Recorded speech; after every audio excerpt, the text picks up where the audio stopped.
Diary of Samuel Pepys, complete 1664 NS. By Samuel Pepys.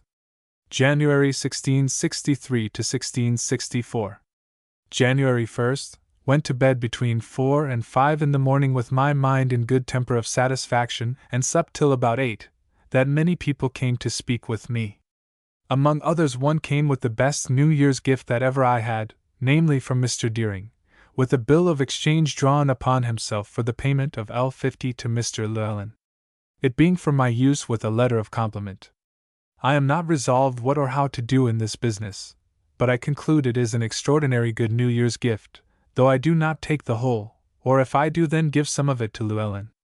By and by comes Captain Allen and his son Giles and his wife, who continues pretty still.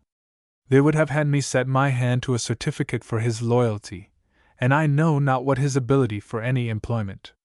But I did not think it fit, but did give them a pleasing denial, and after sitting with me an hour they went away. Several others came to me about business, and then being to dine at my Uncle White's I went to the coffee house, sending my wife by Will, and there stayed talking an hour with Call, Middleton, and others, and among other things about a very rich widow, young and handsome, of one Sir Nicholas Golds, a merchant, lately fallen, and of great courtiers that already look after her husband not dead a week yet. She is reckoned worth L80,000. Thence to my Uncle White's, where Dr. of among others, dined, and his wife, a seeming proud conceited woman, I know not what to make of her, but the Drs. Discourse did please me very well about the disease of the stone, above all things extolling turpentine, which he told me how it may be taken in pills with great ease. There was brought to table a hot pie made of a swan I sent them yesterday, given me by Mr. Howe, but we did not eat any of it. But my wife and I rose from table, pretending business, and went to the Duke's house, the first play I have been at these 6 months, according to my last vow, and here saw the so much cried up play of Henry VIII, which, though I went with resolution to like it, is so simple a thing made up of a great many patches, that, besides the shows and processions in it, there is nothing in the world good or well done. Thence mightily dissatisfied back at night to my Uncle White's, and supped with them, but against my stomach out of the offence the sight of my aunt's hands gives me, and ending supper with a mighty laugh, the greatest I have had these many months, at my uncle's being out in his grace after meat, we rose and broke up, and my wife and I home and to bed, being sleepy since last night. 2nd, up and to the office, and there sitting all the morning, and at noon to the change, in my going met with Llewellyn and told him how I had received a letter and bill for L50 from Mr. Deering, and delivered it to him, which he told me he would receive for me. To which I consented, though professed not to desire it if he do not consider himself sufficiently able by the service I have done, and that it is rather my desire to have nothing till he be further sensible of my service. From the change I brought him home and dined with us, and after dinner I took my wife out, for I do find that I am not able to conquer myself as to going to plays till I come to some new vow concerning it, and that I am now come, that is to say, that I will not see above one in a month at any of the public theatres till the sum of 50s be spent, and then none before New Year's Day next, unless that I do become worth L1000 sooner than then, and then am free to come to some other terms. And so leaving him in Lombard Street I took her to the King's house, and there met Mr. Nicholson, my old colleague, and saw The Usurper, which is no good play, though better than what I saw yesterday. However, we rose unsatisfied, and took coach and home, and I to the office late writing letters, and so to supper and to bed. 3rd Lord's Day. Lay long in bed, and then rose and with a fire in my chamber stayed within all day, looking over and settling my accounts in good order, by examining all my books, and the kitchen books, and I find that though the proper profit of my last year was but L305, yet I did by other gain make it up L444, which in every part of it was unforeseen of me. And therefore it was a strange oversight for lack of examining my expenses that I should spend L690 this year, but for the time to come I have so distinctly settled all my accounts in writing and the particulars of all my several layings out, that I do hope I shall hereafter make a better judgment of my spendings than ever. I dined with my wife in her chamber, she in bed, and then down again until 11 at night, and broke up and to bed with great content, but could not make an end of writing over my vows as I purposed, but I am agreed in everything how to order myself for the year to come, which I trust in God will be much for my good. So up to prayers and to bed. This evening Sir W. Penn came to invite me against next Wednesday, being 12th day, to his usual feast, his wedding day. 4th. Up betimes, and my wife being ready, and her maid Bess and the girl, I carried them by coach and set them all down in Covent Garden and there left them, and I to my Lord Sandwich's lodgings, but he not being up, I to the Duke's chamber, and there by and by to his closet, where since his lady was ill, a little red bed of velvet is brought for him to lie alone, which is a very pretty one. After doing business here, I to my lord's again, and there spoke with him, and he seems now almost friends again as he used to be. Here meeting Mr. Pierce, the chirurgeon, he told me among other court news, how the Queen is very well again, and the King lay with her on Saturday night last, and that she speaks now very pretty English, and makes her sense out now and then with pretty phrases, as among others this is mightily cried up, that, meaning to say that she did not like such a horse so well as the rest, he being too prancing and full of tricks. She said he did make too much vanity. Thence to the tennis court, after I had spent a little time in Westminster Hall, thinking to have met with Mrs. Lane, but I could not and am glad of it, and there saw the King play at tennis and others, but to see how the King's play was extolled without any cause at all, was a loathsome sight, though sometimes, indeed, he did play very well and deserved to be commended, but such open flattery is beastly. Afterwards to St. James's Park, being unwilling to go to spend money at the ordinary, and there spent an hour or two, it being a pleasant day, seeing people play at Pall Mall, where it pleased me mightily to hear a gallant, lately come from France, swear at one of his companions for suffering his man, a spruce blade, to be so saucy as to strike a ball while his master was playing on the Mall. Thence took coach at Whitehall and took up my wife, who is mighty sad to think of her father, who is going into Germany against the Turks, but what will become of her brother I know not. He is so idle, and out of all capacity, I think, to earn his bread. Home and at my office till as at night making my solemn vows for the next year, which I trust in the Lord I shall keep, but I fear I have a little too severely bound myself in some things and in too many, for I fear I may forget some. But however, I know the worst, and shall by the blessing of God observe to perform or pay my forfeits punctually. So home and to bed with my mind at rest. 5th. Up and to our office, where we sat all the morning, where my head being willing to take in all business whatever, I am afraid I shall overclog myself with it. But however, it is my desire to do my duty and shall the willinger bear it. At noon home and to the Change, where I met with Llewellyn, who went off with me and parted to meet again at the coffee-house, but missed. So home and found him there, and Mr. Barrow came to speak with me, so they both dined with me alone, my wife not being ready, and after dinner I up in my chamber with Barrow to discourse about matters of the yard with him, and his design of leaving the place, which I am sorry for, and will prevent if I can. He being gone then Llewellyn did give me the L50 from Mr. Deering, which he do give me for my pains in his business, and what I may hereafter take for him, though there is not the least word or deed I have yet been guilty of in his behalf but what I am sure has been to the King's advantage and the profit of the service, nor ever will. And for this money I never did condition with him, or expected a farthing at the time when I did do him the service, nor have given any receipt for it, it being brought me by Llewellyn, nor do purpose to give him any thanks for it, but will wherein I can faithfully endeavor to see him have the privilege of his patent as the King's merchant. I did give Llewellyn 2 pieces in gold for a pair of gloves for his kindness herein.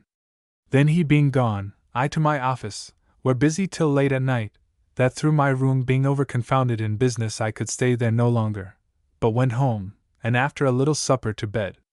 6th, 12th day. Up and to my office, were very busy all the morning, being indeed overloaded with it through my own desire of doing all I can. At noon to the Change, but did little, and so home to dinner with my poor wife, and after dinner read a lecture to her in geography, which she takes very prettily and with great pleasure to her and me to teach her, and so to the office again, where as busy as ever in my life, one thing after another, and answering people's business, particularly drawing up things about Mr. Wood's masts, which I expect to have a quarrel about with Sir W. Batten before it be ended, but I care not. At night home to my wife, to supper, discourse, prayers, and to bed. This morning I began a practice which I find by the ease I do it with that I shall continue, it saving me money and time, that is, to trimming myself with a razor, which pleases me mightily. 7th.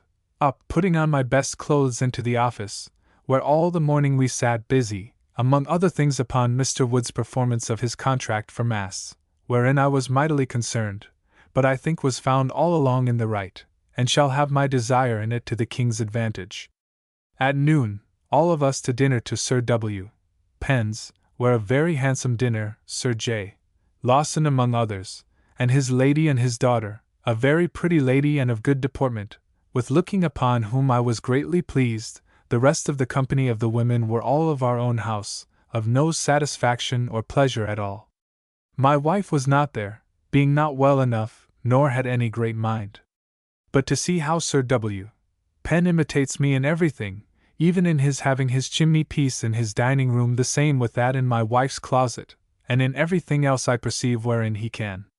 But to see again how he was out in one compliment, he lets alone drinking any of the ladies' healths that were there, my Lady Batten and Lawson, till he had begun with my Lady Carteret, who was absent, and that was well enough, and then Mr. Coventry's mistress, at which he was ashamed, and would not have had him have drunk it, at least before the ladies present, but his policy, as he thought, was such that he would do it. After dinner by coach with Sir G. Carteret and Sir J. Minns by appointment to Auditor Beale's in Salisbury Court, and there we did with great content look over some old ledgers to see in what manner they were kept, and indeed it was in an extraordinary good method, and such as, at least out of design to keep them employed, I do persuade Sir J. Minns to go upon, which will at least do as much good it may be to keep them for want of something to do from envying those that do something. Thence calling to see whether Mrs.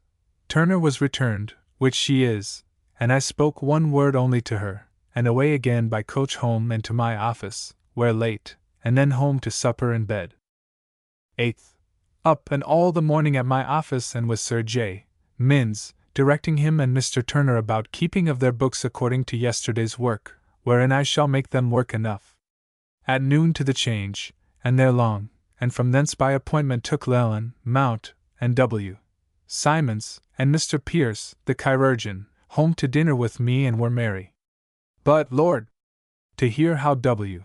Simons do commend and look sadly and then talk bodily and merrily, though his wife was dead but the other day, would make a dog laugh.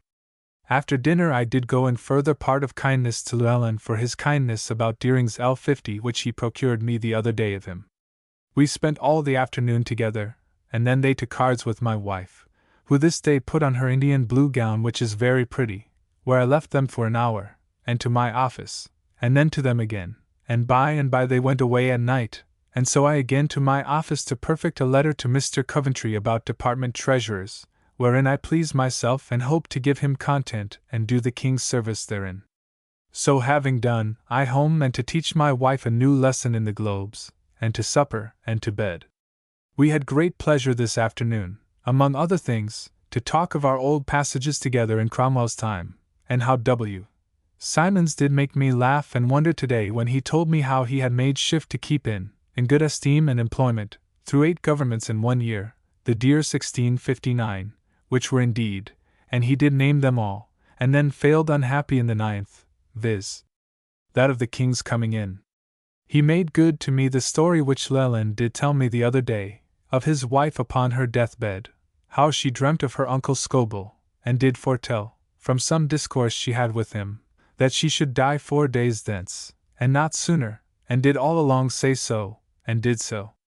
Upon the Change a great talker there was of one Mr. Tryon, an old man, a merchant in Lime Street, robbed last night, his man and maid being gone out after he was abed, and gagged and robbed of L1050 in money and about L4000 in jewels, which he had in his house as security for money.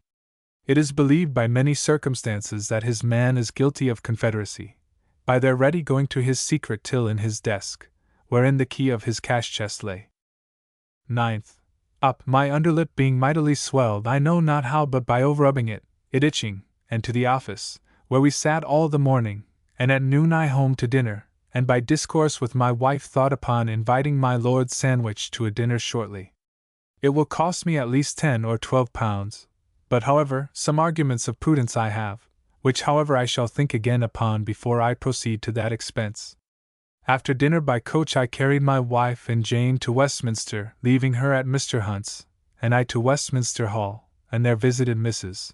Lane, and by appointment went out and met her at the Trumpet, Mrs. Hare's, but the room being damp we went to the Bell Tavern, and there I had her company, but could not do as I used to do, yet nothing but what was honest.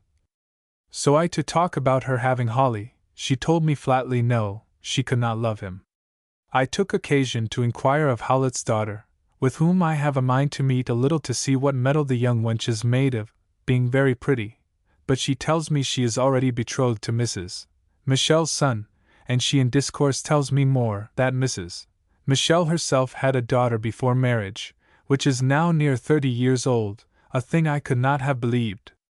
Thence leading her to the hall, I took coach and called my wife and her maid, and so to the New Exchange, where we bought several things of our pretty Mrs. Dorothy Stacy, a pretty woman, and has the modestest look that ever I saw in my life and manner of speech. Thence called at Tom's and saw him pretty well again, but has not been current. So homeward, and called at Ludgate, at Ashwell's uncle's, but she was not within, to have spoke to her to have come to dress my wife at the time my lord dines here. So straight home, calling for Walsingham's manuals at my bookseller's to read but not to buy, recommended for a pretty book by Sir W. Warren, whose Warren however I do not much take till I do read it. So home to supper and to bed, my wife not being very well since she came home, being troubled with a fainting fit, which she never yet had before since she was my wife. 10th Lord's Day. Lay in bed with my wife till 10 or 11 o'clock, having been very sleepy all night. So up, and my brother Tom being come to see me, we to dinner, he telling me how Mrs. Turner found herself discontented with her late bad journey, and not well taken by them in the country, they not desiring her coming down, nor the burials of Mr. Edward Pepys's corps there. After dinner I to the office, where all the afternoon, and at night my wife and I to my Uncle White's, and there eat some of their swan pie, which was good, and I invited them to my house to eat a roasted swan on Tuesday next, which after I was come home did make a quarrels between my wife and I, because she had appointed a wish tomorrow. But however, we were friends again quickly. So to bed. All our discourse tonight was Mr. Tryon's late being robbed, and that Colonel Turner, a mad, swearing, confident fellow, well known by all, and by me, one much indebted to this man for his very livelihood, was the man that either did or plotted it, and the money and things are found in his hand, and he and his wife now in Newgate for it, of which we are all glad, so very a known rogue he was. 11th. Wake this morning by 4 o'clock by my wife to call the maids to their wash, and what through my sleeping so long last night and vexation for the lazy sluts lying so long again and their great wash, either my wife nor I could sleep one wink after that time till day, and then I rose and by coach, taking Captain Grove with me and 3 bottles of tent, which I sent to Mrs. Lane by my promise on Saturday night last, to Whitehall, and there with the rest of our company to the Duke and did our business, and thence to the tennis court till noon, and there saw several great matches played, and so by invitation to St. James's, where, at Mr. Coventry's chamber, I dined with my Lord Berkeley, Sir G. Carteret, Sir Edward Turner, Sir Ellis Layton, and one Mr. Seymour, a fine gentleman, were admirable good discourse of all sorts, pleasant and serious. Thence after dinner to Whitehall, where the Duke being busy at the Gwinny business, the Duke of Albemarle, Sir W. Ryder, Povey, Sir J. Lawson and I to the Duke of Albemarle's lodgings, and there did some business, and so to the court again, and I to the Duke of York's lodgings, where the Gwinny company are choosing their assistants for the next year by balloting. Thence by coach with Sir J. Robinson, Lieutenant of the Tower, he set me down at Cornhill, but Lord, the simple discourse that all the way we had, he magnifying his great undertakings and cares that have been upon him for these last 2 years, and how he commanded the city to the content of all parties, when the loggerhead knows nothing almost at his sense. Thence to the coffee house, whither comes Sir W.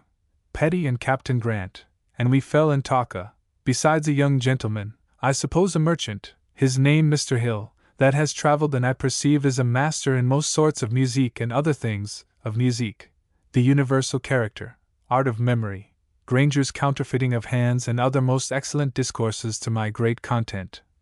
Having not been in so good company a great while, and had I time I should covet the acquaintance of that Mr. Hill.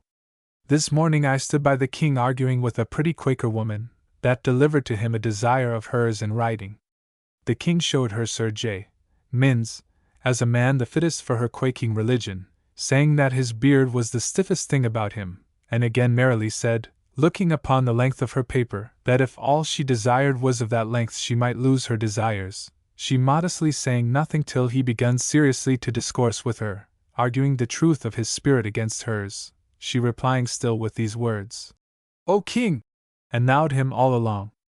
The general talk of the town still is of Colonel Turner, about the robbery, who, it is thought, will be hanged. I heard the Duke of York tell tonight, how letters are come that 15 are condemned for the late plot by the judges at York, and among others, Captain Oates, against whom it was proved that he drew his sword at his going out, and flinging away the scabbard, said that he would either return victor or be hanged. So home, where I found the house full of the washing and my wife mighty angry about Will's being here today talking with her maids, which she overheard, idling of their time, and he telling what a good maid my old Jane was, and that she would never have her like again. At which I was angry, and after directing her to beat at least the little girl, I went to the office and there reproved Will, who told me that he went thither by my wife's order, she having commanded him to come thither on Monday morning. Now God forgive me! How apt I am to be jealous of her as to this fellow, and that she must needs take this time, when she knows I must be gone out to the Duke, though methinks had she that mind she would never think it discretion to tell me this story of him, to let me know that he was there, much less to make me offended with him, to forbid him coming again. But this cursed humor I cannot cool in myself by all the reason I have, which God forgive me for, and convince me of the folly of it, and the disquiet it brings me. So home, where, God be thanked, when I came to speak to my wife my trouble of mind soon vanished, and to bed. The house foul with the washing and quite out of order against tomorrow's dinner. 12th. Up and to the office, where we sat all the morning, and at noon to the change a while, and so home, getting things against dinner ready, and anon comes my Uncle White and my aunt, with their cousins Mary and Robert, and by chance my Uncle Thomas Pepys. We had a good dinner, the chief dish a swan roasted, and that excellent meat. At dinner and all day very merry. After dinner to cards, where till evening, then to the office a little, and to cards again with them, and lost half a crown. They being gone, my wife did tell me how my uncle did this day accost her alone, and spoke of his hoping she was with child, and kissing her earnestly told her he should be very glad of it, and from all circumstances methinks he do seem to have some intention of good to us, which I shall endeavor to continue more than ever I did yet. So to my office till late, and then home to bed, after being at prayers, which is the first time after my late vow to say prayers in my family twice in every week. 13th. Up and to my office a little, and then abroad to many several places about business, among others to the geometrical instrument makers, and through Bedlam, calling by the way at an old bookseller's, and there fell into looking over Spanish books and pitched upon some, till I thought of my oath when I was going to agree for them, and so with much ado got myself out of the shop glad at my heart, and so away to the African house to look upon their book of contracts for several commodities, for my information in the prices we give in the Navy. So to the coffee house, where extraordinary good discourse of Dr. Whistler's upon my question concerning the keeping of masts, he arguing against keeping them dry, by showing the nature of corruption in bodies and the several ways thereof. So to the Change, and thence with Sir W. Ryder to the Trinity House to dinner, and then home and to my office till night, and then with Mr. Bland to Sir T. Viner's about pieces of 8 for Sir J. Lawson, and so back to my office, and there late upon business, and so home to supper and to bed. 14th. Up and to the office, where all the morning, and at noon all of us, viz., Sir G. Carteret and Sir W. Batten at one end, and Mr. Coventry, Sir J. Minns and I, in the middle at the other end, being taught how to sit there all three by my sitting so much the backwarder, at the other end, to Sir G. Carteret, and there dined well. Here I saw Mr. Scott, the bastard that married his youngest daughter. Much pleasant talk at table, and then up and to the office, where we sat long upon our design of dividing the controller's work into some of the rest of our hands for the better doing of it, but he would not yield to it, though the simple man knows in his heart that he do not do one part of it. So he taking upon him to do it all, we rose. I vexed at the heart to see the king's service run after this manner, but it cannot be helped. Thence to the old James to the reference about Mr. Bland's business. Sir W. Ryder being now added to us, and I believe we shall soon come to some determination in it. So home and to my office, did business, and then up to Sir W. Penn and did express my trouble about this day's business, he not being there, and plainly told him what I thought of it, and though I know him a false fellow, yet I had ventured, as I have done often, to tell him clearly my opinion of Sir W. Batten and his design in this business, which is very bad. Hence home, and after a lecture to my wife and her globes, to prayers and to bed. 15th. Up and to my office, where all the morning, and among other things Mr. Turner with me, and I did tell him my mind about the controller his master and all the office, and my mind touching himself too, as he did carry himself either well or ill to me and my clerks, which I doubt not but it will operate well. Thence to the Change, and there met my Uncle White, who was very kind to me, and would have had me home with him, and so kind that I begin to wonder and think something of it of good to me. Thence home to dinner, and after dinner with Mr. Hayter by water, and walked thither and back again from Deptford, where I did do something checking the iron business, but my chief business was my discourse with Mr. Hayter about what had passed last night, and today about the office business, and my resolution to do him all the good I can therein. So home, and my wife tells me that my Uncle White hath been with her, and played at cards with her, and is mighty inquisitive to know whether she is with child or no, which makes me wonder what his meaning is, and after all my thoughts, I cannot think, unless it be in order to the making his will, that he might know how to do by me, and I would to God my wife had told him that she was. 16th. Up, and having paid some money in the morning to my Uncle Thomas on his yearly annuity, to the office, where we sat all the morning. At noon I to the Change about some pieces of 8 for Sir J. Lawson. There I hear that Colonel Turner is found guilty of felony at the sessions in Mr. Tryon's business, which will save his life. So home and met there J. Hasper come to see his kinswoman our Jane. I made much of him and made him dine with us, he talking after the old simple manner that he used to do. He being gone, I by water to Westminster Hall, and there did see Mrs. Lane.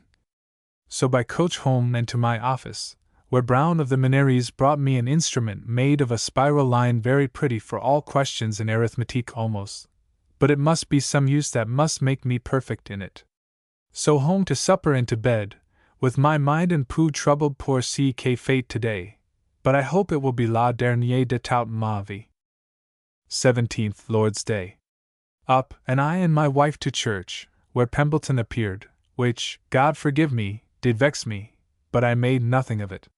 So home to dinner, and betimes my wife and I to the French church, and there heard a good sermon, the first time my wife and I were there ever together. We sat by 3 sisters, all pretty women. It was pleasant to hear the reader give notice to them, that the children to be catechized next Sunday were them of Houndsditch and Blanche Chapperton. Thence home, and there found Ashwell come to see my wife, we having called at her lodging the other day to speak with her about dressing my wife when my Lord Sandwich dines here, and is as merry as ever, and speaks as disconcerted for any difference between us on her going away as ever. She being gone, my wife and I to see Sir W. Penn, and there supped with him much against my stomach, for the dishes were so deadly foule that I could not endure to look upon them.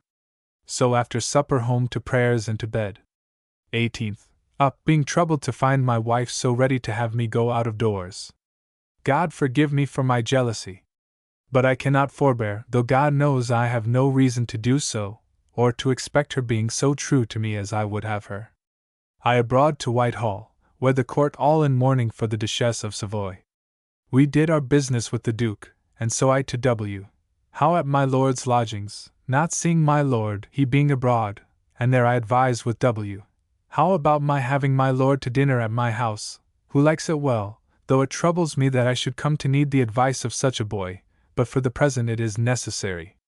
Here I found Mr. Mallard, and had from him a common tune set by my desire to the lyra viol, which goes most admirably.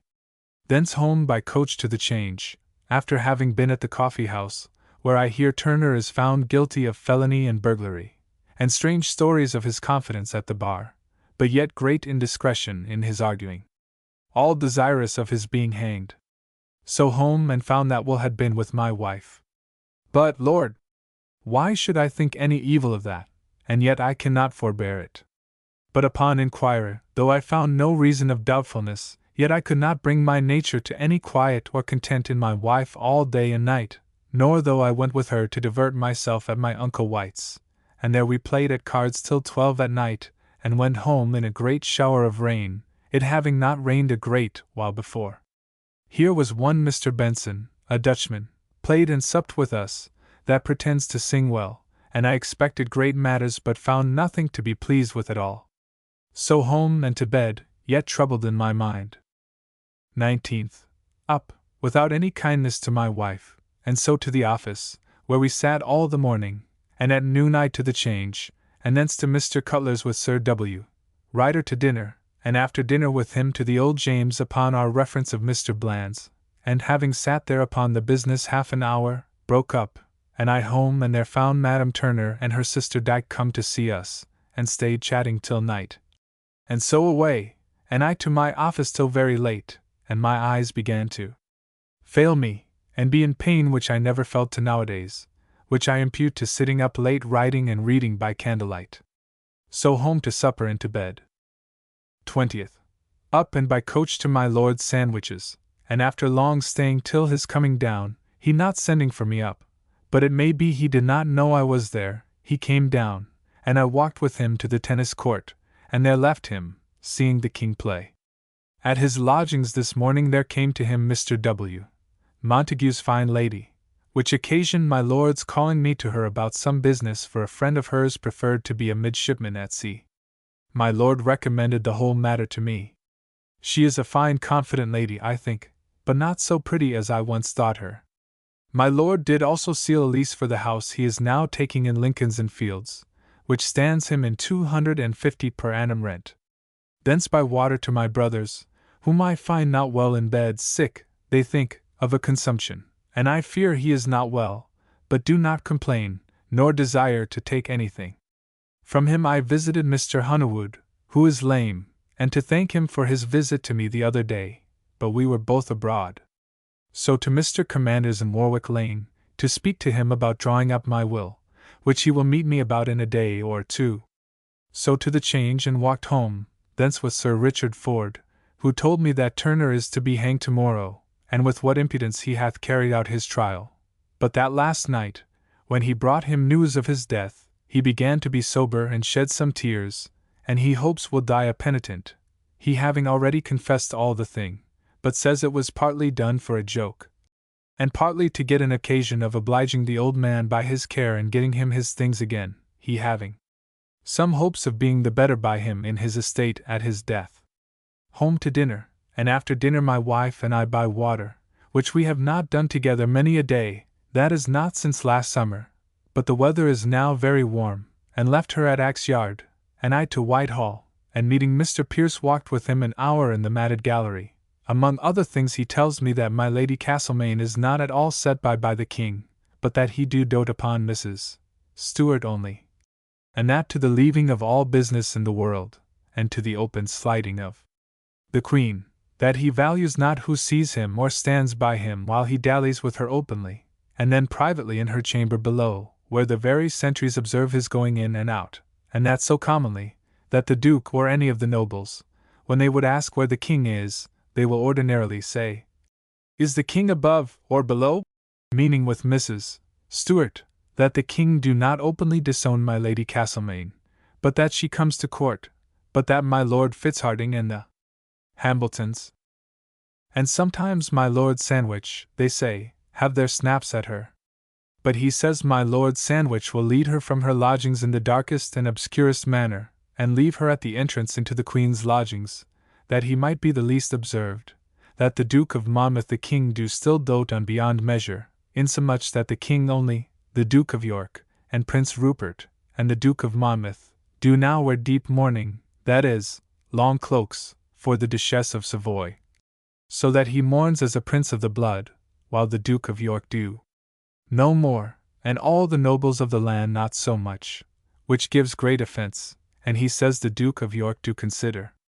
But that the Duke of York do give himself up to business, and is like to prove a noble prince, and so indeed I do from my heart think he will. He says that it is believed, as well as hoped, that care is taken to lay up a hidden treasure of money by the king against a bad day. Pray God it be so.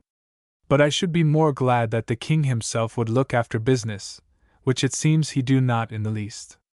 By and by came by Mr. Coventry, and so we broke off, and he and I took a turn or two and so parted, and then my Lord Sandwich came upon me, to speak with whom my business of coming again tonight to this endy of the town chiefly was, in order to the seeing in what manner he received me, in order to my inviting him to dinner to my house, but as well in the morning as now. Though I did wait upon him home and there offered occasion of talk with him, yet he treated me, though with respect yet as a stranger, without any of the intimacy or friendship which he used to do, and which I fear he will never, through his consciousness of his faults, ever do again. Which I must confess do trouble me above anything in the world almost, though I neither do need at present nor fear to need to be so troubled, nay, and more, though I do not think that he would deny me any friendship now if I did need it, but only that he has not the face to be free with me, but do look upon me as a remembrancer of his former vanity, and an espy upon his present practices. For I perceive that Pickering today is great with him again, and that he has done a great courtesy for Mr. Pierce, the chirurgeon, to a good value, though both these and none but these did I mention by name to my lord in the business which has caused all this difference between my lord and me. However, I am resolved to forbear my laying out my money upon a dinner till I see him in a better posture, and by grave and humble, though high deportment, to make him think I do not want him, and that will make him the readier to admit me to his friendship again, I believe the soonest of anything but downright impudence, and thrusting myself, as others do, upon him, which yet I cannot do, not, nor, will not endeavor. So home, calling with my wife to see my brother again, who is up, and walks up and down the house pretty well, but I do think he is in a consumption. Home, troubled in mind for these passages with my lord, but am resolved to better my case in my business to make my stand upon my own legs the better, and to lay up as well as to get money, and among other ways I will have a good fleece out of Creed's coat ere it be long, or I will have a fall. So to my office and did some business, and then home to supper and to bed, after I had by candlelight shaved myself and cut off all my beard clear, which will make my work a great deal the less in shaving. 21st. Up, and after sending my wife to my Aunt White's to get a place to see Turner hang nigh to the office, where we sat all the morning, and at noon going to the Change, and seeing people flock in the city, I inquired, and found that Turner was not yet hanged. And so I went among them to Leadenhall Street, at the end of Lime Street, near where the robbery was done, and to St. Mary Axe, where he lived. And there I got for a shilling to stand upon the wheel of a cart, in great pain, above an hour before the execution was done, he delaying the time by long discourses and prayers one after another, in hopes of a reprieve. But none came, and at last was flung off the ladder in his cloak. A comely-looked man he was, and kept his countenance to the end. I was sorry to see him. It was believed there were at least 12 or 14,000 people in the street. So I home all in a sweat, and dined by myself, and after dinner to the Old James, and there found Sir W. Ryder and Mr. Cutler at dinner, and made a second dinner with them, and anon came Mr. Bland and Custos, and clerk, and so we fell to the business of reference, and upon a letter from Mr. Povey to Sir W. Ryder and I telling us that the king is concerned in it, we took occasion to fling off the business from off our shoulders and would have nothing to do with it, unless we had power from the king or commissioners of Tangier, and I think it will be best for us to continue of that mind, and to have no hand, it being likely to go against the king. Thence to the coffee-house, and heard the full of Turner's discourse on the cart, which was chiefly to clear himself of all things laid to his charge but this fault, for which he now suffers, which he confesses. He deplored the condition of his family, but his chief design was to lengthen time, believing still a reprieve would come, though the sheriff advised him to expect no such thing, for the king was resolved to grant none. After that I had good discourse with a pretty young merchant with mighty content. So to my office and did a little business, and then to my Aunt White's to fetch my wife home, where Dr. Burnett did tell me how poorly the sheriffs did endeavor to get one jewel returned by Turner, after he was convicted, as a due to them, and not to give it to Mr. Tryon, the true owner, but ruled against them, to their great dishonor. Though they plead it might be another jewel for aught they know, and not Tryon's. After supper home, and my wife tells me mighty stories of my uncle's fond and kind discourses to her today, which makes me confident that he has thoughts of kindness for us, he repeating his desire for her to be with child, for it cannot enter into my head that he should have any unworthy thoughts concerning her. After doing some business at my office, I home to supper, prayers, and to bed. 22nd. Up, and it being a brave morning, with a gaily to Woolwich, and there both at the rope yard and the other yard did much business, and thence to Greenwich to see Mr. Pett and others value the carved work of the Henrietta, God knows in an ill manner for the king, and so to Deptford, and there viewed Sir W. Petty's vessel, which hath an odd appearance, but not such as people do make of it. For I am of the opinion that he would never have discoursed so much of it, if it were not better than other vessels, and so I believe that he was abused the other day, as he is now, by tongues that I am sure speak before they know anything good or bad of her. I am sorry to find his ingenuity discouraged so. So home, reading all the way a good book, and so home to dinner, and after dinner a lesson on the globes to my wife, and so to my office till 10 or 11 o'clock at night, and so home to supper and to bed. 23rd. Up and to the office, where we sat all the morning. At noon home to dinner, where Mr. Hawley came to see us and dined with us, and after we had dined came Mr. Mallard, and after he had eat something, I brought down my viol which he played on, the first maester that ever touched her yet, and she proves very well and will be, I think, an admirable instrument. He played some very fine things of his own, but I was afeard to enter too far in their commendation for fear he should offer to copy them for me out, and so I'd be forced to give or lend him something. So to the office in the evening, whither Mr. Commander came to me, and we discoursed about my will, which I am resolved to perfect the next week by the grace of God. He being gone, I to write letters and other business late, and so home to supper and to bed. 24th, Lord's Day. Lay long in bed, and then up, and being desirous to perform my vows that I lately made, among others, to be performed this month, I did go to my office, and there fell on entering, out of a by-book, part of my second journal book, which hath lain these 2 years and more unentered. Upon this work till dinner, and after dinner to it again till night, and then home to supper, and after supper to read a lecture to my wife upon the globes, and so to prayers and to bed. This evening also I drew up a rough draft of my last will to my mind. 25th. Up and by coach to Whitehall to my lord's lodgings, and seeing that knowing that I was in the house, my lord did not nevertheless send for me up, I did go to the Duke's lodgings, and there stayed while he was making ready, in which time my Lord Sandwich came, and so all into his closet and did our common business, and so broke up, and I homeward by coach with Sir W. Batten, and stayed at Warwick Lane, and there called upon Mr. Commander, and did give him my last will and testament to write over in form, and so to the Change, where I did several businesses. So home to dinner, and after I had dined Leland came, and we set him something to eat, and I left him there with my wife, and to the office upon a particular meeting of the East India Company, where I think I did the king good service against the company in the business of their sending our ships home empty from the Indies contrary to their contract, and yet, God forgive me, I found that I could be willing to receive a bribe if it were offered me to conceal my arguments that I found against them, in consideration that none of my fellow officers, whose duty it is more than mine, had ever studied the case, or at this hour do understand it, and myself alone must do it.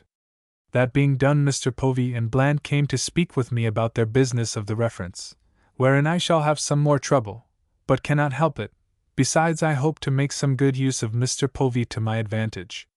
So home after business done at my office, to supper, and then to the Globes with my wife, and so to bed. Troubled a little in mind that my Lord Sandwich should continue this strangeness to me that methinks he shows me nowadays more than while the thing was fresh. 26th. Up and to the office, where we sat all the morning.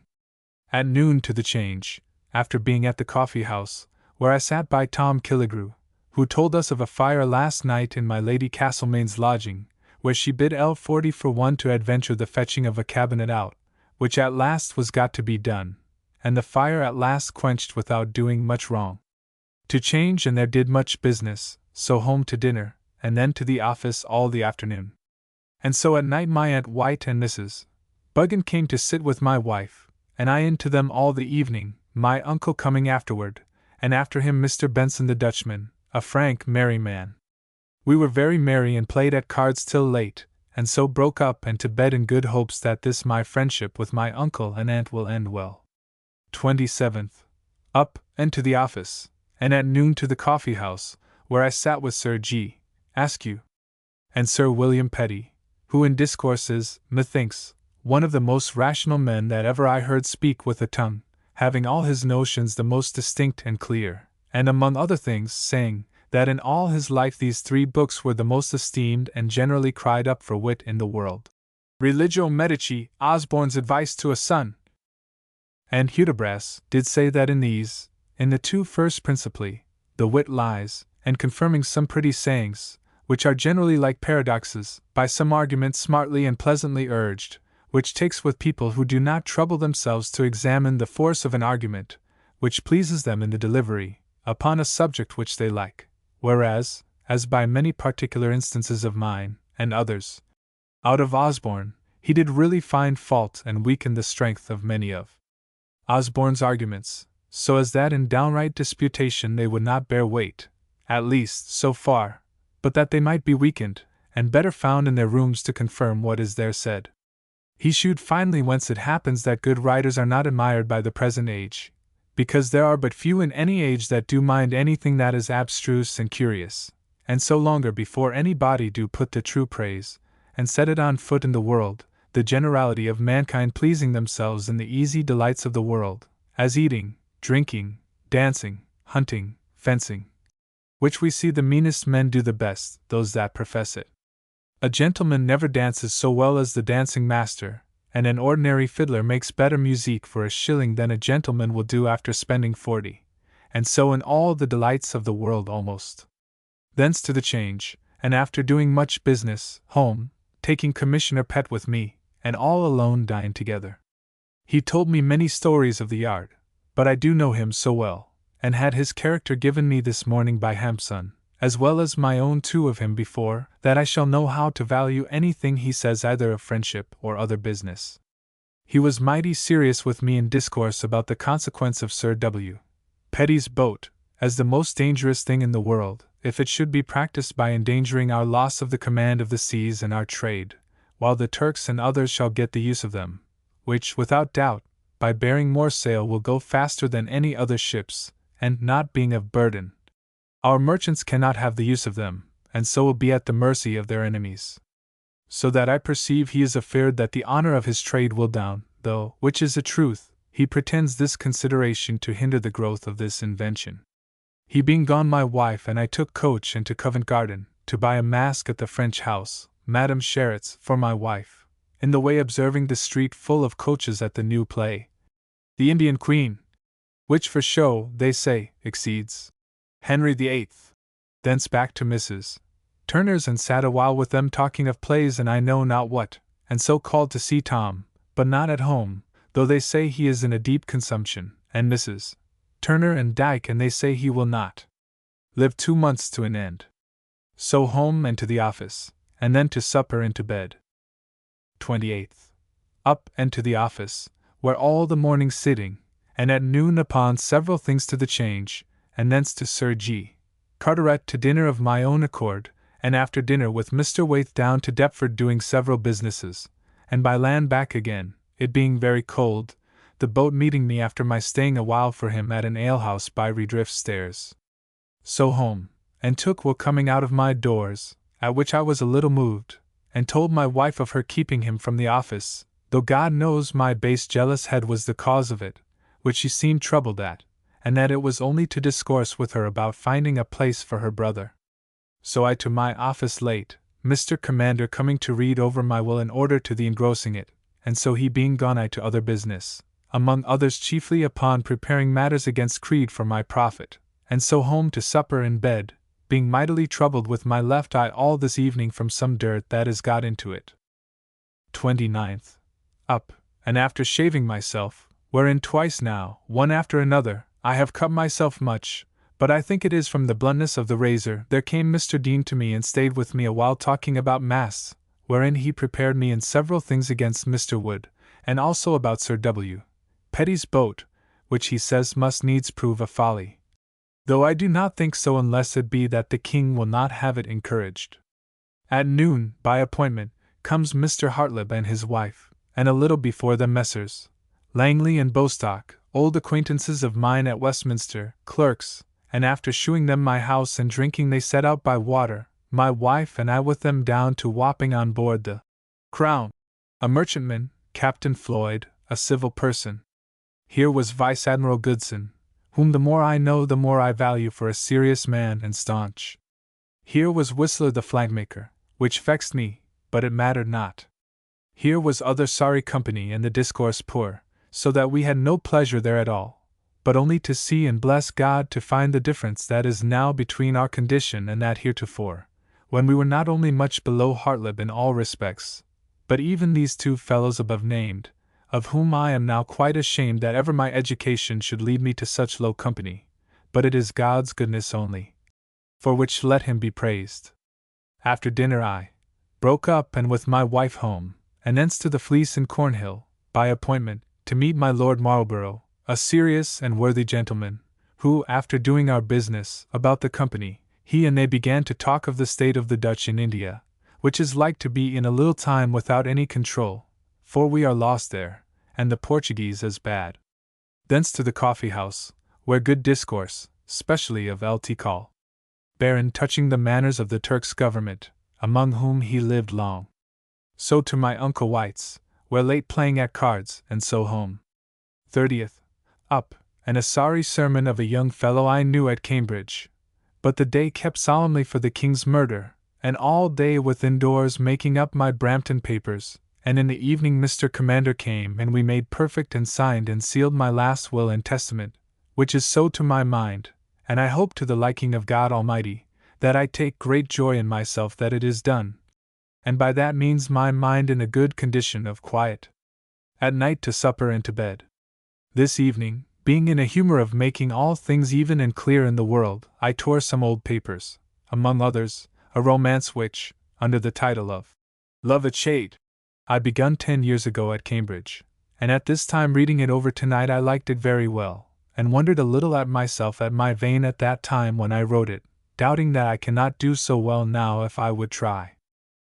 31st Lord's Day.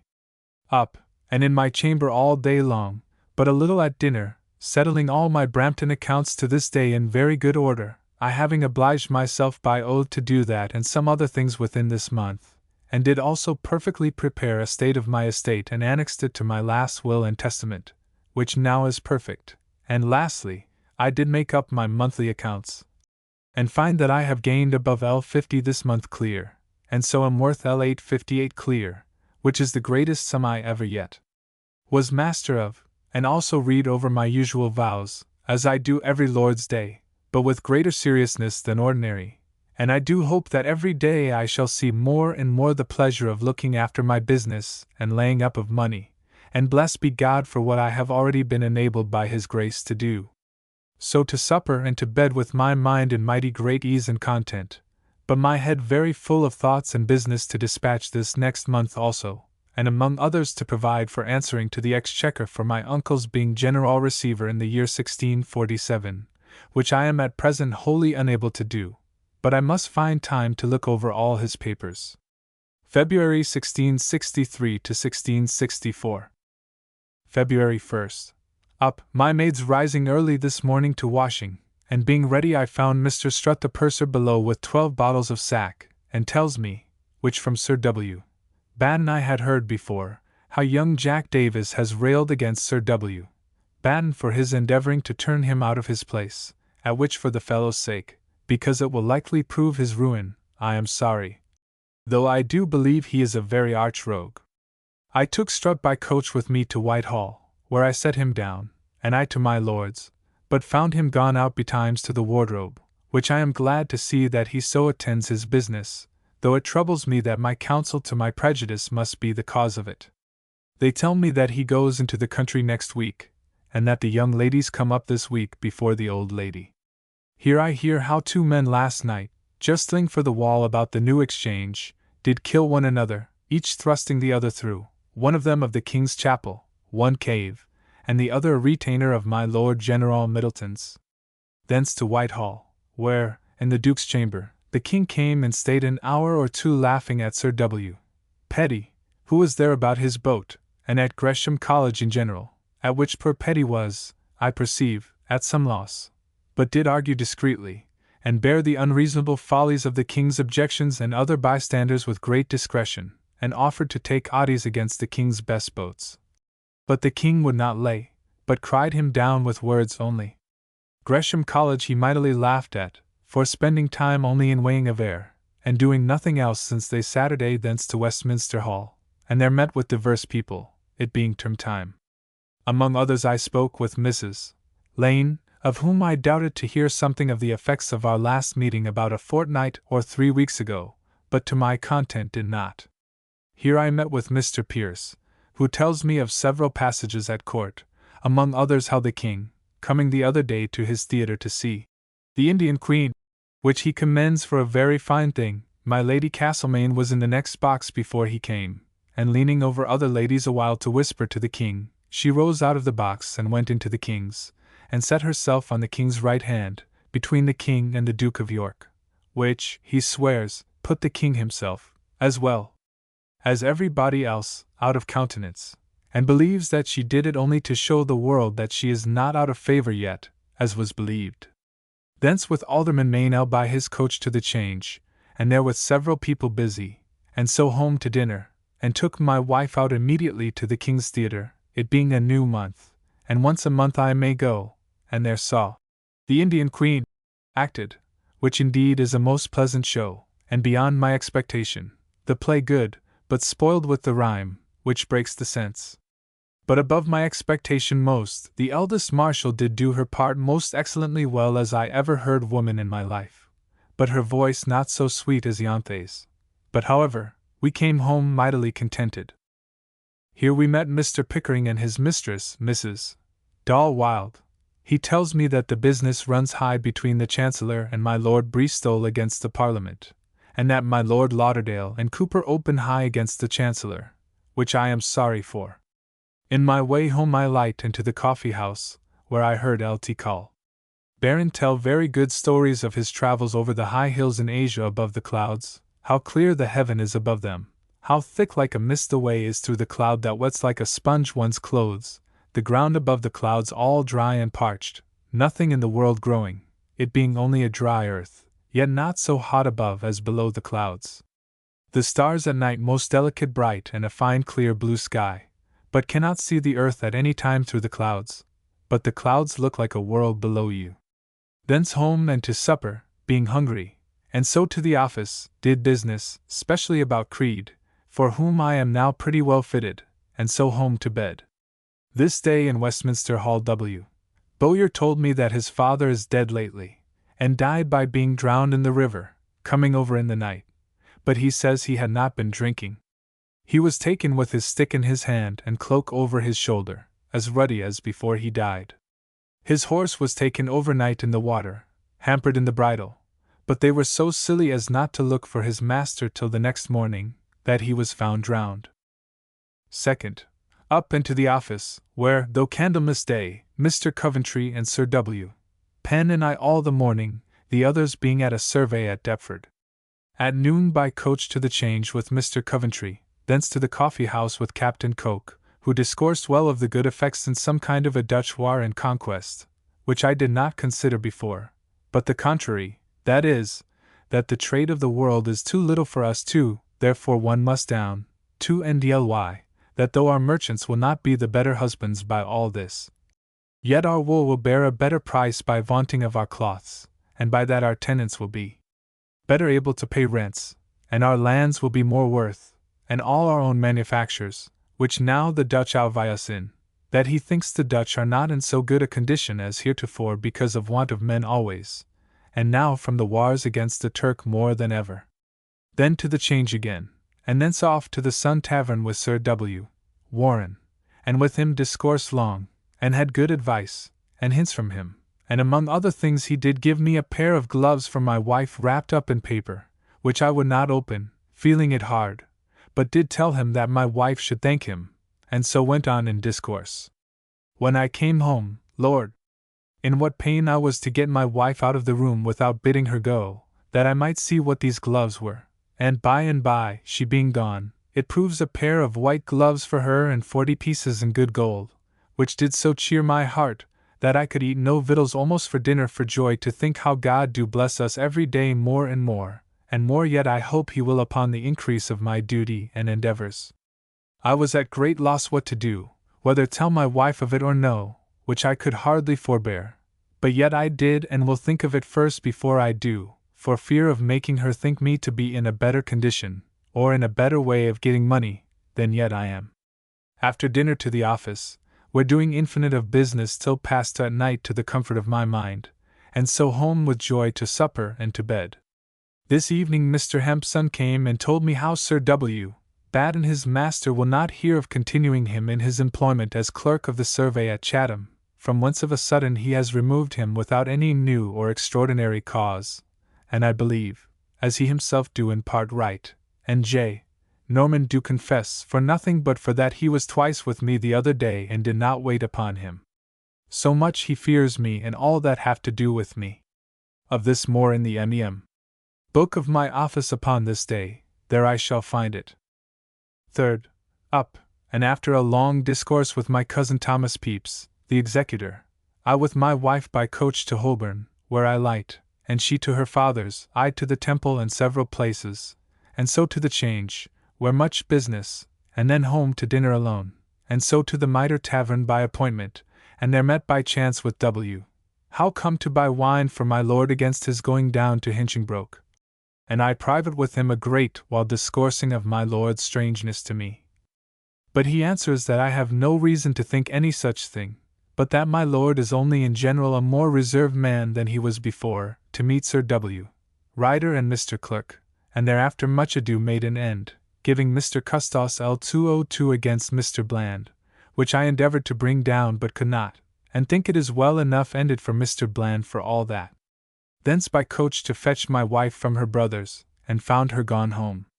Called at Sir Robert Bernard's about surrendering my estate in reversion to the use of my life, which will be done, and at Roger Pepys, who was gone to bed in pain of a boil that he could not sit or stand so home, where my wife is full of sad stories of her good-natured father and roguish brother, who is going for Holland and his wife, to be a soldier. And so after a little at the office to bed. This night late coming in my coach, coming up Ludgate Hill, I saw 2 gallants and their footmen taking a pretty wench, which I have much eyed, lately set up shop upon the hill, a seller of riband and gloves. They seek to drag her by some force, but the wench went, and I believe had her turn served, but God forgive me! What thoughts and wishes I had of being in their place. In Covent Garden tonight, going to fetch home my wife, I stopped at the great coffee house there, where I never was before, where Dryden the poet, I knew at Cambridge, and all the wits of the town, and Harris the player, and Mr. Hoole of our college. And had I had time then, or could at either times, it will be good coming thither, for there, I perceive, is very witty and pleasant discourse. But I could not tarry, and as it was late, they were all ready to go away. 4th.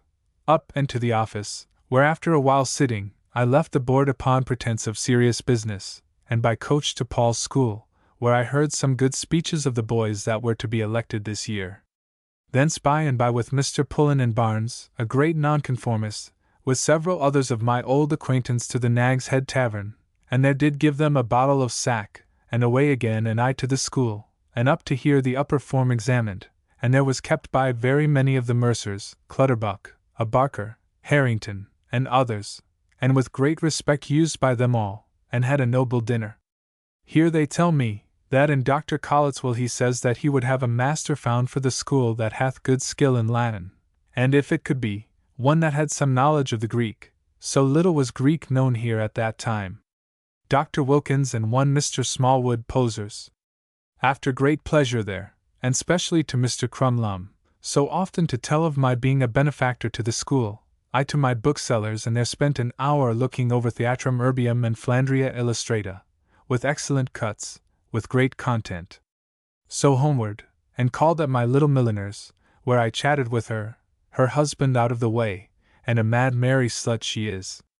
So home to the office, and by comes my wife home from the burial of Captain Grove's wife at Wapping, she telling me a story how her maid Jane going into the boat did fall down and show her arse in the boat, and alone comes my Uncle White and Mr. Mays with the state of their case, which he told me very discreetly, and I believe is a very hard one, and so after drinking a bottle of ale or two they gone, and I a little more to the office. And so home to prayers and to bed. This evening I made an end of my letter to Creed about his pieces of 8, and sent it away to him. I pray God give good end to it to bring me some money, and that duly as from him. 5th, up, and down by water, a brave morning, to Woolwich, and there spent an hour or two to good purpose, and so walked to Greenwich and thence to Deptford, where I found, with Sir W. Batten upon a survey Sir J. Minns, Sir W. Penn, and my Lady Batten come down and going to dinner. I dined with them, and so after dinner by water home, all the way going and coming reading Faber Fortuny, which I can never read too often. At home a while with my wife, and so to my office, where till 8 o'clock, and then home to look over some Brampton papers, and my uncle's accounts as General Receiver of the county for 1647 of our monthly assessment, which, contrary to my expectation, I found in such good order and so thoroughly that I did not expect, nor could have thought, and that being done, having seen discharges for every farthing of money he received, I went to bed late with great quiet. 6th, up, and to the office, where we sat all the morning, and so at noon to the Change, where I met Mr. Coventry the first time I ever saw him there, and after a little talk with him and other merchants, I up and down about several businesses, and so home, whither came one Father Fogarty, an Irish priest, of my wife's and her mother's acquaintance in France, a sober, discreet person, but one that I would not have converse with my wife for fear of meddling with her religion, but I like the man well. Thence with my wife abroad, and left her at Tom's, while I abroad about several businesses, and so back to her, myself being vexed to find at my first coming Tom abroad, and all his books, papers, and bills loose upon the open table in the parlor, and he abroad, which I ranted at him for when he came in. Then by coach home, calling at my cousin Scott's, who she lies dying, they say, upon a miscarriage. My wife could not be admitted to see her, nor anybody. At home to the office late writing letters, and then home to supper and to bed. Father Fogarty confirms to me the news that for certain there is peace between the Pope and King of France. 7th, Lord's Day.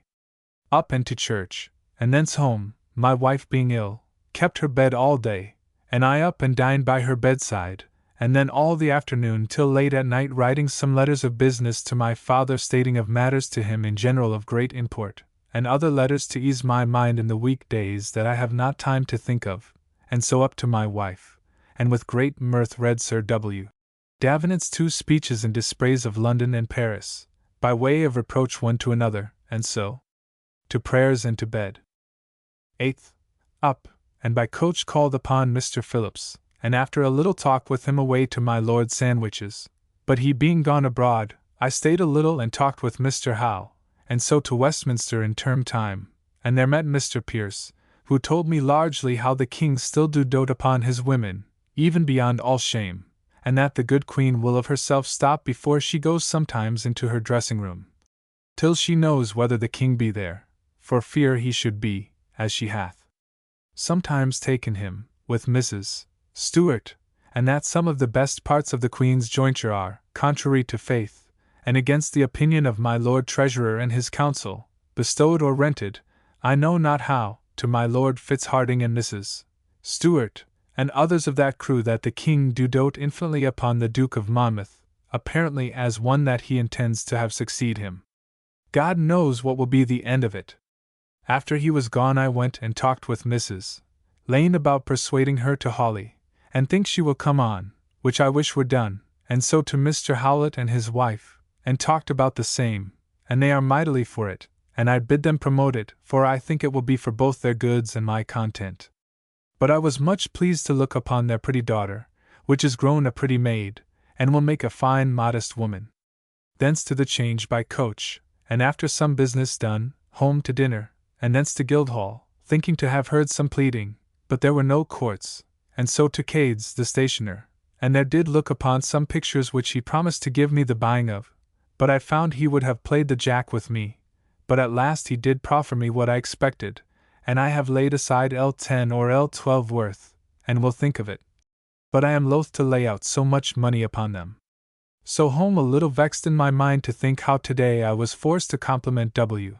How and admit myself to inequality with Mr. Moore, which is come to challenge in his discourse with me, but I will admit it no more, but let me stand or fall, I will show myself as strange to them as my lord do himself to me. After at the office till 9 o'clock, I home in fear of some pain by taking cold, and so to supper and to bed. 9th. Up and to the office, where sat all the morning. At noon by coach with Mr. Coventry to the Change, where busy with several people. Great talk of the Dutch proclaiming themselves in India lords of the southern seas, and deny traffic there to all ships but their own, upon pain of confiscation, which makes our merchants mad. Great doubt of 2 ships of ours, the Greyhound, and another, very rich, coming from the Straits, for fear of the Turks. Matters are made up between the Pope and the King of France, so that now all the doubt is, what the French will do with their armies. Thence home, and there found Captain Grove in mourning for his wife, and Hawley, and they dined with me. After dinner, and Grove gone, Hawley and I talked of his mistress, Mrs. Lane, and I seriously advising him and inquiring his condition, and do believe that I shall bring them together. By and by comes Mr. Moore, with whom much good discourse of my lord, and among other things told me that my lord is mightily altered, that is, grown very high and stately, and do not admit of any to come into his chamber to him, as heretofore, and that I must not think much of his strangeness to me, for it was the same he do to every body, and that he would not have me be solicitous in the matter, but keep off and give him now and then a visit and no more, for he says he himself do not go to him nowadays but when he sends for him, nor then do not stay for him if he be not there at the hour appointed, for, says he, I do find that I can stand upon my own legs, and I will not by any over submission make myself cheap to any body and contemptible, which was the doctrine of the world that I lacked most, and shall follow it. I discoursed with him about my money that my lord hath, and the L1000 that I stand bound with him in, to my cousin Thomas Pepys, in both which I will get myself at liberty as soon as I can, for I do not like his being angry and in debt both together to me, and besides I do not perceive he looks after paying his debts, but runs farther and farther in. He being gone, my wife and I did walk an hour or 2 above in our chamber, seriously talking of businesses. I told her my lord owed me L700, and shewed her the bond, and how I intended to carry myself to my lord. She and I did cast about how to get Captain Grove for my sister, in which we are mighty earnest at present, and I think it would be a good match, and will endeavor it. So to my office a while, then home to supper and to bed. 10th. Up, and by coach to my Lord Sandwich, to his new house, a fine house, but deadly dear, in Lincoln's Inn Fields, where I found and spoke a little to him. He is high and strange still, but did ask me how my wife did, and at parting remembered him to his cousin, which I thought was pretty well, being willing to flatter myself that in time he will be well again. Thence home straight and busy all the forenoon, and at noon with Mr. Bland to Mr. Povey's.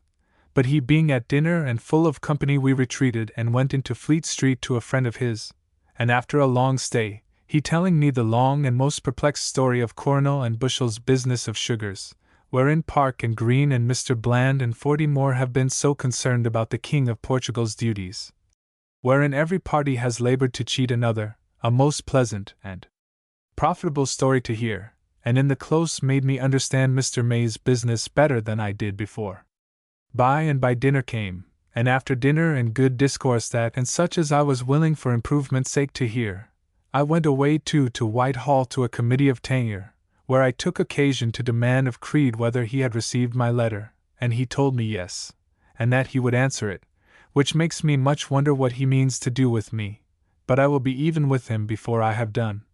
Let him make as light of it as he will. Thence to the Temple, where my cousin Roger Pepys did show me a letter my father wrote to him last term to shew me, proposing such things about Sturtlow and a portion for Paul, and I know not what, that vexes me to see him plotting how to put me to trouble and charge, and not thinking to pay our debts and legacies, but I will write him a letter will persuade him to be wiser. So home, and finding my wife abroad, after her coming home from being with my Aunt White today to buy Lent provisions, gone with Will to my brother's, I followed them by coach, but found them not, for they were newly gone home from thence, which troubled me. I to Sir Robert Bernard's chamber, and there did surrender my reversion in Brampton lands to the use of my will, which I was glad to have done, my will being now good in all parts. Thence homewards, calling a little at the coffee house, where a little merry discourse, and so home, where I found my wife, who says she went to her father's to be satisfied about her brother, who I found at my house with her. He is going this next tide with his wife into Holland to seek his fortune. He had taken his leave of us this morning. I did give my wife tens to give him, and a coat that I had by me, a close-bodied light-colored cloth coat, with a gold edging in each seam, that was the lace of my wife's best petticoat that she had when I married her.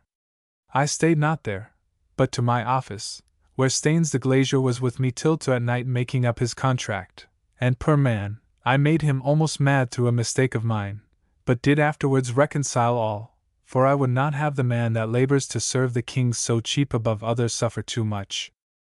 He gone, I did a little business more, and so home to supper and to bed, being now pretty well again, the weather being warm. My pain do leave me without coming to any great excess, but my cold that I had got I suppose was not very great, it being only the leaving of my waistcoat unbuttoned one morning. 11th. Up, after much pleasant discourse with my wife, and to the office, where we sat all the morning, and did much business, and some much to my content by prevailing against Sir W. Batten for the king's profit. At noon home to dinner, my wife and I hand to fist to a very fine pig. This noon Mr. Falconer came and visited my wife, and brought her a present, a silver state cup and cover, value about L3 or L4, for the courtesy I did him the other day. He did not stay dinner with me. I am almost sorry for this present, because I would have reserved him for a place to go in summer visiting at Woolwich with my wife. 12th. Up, and ready, did find below Mr. Creed's boy with a letter from his master for me. So I fell to reading it, and it is by way of stating the case between S. Pepys and J. Creed most excellently writ, both showing his stoutness and yet willingness to peace, reproaching me yet flattering me again, and in a word in as good a manner as I think the world could have wrote, and indeed put me to a greater stand than ever I thought I could have been in this matter. All the morning thinking how to behave myself in the business, and at noon to the coffee house. Thence by his appointment met him upon the Change, and with him back to the coffee house, where with great seriousness and strangeness on both sides he said his part, and I mine, he sometimes owning my favor and assistance, yet endeavoring to lessen it, as that the success of his business was not wholly or very much to be imputed to that assistance. I to allege the contrary, and plainly to tell him that from the beginning I never had it in my mind to do him all that kindness for nothing, but he gaining 5 or else 600, I did expect a share of it, at least a real and not a complimentary acknowledgment of it.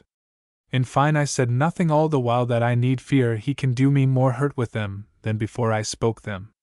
The most I told him was after we were come to a peace, which he asked me whether he should answer the board's letter or no.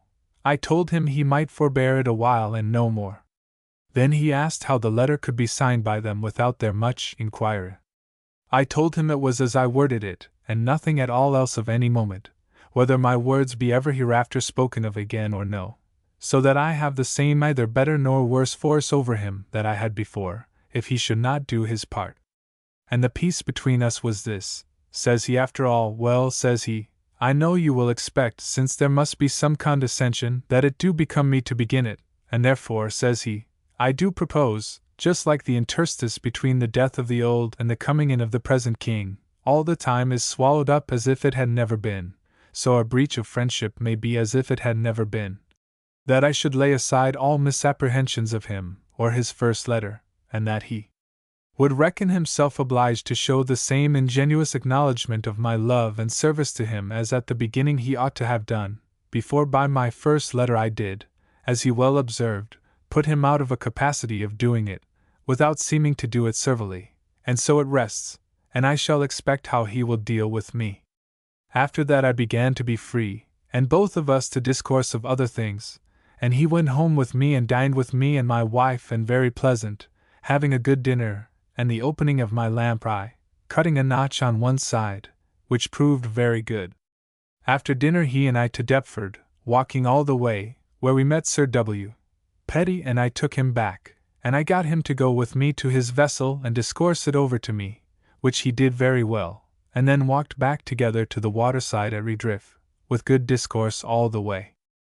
So Creed and I by boat to my house, and thence to coach with my wife, and called at Alderman Backwell's, and there changed Mr. Falconer's state cup, that he did give us the other day, for a fair tankard.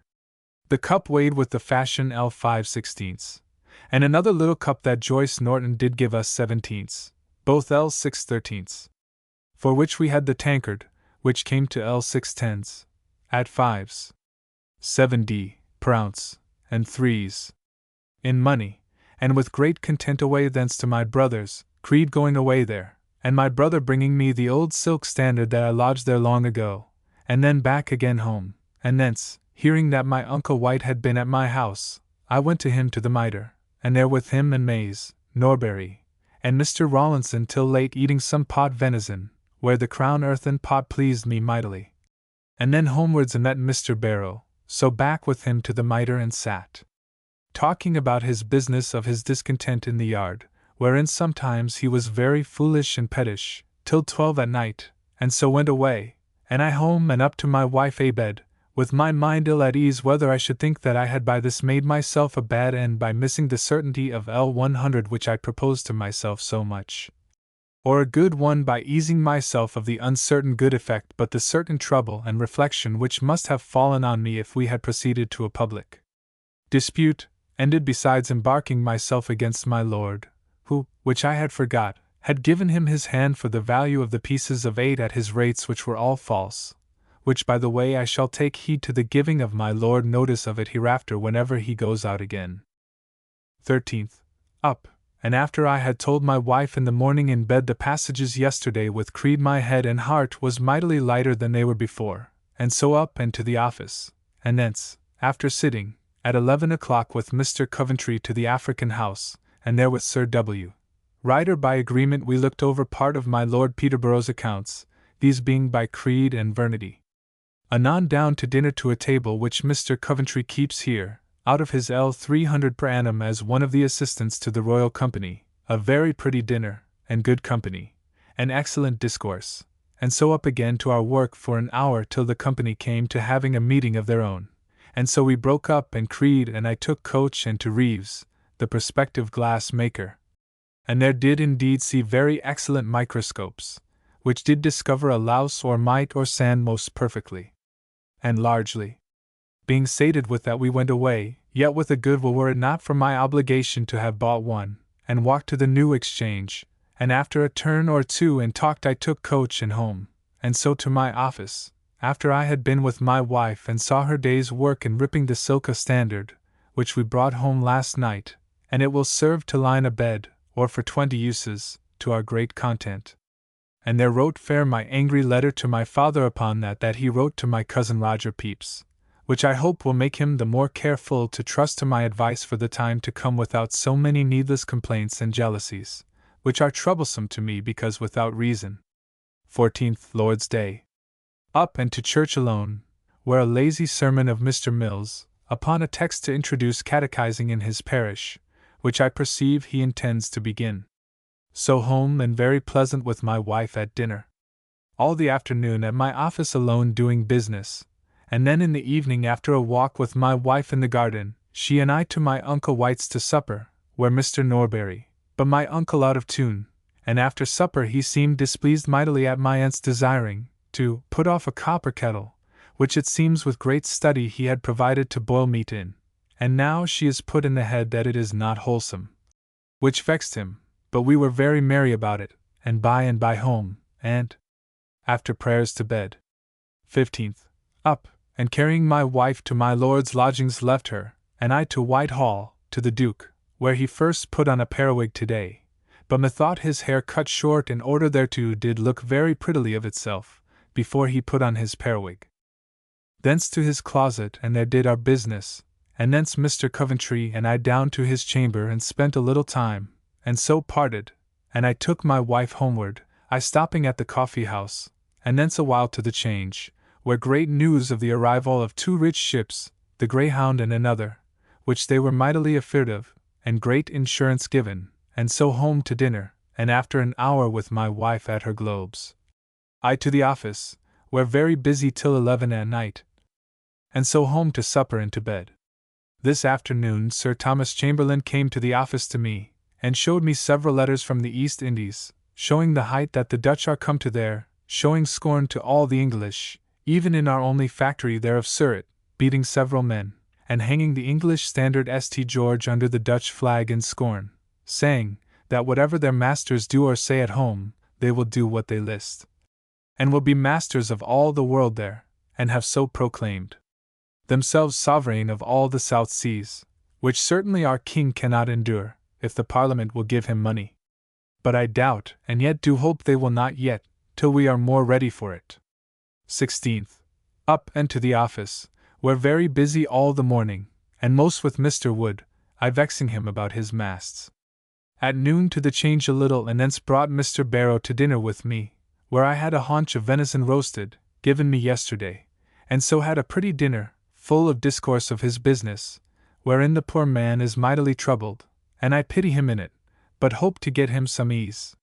He being gone I to the office, where very busy till night, that my Uncle White and Mr. Mays came to me, and after discourse about Mays' business to supper very merry, but my mind upon my business, and so they being gone I to my viol a little, which I have not done some months, I think, before, and then a little to my office, at 11 at night, and so home and to bed.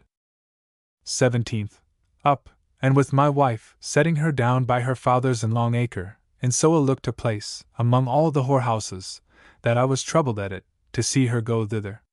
Thence I to Whitehall, and there walked up and down talking with Mr. Pierce, who tells me of the King's giving of my Lord Fitzharding 2 leases which belong indeed to the Queen, worth L20,000 to him, and how people do talk of it, and other things of that nature which I am sorry to hear. He and I walked round the park with great pleasure, and back again, and finding no time to speak with my Lord of Albemarle, I walked to the Change, and there met my wife at our pretty doll's, and so took her home, and Creed also whom I met there, and sent her hose, while Creed and I stayed on the Change, and by home and dined, where I found an excellent mastiff, his name Towser, sent me by a chirurgeon. After dinner I took my wife again by coach, leaving Creed by the way going to Gresham College, of which he is now become one of the virtuosos, and to Whitehall, where I delivered a paper about Tangier to my Lord Duke of Albemarle in the council chamber, and so to Mrs. Hunt's to call my wife, and so by coach straight home, and at my office till 3 o'clock in the morning. Having spent much time this evening in discourse with Mr. Cutler, who tells me how the Dutch deal with us abroad and do not value us anywhere, and how he and Sir W. Ryder have found reason to lay aside Captain Cock in their company, he having played some indiscreet and unfair tricks with them, and has lost himself everywhere by his imposing upon all the world with the conceit he has of his own wit, and so has, he tells me, Sir R. Ford also, both of whom are very witty men. He being gone, Sir W. Ryder came and stayed with me till about 12 at night, having found ourselves work till that time, about understanding the measuring of Mr. Wood's masts, which though I did so well before as to be thought to deal very hardly against Wood, yet I am ashamed I understand and know better, and do hope yet, whatever be thought of me, to save the king some more money. And out of an impatience to break up with my head full of confused confounded notions, but nothing brought to a clear comprehension, I was resolved to sit up and did till now it is ready to strike 4 o'clock, all alone, cold, and my candle not enough left to light me to my own house, and so, with my business however brought to some good understanding, and set it down pretty clear, I went home to bed with my mind at good quiet, and the girl sitting up for me, the rest all a bed. I eat and drank a little, and to bed, weary, sleepy, cold, and my head aching. 18th. Called up to the office, and much against my will I rose, my head aching mightily, and to the office, where I did argue to good purpose for the king, which I have been fitting myself for the last night against Mr. Wood about his masts, but brought it to no issue. Very full of business till noon, and then with Mr. Coventry to the African house, and there fell to my Lord Peterborough's accounts, and by to dinner, where excellent discourse, Sir G. Carteret and others of the African company with us, and then up to the accounts again, which were by done, and then I strayed home, my head in great pain, and drowsy. So after doing a little business at the office I wrote to my father about sending him the mastiff was given me yesterday. I home and by daylight to bed about 6 o'clock and fell to sleep, wakened about 12 when my wife came to bed, and then to sleep again and so till morning, and then 19th. Up in good order in my head again and shaved myself, and then to the office, whither Mr. Cutler came, and walked and talked with me a great while, and then to the Change together, and it being early, did tell me several excellent examples of men raised upon the Change by their great diligence and saving, as also his own fortune, and how credit grew upon him, that when he was not really worth L1100, he had credit for L100,000 of Sir W. Ryder, how he rose, and others. By and by joined with us Sir John Banks, who told us several passages of the East India Company, and how in his very case, when there was due to him and Alderman Miko L64,000 from the Dutch for injury done to them in the East Indies, Oliver presently after the peace, they delaying to pay them the money, sent them word, that if they did not pay them by such a day, he would grant letters of marque to those merchants against them, by which they were so fearful of him, they did presently pay the money every farthing. By and by, the Change filling, I did many businesses, and about 2 o'clock went off with my Uncle White to his house, thence by appointment we took our wives, they by coach with Mr. Maws, and we on foot to Mr. Jaggard, a salter, in Thames Street, for whom I did a courtesy among the poor victuallers, his wife, whom long ago I had seen, being daughter to Old Day, my Uncle White's master, is a very plain woman. But pretty children they have. They lived methought at first in but a plain way, but afterward I saw their dinner, all fish, brought in very neatly, but the company being but bad I had no great pleasure in it.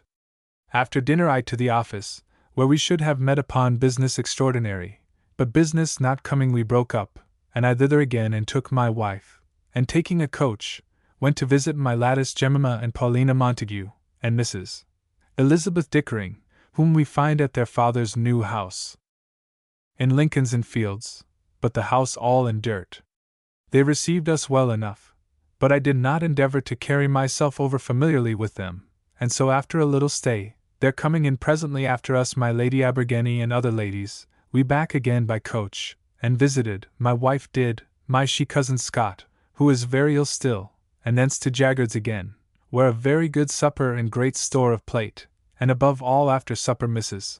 Jaggard did at my entreaty play on the viol, but so well as I did not think any woman in England could, and but few maisters. I must confess it did mightily surprise me, though I knew heretofore that she could play, but little thought so well.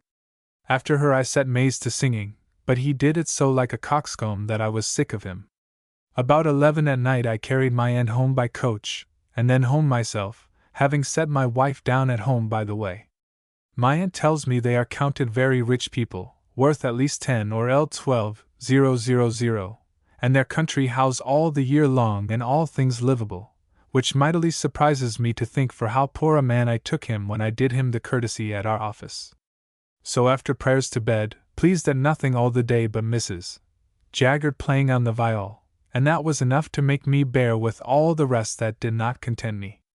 20th. Up and to the office, where we sat all the morning, and at noon to the Change with Mr. Coventry, and thence home to dinner, after dinner by gaily down to Woolwich, where with Mr. Falconer, and then at the other yard doing some business to my content, and so walked to Greenwich, it being a very fine evening, and brought right home with me by water, and so to my office, where late doing business, and then home to supper and to bed. 21st. Lord's Day. Up, and having many businesses at the office today, I spent all the morning there drawing up a letter to Mr. Coventry about preserving of masts, being collections of my own, and at noon home to dinner, whither my brother Tom comes, and after dinner I took him up and read my letter lately of discontent to my father, and he is seemingly pleased at it, and cries out of my sister's ill nature and lazy life there. He being gone, I to my office again, and there made an end of my morning's work, and then, after reading my vows of course, home and back again with Mr. Mays, and walked with him talking of his business in the garden, and he being gone my wife and I walked a turn or two also, and then my uncle White fetching of us, she and I to his house to supper, and by the way calling on Sir G. Carteret to desire his consent to my bringing Mays to him, which he agreed to. So I to my uncle's, but stayed a great while vexed both of us for Mays not coming in, and soon he came, and I with him from supper to Sir G. Carteret, and there did largely discourse of the business, and I believe he may expect as much favor as he can do him, though I fear that will not be much. So back, and after sitting there a good while, we home, and going my wife told me how my uncle when he had her alone did tell her that he did love her as well as ever he did, though he did not find it convenient to show it publicly for reasons on both sides, seeming to mean as well to prevent my jealousy as his wife's. But I am apt to think that he do mean us well, and to give us something if he should die without children. So home to prayers and to bed. My wife called up the people to washing by 4 o'clock in the morning, and our little girl Susan is a most admirable slut, and pleases us mightily, doing more service than both the others and deserves wages better. 22nd. Up and shaved myself, and then my wife and I by coach out, and I set her down by her father's, being vexed in my mind and angry with her for the ill-favored place, among or near the whorehouses, that she is forced to come to him. So left her there, and I to Sir T.H. Warwick's, but did not speak with him. Thence to take a turn in St. James's Park, and meeting with Anth. Joyce walked with him a turn in the Pall Mall, and so parted, he St. James's Ward and I out to Whitehall Ward, and so to a picture seller's by the Half Moon in the street over against the Exchange, and there looked over the maps of several cities and did buy 2 books of cities stitched together cost me 9s. And when I came home thought of my vow, and paid 5s. into my poor box for it, hoping in God that I shall forfeit no more in that kind. Thence, meeting Mr. Moore, and to the Exchange, and there found my wife at Pretty Doll's, and thence by coach set her at my uncle White's, to go with my aunt to market once more against Lent, and I to the coffee house, and thence to the Change, my chief business being to inquire about the manner of other countries keeping of their masts wet or dry, and got good advice about it, and so home, and alone ate a bad, cold dinner. My people being at their washing all day, and so to the office and all the afternoon upon my letter to Mr. Coventry about keeping of masts, and ended it very well at night, and wrote it fair over. This evening came Mr. Alsop the King's brewer, with whom I spent an hour talking and bewailing the posture of things at present, the King led away by 6 men, that none of his serious servants and friends can come at him.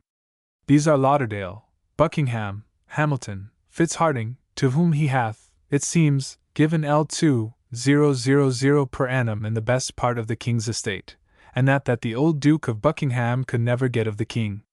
Progress is another, and Sir H. Bennet. He loves not the Queen at all, but is rather sullen to her, and she, by all reports, incapable of children.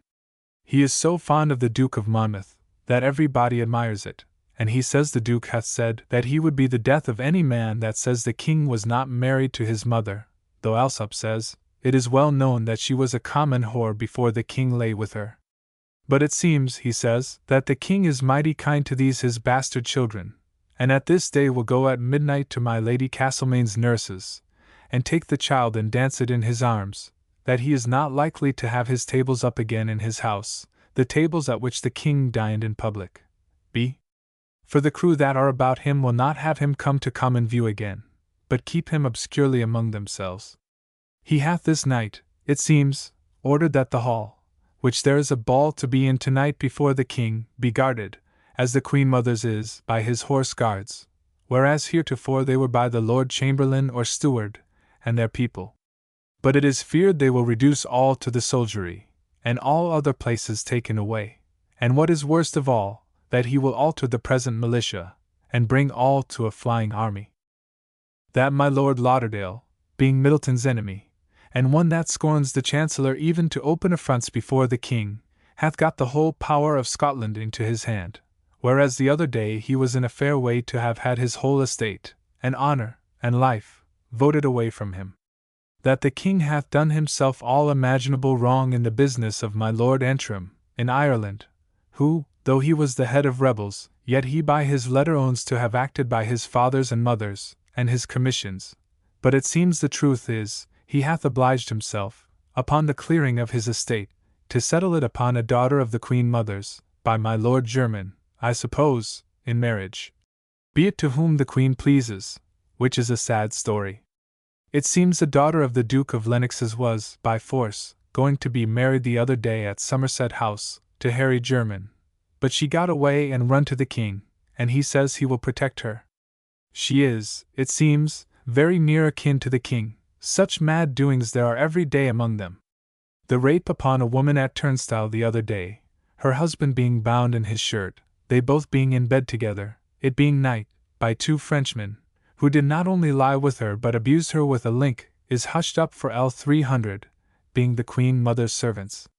There was a French book in verse, the other day, translated and presented to the Duke of Monmouth in such a high style, that the Duke of York, he tells me, was mightily offended at it. The Duke of Monmouth's mother's brother hath a place at court, and being a Welshman, I think he told me, will talk very broad of the king's being married to his sister. The king did the other day, at the council, commit my Lord Digby's chaplain, and steward, and another servant, who went upon the process begun there against their lord to swear that they saw him at church, and receive the sacrament as a Protestant, which, the judges said, was sufficient to prove him such in the eye of the law. The king, I say, did commit them all to the gatehouse, notwithstanding their pleading their dependence upon him, and the faith they owed him as their lord, whose bread they eat. And that the king should say, that he would soon see whether he was king, or Digby. That the Queen Mother hath outrun herself in her expenses, and is now come to pay very ill, or run in debt, the money being spent that she received for leases. He believes there is not any money laid up in bank, as I told him some did hope. But he says, from the best informers he can assure me there is no such thing, nor any body that should look after such a thing, and that there is not now above L80,000 of the Dunkirk money left in stock. That Oliver in the year when he spent L1,400,000 in the navy, did spend in the whole expense of the kingdom L2,600,000. That all the court are mad for a Dutch war, but both he and I did concur, that it was a thing rather to be dreaded than hoped for, unless by the French king's falling upon Flanders, they and the Dutch should be divided. That our ambassador had, it is true, an audience, but in the most dishonorable way that could be, for the princes of the blood, though invited by our ambassador, which was the greatest absurdity that ever ambassador committed these 400 years, were not there, and so were not said to give place to our king's ambassador.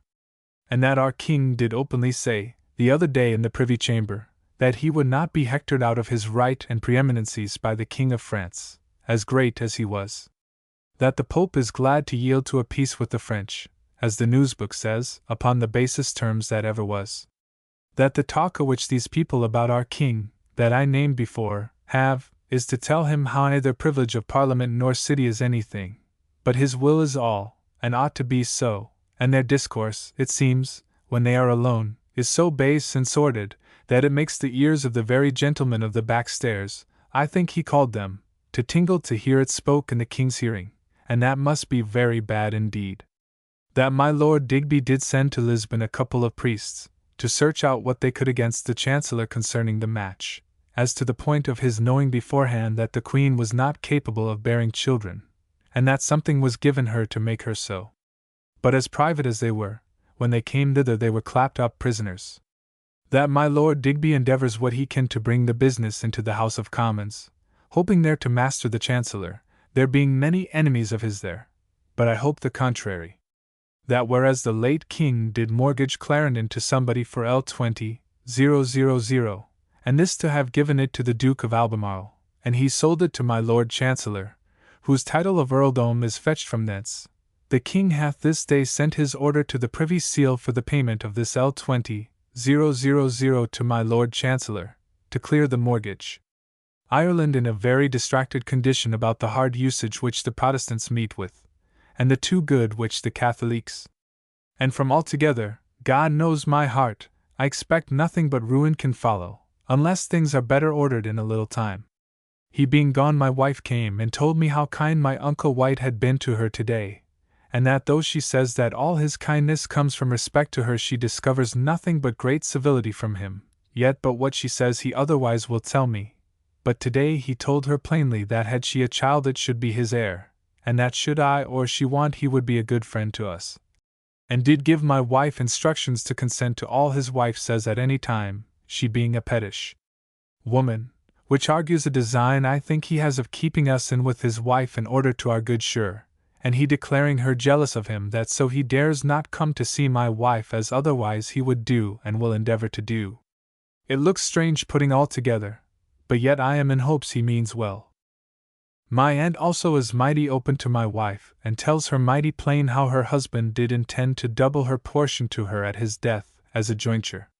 That he would give presently L100 to her niece Mary and a good legacy at his death, and it seems did as much to the other sister, which vexed me, to think that he should bestow so much upon his wife's friends daily as he do, but it cannot be helped for the time past, and I will endeavor to remedy it for the time to come. After all this discourse with my wife at my office alone, she home to see how the wash goes on and I to make an end of my work, and so home to supper and to bed. 23rd. Up, it being Shrove Tuesday, and at the office sat all the morning, at noon to the change, and there met with Sir W.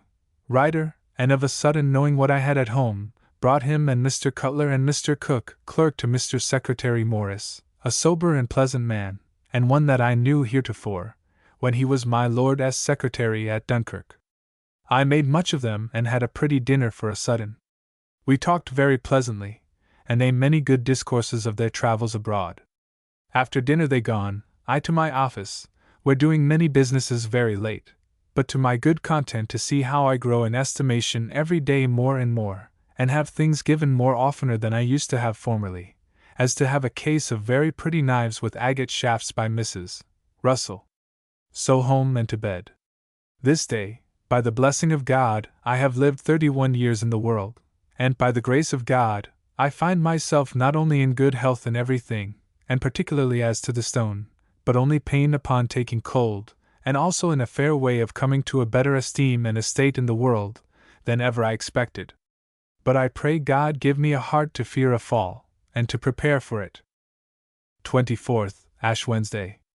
Up and by water, it being a very fine morning, to Whitehall, and there to speak with Sir P.H. Warwick, but he was gone out to chapel, so I spent much of the morning walking in the park, and going to the Queen's Chapel, where I stayed and saw their Mass, till a man came and bid me go out or kneel down, so I did go out. And thence to Somerset House, and there into the chapel, where Monsieur d'Espagne used to preach.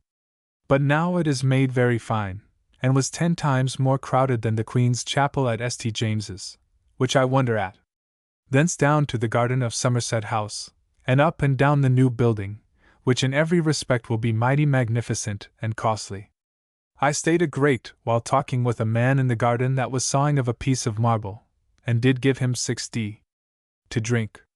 He told me much of the nature and labor of the work, how he could not saw above 4 inches of the stone in a day, and of a greater not above 1 or 2, and after it is sawed, then it is rubbed with coarse and then with finer and finer sand till they come to putty, and so polish it as smooth as glass. Their saws have no teeth, but it is the sand only which the saw rubs up and down that do the thing. Thence by water to the coffee house, and there sat with Alderman Barker talking of hemp and the trade, and thence to the Change a little, and so home and dined with my wife, and then to the office till the evening, and then walked a while merrily with my wife in the garden, and so she gone, I to work again till late, and so home to supper and to bed. 25th. Up and to the office, where we sat, and thence with Mr. Coventry by coach to the glass house and there dined, and both before and after did my Lord Peterborough's accounts. Thence home to the office, and there did business till called by Creed, and with him by coach, setting my wife at my brother's, to my lord's, and saw the young ladies, and talked a little with them, and thence to Whitehall, a while talking but doing no business, but resolved of going to meet my lord tomorrow, having got a horse of Mr. Coventry today. So home, taking up my wife, and after doing something at my office home, God forgive me, disturbed in my mind out of my jealousy of my wife tomorrow when I am out of town, which is a held to my mind, and yet without all reason. God forgive me for it, and mend me. So home, and getting my things ready for me, weary to bed. 26th. Up, and after dressing myself handsomely for riding, I out, and by water to Westminster, to Mr. Creed's chamber, and after drinking some chocolate, and playing on the viol, Mr. Mallard being there, upon Creed's new viol, which proves, methinks, much worse than mine, and looking upon his new contrivance of a desk and shelves for books, we set out from an inn hard by, whither Mr. Coventry's horse was carried, and round about the bush through bad ways to Highgate. Good discourse in the way had between us, and it being all day a most admirable pleasant day, we, upon consultation, had stopped at the Cock, a mile on this side Barnet, being unwilling to put ourselves to the charge or doubtful acceptance of any provision against my lord's coming by, and there got something and dined, setting a boy to look towards Barnet Hill, against their coming, and after 2 or 3 false alarms, they come. And we met the coach very gracefully, and I had a kind receipt from both lord and lady as I could wish, and some kind discourse, and then rode by the coach a good way, and so fell to discoursing with several of the people, there being a dozen attending the coach, and another for the maids and parson. Among others talking with W. How, he told me how my lord in his hearing the other day did largely tell my Lord Peterborough and Povey, who went with them down to Hinchinbrook, how and when he discarded Creed, and took me to him, and that since the Duke of York has several times thanked him for me, which did not a little please me, and anon I desiring Mr. Howe to tell me upon what occasion this discourse happened. He desired me to say nothing of it now, for he would not have my lord to take notice of our being together, but he would tell me another time, which put me into some trouble to think what he meant by it. But when we came to my lord's house, I went in, and whether it was my lord's neglect, or general indifference, I know not, but he made me no kind of compliment there, and methinks, the young ladies looked somewhat highly upon me. So I went away without bidding adieu to anybody, being desirous not to be thought too servile. But I do hope and believe that my lord do yet value me as high as ever, though he dare not admit me to the freedom he once did, and that my lady is still the same woman. So rode home and there found my Uncle White. 'Tis an odd thing as my wife tells me his caressing her and coming on purpose to give her visits, but I do not trouble myself for him at all, but hope the best and very good effects of it. He being gone I eat something and my wife. I told all this day's passages, and she to give me very good and rational advice how to behave myself to my lord and his family, by slighting every body but my lord and lady, and not to seem to have the least society or fellowship with them, which I am resolved to do, knowing that it is my high carriage that must do me good there, and to appear in good clothes and garby. To the office, and being weary, early home to bed. 27th. Up, but weary, and to the office, where we sat all the morning. Before I went to the office there came Bagwell's wife to me to speak for her husband. I liked the woman very well and stroked her under the chin, but could not find in my heart to offer anything uncivil to her, she being, I believe, a very modest woman. At noon with Mr. Coventry to the African house, and to my Lord Peterborough's business again, and then to dinner, where, before dinner, we had the best oysters I have seen this year, and I think as good in all respects as ever I eat in my life. I eat a great many. Great, good company at dinner, among others Sir Martin Noel, who told us the dispute between him, as farmer of the additional duty, and the East India Company, whether calicoes be linen or no, which he says it is, having been ever esteemed so. They say it is made of cotton wool, and grows upon trees, not like flax or hemp. But it was carried against the company, though they stand out against the verdict.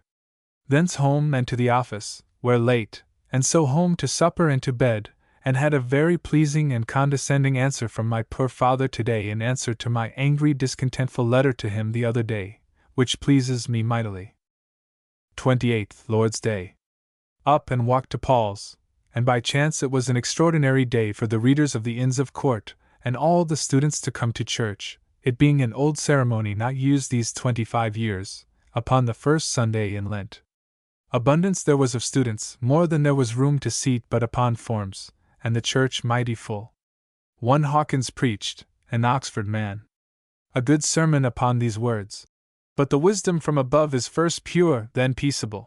Both before and after sermon I was most impatiently troubled at the choir, the worst that ever I heard. But what was extraordinary, the Bishop of London, who sat there in a pew, made a purpose for him by the pulpit, to give the last blessing to the congregation, which was, he being a comely old man, a very decent thing, methought. The Lieutenant of the Tower, Sir J. Robinson, would needs have me by coach home with him, and sending word home to my house I did go and dine with him, his ordinary table being very good, and his lady of very high carriage but comely big woman. I was mightily pleased with her.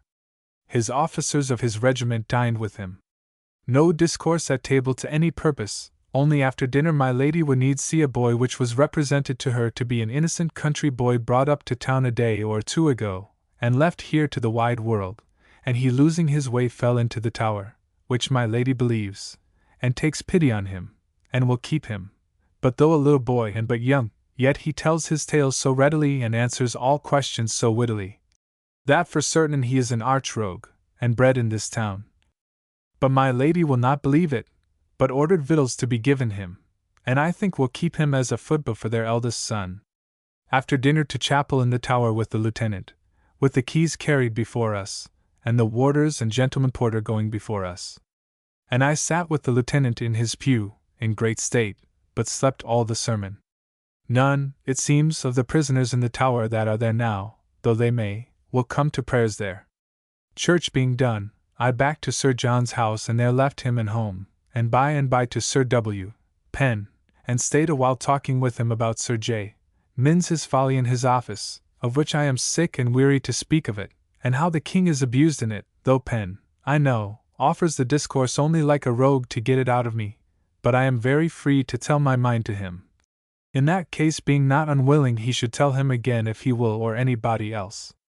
Thence home, and walked in the garden by brave moonshine with my wife above 2 hours, till past 8 o'clock, then to supper, and after prayers to bed.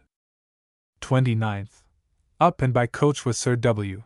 Penn to Charing Cross, and there I light, and to Sir Philip Warwick to visit him and discourse with him about navy business, which I did at large and he most largely with me, not only about the navy but about the general revenue of England, above 2 hours I think, many staying all the while without. But he seemed to take pains to let me either understand the affairs of the revenue, or else to be a witness of his pains and care in stating it. He showed me indeed many excellent collections of the state of the revenue in former kings and the late times, and the present. He showed me how the very assessments between 1643 and 1659, which were taxes, besides excise, customs, sequestrations, decimations, king and queens and church lands, or anything else but just the assessments, come to above 15 millions. He showed me a discourse of his concerning the revenues of this and foreign states. How that of Spain was great, but divided with his kingdoms, and so came to little. How that of France did, and do much exceed ours before for quantity, and that it is at the will of the prince to tax what he will upon his people, which is not here. That the Hollanders have the best manner of tax, which is only upon the expense of provisions, by an excise, and do conclude that no other tax is proper for England but a pound rate, or excise upon the expense of provisions. He showed me every particular sort of payment away of money, since the king's coming in, to this day, and told me, from one to one, how little he hath received of profit from most of them, and I believe him truly. That the L1, 200,000 which the Parliament with so much ado did first vote to give the king, and since hath been re-examined by several committees of the present Parliament, is yet above L 300,000 short of making up really to the king the L1, 200,000, as by particulars he showed me. And in my Lord Treasurer's excellent letter to the king upon this subject he tells the king how it was the spending more than the revenue that did give the first occasion of his father's ruin, and did since to the rebels, who, he says, just like Henry VIII, had great and sudden increase of wealth, but yet by overspending, both died poor, and further tells the king how much of this L1, 200,000 depends upon the life of the prince, and so must be renewed by Parliament again to his successor, which is seldom done without parting with some of the prerogatives of the crown, or if denied and he persists to take it of the people, it gives occasion to a civil war, which may, as it did in the late business of tonnage and poundage, prove fatal to the crown. He showed me how many ways the Lord Treasurer did take before he moved the king to farm the customs in the manner he do, and the reasons that moved him to do it. He showed thee a very excellent argument to prove that our importing less than we export do not impoverish the kingdom, according to the received opinion, which, though it be a paradox, and that I do not remember the argument, yet methought there was a great deal in what he said.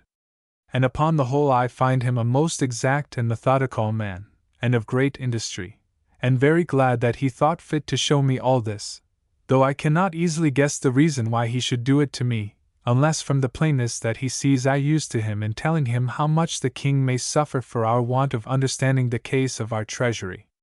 Thence to Whitehall, where my Lord Sandwich was, and gave me a good countenance, I thought, and before the Duke did our usual business, and so I about several businesses in the house, and then out to the Mews with Sir W. Penn. But in my way first did meet with W. Howe, who did of himself advise me to appear more free with my lord and to come to him. For my own strangeness he tells me he thinks do make my lord the worse. At the Mews Sir W. Penn and Mr. Baxter did shew me several good horses, but Penn, which Sir W. Penn did give the Duke of York, was given away by the Duke the other day to a Frenchman, which Baxter is cruelly vexed at, saying that he was the best horse that he expects a great while to have to do with. Thence I to the Change, and thence to a coffee house with Sir W. Warren, and did talk much about his and Wood's business, and thence homewards, and in my way did stay to look upon a fire in an innyard in Lombard Street. But, Lord! How the mercers and merchants who had warehouses there did carry away their cloths and silks. But at last it was quenched, and I home to dinner, and after dinner carried my wife and set her and her 2 maids in Fleet Street to buy things, and I to Whitehall to little purpose, and so to Westminster Hall, and there talked with Mrs. Lane and Howlett, but the match with Hawley I perceive will not take, and so I am resolved wholly to avoid occasion of further ill with her. Thence by water to Salisbury Court, and found my wife, by agreement, at Mrs. Turner's, and after a little stay and chat set her and young Armiger down in Cheapside, and so my wife and I home. Got home before our maids, who by and by came with a great cry and fright that they had like to have been killed by a coach. But, Lord! To see how Jane did tell the story like a full and a dissembling fanatique, like her grandmother, but so like a changeling, would make a man laugh to death almost, and yet be vexed to hear her. By and by to the office to make up my monthly accounts, which I make up tonight, and to my great content find myself worth 890 and odd pounds, the greatest sum I ever yet knew, and so with a heart at great case to bed. March 1663 to 1664. March 1st. Up and to the office, where we sat all the morning, and at noon to the Change, and after much business and meeting my Uncle White, who told me how Mr. Mays had like to have been trapanned yesterday, but was forced to run for it. So with Creed and Mr. Hunt home to dinner, and after a good and pleasant dinner, Mr. Hunt parted, and I took Mr. Creed and my wife and down to Deptford, it being most pleasant weather, and there till night discoursing with the officers there about several things, and so walked home by moonshine, it being mighty pleasant, and so home, and I to my office, where late about getting myself a thorough understanding in the business of masts, and so home to bed, my left eye being mightily troubled with rheum. Second, up my mightily out of order with the rheum that has fallen down into it. However, I by coach endeavored to have waited on my Lord Sandwich, but meeting him in Chancery Lane going towards the city I stopped, and so fairly walked home again, calling at St. Paul's churchyard, and there looked upon a pretty burlesque poem, called Scaronides or Virgil Travesty. Extraordinary good. At home to the office till dinner, and after dinner my wife cut my hair short, which is grown pretty long again, and then to the office, and there till 9 at night doing business. This afternoon we had a good present of tongues and bacon from Mr. Shales, of Portsmouth. So at night home to supper, and being troubled with my eye, to bed. This morning Mr. Bergby, one of the writing clerks belonging to the council, was with me about business, a knowing man. He complains how most of the lords of the council do look after themselves and their own ends, and none the public, unless Sir Edward Nicholas. Sir G. Carteret is diligent, but all for his own ends and profit. My Lord Privy Scale, a destroyer of everybody's business, and do no good at all to the public. The Archbishop of Canterbury speaks very little, nor do much, being now come to the highest pitch that he can expect. He tells me, he believes that things will go very high against the Chancellor by Digby, and that bad things will be proved. Talks much of his neglecting the King, and making the King to trot every day to him, when he is well enough to go to visit his cousin Chief Justice Hyde, but not to the Council or King. He commends my Lord of Ormond mightily in Ireland, but cries out cruelly of Sir G. Lane for his corruption, and that he hath done my Lord great dishonour by selling of places here, which are now all taken away, and the poor wretches ready to starve. That nobody almost understands or judges of business better than the King, if he would not be guilty of his father's fault to be doubtful of himself, and easily be removed from his own opinion.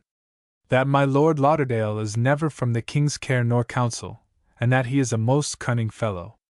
Upon the whole, that he finds things go very bad everywhere, and even in the council nobody minds the public. Third, up pretty early and so to the office, where we sat all the morning making a very great contract with Sir W. Warren for provisions for the year coming, and so home to dinner, and there was W. Howe come to dine with me, and before dinner he and I walked in the garden, and we did discourse together.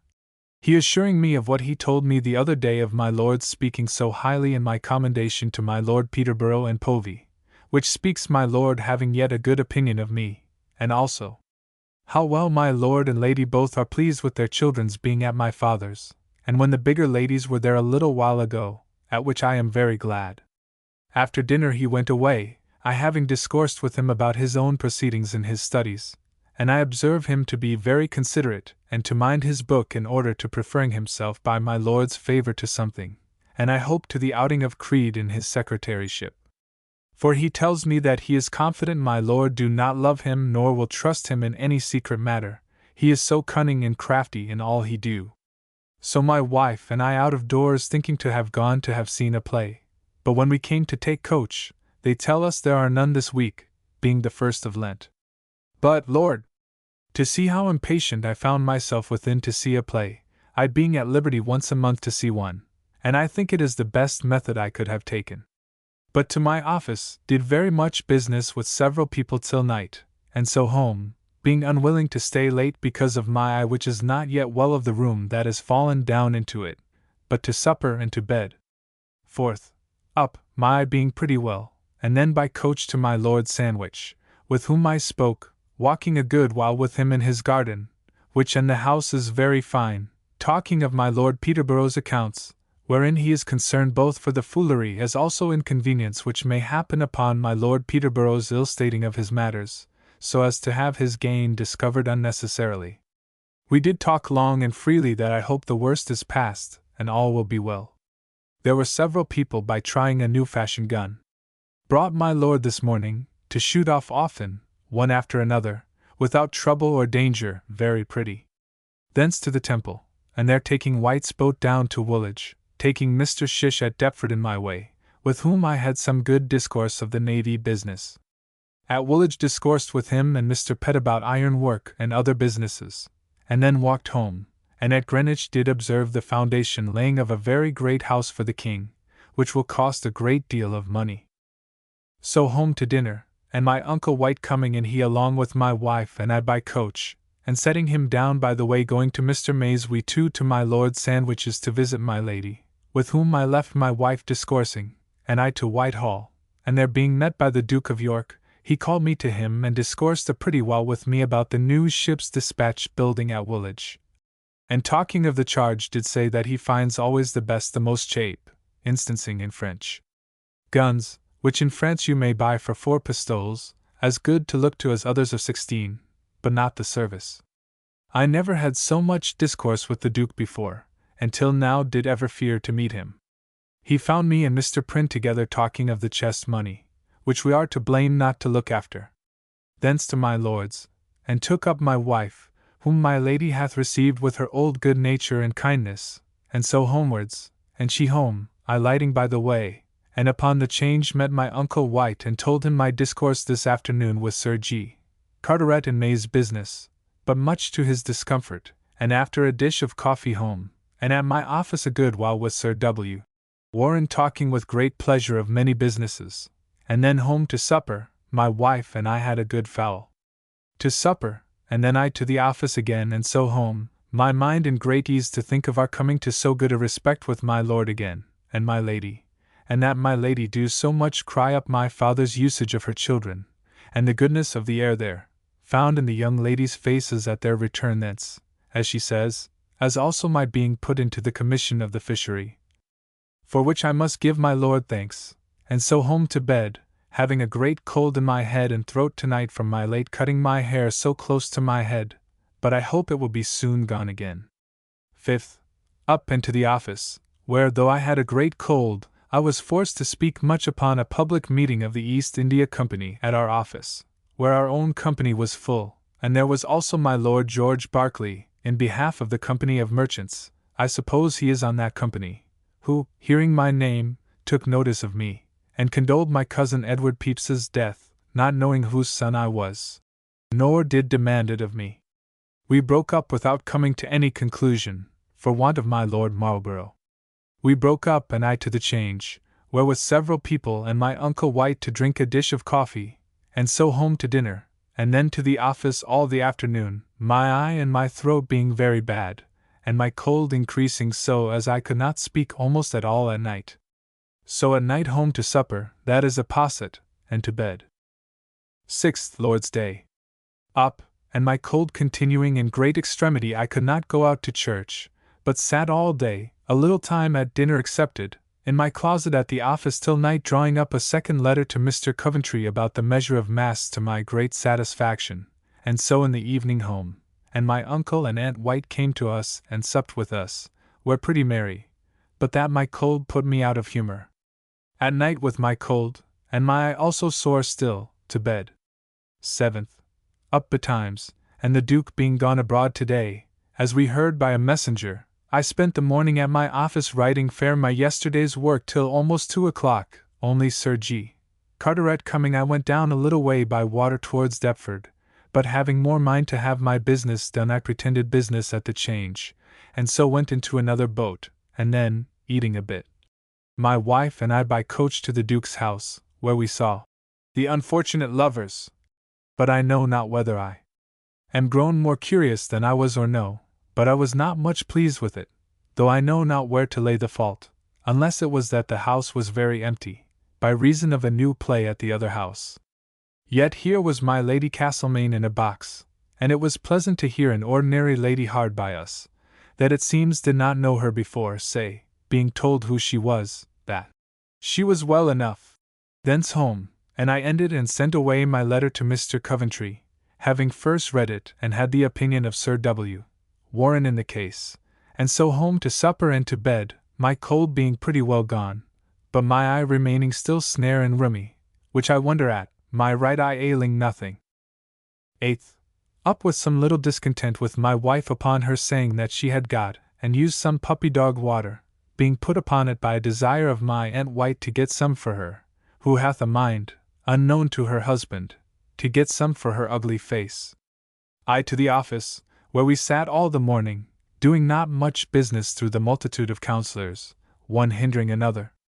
It was Mr. Coventry's own saying to me in his coach going to the change, but I wonder that he did give me no thanks for my letter last night, but I believe he did only forget it. Thence home, whither Leland came and dined with me, but we made no long stay at dinner, for, Heraclius, being acted, which my wife and I have a mighty mind to see, we do resolve, though not exactly agreeing with the letter of my vow yet altogether with the sense, to see another this month, by going hither instead of that at court, there having been none conveniently since I made my vow for us to see there, nor like to be this Lent. And besides we did walk home on purpose to make this going as cheap as that would have been, to have seen one at court, and my conscience knows that it is only the saving of money and the time also that I intend by my oaths, and this has cost no more of either, so that my conscience before God do after good consultation and resolution of paying my forfeit, did my conscience accuse me of breaking my vow, I do not find myself in the least apprehensive that I have done any violence to my oaths. The play hath one very good passage well managed in it, about two persons pretending, and yet denying themselves, to be son to the tyrant Phocas, and yet heir of Mauritius to the crown. The garments like Romans very well. The little girl is come to act very prettily, and spoke the epilogue most admirably. But at the beginning, at the drawing up of the curtain, there was the finest scene of the emperor and his people about him, standing in their fixed and different pastures in their Roman habits, above all that ever I yet saw at any of the theatres. Walked home, calling to see my brother Tom, who is in bed, and I doubt very ill of a consumption. To the office a while, and so home to supper and to bed. 9th. Up pretty betimes to my office, where all day long, but a little at home at dinner, at my office finishing all things about Mr. Wood's contract for masts, wherein I am sure I shall save the King L400 before I have done. At night home to supper and to bed. 10th. Up and to the office, where all the morning doing business, and at noon to the change and there very busy, and so home to dinner with my wife, to a good hog's harslet. A piece of meat I love, but have not eat of I think these 7 years, and after dinner abroad by coach set her at Mrs. Hunt's and I to Whitehall, and at the Privy Seal I inquired, and found the bill come for the corporation of the Royal Fishery, whereof the Duke of York is made present governor, and several other very great persons, to the number of 32, made his assistants for their lives, whereof, by my Lord Sandwich's favour, I am one, and take it not only as a matter of honour, but that may come to be of profit to me, and so with great content went and called my wife, and so home and to the office, where busy late, and so home to supper and to bed. 11th. Up and by coach to my Lord Sandwich's, who not being up I stayed talking with Mr. Moore till my lord was ready and come down, and went directly out without calling for me or seeing anybody. I know not whether he knew I was there, but I am apt to think not, because if he would have given me that slighting yet he would not have done it to others that were there. So I went back again doing nothing but discoursing with Mr. Moore, who I find by discourse to be grown rich, and indeed not to use me at all with the respect he used to do, but as his equal. He made me known to their chaplain, who is a worthy, able man. Thence home, and by to the coffee-house, and thence to the change, and so home to dinner, and after a little chat with my wife to the office, where all the afternoon till very late at the office busy, and so home to supper and to bed, hoping in God that my diligence, as it is really very useful for the king, so it will end in profit to myself. In the meantime I have good content in mind to see myself improve every day in knowledge and being known. 12th. Lay long pleasantly entertaining myself with my wife, and then up and to the office, where busy till noon, vexed to see how Sir J. Minns deserves rather to be pitied for his dotage and folly than employed at a great salary to ruin the king's business. At noon to the change, and thence home to dinner, and then down to Deptford, where busy a while, and then walking home it fell hard a-raining. So at halfway house put in, and there meeting Mr. Stacy with some company of pretty women, I took him aside to a room by ourselves, and there talked with him about the several sorts of tars, and so by and by parted, and I walked home and there laid at the office, and so home to supper and to bed. 13th Lord's Day. Lay long in bed talking with my wife, and then up in great doubt whether I should not go see Mr. Coventry or no, who hath not been well these 2 or 3 days, but it being foul weather I stayed within, and so to my office, and there all the morning reading some common law, to which I will allot a little time now and then, for I much want it. At noon home to dinner, and then after some discourse with my wife, to the office again, and by Sir W. Penn came to me after sermon and walked with me in the garden, and then one comes to tell me that Anthony and Will Joyce were come to see me, so I in to them and made mighty much of them, and very pleasant we were, and most of their business I find to be to advise about getting some woman to attend my brother Tom, whom they say is very ill and seems much to want one. To which I agreed, and desired them to get their wives to inquire out one. By and by they bid me good night, but immediately as they were gone out of doors comes Mrs. Turner's boy with a note to me to tell me that my brother Tom was so ill as they feared he would not long live, and that it would be fit I should come and see him. So I sent for them back, and they came, and Will Joyce desiring to speak with me alone I took him up, and there he did plainly tell me to my great astonishment that my brother is deadly ill, and that their chief business of coming was to tell me so, and what is worse that his disease is the pox, which he hath heretofore got, and hath not been cured, but is come to this, and that this is certain, though a secret told his father Fenner by the doctor which he helped my brother to.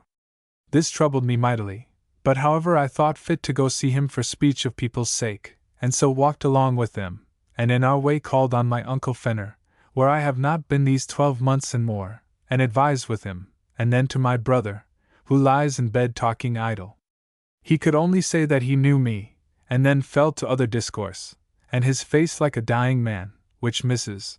Turner, who was here, and others conclude he is. The company being gone, I took the maid, which seems a very grave and serious woman, and in W. Joyce's company did inquire how things are with her master. She told me many things very discreetly, and said she had all his papers and books, and key of his cutting house, and showed me a bag which I and W. Joyce told, coming to L 5/14, 0d, which we left with her again, after giving her good counsel, and the boys, and seeing a nurse there of Mrs. Holden's choosing, I left them, and so walked home greatly troubled to think of my brother's condition, and the trouble that would arise to me by his death or continuing sick. So at home, my mind troubled, to bed. 14th, up, and walked to my brother's, where I find he hath continued talking idly all night, and now knows me not, which troubles me mightily. So I walked down and discoursed a great while alone with the maid, who tells me many passages of her master's practices, and how she concludes that he has run behindhand a great while and owes money, and has been done by several people, among others by one Cave, both husband and wife, but whether it was for, see April 6th, money or something worse she knows not, but there is one Cranbourne, I think she called him, in Fleet Lane with whom he hath many times been mighty private, but what their dealings have been she knows not, but believes these were naught, and then his sitting up 2 Saturday nights one after another when all were abed doing something to himself, which she now suspects what it was, but did not before, but tells me that he hath been a very bad husband as to spending his time, and hath often told him of it, so that upon the whole I do find he is, whether he lives or dies, a ruined man. And what trouble will befall me by it I know not. Thence to Whitehall, and in the Duke's chamber, while he was dressing, 2 persons of quality that were there did tell his Royal Highness how the other night, in Holborn, about midnight, being at cards, a link boy come by and run into the house, and told the people the house was falling. Upon this the whole family was fright, concluding that the boy had said that the house was fire, so they deft their cards above, and one would have got out of the balcone, but it was not open. The other went up to fetch down his children that were in bed, so all got clear out of the house. And no sooner so, but the house fell down indeed, from top to bottom. It seems my Lord Southampton's canal, sewer, did come too near their foundation, and so weakened the house, and down it came, which, in every respect, is a most extraordinary passage. By and by into his closet, and did our business with him. But I did not speed as I expected in a business about the manner of buying hemp for this year, which troubled me, but it proceeds only from my pride, that I must needs expect everything to be ordered just as I apprehend, though it was not I think from my error, but their not being willing to hear and consider all that I had to propose. Being broke up, I followed my Lord Sandwich, and thanked him for his putting me into the fishery, which I perceive he expected, and cried, "Oh," says he, "in the fishery you mean? I told you I would remember you in it," but offered no other discourse. But demanding whether he had any commands for me, methought he cried, "No," as if he had no more mind to discourse with me, which still troubles me and hath done all the day, though I think I am a fool for it, in not pursuing my resolution of going handsome in clothes and looking high, for that must do it when all is done with my lord. Thence by coach with Sir W.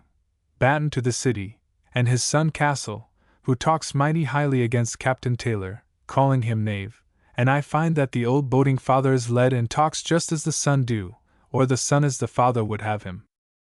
Light and to Mr. Moxon's, and there saw our office globes in doing, which will be very handsome but cost money. So to the coffee house, and there very fine discourse with Mr. Hill the merchant, a pretty, gentile, young and sober man. So to the Change, and thence home, where my wife and I fell out about my not being willing to have her gown laced, but would lay out the same money and more on a plain new one. At this she flounced away in a manner I never saw her, nor which I could ever endure. So I away to the office, though she had dressed herself to go see my Lady Sandwich. She by and by in a rage follows me, and coming to me tells me in spiteful manner like a vixen and with a look full of rancor that she would go buy a new one and lace it and make me pay for it, and then let me burn it if I would after she had done it, and so went away in a fury. This vexed me cruelly, but being very busy I had not hand to give myself up to consult what to do in it, but anon, I suppose after she saw that I did not follow her, she came again to the office, where I made her stay, being busy with another, half an hour, and her stomach coming down we were presently friends, and so after my business being over at the office we out and by coach to my Lady Sandwich's, with whom I left my wife, and I to Whitehall, where I met Mr. Delsety, and after an hour's discourse with him met with nobody to do other business with, but back again to my lady, and after half an hour's discourse with her to my brothers, who I find in the same or worse condition. The doctors give him over and so do all that see him. He talks no sense 2 words together now, and I confess it made me weep to see that he should not be able, when I asked him, to say who I was. I went to Mrs. Turner's, and by her discourse with my brother's doctor, Mr. Powell, I find that she is full now of the disease which my brother is troubled with, and talks of it mightily, which I am sorry for, there being other company, but methinks it should be for her honor to forbear talking of it. The shame of this very thing I confess troubles me as much as anything.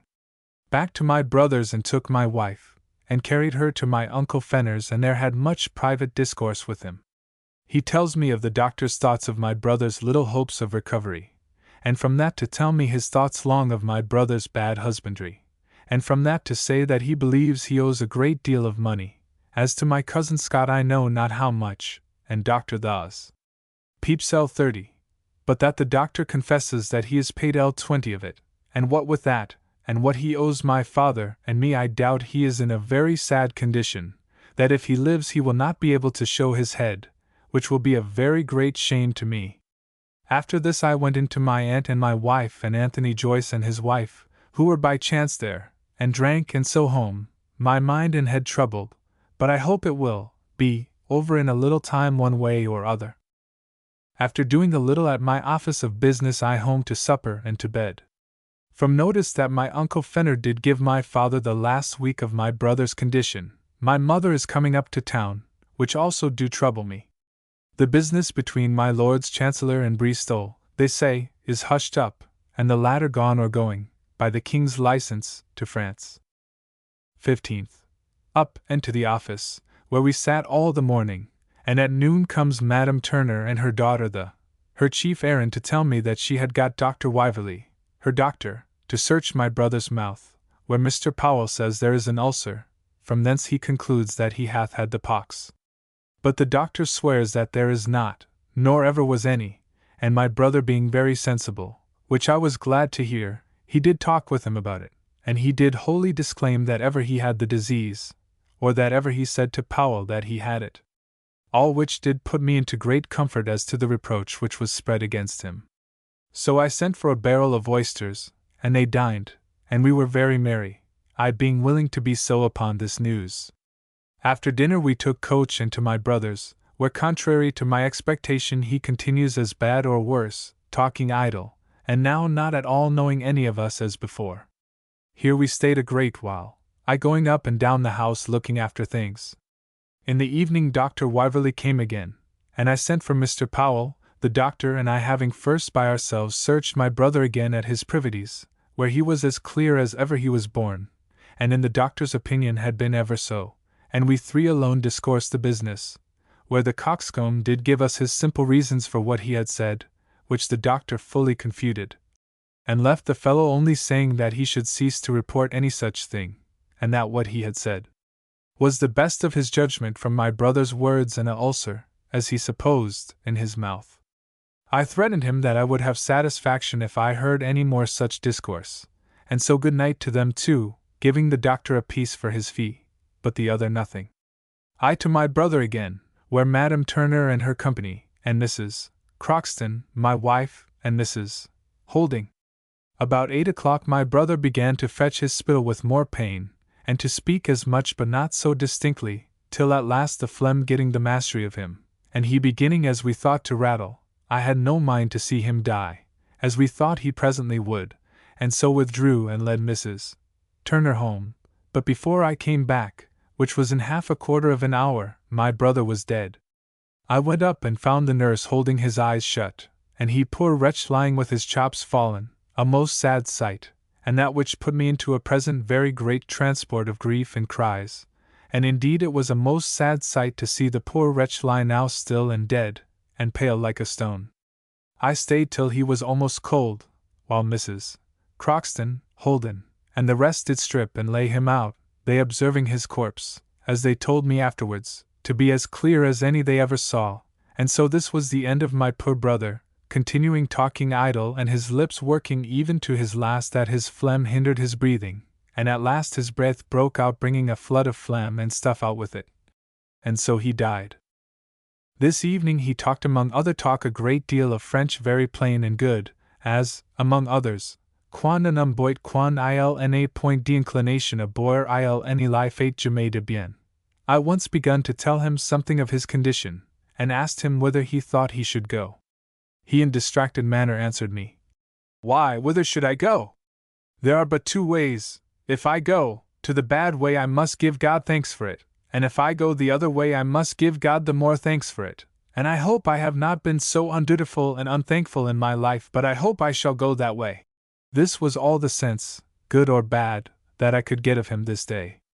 I left my wife to see him laid out, and I by coach home carrying my brother's papers, all I could find, with me, and having wrote a letter to my father telling him what hath been said I returned by coach, it being very late, and dark, to my brother's, but all being gone, the corpse laid out, and my wife at Mrs. Turner's, I thither, and there after an hour's talk, we up to bed, my wife and I in the little blue chamber. And I lay close to my wife, being full of disorder and grief for my brother. That I could not sleep nor wake with satisfaction, at last I slept till 5 or 6 o'clock. 16th. And then I rose and up, leaving my wife in bed, and to my brother's, where I set them on cleaning the house, and my wife coming anon to look after things, I up and down to my cousin Stradwick's and Uncle Fenner's about discoursing for the funeral, which I am resolved to put off till Friday next. Thence home and trimmed myself, and then to the Change, and told my Uncle White of my brother's death, and so by coach to my cousin Turner's and there dined very well, but my wife. In great pain we were forced to rise in some disorder, and in Mrs. Turner's coach carried her home and put her to bed. Then back again with my cousin Norton to Mrs. Turner's, and there stayed a while talking with Dr. Pepys, the puppy, whom I had no patience to hear. So I left them and to my brother's to look after things, and saw the coffin brought, and by Mrs. Holden came and saw him nailed up. Then came W. Joyce to me half drunk, and much ado I had to tell him the story of my brother's being found clear of what was said, but he would interrupt me by some idle discourse or other, of his crying what a good man, and a good speaker my brother was, and God knows what. At last, weary of him, I got him away, and I to Mrs. Turner's, and there, though my heart is still heavy to think of my poor brother, yet I could give way to my fancy to hear Mrs. the play upon the harpsichon, though the musique did not please me either. Thence to my brother's, and found them with my maid Elizabeth taking an inventory of the goods of the house, which I was well pleased at, and am much beholden to Mr. Honeywood's man in doing of it. His name is Herbert, one that says he knew me when he lived with Sir Samuel Morland, but I have forgot him. So I left them at it, and by coach home and to my office, there to do a little business, but God knows my heart and head is so full of my brother's death, and the consequences of it, that I can do very little or understand it. So home to supper, and after looking over some business in my chamber, I to bed to my wife, who continues in bed in some pain still. This day I have a great barrel of oysters given me by Mr. Barrow, as big as 16 of others, and I took it in the coach with me to Mrs. Turner's, and give them to her. This day the Parliament met again, after a long prorogation, but what they have done I have not been in the way to hear. 17th. Up and to my brother's, where all the morning doing business against tomorrow, and so to my cousin Stradwick's about the same business, and to the Change, and thence home to dinner, where my wife in bed sick still, but not so bad as yesterday. I dined by her, and so to the office, where we sat this afternoon, having changed this day our sittings from morning to afternoons, because of the Parliament which returned yesterday, but was adjourned till Monday next, upon pretence that many of the members were said to be upon the road, and also the King had other affairs, and so desired them to adjourn till then.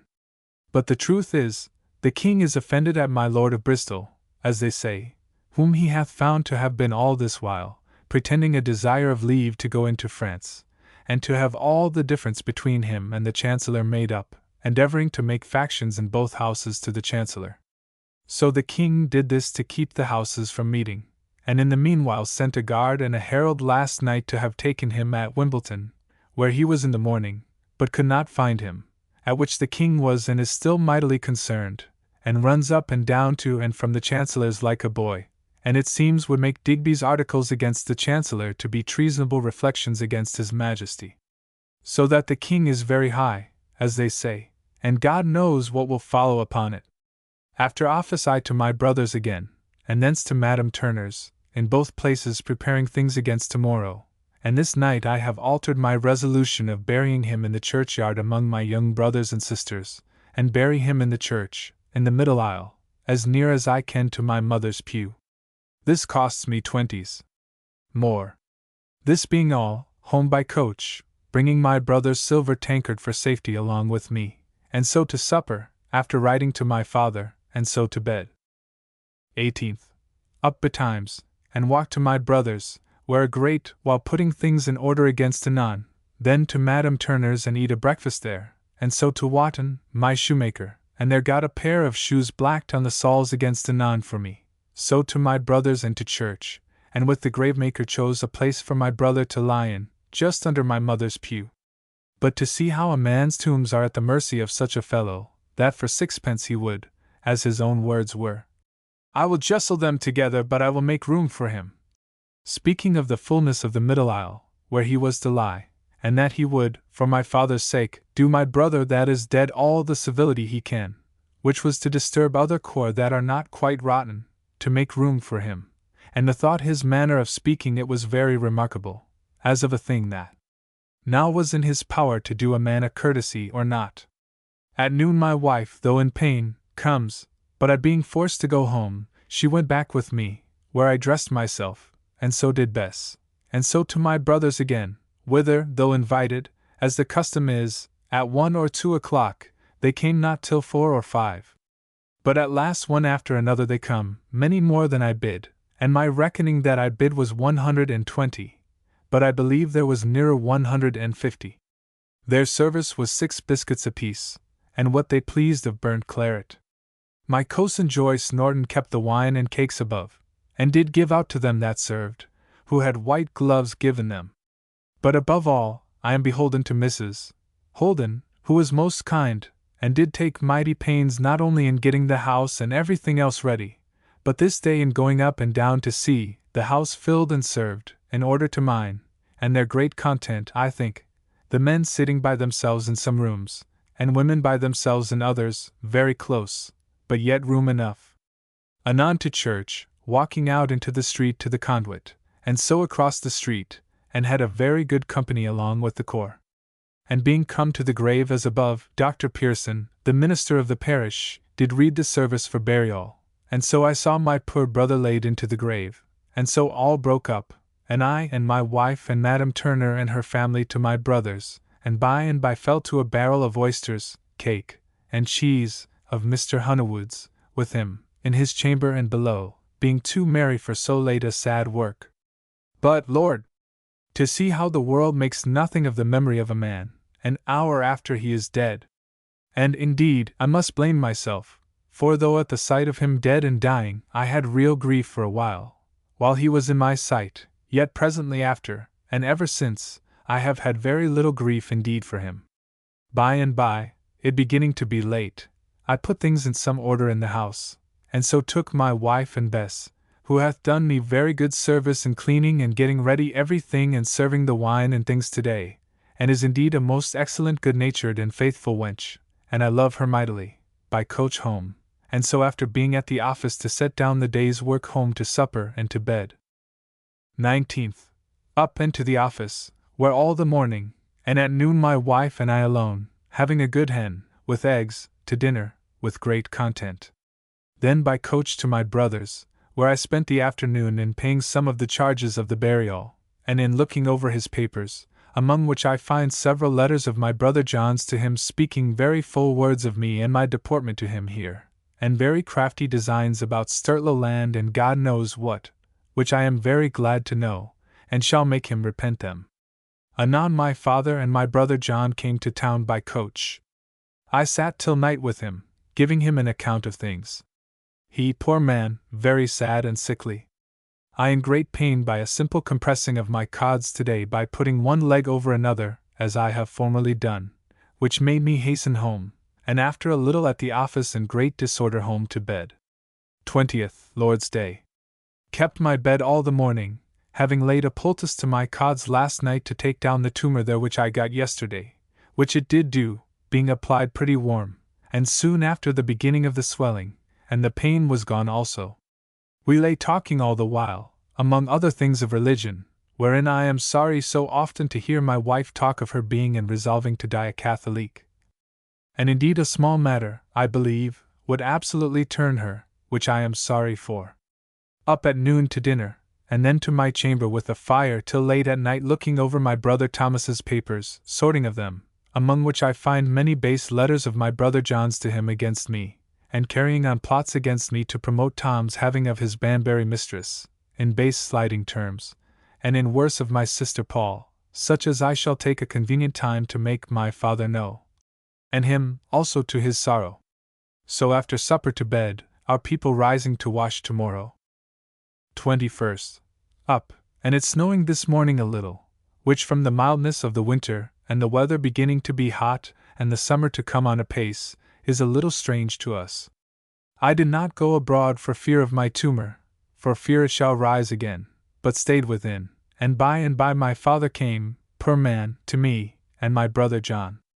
After much talk and taking them up to my chamber, I did there after some discourse bring in any business of anger, with John, and did before my father read all his roguish letters, which troubled my father mightily, especially to hear me say what I did, against my allowing anything for the time to come to him out of my own purse, and other words very severe, while he, like a simple rogue, made very silly and churlish answers to me, not like a man of any goodness or wit, at which I was as much disturbed as the other, and will be as good as my word in making him to his cost know that I will remember his carriage to me in this particular the longest day I live.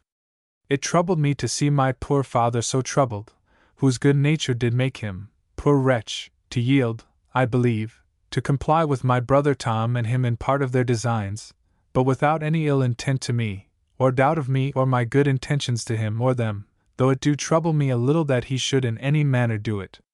They dined with me, and after dinner abroad with my wife to buy some things for her, and I to the office, where we sat till night, and then, after doing some business at my closet, I home and to supper and to bed. This day the Houses of Parliament met, and the King met them, with the Queen with him. And he made a speech to them, among other things, discoursing largely of the plots abroad against him and the peace of the kingdom, and among other things, that the dissatisfied party had great hopes upon the effect of the Act for a triennial Parliament granted by his father, which he desired them to peruse, and I think, repeal. So the Houses did retire to their own house, and did order the Act to be read tomorrow before them, and I suppose it will be repealed, though I believe much against the will of a good many that sit there. 22nd. Up, and spent the whole morning and afternoon at my office, only in the evening, my wife being at my Aunt White's, I went thither, calling at my own house, going out found the parlor curtains drawn, and inquiring the reason of it, they told me that their mistress had got Mrs. Buggins' fine little dog and our little bitch, which is proud at this time, and I am apt to think that she was helping him to line her. For going afterwards to my Uncle White's, and supping there with her, where, very merry with Mr. Woolley's drollery, and going home I found the little dog so little that of himself he could not reach our bitch, which I am sorry for it is the finest dog that ever I saw in my life, as if he were painted, the colors are so finely mixed and shaded. God forgive me, it went against me to have my wife and servants look upon them while they endeavored to do something. 23rd. Up, and going out saw Mrs. Buggins' dog, which proves as I thought last night so pretty that I took him and the bitch into my closet below, and by holding down the bitch helped him to line her, which he did very stoutly, so as I hope it will take, for it is the prettiest dog that ever I saw. So to the office, where very busy all the morning, and so to the Change, and off hence with Sir W. Ryder to the Trinity House, and there dined very well, and good discourse among the old men of islands now and then rising and falling again in the sea, and that there is many dangers of grounds and rocks that come just up to the edge almost of the sea, that is never discovered, and ships perish without the world's knowing the reason of it. Among other things, they observed that there are but 2 seamen in the Parliament House, viz., Sir W. Batten and Sir W. Penn, and not above 20 or 30 merchants, which is a strange thing in an island, and no wonder that things of trade go no better nor are better understood. Thence home, and all the afternoon at the office, only for an hour in the evening my Lady Jemima, Paulina, and Madam Pickering come to see us, but my wife would not be seen, being unready. Very merry with them, they mightily talking of their thrifty living for a fortnight before their mother came to town, and other such simple talk, and of their merry life at Brampton, at my father's, this winter. So they being gone, to the office again till late, and so home and to supper and to bed. 24th. Called up by my father, poor man, coming to advise with me about Tom's house and other matters, and he being gone I down by water to Greenwich, it being very foggy, and I walked very finely to Woolwich, and there did very much business at both yards, and thence walked back, Captain Grove with me talking, and so to Deptford and did the like there, and then walked to Redriff, calling and eating a bit of collops and eggs at Halfway House, and so home to the office, where we sat late, and home weary to supper and to bed. 25th Lady Day. Up and by water to Whitehall, and there to chapel, where it was most infinite full to hear Dr. Crichton. Being not known, some great persons in the pew I pretended to, and went in, did question my coming in. I told them my pretence, so they turned to the orders of the chapel, which hung behind upon the wall, and read it, and were satisfied, but they did not demand whether I was in waiting or no, and so I was in some fear lest he that was in waiting might come and betray me. The doctor preached upon the 31st of Jeremy, and the 21st and 22nd verses, about a woman compassing a man, meaning the Virgin conceiving and bearing our Savior. It was the worst sermon I ever heard him make, I must confess, and yet it was good, and in 2 places very bitter, advising the king to do as the Emperor Severus did, to hang up a Presbyter John, a short coat and a long gown interchangeably, in all the courts of England. But the story of Severus was pretty, that he hanged up 40 senators before the Senate House, and then made a speech presently to the Senate in praise of his own lenity, and then decreed that never any senator after that time should suffer in the same manner without consent of the Senate, which he compared to the proceeding of the Long Parliament against my Lord Strafford. He said the greatest part of the lay magistrates in England were Puritans, and would not do justice, and the bishops, their powers were so taken away and lessened, that they could not exercise the power they ought. He told the king and the ladies plainly, speaking of death and of the skulls and bones of dead men and women, how there is no difference, that nobody could tell that of the great Marius or Alexander from a pioneer, nor, for all the pains the ladies take with their faces, he that should look in a charnel's house could not distinguish which was Cleopatra's, or fair Rosamond's, or Jane Shore's. Thence by water home. After dinner to the office, thence with my wife to see my father and discourse how he finds Tom's matters, which he do very ill, and that he finds him to have been so negligent, that he used to trust his servants with cutting out of clothes, never hardly cutting out anything himself, and by the abstract of his accounts, we find him to owe above L290, and to be coming to him under L200. Thence home with my wife, it being very dirty on foot, and bought some fowl in Gracious Streets and some oysters against our feast tomorrow. So home, and after at the office a while, home to supper and to bed. 26th. Up very betimes into my office, and there read over some papers against a meeting by and by at this office of Mr. Povey, Sir W. Ryder, Creed, and Vernity, and Mr. Gaudin about my Lord Peterborough's accounts for Tangier, wherein we proceeded a good way. But Lord, to see how ridiculous Mr. Povey is in all he says or do, like a man not more fit for to be in such employments as he is, and particularly that of treasurer, paying many and very great sums without the least written order, as he is to be King of England, and seems but this day, after much discourse of mine, to be sensible of that part of his folly, besides a great deal more in other things. This morning in discourse Sir W. Ryder said that he hath kept a journals of his life for almost these 40 years, even to this day, and still do, which pleases me mightily. That being done, Sir J. Minns and I sat all the morning, and then I to the Change, and there got away by pretence of business with my uncle White to put off Creed, whom I had invited to dinner, and so home, and there found Madam Turner, her daughter the Joyce Norton, my father and Mr. Honeywood, and by come my uncle White and aunt. This being my solemn feast for my cutting of the stone, it being now, blessed be God, this day 6 years since the time, and I bless God I do in all respects find myself free from that disease or any signs of it. More than that, upon the least cold I continue to have pain in making water, by gathering of wind and growing costive, till which be removed I am at no ease, but without that I am very well. One evil more I have, which is that upon the least squeeze almost my cods begin to swell and come to great pain, which is very strange and troublesome to me, though upon the speedy applying of a poultice it goes down again, and in 2 days I am well again. Dinner not being presently ready, I spent some time myself and shewed them a map of Tangier left this morning at my house by Creed, cut by our order, the commissioners, and drawn by Jonas Moore, which is very pleasant, and I purpose to have it finally set out and hung up. Mrs.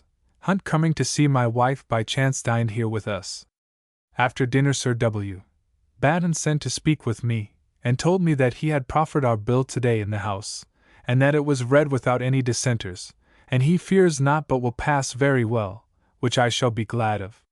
He told me also how Sir Richard Temple hath spoke very discontentful words in the House about the Triennial Bill, but it hath been read the second time today, and committed, and, he believes, will go on without more ado, though there are many in the House are displeased at it, though they dare not say much. But above all expectation, Mr. Prynne is the man against it, comparing it to the idol whose head was of gold, and his body and legs and feet of different metal. So this bill had several degrees of calling of parliaments, in case the king, and then the council, and then the Lord Chancellor, and then the sheriffs, should fail to do it. He tells me also, how, upon occasion of some prentices being put in the pillory today for beating of their masters, or some such like thing, in Cheapside, a company of prentices came and rescued them, and pulled down the pillory, and they being set up again, did the like again. so that the Lord Mayor and Major General Brown was fain to come and stay there, to keep the peace, and drums, all up and down the city, was beat to raise the train bands, for to quiet the town, and by, going out with my uncle and Aunt White by coach with my wife through Cheapside, the rest of the company after much content and mirth being broke up, we saw a train band stand in Cheapside upon their guard. We went, much against my uncle's will, as far almost as Hyde Park, he and my aunt falling out all the way about it, which vexed me, but by this I understand my uncle more than ever I did, for he was mighty soon angry, and wished a pox take her, which I was sorry to hear. The weather, I confess, turning on a sudden to rain did make it very unpleasant, but yet there was no occasion in the world for his being so angry. But she bore herself very discreetly, and I must confess she proves to me much another woman than I thought her. But all was peace again presently, and so it raining very fast, we met many brave coaches coming from the park, and so we turned and set them down at home. And so we home ourselves, and ended the day with great content to think how it hath pleased the Lord in 6 years' time to raise me from a condition of constant and dangerous and most painful sickness and low condition and poverty to a state of constant health, almost great honor and plenty, for which the Lord God of heaven make me truly thankful. My wife found her gown come home laced, which is indeed very handsome, but will cost me a great deal of money, more than ever I intended, but it is but for once. So to the office and did business, and then home and to bed. 27th Lord's Day. Lay long in bed wrangling with my wife about the charge she puts me to at this time for clothes more than I intended, and very angry we were, but quickly friends again. And so rising and ready I to my office, and there fell upon business, and then to dinner, and then to my office again to my business, and by in the afternoon walked forth towards my father's, but it being church time, walked to St. James's, to try if I could see the bell butler, but could not. Only saw her sister, who indeed is pretty, with a fine Roman nose. Thence walked through the ducking pond fields, but they are so altered since my father used to carry us to Islington, to the old man's, at the King's Head, to eat cakes and ale, his name was Pitt's, that I did not know which was the ducking pond nor where I was. So through F.L.E.T. Lane to my father's, and there met Mr. Moore, and discoursed with him and my father about who should administer for my brother Tom, and I find we shall have trouble in it, but I will clear my hands of it, and what vexed me, my father seemed troubled that I should seem to rely so wholly upon the advice of Mr. Moore, and take nobody else, but I satisfied him, and so home, and in Cheapside. Both coming and going, it was full of apprentices, who have been here all this day, and have done violence, I think, to the master of the boys that were put in the pillory yesterday. But, Lord! To see how the train bands are raised upon this, the drums beating everywhere as if an enemy were upon them, so much is this city subject to be put into a disarray upon very small occasions. But it was pleasant to hear the boys, and particularly one little one, that I demanded the business. He told me that had never been done in the city since it was a city, 2 prentices put in the pillory, and that it ought not to be so. So I walked home, and then it being fine moonshine with my wife an hour in the garden, talking of her clothes against Easter and about her maids, Jane being to be gone, and the great dispute whether Bess, whom we both love, should be raised to be chambermaid or no. We have both a mind to it, but know not whether we should venture the making her proud and so make a bad chambermaid of a very good-natured and sufficient cookmaid. So to my office a little, and then to supper, prayers, and to bed. 28th. This is the first morning that I have begun, and I hope shall continue to rise betimes in the morning, and so up and to my office, and thence about 7 o'clock to tea, trice, and advise with him about our administering to my brother Tom, and I went to my father and told him what to do, which was to administer and to let my cousin Scott have a letter of attorney to follow the business here in his absence for him, who by that means will have the power of paying himself, which we cannot, however, hinder, and do us a kindness we think too. But, Lord! What a shame, methinks to me, that, in this condition, and at this age, I should know no better the laws of my own country. Thence to Westminster Hall, and spent till noon, it being Parliament time, and at noon walked with Creed into St. James's Park, talking of many things, particularly of the poor parts and great unfitness for business of Mr. Povey, and yet what a show he makes in the world. Mr. Coventry not being come to his chamber, I walked through the house with him for an hour in St. James's Fields talking of the same subject, and then parted, and back and with great impatience, sometimes reading, sometimes walking, sometimes thinking that Mr. Coventry, though he invited us to dinner with him, was gone with the rest of the office without a dinner. At last, at past 4 o'clock I heard that the Parliament was not up yet, and so walked to Westminster Hall, and there found it so, and meeting with Sir J. Minns, and being very hungry, went over with him to the Leg, and before we had cut a bit, the house rises, however we eat a bit, and away to St. James's and there eat a second part of our dinner with Mr. Coventry and his brother Harry, Sir W. Batten and Sir W. Penn. The great matter today in the house hath been, that Mr. Vaughan, the great speaker, is this day come to town, and hath declared himself in a speech of an hour and a half, with great reason and eloquence, against the repealing of the bill for triennial parliaments, but with no success. But the House have carried it that there shall be such parliaments, but without any coercive power upon the king, if he will bring this act. But, Lord, to see how the best things are not done without some design, for I perceive all these gentlemen that I was with today were against it, though there was reason enough on their side, yet purely, I could perceive, because it was the king's mind to have it, and should he demand anything else, I believe they would give it him. But this the discontented presbyters, and the faction of the house will be highly displeased with, but it was carried clearly against them in the house. We had excellent good table talk, some of which I have entered in my book of stories. So with them by coach home, and there find, by my wife, that Father Fogarty hath been with her today, and she is mightily for our going to hear a famous rule preach at the French ambassador's house. I pray God he do not tempt her in any matters of religion, which troubles me, and also she had messages from her mother today, who sent for her old morning gown, which was almost past wearing, and I used to call it her kingdom, from the ease and content she used to have in the wearing of it. I am glad I do not hear of her begging anything of more value, but I do not like that these messages should now come all upon Monday morning, when my wife expects of course I should be abroad at the Duke's. To the office, where Mr. Norman came and showed me a design of his for the storekeeper's books, for the keeping of them regular in order to a balance, which I am mightily satisfied to see, and shall love the fellow the better, as he is in all things sober, so particularly for his endeavor to do something in this thing so much wanted. So late home to supper and to bed, weary with walking so long to no purpose in the park today. 29th. Was called up this morning by a messenger from Sir G. Carteret to come to him to Sir W. Batten's, and so I rose and thither to him, and with him and Sir J. Minns to Sir G. Carteret to examine his accounts, and there we sat at it all the morning. About noon Sir W. Batten came from the House of Parliament, and told us our bill for our office was read the second time today, with great applause, and is committed. By and by to dinner, where good cheer, and Sir G. Carteret in his humour a very good man, and the most kind father and pleased father in his children that ever I saw. Here is now hung up a picture of my Lady Carteret, drawn by Lilly, a very fine picture, but yet not so good as I have seen of his doing. After dinner to the business again without any intermission till almost night, and then home, and took coach to my father to see and discourse with him, and so home again and to my office, where late, and then home to bed. 30th.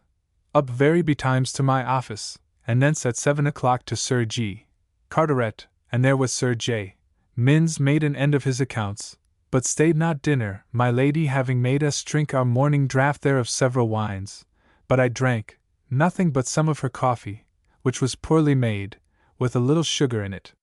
Thence to the Change a great while, and had good discourse with Captain Cock at the coffee-house about a Dutch war, and it seems the king's design is by getting underhand the merchants to bring in their complaints to the Parliament, to make them in honour begin a war, which he cannot in honour declare first, for fear they should not second him with money.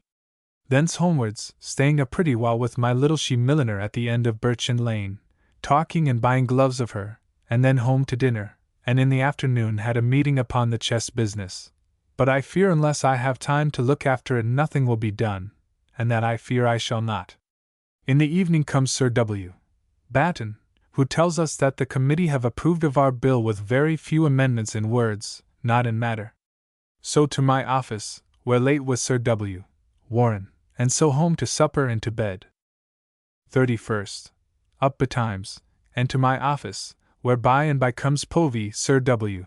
Ryder, Mr. Bland, Creed, and Vernity, about my Lord Peterborough's accounts, which we now went through, but with great difficulty, and many high words between Mr. Povey and I, for I could not endure to see so many things extraordinary put in, against truth and reason. He was very angry, but I endeavored all I could to profess my satisfaction in my lord's part of the accounts, but not in those foolish idle things, they say I said, that others had put in. Anon we rose and parted, both of us angry, but I contented, because I knew all of them must know I was in the right. Then with Creed to Deptford, where I did a great deal of business inquiring into the business of canvass and other things with great content, and so walked back again, good discourse between Creed and I by the way, but most upon the folly of Povey, and at home found Llewellyn, and so we to dinner, and thence I to the office, where we sat all the afternoon late, and being up and my head mightily crowded with business, I took my wife by coach to see my father.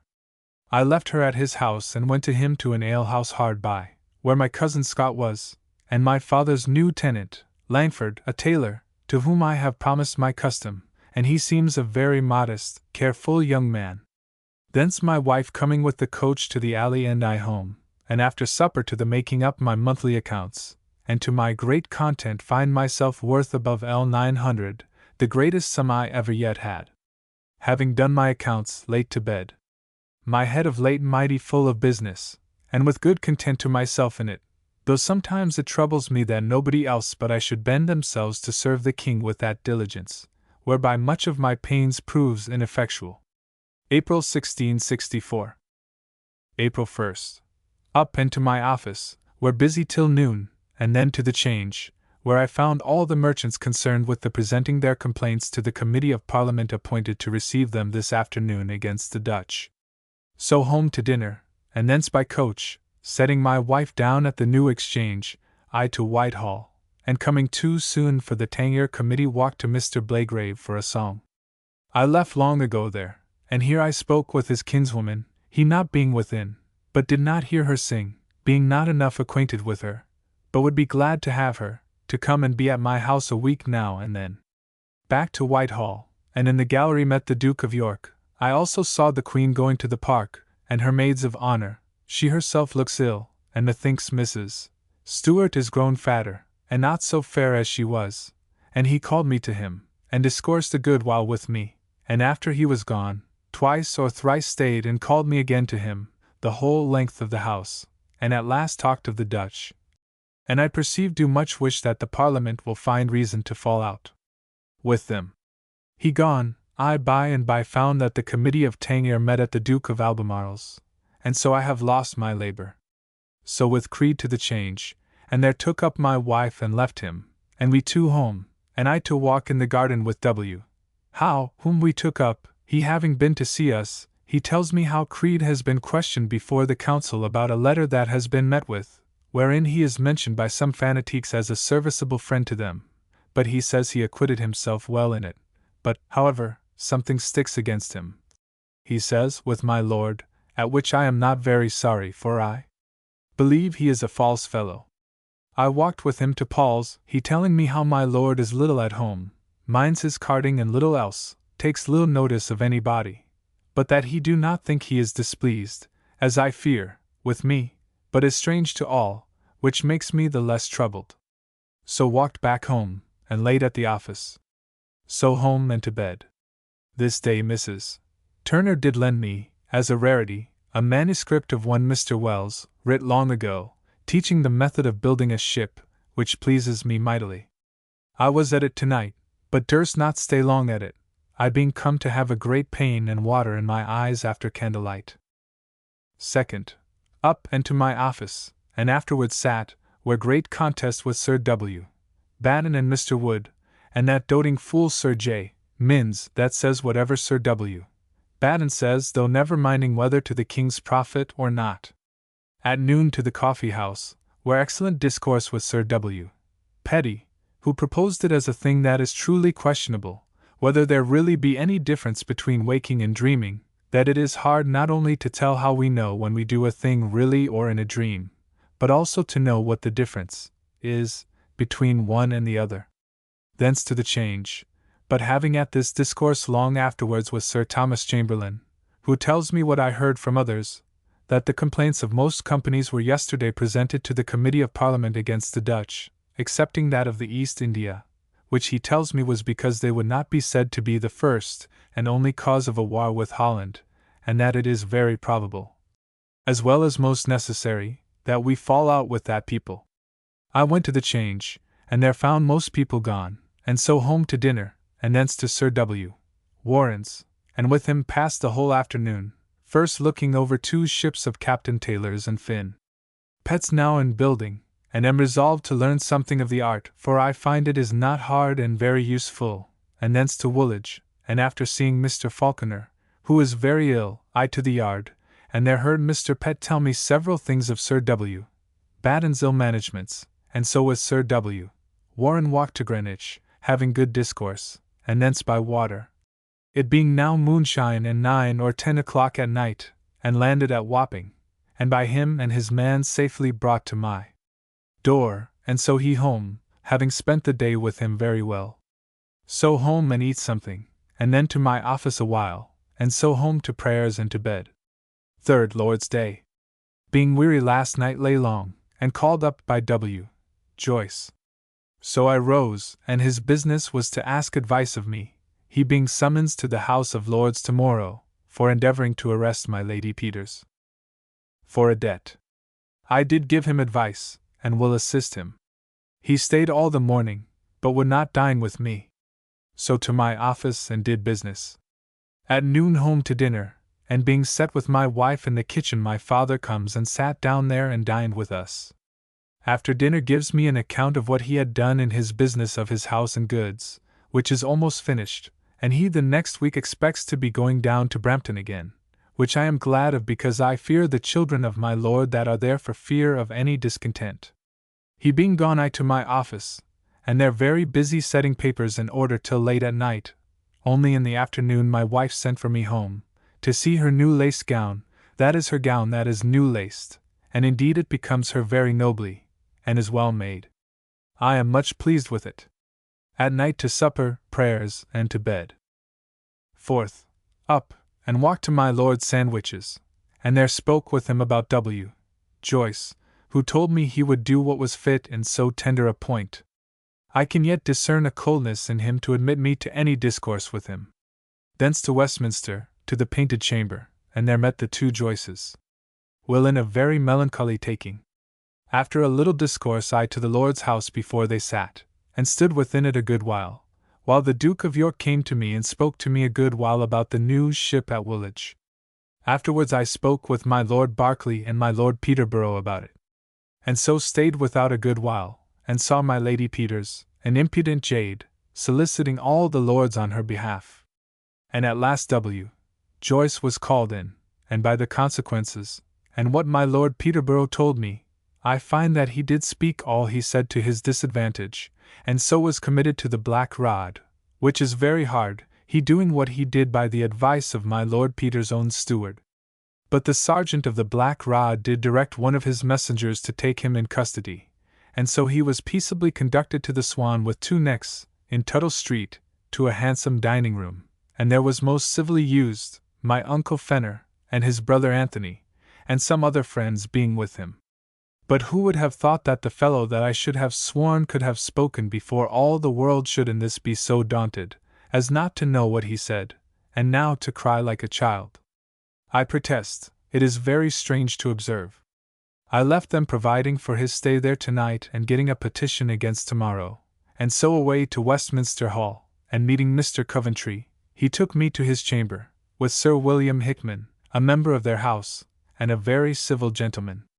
Here we dined very plentifully, and thence to Whitehall to the Duke's, where we all met, and after some discourse of the condition of the fleet, in order to a Dutch war, for that, I perceive, the Duke hath a mind it should come to, we away to the office, where we sat, and I took care to rise betimes, and so by water to halfway house, talking all the way good discourse with Mr. Waith, and there found my wife, who was gone with her maid best to have a walk, but, Lord, how my jealous mind did make me suspect that she might have some appointment to meet somebody.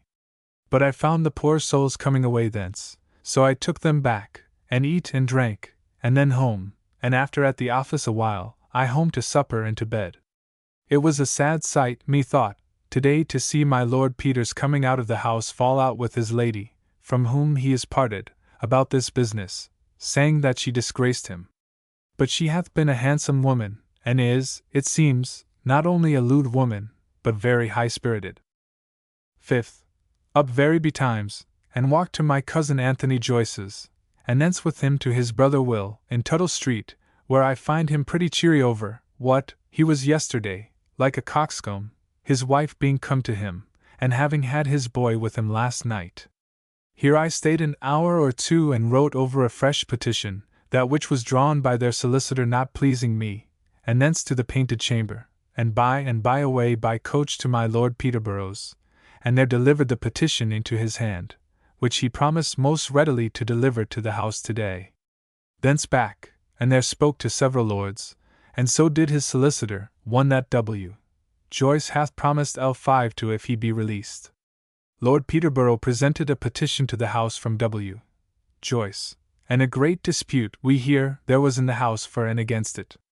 At last it was carried that he should be belled till the house meets again after Easter, he giving bond for his appearance. This was not so good as we hoped, but as good as we could well expect. Anon comes the king and passed the bill for repealing the Triennial Act, and another about writs of error. I crowded in and heard the king's speech to them, but he speaks the worst that ever I heard man in my life, worse than if he read it all, and he had it in writing in his hand. Thence, after the house was up, and I inquired what the order of the house was, I to W. Joyce, with his brother, and told them all. Here was Kate come, and is a comely fat woman. I would not stay dinner, thinking to go home to dinner, and did go by water as far as the bridge, but thinking that they would take it kindly my being there, to be belled for him if there was need, I returned, but finding them gone out to look after it, only Will and his wife and sister left, and some friends that came to visit him, I to Westminster Hall, and by agreement to Mrs. Lane's lodging, whither I sent for a lobster, and with Mr. Swain and his wife eat it, and argued before them mightily for Hawley, but all would not do, although I made her angry by calling her old, and making her know what herself is. Her body was out of temper for any dalliance, and so after staying there 3 or 4 hours, but yet taking care to have my oath safe of not staying a quarter of an hour together with her, I went to W. Joyce, where I find the order come, and Bell, his father and brother, given, and he paying his fees, which come to above L2, besides L5 he is to give one man, and his charges of eating and drinking here, and tens a day as many days as he stands under Bell, which, I hope, will teach him hereafter to hold his tongue better than he used to do. Thence with Anth. Joyce's wife alone home talking of Will's folly, and having set her down, home myself, where I find my wife dressed as if she had been abroad, but I think she was not, but she answering me some way that I did not like, I pulled her by the nose, indeed to offend her, though afterwards to appease her I denied it, but only it was done in haste. The poor wretch took it mighty ill, and I believe besides wringing her nose she did feel pain, and so cried a great while, but by and by I made her friends, and so after supper to my office a while, and then home to bed. This day great numbers of merchants came to a grand committee of the house to bring in their claims against the Dutch. I pray God guide the issue to our good. 6th. Up and to my office, whither by and by came John Noble, my father's old servant, to speak with me. I smelling the business, took him home, and there, all alone, he told me how he had been serviceable to my brother Tom, in the business of his getting his servant, an ugly jade, Margaret, with child. She was brought to bed in St. Sepulchre's parish of 2 children. One is dead, the other is alive, her name Elizabeth, and goes by the name of Taylor, daughter to John Taylor. It seems Tom did a great while trust one Crawley with the business, who daily got money of him, and at last, finding himself abused, he broke the matter to J. Noble, upon a vow of secrecy. Tom's first plot was to go on the other side the water and give a beggar woman something to take the child. They did once go, but did nothing, J. Noble saying that 7 years hence the mother might come to demand the child and force him to produce it, or to be suspected of murder. Then I think it was that they consulted, and got one Cave, a poor pensioner in St. Bride's parish, to take it, giving him L5, he thereby promising to keep it forever without more charge to them. The parish hereupon indict the man Cave for bringing this child upon the parish, and by Sir Richard Brown he is sent to the counter. Cave thence writes to Tom to get him out. Tom answers him in a letter of his own hand, which J. Noble shewed me, but not signed by him, wherein he speaks of freeing him and getting security for him, but nothing as to the business of the child, or anything like it, so that forasmuch as I could guess, there is nothing therein to my brother's prejudice as to the main point, and therefore I did not labor to tear or take away the paper. K being released, demands L5 more to secure my brother forever against the child, and he was forced to give it him and took bond of Cave in L100, made at a scrivener's, 1 Hudson, I think, in the Old Bailey, to secure John Taylor, and his assigns, and C, in consideration of L10 paid him, from all trouble, or charge of meat, drink, clothes, and breeding of Elizabeth Taylor, and it seems, in the doing of it, J. Noble was looked upon as the assignee of this John Taylor. Noble says that he furnished Tom with this money, and is also bound by another bond to pay him 20s. More this next Easter Monday, but nothing for either sum appears under Tom's hand. I told him how I am like to lose a great sum by his death, and would not pay any more myself, but I would speak to my father about it against the afternoon. So away he went, and I all the morning in my office busy, and at noon home to dinner mightily oppressed with wind, and after dinner took coach into Paternoster Row, and there bought a pretty silka for a petticoat for my wife, and then set her down at the New Exchange, and I leaving the coat at unthanks, went to Whitehall, but the council meeting at Worcester House I went thither, and there delivered to the Duke of Albemarle a paper touching some Tangier business, and thence to the Change for my wife, and walked to my father's, who was packing up some things for the country. I took him up and told him this business of Tom, at which the poor wretch was much troubled, and desired me that I would speak with J. Noble, and do what I could and thought fit in it without concerning him in it. So I went to Noble, and saw the bond that Cave did give, and also Tom's letter that I mentioned above, and upon the whole I think some shame may come, but that it will be hard from anything I see there to prove the child to be his. Thence to my father, and told what I had done, and how I had quieted Noble by telling him that, though we are resolved to part with no more money out of our own purses, yet if he can make it appear a true debt that it may be justifiable for us to pay it, we will do our part to get it paid, and said that I would have it paid before my own debt. So my father and I both a little satisfied, though vexed to think what a rogue my brother was in all respects. I took my wife by coach home, and to my office, where late was Sir W. Warren, and so home to supper and to bed. I heard today that the Dutch have begun with us by granting letters of marque against us, but I believe it not. 7th. Up and to my office, where busy, and by comes Sir W. Warren and old Mr. Bond in order to the resolving me some questions about masts and their proportions, but he could say little to me to my satisfaction, and so I held him not long but parted. So to my office busy till noon, and then to the Change, where I talk of the Dutch's protest against our Royal Company in Guinea, and their granting letters of marque against us there, and everybody expects a war, but I hope it will not yet be so, nor that this is true. Thence to dinner, where my wife got me a pleasant French fricassee of veal for dinner, and thence to the office, where vexed to see how Sir W.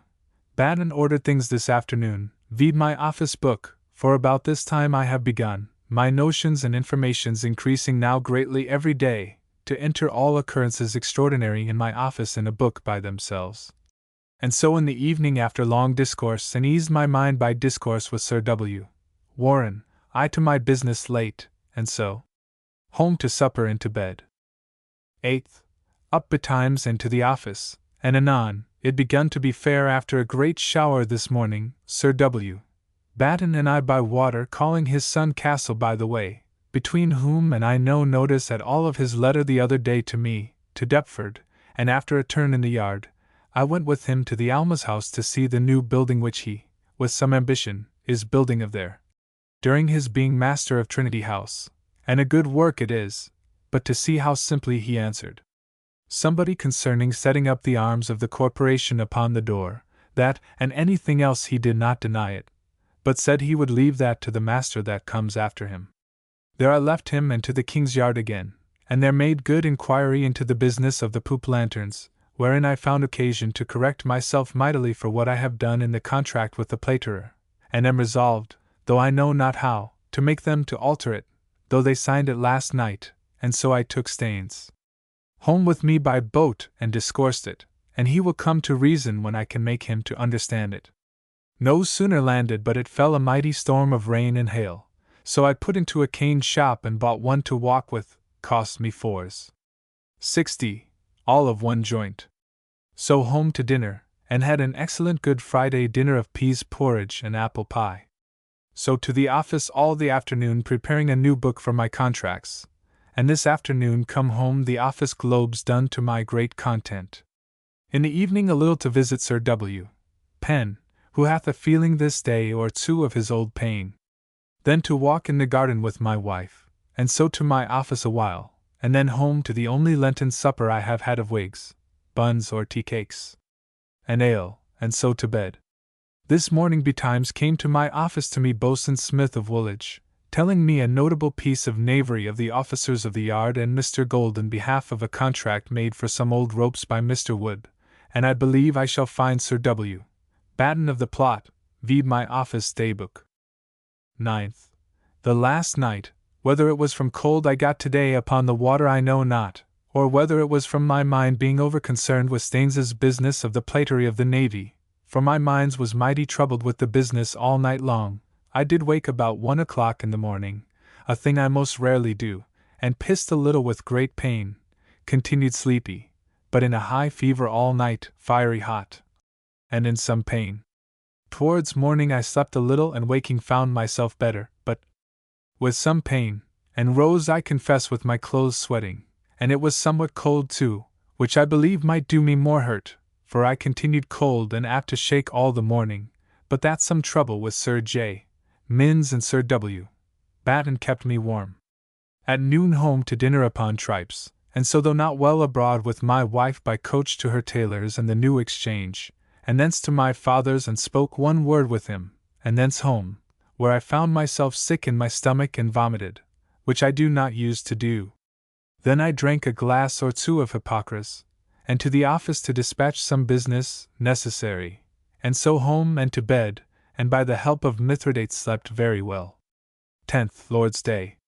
Lay long in bed, and then up and my wife dressed herself, it being Easter Day, but I not being so well as to go out, she, though much against her will, stayed at home with me, for she had put on her new best gowns, which indeed is very fine now with the lace, and this morning her tailor brought home her other new lace silks gowns with a smaller lace, and new petticoats, I bought the other day both very pretty.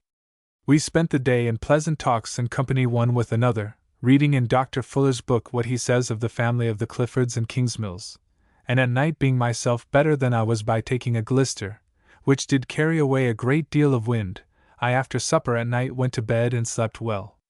11th. Lay long talking with my wife, then up and to my chamber preparing papers against my father comes to lie here for discourse about country business.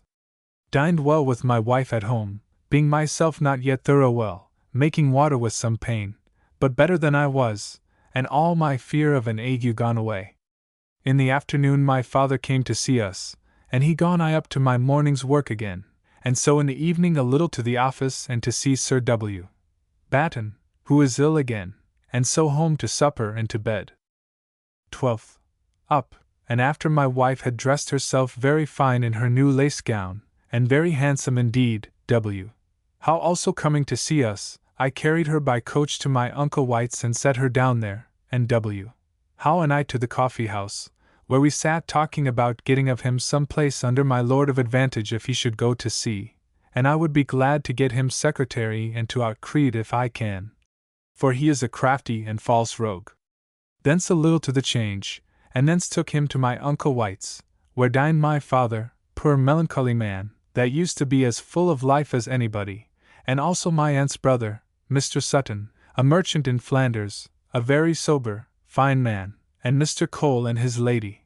But Lord, how I used to adore that man's talka, and now methinks he is but an ordinary man, his son a pretty boy indeed, but his nose unhappily awry. Other good company and an indifferent, and but indifferent dinner for so much company, and after dinner got a coach, very dear, it being Easter time and very foul weather, to my lord's, and there visited my lady, and leaving my wife there I.N.W. how to Mr. Paget's, and there heard some musique not very good, but only one Dr. Walgrave, an Englishman bred at Rome, who plays the best upon the lute that I ever heard man.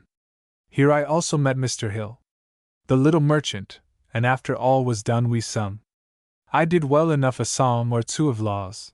He I perceive has good skill and sings well, and a friend of his sings a good bass. Thence late walked with them too as far as my lord's, thinking to take up my wife and carry them home, but there being no coach to be got away they went, and I stayed a great while, it being very late, about 10 o'clock, before a coach could be got. I found my lord and ladies and my wife at supper. My lord seems very kind, but I am apt to think still the worst, and that it is only in show, my wife and lady being there. So home, and find my father come to lie at our house, and so supped, and saw him, poor man, to bed, my heart never being fuller of love to him, nor admiration of his prudence and pains heretofore in the world than now, to see how Tom hath carried himself in his trade, and how the poor man hath his thoughts going to provide for his younger children and my mother. But I hope they shall never want. So myself and wife to bed. 13th. Though late, past 12, before we went to bed, yet I heard my poor father up, and so I rang up my people, and I rose and got something to eat and drink for him, and so abroad, it being a mighty foul day, by coach, setting my father down in Fleet Street and I to St. James's, where I found Mr. Coventry, the Duke being now come thither for the summer, with the goldsmith, sorting out his old plate to change for new. But, Lord, what a deal he hath! I stayed and had 2 or 3 hours' discourse with him, talking about the disorders of our office, and I largely to tell him how things are carried by Sir W. Batten and Sir J. Minns to my great grief. He seems much concerned also, and for all the king's matters that are done after the same rate everywhere else, and even the Duke's household matters too, generally with corruption, but most indeed with neglect and indifferency. I spoke very loud and clear to him my thoughts of Sir J. Minns and the other, and trust him with the using of them. Then to talk of our business with the Dutch, he tells me fully that he believes it will not come to a war, for first, he showed me a letter from Sir George Downing, his own hand, where he assures him that the Dutch themselves do not desire, but above all things fear it, and that they either have given letters of marque against our ships in Guinea, nor do De Ruyter stay at home with his fleet with an eye to any such thing, but for want of a wind, and is now come out and is going to the Straits. He tells me also that the most he expects is that upon the merchants' complaints, the Parliament will represent them to the king, desiring his securing of his subjects against them, and though perhaps they may not directly see fit, yet even this will be enough to let the Dutch know that the Parliament do not oppose the king, and by that means take away their hopes, which was that the King of England could not get money or do anything towards a war with them, and so thought themselves free from making any restitution, which by this they will be deceived in. He tells me also that the Dutch states are in no good condition themselves, differing one with another, and that for certain none but the states of Holland and Zeeland will contribute towards a war, the others reckoning themselves, being inland, not concerned in the profits of war or peace. But it is pretty to see what he says, that those here that are forward for a war at court, they are reported in the world to be only designers of getting money into the king's hands, they that elsewhere are for it have a design to trouble the kingdom and to give the fanatiques an opportunity of doing hurt, and lastly those that are against it, as he himself for one is very cold therein, are said to be bribed by the Dutch. After all this discourse he carried me in his coach, it raining still, to Charing Cross, and there put me into another, and I calling my father and brother carried them to my house to dinner, my wife keeping bed all day. All the afternoon at the office with W.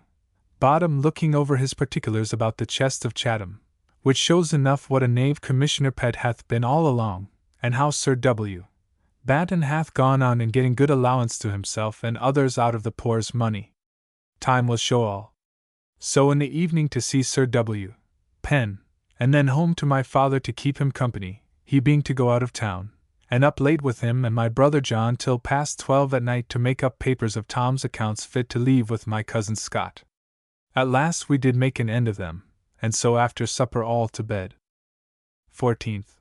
Up betimes, and after my father's eating something, I walked out with him as far as Milk Street, he turning down to Cripplegate to take coach, and at the end of the street I took leave, being much afeard I shall not see him here any more, he do decay so much every day, and so I walked on, there being never a coach to be had till I came to Charing Cross, and there Colonel Froude took me up and carried me to St. James's, where with Mr. Coventry and Povey, and about my Lord Peterborough's accounts, but, Lord, to see still what a puppy that Povey is with all his show is very strange. Thence to Whitehall and W.C. Oventry, and I and Sir W. Ryder resolved upon a day to meet and make an end of all the business. Thence walked with Creed to the coffee house in Covent Garden, where no company, but he told me many fine experiments at Gresham College, and some demonstration that the heat and cold of the weather do rarefy and condense the very body of glass, as in a bolt head with cold water in it put into hot water, shall first by rarefying the glass make the water sink, and then when the heat comes to the water makes that rise again, and then put into cold water makes the water by condensing the glass to rise, and then when the cold comes to the water makes it sink, which is very pretty and true, he saw it tried.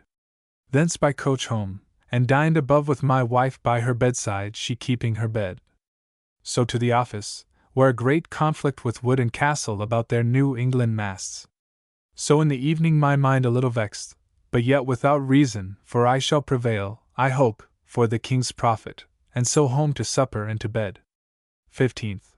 Up and all the morning with Captain Taylor at my house talking about things of the Navy, and among other things I showed him my letters to Mr. Coventry, wherein he acknowledges that nobody to this day did ever understand so much as I have done, and I believe him, for I perceive he did very much listen to every article as things new to him, and is contented to abide by my opinion therein in his great contest with us about his and Mr. Wood's masts. At noon to the Change, where I met with Mr. Hill, the little merchant, with whom, I perceive, I shall contract a musical acquaintance, but I will make it as little troublesome as I can.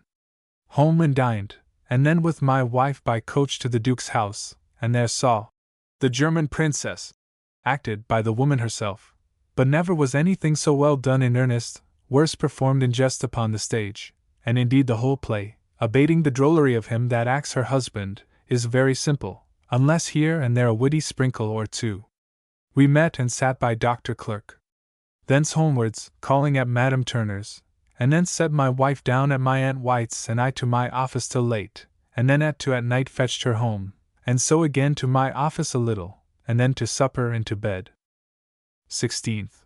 Up and to the office, where all the morning upon the dispute of Mr. Wood's masts, and at noon with Mr. Coventry to the African house, and after a good and pleasant dinner, up with him, Sir W.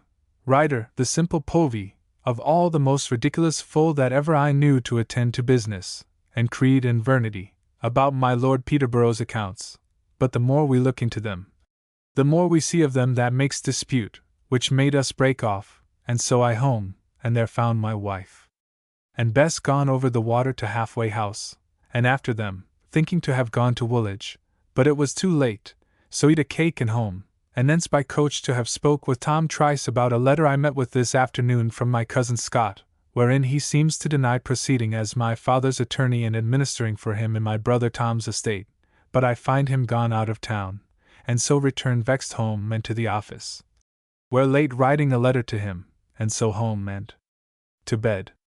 17th Lord's Day. Up, and I put on my best cloth black suit and my velvet cloak, and with my wife in her best lace suit to church, where we have not been these 9 or 10 weeks. The truth is, my jealousy hath hindered it, for fear she should see Pembleton. He was here today, but I think sat so as he could not see her, which did please me, God help me, mightily, though I know well enough that in reason this is nothing but my ridiculous folly. Home to dinner, and in the afternoon, after long consulting whether to go to Woolwich or no to see Mr. Falconer, but indeed to prevent my wife going to church, I did however go to church with her, where a young simple fellow did preach. I slept soundly all the sermon, and thence to Sir W. Penn's, my wife and I, there she talking with him and his daughter, and thence with my wife walked to my uncle White's and there supped, where very merry. But I vexed to see what charges the vanity of my aunt puts her husband to among her friends, and nothing at all among ours. Home and to bed. Our parson, Mr. Mills, his own mistake in reading of the service was very remarkable, that instead of saying, "We beseech thee to preserve to our use the kindly fruits of the earth," he cries, "Preserve to our use our gracious Queen Catherine." 18th. Up and by coach to Westminster, and there solicited W. Joyce's business again, and did speak to the Duke of York about it, who did understand it very well.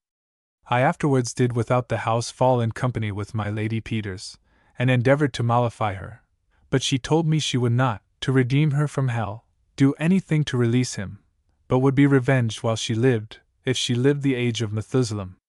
I made many friends, and so did others. At last it was ordered by the Lords that it should be referred to the Committee of Privileges to consider. So I, after discoursing with the Joyces, away by coach to the Change, and there, among other things, do hear that a Jew hath put in a policy of 4% to any man, to insure him against a Dutch war for 4 months, I could find in my heart to take him at this offer, but however will advise first, and to that end took coach to St. James's, but Mr. Coventry was gone forth, and I thence to Westminster Hall, where Mrs. Lane was gone forth, and so I missed of my intent to be with her this afternoon, and therefore meeting Mr. Blagrave, went home with him, and there he and his kinswoman sang, but I was not pleased with it, they singing methought very ill, or else I am grown worse to please than heretofore. Thence to the hall again, and after meeting with several persons, and talking there, I to Mrs. Hunt's, where I knew my wife and my Aunt White were about business, and they being gone to walk in the park I went after them with Mrs. Hunt, who stayed at home for me, and finding them did by coach, which I had agreed to wait for me, go with them all and Mrs. Hunt and a kinswoman of theirs, Mrs. Stewart, to Hyde Park, where I have not been since last year, where I saw the king with his periwig, but not altered at all, and my Lady Castlemaine in a coach by herself, in yellow satin and a pinner on, and many brave persons. And myself being in a hackney and full of people, was ashamed to be seen by the world, many of them knowing me. Thence in the evening home, setting my aunt at home, and thence we sent for a joint of meat to supper, and thence to the office at 11 o'clock at night, and so home to bed. 19th. Up and to St. James's, where long with Mr. Coventry Povey and C. in their Tanger accounts, but such the folly of that coxcomb Povey that we could do little in it, and so parted for the time, and I to walk with Creed and Vernity in the Physique Garden in St. James's Park, where I first saw orange trees, and other fine trees. So to Westminster Hall, and thence by water to the Temple, and so walked to the Change, and there find the Change full of news from Guinea. Some say the Dutch have sunk our ships and taken our fort, and others say we have done the same to them. But I find by our merchants that something is done, but is yet a secret among them. So home to dinner, and then to the office, and at night with Captain Taylor consulting how to get a little money by letting him the Elias to fetch masts from New England. So home to supper and to bed. 20th. Up and by coach to Westminster, and there solicited W. Joyce's business all the morning, and meeting in the hall with Mr. Coventry, he told me how the Committee for Trade have received now all the complaints of the merchants against the Dutch, and were resolved to report very highly the wrongs they have done us, when, God knows, it is only our own negligence and laziness that hath done us the wrong, and this to be made to the House tomorrow. I went also out of the hall with Mrs. Lane to the Swan at Mrs. Herbert's in the Palace Yard to try a couple of bands, and did, though I had a mind to be playing the fool with her, purposely stay but a little while, and kept the door open, and called the master and mistress of the house one after another to drink and talk with me, and showed them both my old and new bands. so that as I did nothing, so they are able to bear witness that I had no opportunity there to do anything. Thence by coach with Sir W. Penn home, calling at the Temple for Laws of Psalms, which I did not so much, by being against my oath, by as only lay down money till others be bound better for me, and by that time I hope to get money of the Treasurer of the Navy by bills, which, according to my oath, shall make me able to do it. At home dined, and all the afternoon at a committee of the chest, and at night comes my aunt and Uncle White and Nan Ferrers and supped merrily with me, my uncle coming in an hour after them almost foxed. Great pleasure by discourse with them, and so, they gone, late to bed. 21st. Up pretty betimes into my office, and thither came by and by Mr. Vernity and stayed 2 hours with me, but Mr. Gaudin did not come, and so he went away to meet again anon. Then comes Mr. Creed, and after some discourse he and I and my wife by coach to Westminster, leaving her at Unthanks, her tailor's hall, and there at the Lord's house heard that it is ordered, that, upon submission upon the knee both to the House and my Lady Peters, W. Joyce shall be released. I forthwith made him submit, and ask pardon upon his knees, which he did before several lords. But my lady would not hear it, but swore she would post the lords, that the world might know what pitiful lords the king hath, and that revenge was sweeter to her than milk, and that she would never be satisfied unless he stood in a pillory, and demand pardon there. But I perceive the lords are ashamed of her, and so I away calling with my wife at a place or two to inquire after a couple of maids recommended to us, but we found both of them bad. So set my wife at my Uncle White's and I home, and presently to the Change, where I did some business, and thence to my uncle's and there dined very well, and so to the office. We sat all the afternoon, but no sooner sat but news comes my Lady Sandwich was come to see us, so I went out, and running up, her friend however before me, I perceived by my dear lady blushing that in my dining room she was doing something upon the pot, which I also was ashamed of, and so fell to some discourse, but without pleasure through very pity to my lady.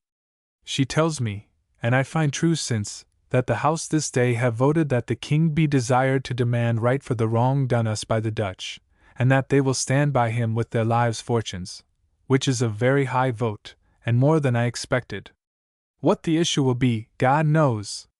My lady, my wife not being at home, did not stay, but poor, good woman, went away, I being mightily taken with her dear visit, and so to the office, where all the afternoon till late, and so to my office, and then to supper and to bed, thinking to rise betimes tomorrow. 22nd. Having directed it last night, I was called up this morning before 4 o'clock. It was full light enough to dress myself, and so by water against tide, it being a little cool, to Greenwich, and thence, only that it was somewhat foggy till the sun got to some height, walked with great pleasure to Woolwich, in my way staying several times to listen to the nightingales. I did much business both at the rope-yard and the other, and on Floyd I discovered a plain cheat which in time I shall publish of Mr. Ackworth's. Thence, having visited Mr. Falconer also, who lies still sick, but hopes to be better, I walked to Greenwich, Mr. Dean with me. Much good discourse, and I think him a very just man, only a little conceited, but yet very able in his way, and so he by water also with me also to town. I home, and immediately dressing myself, by coach with my wife to my Lord Sandwich's, but they having dined we would not light but went to Mrs. Turner's, and there got something to eat, and thence after reading part of a good play Mrs. my wife and I, in their coach to Hyde Park, where great plenty of gallants, and pleasant it was, only for the dust. Here I saw Mrs. Bendy, my Lady Spilman's fair daughter that was, who continues yet very handsome. Many others I saw with great content, and so back again to Mrs. Turner's, and then took a coach and home. I did also carry them into St. James's Park and shewed them the garden. To my office a while supper was making ready, and so home to supper and to bed. 23rd Coronation Day. Up, and after doing something at my office, and it being a holiday, no sitting likely to be, I down by water to Sir W.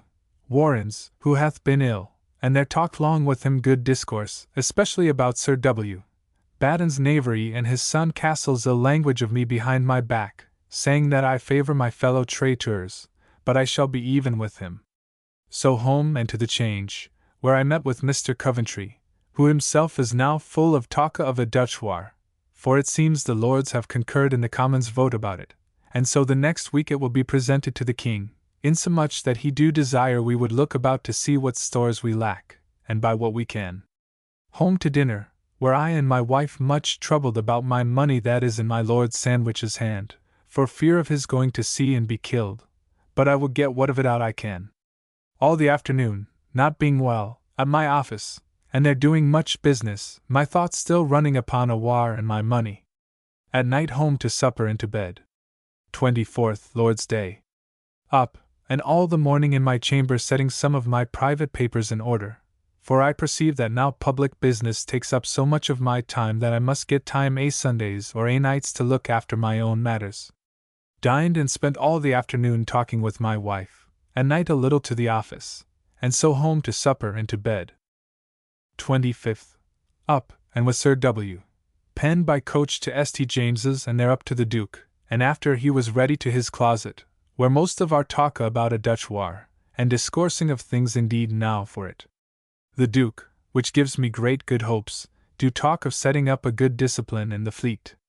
In the Duke's chamber there is a bird, given him by Mr. Pierce, the surgeon, comes from the East Indies, black the greatest part, with the finest collar of white about the neck, but talks many things and neighs like the horse, and other things, the best almost that ever I heard bird in my life. Thence down with Mr. Coventry and Sir W. Ryder, who was there, going along with us from the East India House today, to discourse of my Lord Peterborough's accounts, and then walked over the park, and in Mr. Cutler's coach with him and Ryder as far as the Strand, and thence I walked to my Lord Sandwich's, where by agreement I met my wife, and there dined with the young ladies. My lady, being not well, kept her chamber. Much simple discourse at table among the young ladies. After dinner walked in the garden, talking, with Mr. Moore about my lord's business. He told me my lord runs in debt every day more and more, and takes little care how to come out of it. He counted to me how my lord pays use now for above £9,000, which is a sad thing, especially considering the probability of his going to sea, in great danger of his life, and his children, many of them, to provide for. Thence, the young ladies going out to visit, I took my wife by coach out through the city, discoursing how to spend the afternoon, and conquered, with much ado, a desire of going to a play, but took her out at Whitechapel, and to Bednall Green, so to Hackney, where I have not been many a year, since a little child I boarded there. Thence to Kingsland, by my nurse's house, Goody Lawrence, where my brother Tom and I was kept when young. Then to Newington Green, and saw the outside of Mrs. Herbert's house, where she lived, and my Aunt Ellen with her. But, Lord! How in every point I find myself to overvalue things when a child. Thence to Islington, and so to St. John's to the Red Bull, and there saw the latter part of a rude prize fought, but with good pleasure enough, and thence back to Islington, and at the King's Head, where Pitts lived, we light and eat and drunk for remembrance of the old house sake, and so through Kingsland again, and so to Bishopsgate, and so home with great pleasure. The country mighty pleasant, and we with great content home, and after supper to bed, only a little troubled at the young ladies leaving my wife so today, and from some passages fearing my lady might be offended. But I hope the best. 26th. Up, and to my Lord Sandwich's, and coming a little too early, I went and saw W.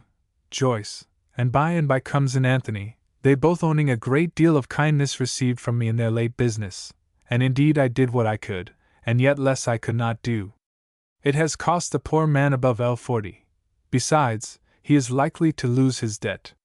Thence to my lord's, and by he comes down, and with him, Creed with us, I rode in his coach to St. James's, talking about W.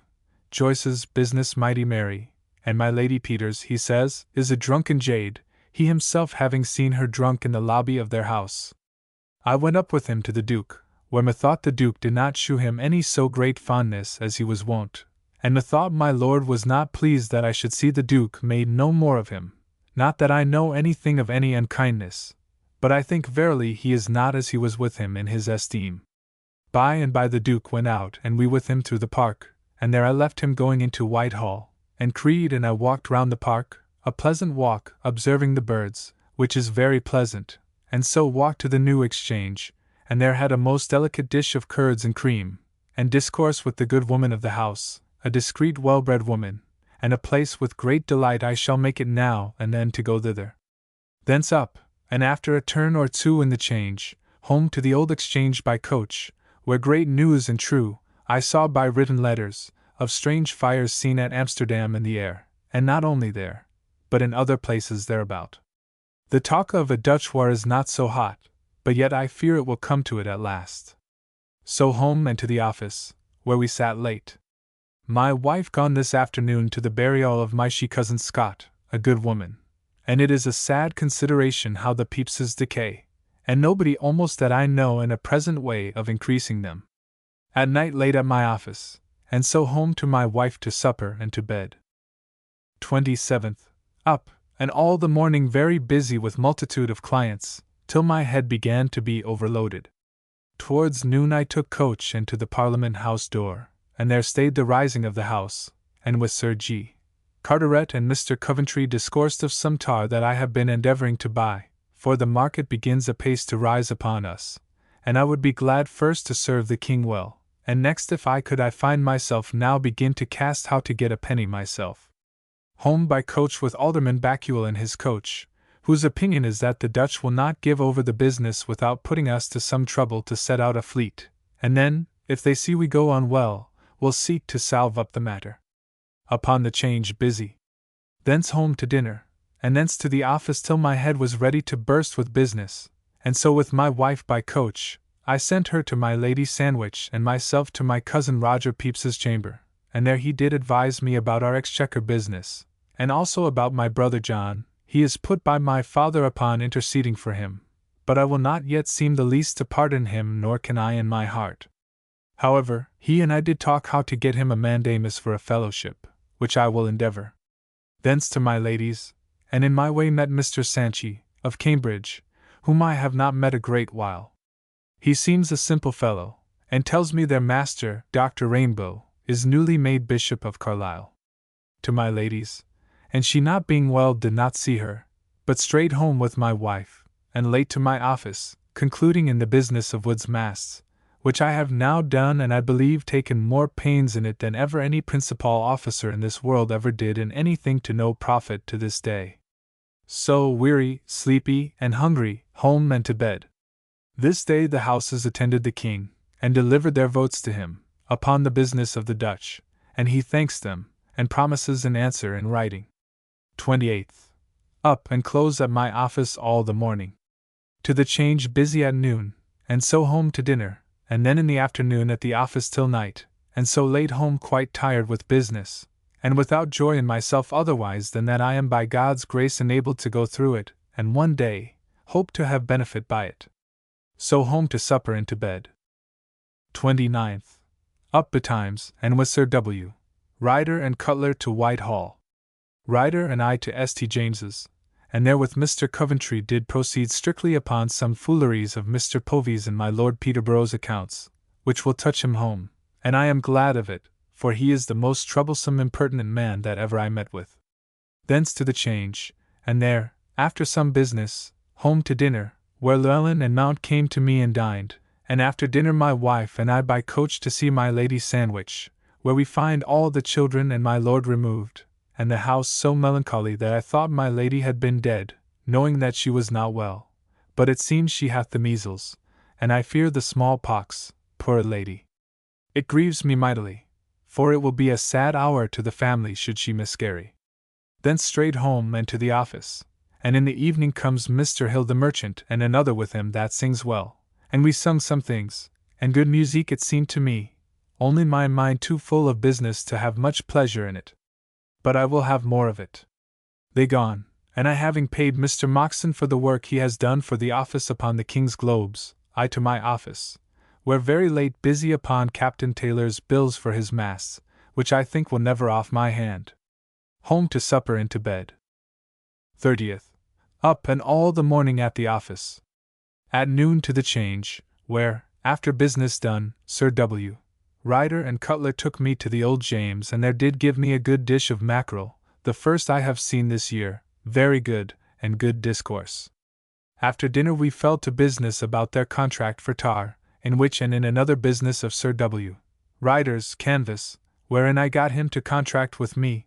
I held them to some terms against their wills, to the king's advantage, which I believe they will take notice of to my credit. Thence home, and by water by a galley down to Woolwich, and there a good while with Mr. Pett upon the new ship discoursing and learning of him.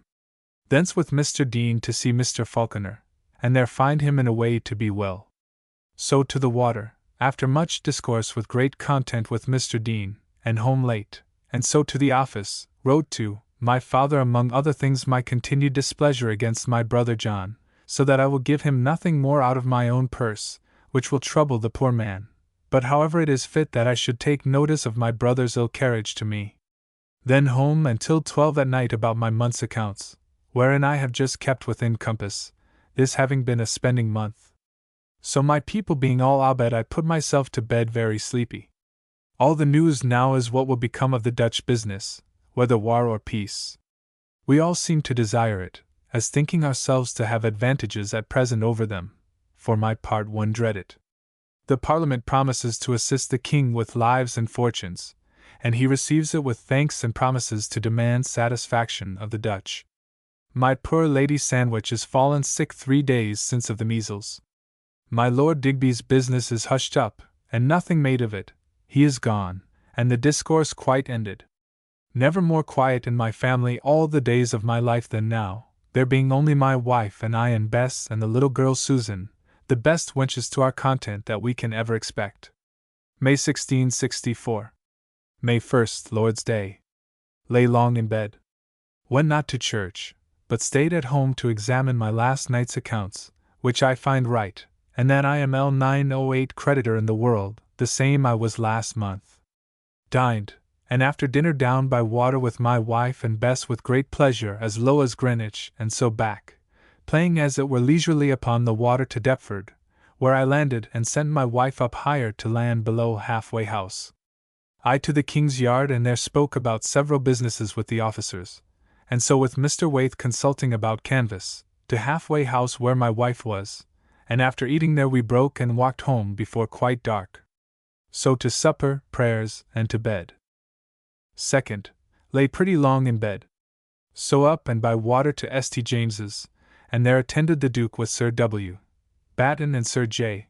Minns, and having done our work with him walked to Westminster Hall, and after walking there and talking of business met Mr. Rawlinson and by coach to the Change, where I did some business, and home to dinner, and presently by coach to the King's Playhouse to see the Labyrinth. But coming too soon, walked to my lord's to hear how my lady do, who is pretty well, at least past all fear. There by Captain Ferrers meeting with an opportunity of my lord's coach, to carry us to the Park anon, we directed it to come to the playhouse door, and so we walked, my wife and I and Mademoiselle. I paid for her going in, and there saw the Labyrinth. The poorest play, methinks, that ever I saw, there being nothing in it but the odd accidents that fell out, by a lady's being bred up in man's apparel, and a man in a woman's. Here was Mrs. Stewart, who was indeed very pretty, but not like my Lady Castlemaine, for all that. Thence in the coach to the Park, where no pleasure, there being much dust, little company, and one of our horses almost spoiled by falling down, and getting his leg over the pole, but all mended presently, and after riding up and down, home. Set Mademoiselle at home, and we home, and to my office, whither comes Mr. Bland, and pays me the debt he acknowledged he owed me for my service in his business of the Tangier merchant, 20 pieces of new gold, a pleasant sight. It cheered my heart, and he being gone, I home to supper, and shewed them my wife, and she, poor wretch, would fain have kept them to look on, without any other design but a simple love to them, but I thought it not convenient, and so took them into my own hand. So, after supper, to bed. 3rd, up, and being ready, went by agreement to Mr. Bland's, and there drank my morning draught in good chocolate, and slabbering my band sent home for another, and so he and I by water to Whitehall, and walked to St. James's, where met Creed and Vernity, and by Sir W. Ryder, and so to Mr. Coventry's chamber, and there upon my Lord Peterborough's accounts, where I endeavored to shew the folly and punish it as much as I could of Mr. Povey, for, of all the men in the world, I never knew any man of his degree so great a coxcomb in such employments. I see I have lost him forever, but I value it not, for he is a coxcomb, and I doubt not over honest by some things which I see, and yet, for all his folly, he hath the good Lukey, now and then, to speak his follies in as good words, and with as good a show, as if it were reason, and to the purpose, which is really one of the wonders of my life. Thence walked to Westminster Hall, and there, in the Lord's house, did in a great crowd, from 10 o'clock till almost 3, hear the cause of Mr. Roberts, my Lord Privy Seal's son, against Wynne, who by false ways did get the father of Mr. Roberts's wife, Mr. Bodville, to give him the estate and disinherit his daughter. The cause was managed for my Lord Privy Seal by Finch the Solicitor General, but I do really think that he is truly a man of as great eloquence as ever I heard, or ever hoped to hear in all my life. Thence, after long staying to speak with my Lord Sandwich, at last he coming out to me and speaking with me about business of my Lord Peterborough, I by coach home to the office, where all the afternoon, only stepped home to eat one bit and to the office again, having eaten nothing before today. My wife abroad with my Aunt White and Norbury. I in the evening to my Uncle White's, and not finding them come home, they being gone to the park and the mulberry garden, I went to the Change, and there meeting with Mr. Hempson, whom Sir W.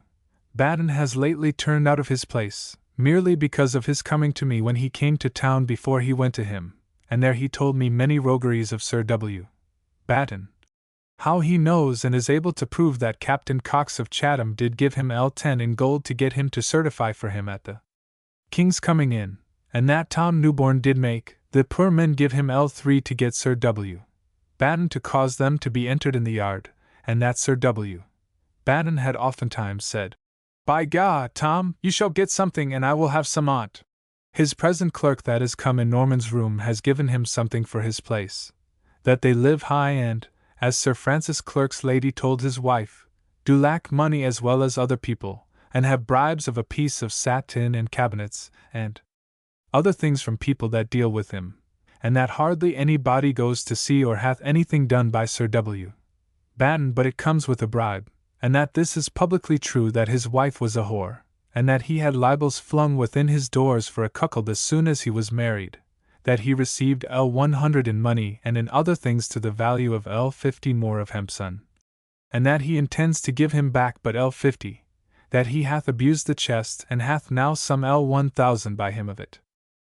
I met also upon the Change with Mr. Cutler, and he told me how for certain Lawson hath proclaimed war again with Argier, though they had at his first coming given back the ships which they had taken, and all their men, though they refused afterwards to make him restitution for the goods which they had taken out of them. Thence to my Uncle White's, and he not being at home I went with Mr. Norbury near hand to the Fleece, a mum house in Leadenhall, and there drunk mum and by broke up, it being about 11 o'clock at night, and so leaving them also at home, went home myself and to bed. 4th. Up, and my new tailor, Langford, comes and takes measure of me for a new black cloth suit and cloak, and I think he will prove a very careful fellow, and will please me well. Thence to attend my Lord Peterborough in bed and give him an account of yesterday's proceeding with Povey. I perceive I labour in a business will bring me little pleasure, but no matter, I shall do the king some service. To my lord's lodgings, where during my lady's sickness he is, there spoke with him about the same business. Back and by water to my cousin Scott's. There condoled with him the loss of my cousin, his wife, and talked about his matters, as attorney to my father, in his administering to my brother Tom. He tells me we are like to receive some shame about the business of his bastard with Jack Noble, but no matter, so it cost us no money. Thence to the coffee house and to the Change a while. News uncertain how the Dutch proceed. Some say for, some against the war.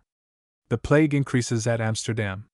So home to dinner, and after dinner to my office, where very late, till my eyes, which begin to fail me nowadays by candlelight, begin to trouble me. Only in the afternoon comes Mr. Peter Honeywood to see me and gives me 20s.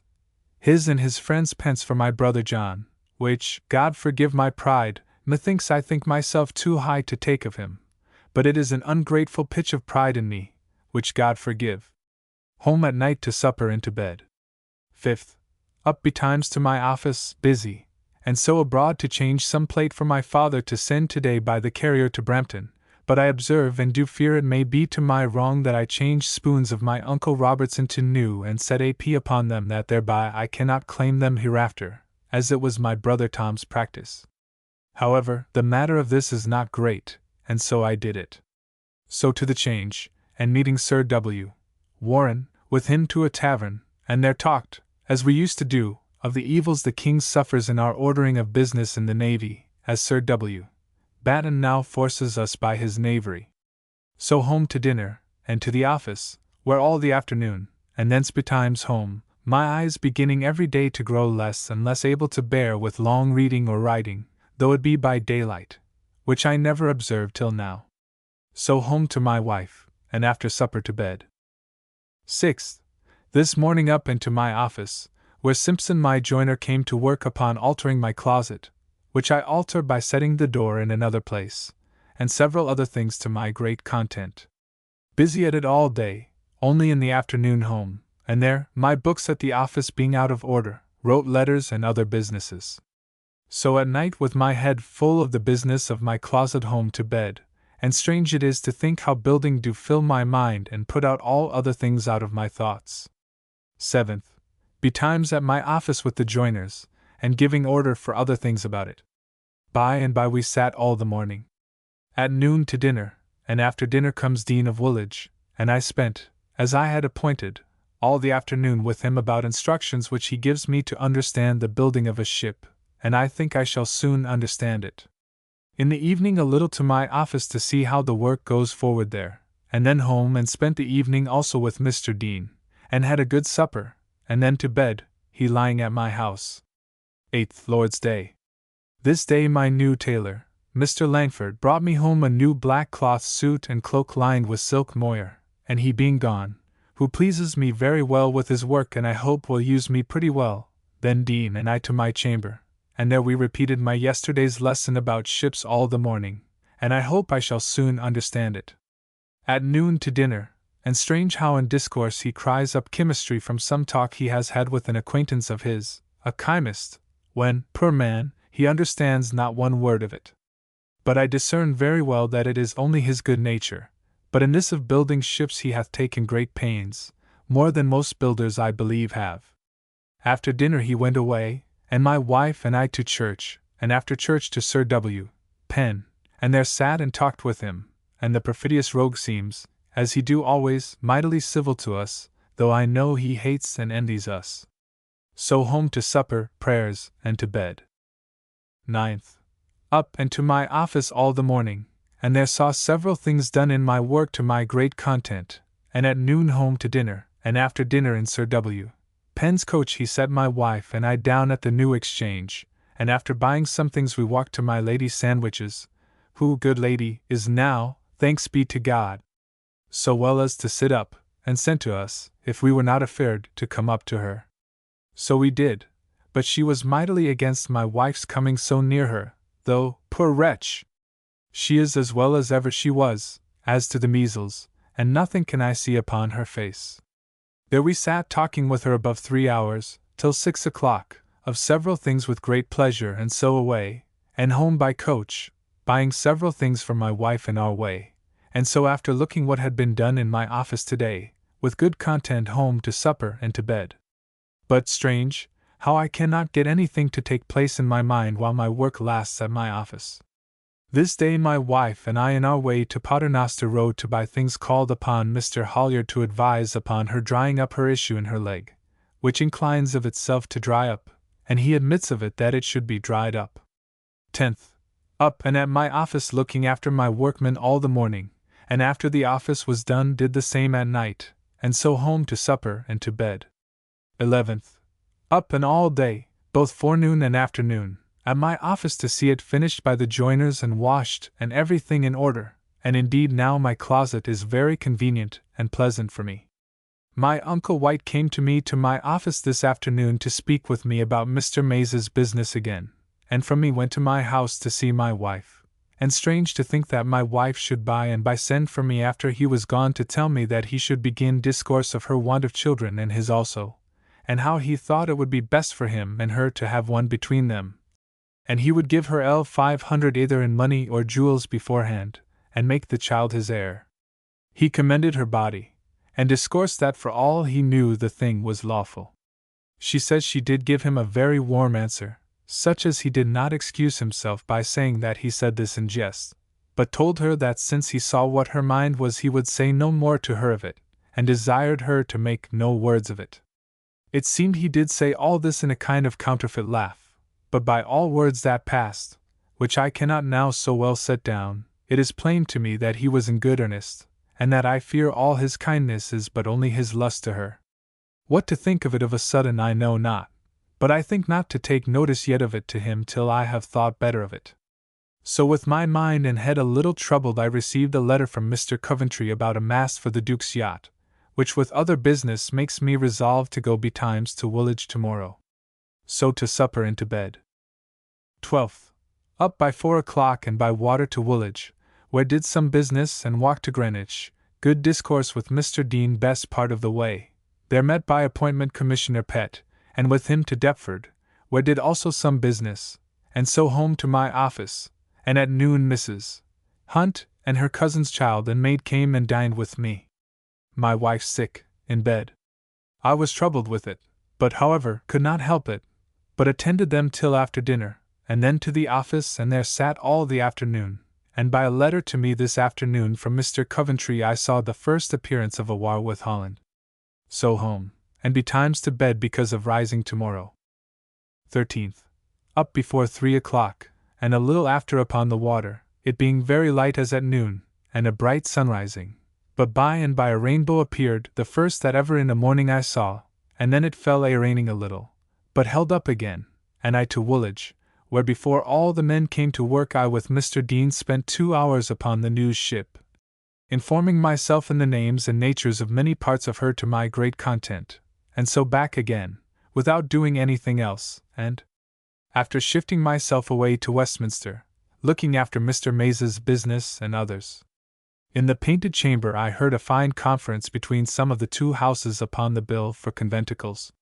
The lords would be freed from having their houses searched by any but the Lord Lieutenant of the county, and upon being found guilty, to be tried only by their peers, and thirdly, would have it added, that whereas the bill says, that, among other things, shall be a conventicle wherein any such meeting is found doing anything contrary to the liturgy of the Church of England, they would have it added, or practice.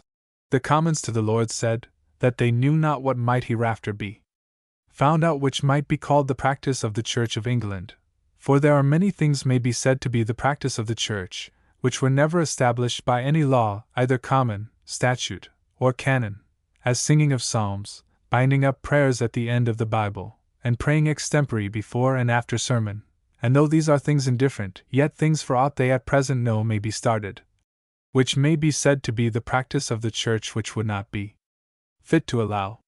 For the Lords' privileges, Mr. Walter told them how tender their predecessors had been of the privileges of the Lords, but however, where the peace of the kingdom stands in competition with them, they apprehend those privileges must give place. He told them that he thought, if they should own all to be the privileges of the Lords which might be demanded, they should be led like the man, who granted leave to his neighbor to pull off his horse's tail, meaning that he could not do it at once, that hair by hair had his horse's tail pulled off indeed, so the Commons, by granting one thing after another, might be so served by the Lords. Mr. Vaughan, whom I could not to my grief perfectly hear, did say, if that they should be obliged in this manner to exempt the Lords from everything, it would in time come to pass that whatever, be it never so great, should be voted by the Commons as a thing penal for a commoner, the contrary should be thought a privilege to the Lords, that also in this business, the work of a conventicle being but the work of an hour, the cause of a search would be over before a Lord Lieutenant, who may be many miles off, can be sent for, and that all this dispute is but about L100, for it is said in the Act, that it shall be banishment or payment of L100. I thereupon heard the Duke of Lennox say, that there might be lords who could not always be ready to lose L100, or some such thing. They broke up without coming to any end in it. There was also in the Commons' House a great quarrel about Mr. Prynne, and it was believed that he should have been sent to the Tor, for adding something to a bill, after it was ordered to be engrossed, of his own head, a bill for measures for wine and other things of that sort, and a bill of his own bringing in. But it appeared he could not mean any hurt in it. But, however, the king was fain to write in his behalf, and all was passed over. But it is worth my remembrance that I saw old Riley the herald, and his son, and spoke to his son, who told me in very bad words concerning Mr. Prynne, that the king had given him an office of keeping the records, but that he never comes thither, nor had been there these 6 months, so that I perceive they expect to get his employment from him. Thus everybody is liable to be envied and supplanted. At noon over to the Leg, where Sir G. Askew, Sir Ropt Parkhurst and Sir W. Penn dined. A good dinner and merry. Thence to Whitehall, walking up and down a great while. But the council not meeting soon enough, I went homeward, calling upon my cousin Roger Pepys, with whom I talked and heard so much from him of his desire that I would see my brother's debts paid, and things still of that nature tending to my parting with what I get with pain to serve others' expenses, that I was cruelly vexed. Thence to Sir R. Bernard, and there heard something of Pigot's delay of paying our money, that also vexed me mightily. So home, and there met with a letter from my cousin Scott, which tells me that he is resolved to meddle no more with our business of administering for my father, which altogether makes me almost distracted to think of the trouble that I am like to meet with by other folks' business more than ever I hope to have by my own. So with great trouble of mind to bed. 14th, up, full of pain, I believe by cold got yesterday. So to the office, where we sat, and after office home to dinner, being in extraordinary pain. After dinner, my pain increasing, I was forced to go to bed, and by my pain rose to be as great for an hour or two as ever I remember it was in any fit of the stone, both in the lower part of my belly and in my back also. No wind could I break. I took a glister, but it brought away but a little, and my height of pain followed it. At last, after 2 hours lying thus in most extraordinary anguish, crying and roaring, I know not whether it was my great sweating that may do it, but upon getting by chance, among my other tumblings, upon my knees, in bed, my pain began to grow less and less, till in an hour after I was in very little pain, but could break no wind, nor make any water, and so continued, and slept well all night. 15th, Lord's Day. Rose, and as I had intended without reference to this pain, took physique, and it wrought well with me, my wife lying from me tonight, the first time she did in the same house ever since we were married, I think, unless while my father was in town, that he lay with me. She took physique also today, and both of our physiques wrought well, so we passed our time today, our physique having done working, with some pleasure talking, but I was not well, for I could make no water yet, but a drop or two with great pain, nor break any wind. In the evening came Mr. Vernity to see me and discourse about my Lord Peterborough's business, and also my Uncle White and Norbury, but I took no notice nor showed any different countenance to my Uncle White, or he to me, for all that he carried himself so basely to my wife the last week, but will take time to make my use of it. So, being exceeding hot, to bed, and slept well. 16th. Forced to rise because of going to the Duke to St. James's, where we did our usual business, and thence by invitation to Mr. Pierce's the chirurgeon, where I saw his wife, whom I had not seen in many months before. She holds her complexion still, but in everything else, even in this her new house and the best rooms in it, and her closet which her husband with some vainglory took me to show me, she continues the eeriest slattern that ever I knew in my life. By and by we to see an experiment of killing a dog by letting opium into his hind leg. He and Dr. Clerk did fail mightily in hitting the vein, and in effect did not do the business after many trials, but with the little they got in, the dog did presently fall asleep, and so lay till we cut him up, and a little dog also, which they put it down his throat. He also staggered first, and then fell asleep, and so continued. Whether he recovered or no, after I was gone, I know not, but it is a strange and sudden effect. Thence walked to Westminster Hall, where the king was expected to come to prorogue the house, but it seems, afterwards I hear, he did not come. I promised to go again to Mr. Pierce's, but my pain grew so great, besides a bruise I got today in my right testicle, which now vexes me as much as the other, that I was mighty melancholy, and so by coach home and there took another glister, but find little good by it, but by sitting still my pain of my bruise went away, and so after supper to bed. My wife and I having talked and concluded upon sending my father an offer of having Paul come to us to be with us for her preferment, if by any means I can get her a husband here, which, though it be some trouble to us, yet it will be better than to have her stay there till nobody will have her, and then be flung upon my hands. 17th. Slept well all night and lay long, then rose and wrote my letter to my father about Paul, as we had resolved last night.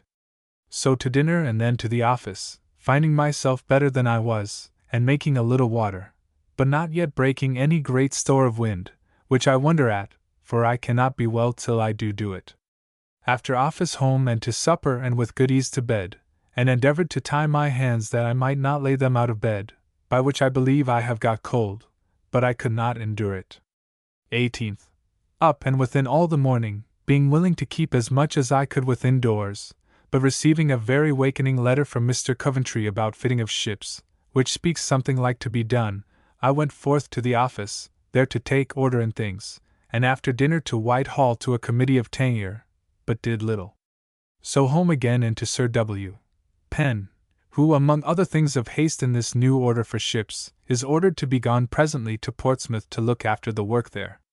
I stayed to discourse with him, and so home to supper, whereupon a fine couple of pigeons, a good supper, and here I met a pretty cabinet sent me by Mr. Shales, which I give my wife, the first of that sort of goods I ever had yet, and very conveniently it comes for her closet. I stayed up late finding out the private boxes, but could not do some of them, and so to bed, afraid that I have been too bold today in venturing in the cold. This day I begun to drink buttermilk and whey, and I hope to find great good by it. 19th. Up, and it being very rainy weather, which makes it cooler than it was, by coach to Charing Cross with Sir W. Penn, who is going to Portsmouth this day, and left him going to St. James's to take leave of the Duke, and I to Whitehall to a committee of tenure, where God forgive how our report of my Lord Peterborough's accounts was read over and agreed to by the Lords, without one of them understanding it. And had it been what it would, it had gone, and besides not one thing touching the king's profit in it minded or hit upon. Thence by coach home again, and all the morning at the office, sat, and all the afternoon till 9 at night, being fallen again to business, and I hope my health will give me leave to follow it. So home to supper and to bed, finding myself pretty well. A pretty good stool, which I impute to my way today, and broke wind also. 20th. Up and to my office, whither by and by comes Mr. Cholmley, and staying till the rest of the company come he told me how Mr. Edward Montague is turned out of the court, not to return again.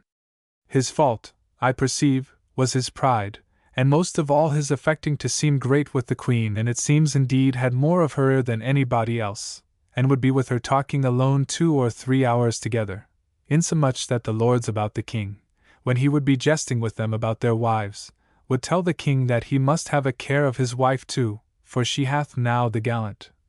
And they say the king himself did once ask Montague how his mistress, meaning the Queen, did.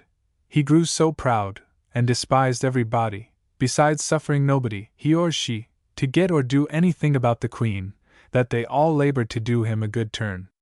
They also say that he did give some affront to the Duke of Monmouth, which the king himself did speak to him of.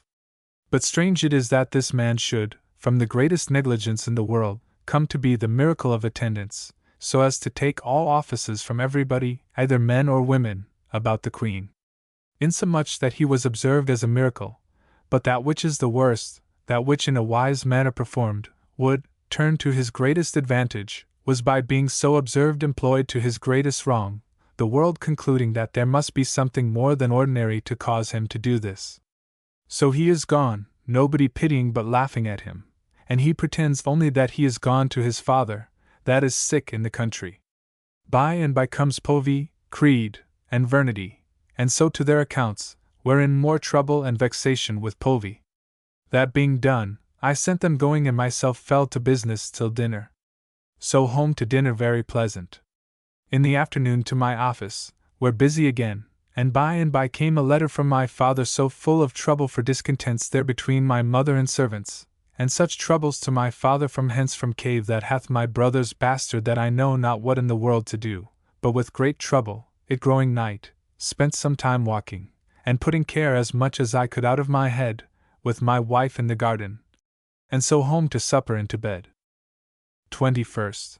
Up, called by Mr. Cholmley, and walked with him in the garden till others came to another committee of tenure, as we did meet as we did use to do, to see more of Povey's folly, and so broke up, and at the office sat all the morning, Mr. Coventry with us, and very hot we are getting out some ships. At noon to the Change, and there did some business, and thence home to dinner, and so abroad with my wife by coach to the New Exchange, and there laid out almost 40s upon her, and so called to see my Lady Sandwich, whom we found in her dining room, which joyed us mightily, but she looks very thin, poor woman, being mightily broke. She told us that Mr. Montague is to return to court, as she hears, which I wonder at, and do hardly believe. So home and to my office, where late, and so home to supper and to bed. 22nd, Lord's Day. Up and by water to Whitehall to my lord's lodgings, and with him walked to Whitehall without any great discourse, nor do I find that he do mind business at all. Here the Duke of York called me to him, to ask me whether I did intend to go with him to Chatham or no. I told him if he commanded, but I did believe there would be business here for me, and so he told me then it would be better to stay, which I suppose he will take better than if I had been forward to go. Thence, after staying and seeing the throng of people to attend the king to chapel, but, Lord, what a company of sad idle people they are, I walked to St. James's with Colonel Remus, where stayed a good while and then walked to Whitehall with Mr. Coventry, talking about business. So meeting Creed, took him with me home and to dinner, a good dinner, and thence by water to Woolwich, where mighty kindly received by Mrs. Falconer and her husband, who is now pretty well again, this being the first time I ever carried my wife thither. I walked to the dock, where I met Mrs. Ackworth alone at home, and God forgive me! What thoughts I had, but I had not the courage to stay, but went to Mr. Pett's and walked up and down the yard with him and Dean talking about the dispatch of the ships now in haste, and by Creed and my wife and a friend of Mr. Falconer's came with the boat and called me, and so by water to Deptford, where I landed, and after talking with others walked to Halfway House with Mr. Waith talking about the business of his supplying us with canvas, and he told me in discourse several instances of Sir W. Batten's cheats. So to Halfway House, whither my wife and them were gone before, and after drinking there we walked, and by water home, sending Creed and the other with the boat home. Then wrote a letter to Mr. Coventry, and so a good supper of peas, the first I eat this year, and so to bed. 23rd. Up and to the office, where Sir J. Minns, Sir W. Batten, and myself met and did business, we being in a mighty hurry. The king is gone down with the Duke and a great crew this morning by break of day to Chatham. Towards noon I and my wife by water to Woolwich, leaving my wife at Mr. Falconer's, and Mr. Hayter and I with some officers of the yard on board to see several ships how ready they are. Then to Mr. Falconer's to a good dinner, having myself carried them a vessel of sturgeon and a lamprey pie, and then to the yard again, and among other things did at Mr. Ackworth's obtain a demonstration of his being a knave, but I did not discover it, till it be a little more seasonable. So back to the rope yard and took my wife and Mr. Hayter back, it raining mighty hard of a sudden, but we with the tilt kept ourselves dry. So to Deptford did some business there, but, Lord, to see how in both places the king's business, if ever it should come to a war, is likely to be done, there not being a man that looks or speaks like a man that will take pains, or use any forecast to serve the king, at which I am heartily troubled. So home, it raining terribly, but we still dry, and at the office late discoursing with Sir J. Minns and Sir W. Batten, who like a couple of sots receive all I say but to little purpose. So late home to supper and to bed. 24th. Up and to the office, where Sir J. Minns and I sat all the morning, and after dinner thither again, and all the afternoon hard at the office till night, and so tired home to supper and to bed. This day I heard that my Uncle Fenner is dead, which makes me a little sad, to see with what speed a great many of my friends are gone, and more, I fear, for my father's sake, are going. 25th. Took physique betimes and to sleep, then up, it working all the morning. At noon dined, and in the afternoon in my chamber spending 2 or 3 hours to look over some unpleasant letters and things of trouble to answer my father in, about Tom's business and others, that vexed me, but I did go through it, and by that means eased my mind very much. This afternoon also came Tom and Charles Pepys by my sending for, and received of me L40 in part towards their L70 legacy of my uncle's. Spent the evening talking with my wife, and so to bed. 26th. Up to the office, where we sat, and I had some high words with Sir W. Batten about canvas, wherein I opposed him and all his experience, about seams in the middle, and the profit of having many breadths and narrow, which I opposed to good purpose, to the rejecting of the whole business. At noon home to dinner, and thence took my wife by coach, and she to my Lady Sandwich to see her. I to Tom Trice, to discourse about my father's giving over his administration to my brother, and thence to Sir R. Bernard, and there received L19 in money, and took up my father's bond of L21, that is L40, in part of Pigot's L209 due to us, which L40 he pays for 7 roods of meadow in Porthome. Thence to my wife, and carried her to the Old Bailey, and there we were led to the Quest House, by the church, where all the kindred were by themselves at the burial of my Uncle Fenner. But, Lord! What a pitiful rout of people there was of them, but very good service and great company the whole was. And so anon to church, and a good sermon, and so home, having for ease put my L19 into W. Joyce's hand, where I left it. So to supper and to bed, being in a little pain from some cold got last night lying without anything upon my feet. 27th. Up not without some pain by cold, which makes me mighty melancholy, to think of the ill state of my health. To the office, where busy till my brains ready to drop with variety of business, and vexed for all that to see the service like to suffer by other people's neglect. Vexed also at a letter from my father with 2 troublesome ones enclosed from Cave and Noble, so that I know not what to do therein. At home to dinner at noon. But to comfort my heart, Captain Taylor this day brought me L20 he promised me for my assistance to him about his masts. After dinner to the office again, and thence with Mr. Waith to St. Catherine's to see some variety of canvases, which indeed was worth my seeing, but only I was in some pain, and so took not the delight I should otherwise have done. So home to the office, and there busy till late at night, and so home to supper and to bed. This morning my tailor brought me a very tall maid to be my cookmaid. She asked L5, but my wife offered her but L310. Whether she will take it or no I know not till tomorrow, but I am afeard she will be over high for us, she having last been a chambermaid, and holds up her head, as my little girl Sue observed. 28th. Up pretty well as to pain and wind, and to the office, where we sat close and did much business. At noon I to the Change, and thence to Mr. Cutler's, where I heard Sir W. Ryder was, where I found them at dinner and dined with them, he having yesterday and today a fit of a pain like the gout, the first time he ever had it. A good dinner. Good discourse, Sir W. Ryder especially much fearing the issue of a Dutch war, wherein I very highly commend him. Thence home, and at the office a while, and then with Mr. Dean to a second lesson upon my shipwrightry, wherein I go on with great pleasure.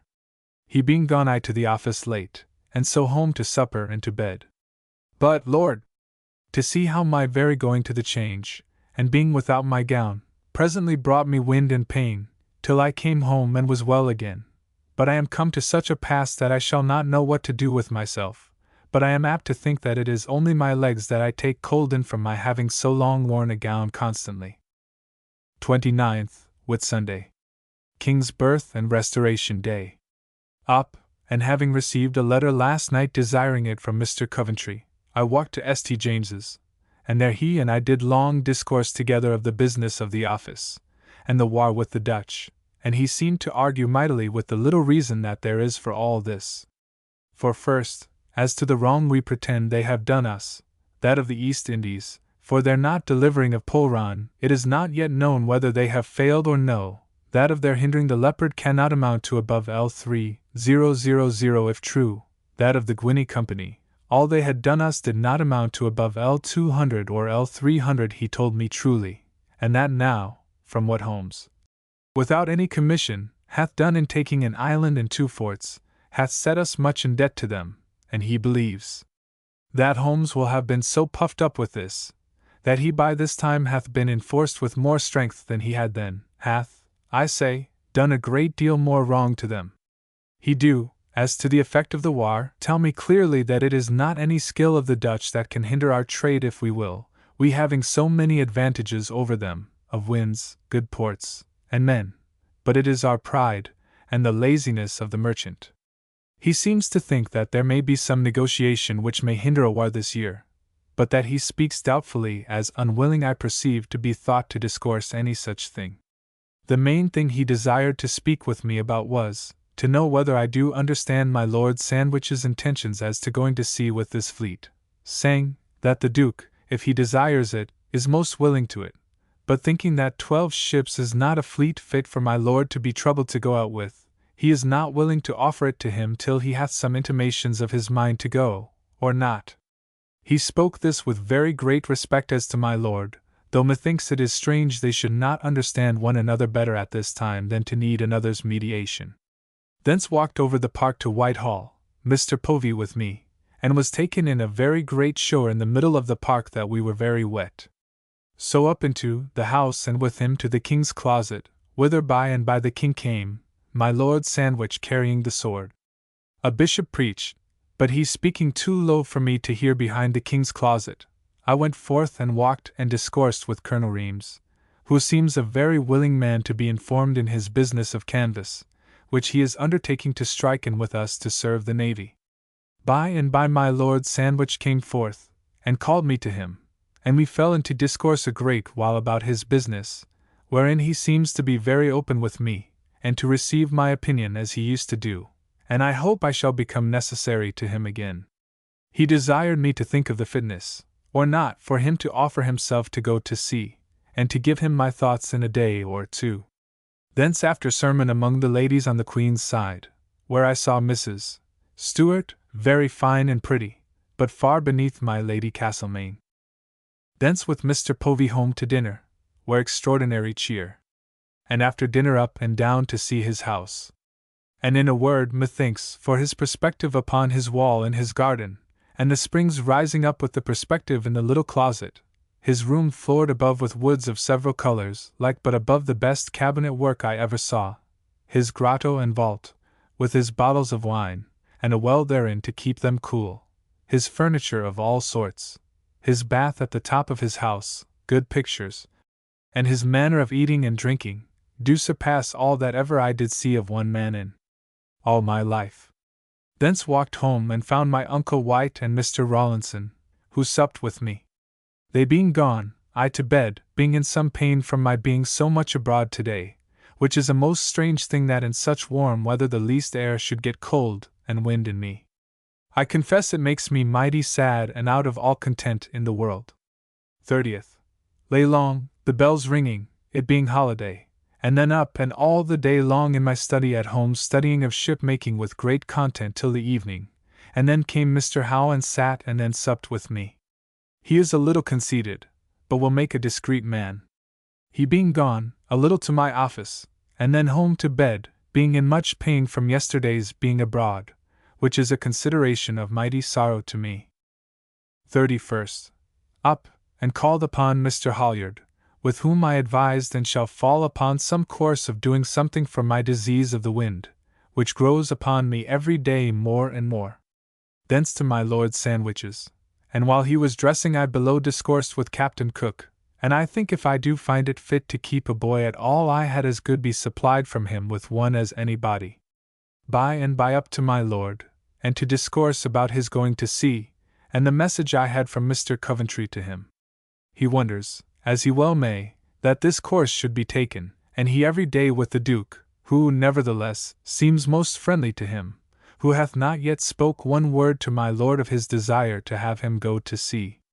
My lord do tell me clearly that were it not that he, as all other men that were of the Parliament side, are obnoxious to reproach, and so is forced to bear what otherwise he would not, he would never suffer everything to be done in the navy, and he never be consulted, and it seems, in the naming of all these commanders for this fleet, he hath never been asked one question.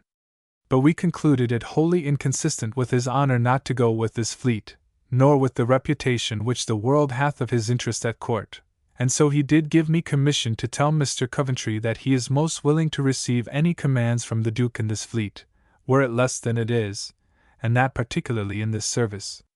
With this message I parted, and by coach to the office, where I found Mr. Coventry, and told him this.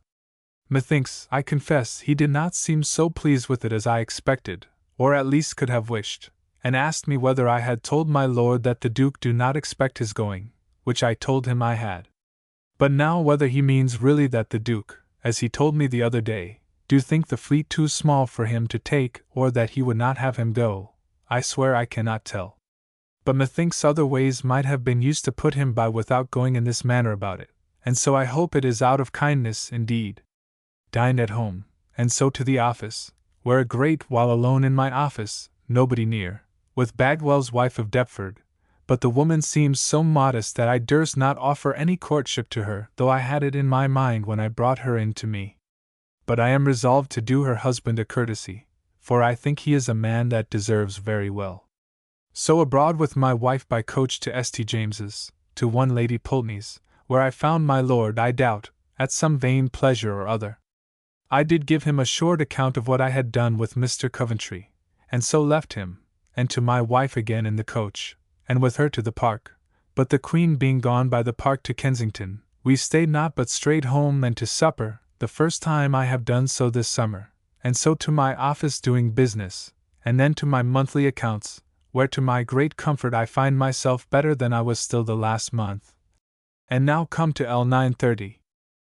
I was told today, that upon Sunday night last, being the King's birthday, the King was at my Lady Castlemaine's lodgings, over the hither gates at Lambert's lodgings, dancing with fiddlers all night almost, and all the world coming by taking notice of it, which I am sorry to hear. The discourse of the town is only whether a war with Holland or no, and we are preparing for it all we can, which is but little. Myself subject more than ordinary to pain by wind, which makes me very sad, together with the trouble which at present lies upon me in my father's behalf, rising from the death of my brother, which are many and great. Would to God they were over! June 1664. June 1st. Up, having lain long, going to bed very late after the ending of my accounts. Being up, Mr. Holliard came to me, and to my great sorrow, after his great assuring me that I could not possibly have the stone again, he tells me that he do verily fear that I have it again, and has brought me something to dissolve it, which do make me very much troubled, and pray to God to ease me.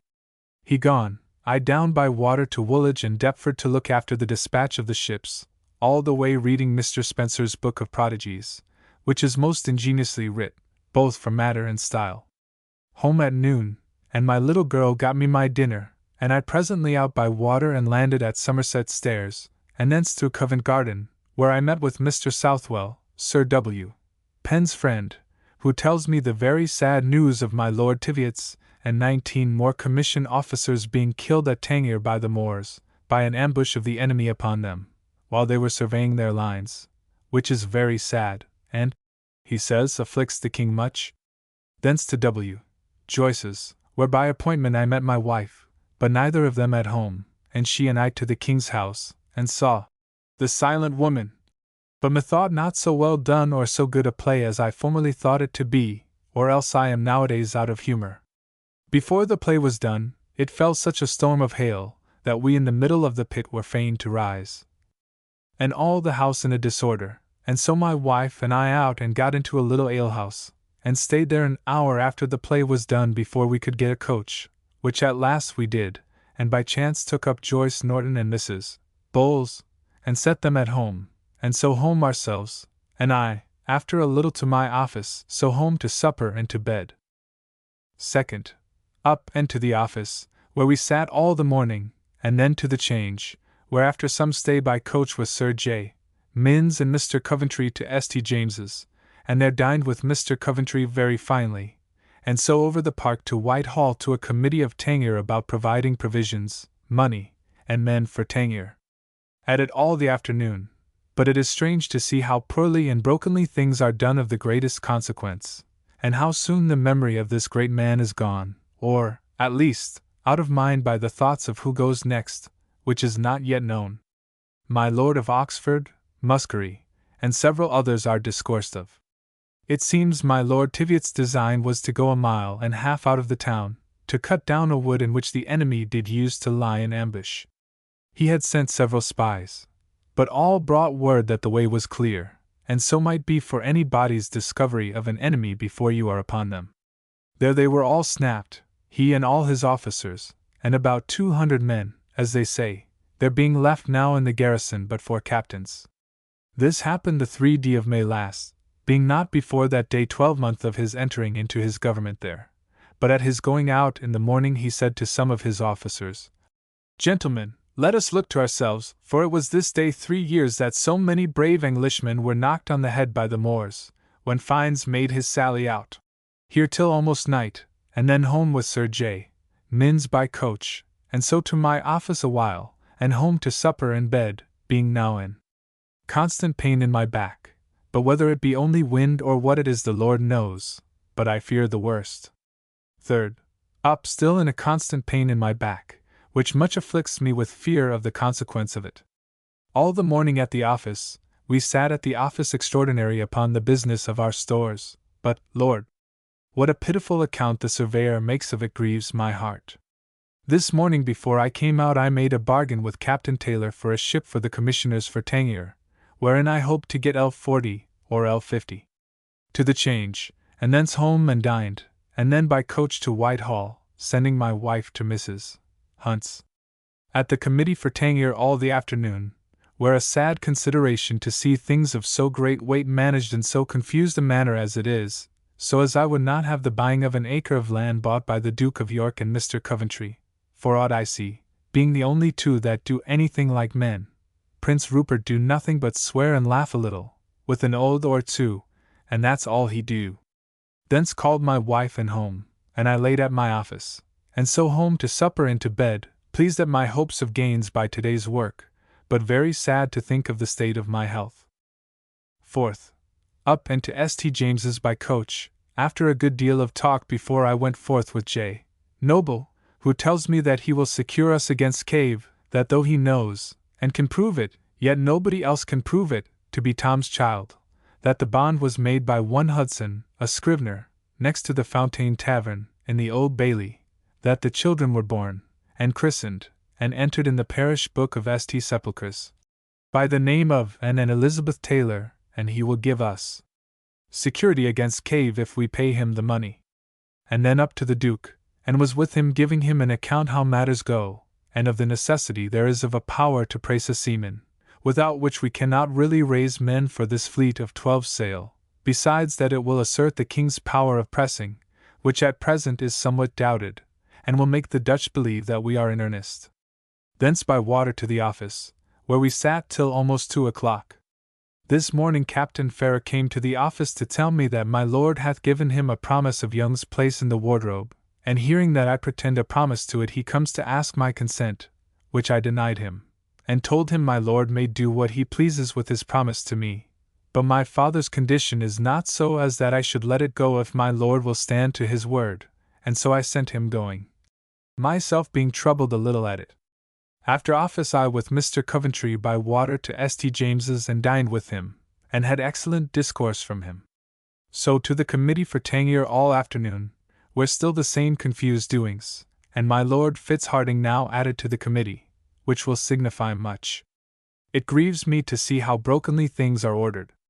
So by coach home, and at my office late, and so to supper and to bed, my body by plenty of breaking of wind being just now pretty well again, having had a constant aching in my back these 5 or 6 days. Mr. Coventry discoursing this noon about Sir W.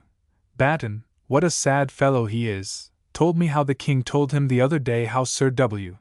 Batten, being in the ship with him and Prince Rupert when they expected to fight with Warwick, did walk up and down sweating with a napkin under his throat to dry up his sweat, and that Prince Rupert being a most jealous man, and particularly of Batten, do walk up and down swearing bloodily to the king, that Batten had a mind to betray them today, and that the napkin was a signal. But, by God, says he, if things go ill, the first thing I will do is to shoot him. He discoursed largely and bravely to me concerning the different sort of valors, the active and passive valor.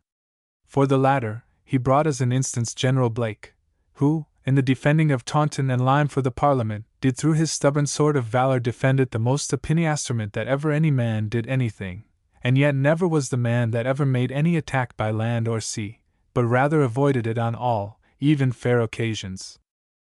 On the other side, Prince Rupert, the boldest attacker in the world for personal courage, and yet, in the defending of Bristol, no man ever did anything worse, he wanting the patience and seasoned head to consult and advise for defense, and to bear with the evils of a siege. The like he says is said of my Lord Teviot, who was the boldest adventurer of his person in the world, and from a mean man in few years was come to this greatness of command and repute only by the death of all his officers, he many times having the luck of being the only survivor of them all, by venturing upon services for the King of France that nobody else would, and yet no man upon a defense, he being all fury and no judgment in a fight. He tells me above all of the Duke of York, that he is more himself and more of judgment is at hand in him in the middle of a desperate service, than at other times, as appeared in the business of Dunkirk, wherein no man ever did braver things, or was in hotter service in the close of that day, being surrounded with enemies, and then, contrary to the advice of all about him, his counsel carried himself and the rest through them safe, by advising that he might make his passage with but a dozen with him. For, says he, the enemy cannot move after me so fast with a great body, and with a small one we shall be enough to deal with them. And though he is a man naturally martial to the highest degree, yet a man that never in his life talks one word of himself or service of his own, but only that he saw such or such a thing, and lays it down for a maxime that a Hector can have no courage. He told me also, as a great instance of some men, that the Prince of Condo's excellence is, that there not being a more furious man in the world, danger and fight never disturbs him more than just to make him civil, and to command in words of great obligation to his officers and men, but without any the least disturbance in his judgment or spirit. 5th Lord's Day. About 1 in the morning I was knocked up by my maids to come to my wife who is very ill. I rose, and from some cold she got today, or from something else, she is taken with great gripings, a looseness, and vomiting. I lay a while by her upon the bed, she being in great pain, poor wretch, but that being a little over I to bed again, and lay, and then up and to my office all the morning, setting matters to rights in some accounts and papers, and then to dinner, whither Mr. Shepley, late come to town, came to me, and after dinner and some pleasant discourse he went his way, being to go out of town to Huntington again tomorrow. So all the afternoon with my wife discoursing and talking, and in the evening to my office doing business, and then home to supper and to bed. 6th. Up and found my wife very ill again, which troubles me, but I was forced to go forth. So by water with Mr. Gaudin and others to see a ship hired by me for the commissioners of Tangier, and to give order therein. So back to the office, and by coach with Mr. Gaudin to Whitehall, and there to my Lord Sandwich, and here I met Mr. Townsend very opportunely and Captain Ferrer, and after some discourse we did accommodate the business of the wardrobe place, that he shall have the reversion if he will take it out by giving a covenant that if Mr. Young dies before my father shall have the benefit of it for his life. So home, and thence by water to Deptford, and there found our Trinity brethren come from their election to church, where Dr. Britton made, methought, an indifferent sermon touching the decency that we ought to observe in God's house, the church, but yet to see how ridiculously some men will carry themselves. Sir W. Batten did at open table anon in the name of the whole society desire him to print his sermon, as if the doctor could think that they were fit judges of a good sermon. Then by barge with Sir W. Batten to Trinity House. It seems they have with much ado carried it for Sir G. Carteret against Captain Harrison, per man, who by succession ought to have been it, and most hands were for him, but only they were forced to fright the younger brethren by requiring them to set their hands, which is an ill course, and then Sir G. Carteret carried it. Here was at dinner my Lord Sandwich, Mr. Coventry, my Lord Craven, and others. A great dinner, and good company. Mr. Prynne also, who would not drink any health, no, not the king's, but sat down with his hat on all the while. But nobody took notice of it to him at all. But in discourse with the doctor he did declare himself that he ever was, and has expressed himself in all his books for mixed communion against the Presbyterian examination. Thence after dinner by water, my Lord Sandwich and all us Tangier men, were at the committee busy till night with great confusion, and then by coach home, with this content, however, that I find myself every day become more and more known, and shall one day hope to have benefit by it. I found my wife a little better. A little to my office, then home to supper and to bed. 7th. Up, and to the office, having by my going by water without anything upon my legs yesterday got some pain upon me again, where all the morning. At noon a little to the change, and thence home to dinner, my wife being ill still in bed. Thence to the office, where busy all the afternoon till 9 at night, and so home to my wife, to supper, and to bed. 8th. All day before dinner with Creed, talking of many things, among others, of my lord's going so often to Chelsea, and he, without my speaking much, do tell me that his daughters do perceive all, and do hate the place, and the young woman there, Mrs. Betty Beck, for my lord, who sent them thither only for a disguise for his going thither, will come under pretence to see them, and pack them out of doors to the park, and stay behind with her. But now the young ladies are gone to their mother. To Kensington. To dinner, and after dinner till 10 at night in my study writing of my old broken office notes in shorthand all in one book, till my eyes did ache ready to drop out. So home to supper and to bed. 9th. Up and at my office all the morning. At noon dined at home, Mr. Hunt and his kinswoman, wife in the country. After dinner I to the office, where we sat all the afternoon. Then at night by coach to attend the Duke of Albemarle about the Tangier's ship. Coming back my wife spied me going home by coach from Mr. Hunt's, with whom she hath gained much in discourse today concerning W. Howe's discourse of me to him. That he was the man that got me to be secretary to my lord, and all that I have thereby, and that for all this I never did give him 60 in my life. Which makes me wonder that this rogue dare talk after this manner, and I think all the world is grown false. But I hope I shall make good use of it. So home to supper and to bed, my eyes aching mightily since last night. 10th. Up and by water to Whitehall, and there to a committee of Tangier, and had occasion to see how my Lord Ashworth is probably a miswriting for Lord Ashley, afterwards Earl of Shaftesbury, deports himself, which is very fine indeed, and it joys my heart to see that there is anybody looks so near into the king's business as I perceive he do in this business of my Lord Peterborough's accounts. Thence into the park, and met and walked with Captain Silas Taylor, my old acquaintance while I was of the Exchequer, and Dr. Hoare, talking of musique, and particularly of Mr. Birkenshaw's way, which Taylor magnifies mightily, and perhaps but what it deserves, but not so easily to be understood as he and others make of it.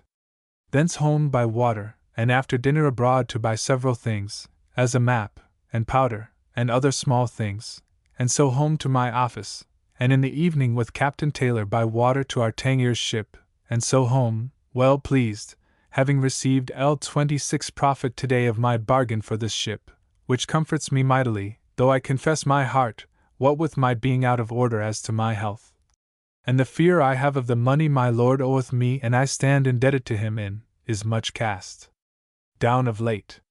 In the evening home to supper and to bed. 11th. Up and to the office, where we sat all the morning, where some discourse arose from Sir G. Carteret and Mr. Coventry, which gives me occasion to think that something like a war is expected now indeed, though upon the change afterwards I hear too that an ambassador is landed from Holland, and one from their East India Company, to treat with ours about the wrongs we pretend to. Mr. Creed dined with me, and thence after dinner by coach with my wife only to take the air, it being very warm and pleasant, to Bow and Old Ford, and thence to Hackney. There light, and played at shuffleboard, eat cream and good juries, and so with good refreshment home. Then to my office vexed with Captain Taylor about the delay of carrying down the ship hired by me for Tangier, and late about that and other things at the office. So home to supper and to bed. 12th Lord's Day. All the morning in my chamber consulting my lesson of ship-building, and at noon Mr. Creed by appointment came and dined with us, and sat talking all the afternoon till, about church time, my wife and I began our great dispute about going to Griffin's child's christening, where I was to have been godfather, but Sir J. Minns refusing, he wanted an equal for me and my Lady Batten, and so sought for other. Then the question was whether my wife should go, and she having dressed herself on purpose, was very angry, and began to talk openly of my keeping her within doors before Creed, which vexed me to the guts, but I had the discretion to keep myself without passion, and so resolved at last not to go, but to go down by water, which we did by H. Russell, a waterman, to the halfway house, and there eat and drank. And upon a very small occasion had a difference again broke out, where without any the least cause she had the cunning to cry a great while, and talk and blubber, which made me mighty angry in mind, but said nothing to provoke her because Creed was there, but walked home, being troubled in my mind also about the knavery and neglect of Captain Fudge and Taylor, who were to have had their ship for Tangier ready by Thursday last, and now the men by a mistake are come on board, and not any master or man or boy of the ship's company on board with them when we came by her side this afternoon, and also received a letter from Mr. Coventry this day in complaint of it. We came home, and after supper Creed went home, and I to bed. My wife made great means to be friends, coming to my bedside and doing all things to please me, and at last I could not hold out, but seemed pleased, and so parted, and I with much ado to sleep, but was easily wakened by extraordinary great rain, and my mind troubled the more to think what the soldiers would do on board tonight in all this weather. 13th. So up at 5 o'clock, and with Captain Taylor on board her at Deptford, and found all out of order, only the soldiers civil, and Sir Arthur Bassett a civil person. I rated at Captain Taylor, whom, contrary to my expectation, I found a lying and a very stupid blundering fellow, good for nothing, and yet we talk of him in the Navy as if he had been an excellent officer, but I find him a lying knave, and of no judgment or dispatch at all. After finding the condition of the ship, no master, not above 4 men, and many ship's provisions, sails, and other things wanting, I went back and called upon Fudge, whom I found like a lying rogue unready to go on board, but I did so jeer him that I made him get everything ready, and left Taylor and H. Russell to quicken him, and so away and I by water on to Whitehall, where I met His Royal Highness at a Tangier committee about this very thing, and did there satisfy him how things are, at which all was pacified without any trouble, and I hope may end well, but I confess I am at a real trouble for fear the rogue should not do his work, and I come to shame and loss of the money I did hope justly to have got by it. Thence walked with Mr. Coventry to St. James's, and there spent by his desire the whole morning reading of some old navy books given him of old Sir John Cookes by the Archbishop of Canterbury that now is, wherein the order that was observed in the navy then, above what it is now, is very observable, and fine things we did observe in our reading. Anon to dinner, after dinner to discourse of the business of the Dutch war, wherein he tells me the Dutch do in every particular, which are but few and small things that we can demand of them, whatever cry we unjustly make, do seem to offer at an accommodation, for they do own that it is not for their profit to have war with England. We did also talk of a history of the Navy of England, how fit it were to be writ, and he did say that it hath been in his mind to propose to me the writing of the history of the late Dutch war, which I am glad to hear, it being a thing I much desire, and sorts mightily with my genius, and if well done, may recommend me much. So he says he will get me an order for making of searches to all records, and see, in order thereto, and I shall take great delight in doing of it. Thence by water down to the Tower, and thither sent for Mr. Creed to my house, where he promised to be, and he and I down to the ship, and find all things in pretty good order, and I hope will end to my mind. Thence having a gaily down to Greenwich, and there saw the King's works, which are great, doing there, and so to the cherry garden, and so carried some cherries home, and after supper to bed, my wife lying with me, which from my not being thoroughly well, nor she, we have not done above once these 2 or 3 weeks. 14th. Up, and to the office, where we sat all the morning, and had great conflict about the flags again, and am vexed methought to see my Lord Berkeley not satisfied with what I said, but however I stopped the King's being abused by the flag makers for the present. I do not know how it may end, but I will do my best to preserve it. So home to dinner, and after dinner by coach to Kensington. In the way overtaking Mr. Laxton, the apothecary, with his wife and daughters, very fine young lasses, in a coach, and so both of us to my Lady Sandwich, who hath lain this fortnight here at Dean Hodges's. Much company came hither today, my Lady Carteret, and Sir William Wheeler and his lady, and above all Mr. Beck, of Chelsea, and wife and daughter, my lord's mistress, and one that hath not one good feature in her face, and yet is a fine lady, of a fine taille, and very well carriaged, and mighty discreet. I took all the occasion I could to discourse with the young ladies in her company to give occasion to her to talk, which now and then she did, and that mighty finely, and is, I perceive, a woman of such an air, as I wonder the less at my lord's favour to her, and I dare warrant him she hath brains enough to entangle him. 2 or 3 hours we were in her company, going into Sir H.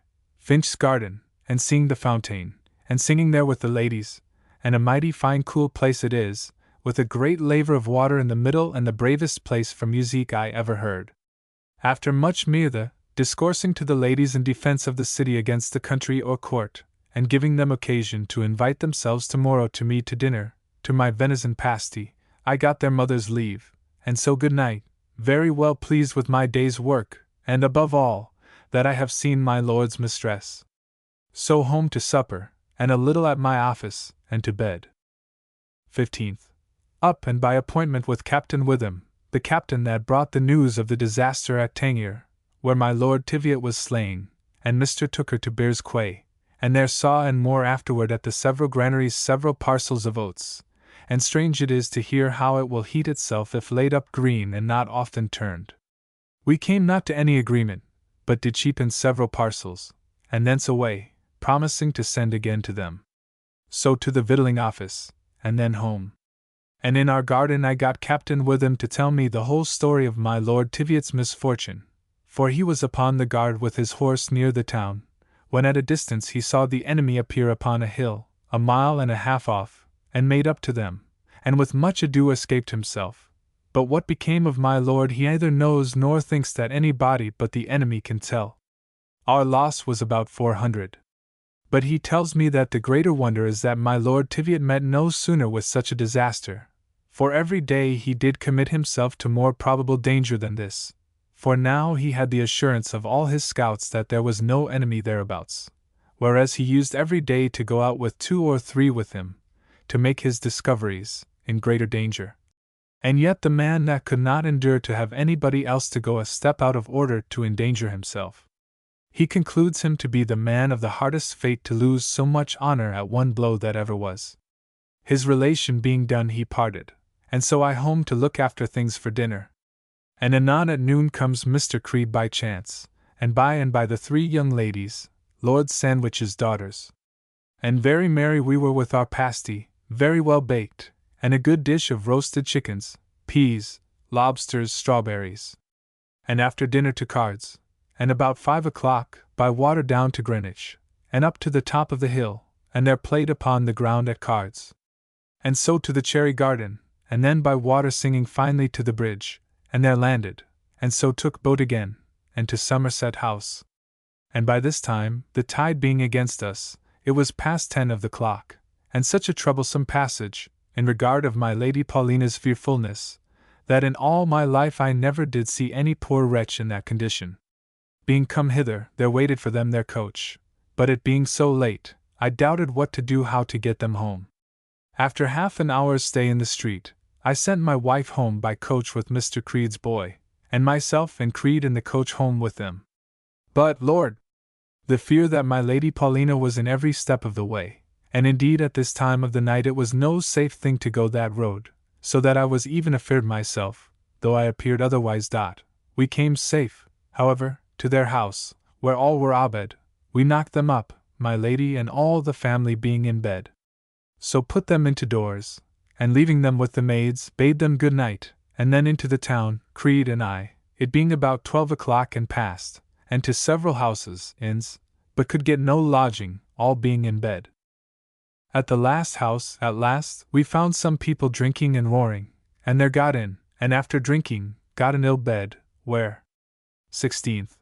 I lay in my drawers and stockings and waistcoat till 5 of the clock, and so up, and being well pleased with our frolic, walked to Knightsbridge, and there eat a mess of cream, and so to St. James's, and there walked a little, and so I to Whitehall, and took coach, and found my wife well got home last night, and now in bed. So I to the office, where all the morning, and at noon to the Change, so home and to my office, where Mr. Ackworth came to me, though he knows himself and I know him to be a very knave, yet he came to me to discover the knavery of other people like the most honest man in the world. However, good use I shall make of his discourse, for in this he is much in the right. He being gone I to the Change, Mr. Creed with me, after we had been by water to see a vessel we have hired to carry more soldiers to Tangier, and also visited a rope ground, wherein I learnt several useful things. The talk upon the Change is, that de Ruyter is dead, with 50 men of his own ship, of the plague, at Calais, that the Holland ambassador here do endeavour to sweeten us with fair words, and things likely to be peaceable. Home after I had spoke with my cousin Richard Pepys upon the Change, about supplying us with Beaupres from Norwich, which I should be glad of, if cheap. So home to supper and bed. 17th. Up and to my office, where I dispatched much business, and then down by water to Woolwich to make a discovery of a trade providing for us in the working of some of our own ground tows into new cordage, to be sold to us for Riga cordage. Thence to Mr. Falconer's, where I met Sir W. Batten and Lady, and Captain Tinker, and there dined with them, and so to the dockyard and to Deptford by water, and there very long informing myself in the business of flags and Beaupres and other things, and so home late, being weary, and full of good information today, but I perceive the corruptions of the Navy are of so many kinds that it is endless to look after them, especially while such a one as Sir W. Batten discourages every man that is honest. So home to my office, there very late, and then to supper and to bed mightily troubled in my mind to hear how Sir W. Batten and Sir J. Minns do labour all they can to abuse or enable others to abuse the King. 18th. From morning till 11 at night, only a little at dinner at home, at my office very busy, setting many businesses in order to my great trouble, but great content in the end. So home to supper and to bed. Strange to see how pert Sir W. Penn is today newly come from Portsmouth with his head full of great reports of his service and the state of the ships there. When that is over he will be just as another man again or worse. But I wonder whence Mr. Coventry should take all this care for him, to send for him up only to look after his Irish business with my Lord Ormond and to get the Duke's leave for him to come with so much officiousness, when I am sure he knows him as well as I do as to his little service he do. 19th, Lord's Day. Up, and all the morning and afternoon, only at dinner at home, at my office doing many businesses for want of time on the week days. In the afternoon the greatest shower of rain of a sudden, and the greatest and most continued thunder that ever I heard I think in my life. In the evening home to my wife, and there talk seriously of several of our family concernments, and among others of bringing Paul out of the country to us here to try to put her off, which I am very desirous, and my wife also of. So to supper, prayers, which I have of late too much omitted. So to bed. 20th. It having been a very cold night last night I had got some cold, and so in pain by wind, and a sure precursor of pain is sudden letting off farts, and when that stops, then my passages stop and my pain begins. Up and did several businesses, and so with my wife by water to Whitehall, she to her father's, I to the Duke, where we did our usual business. And among other discourse of the Dutch, he was merrily saying how they print that Prince Rupert, Duke of Albemarle, and my Lord Sandwich, are to be generals, and soon after is to follow them. View Pen. And so the Duke called him in mirth Old Pen. They have, it seems, lately wrote to the King, to assure him that their setting out ships were only to defend their fishing trade, and to stay near home, not to annoy the king's subjects, and to desire that he would do the like with his ships, which the king laughs at, but yet is troubled they should think him such a child, to suffer them to bring home their fish and East India Company's ships, and then they will not care a fart for us. Thence to Westminster Hall, it being term time, meeting Mr. Dickering, he tells me how my lady last week went to see Mrs. Beck, the mother, and by the daughter came in, but that my lady do say herself, as he says, that she knew not for what reason, for she never knew they had a daughter, which I do not believe. She was troubled, and her heart did rise as soon as she appeared, and seems the most ugly woman that ever she saw. This if true were strange, but I believe it is not.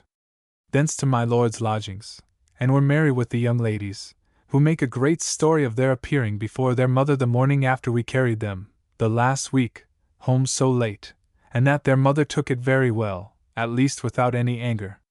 Here I heard how the rich widow, my Lady Gold, is married to one Neil, after he had received a box on the ear by her brother, who was there a sentinel, in behalf of some courtier, at the door, but made him draw, and wounded him. She called Neil up to her, and sent for a priest, married presently, and went to bed. The brother sent to the court, and had a sergeant sent for Neil, but Neil sent for him up to be seen in bed, and she owned him for her husband, and so all is past. It seems Sir H. Bennet did look after her. My lady very pleasant.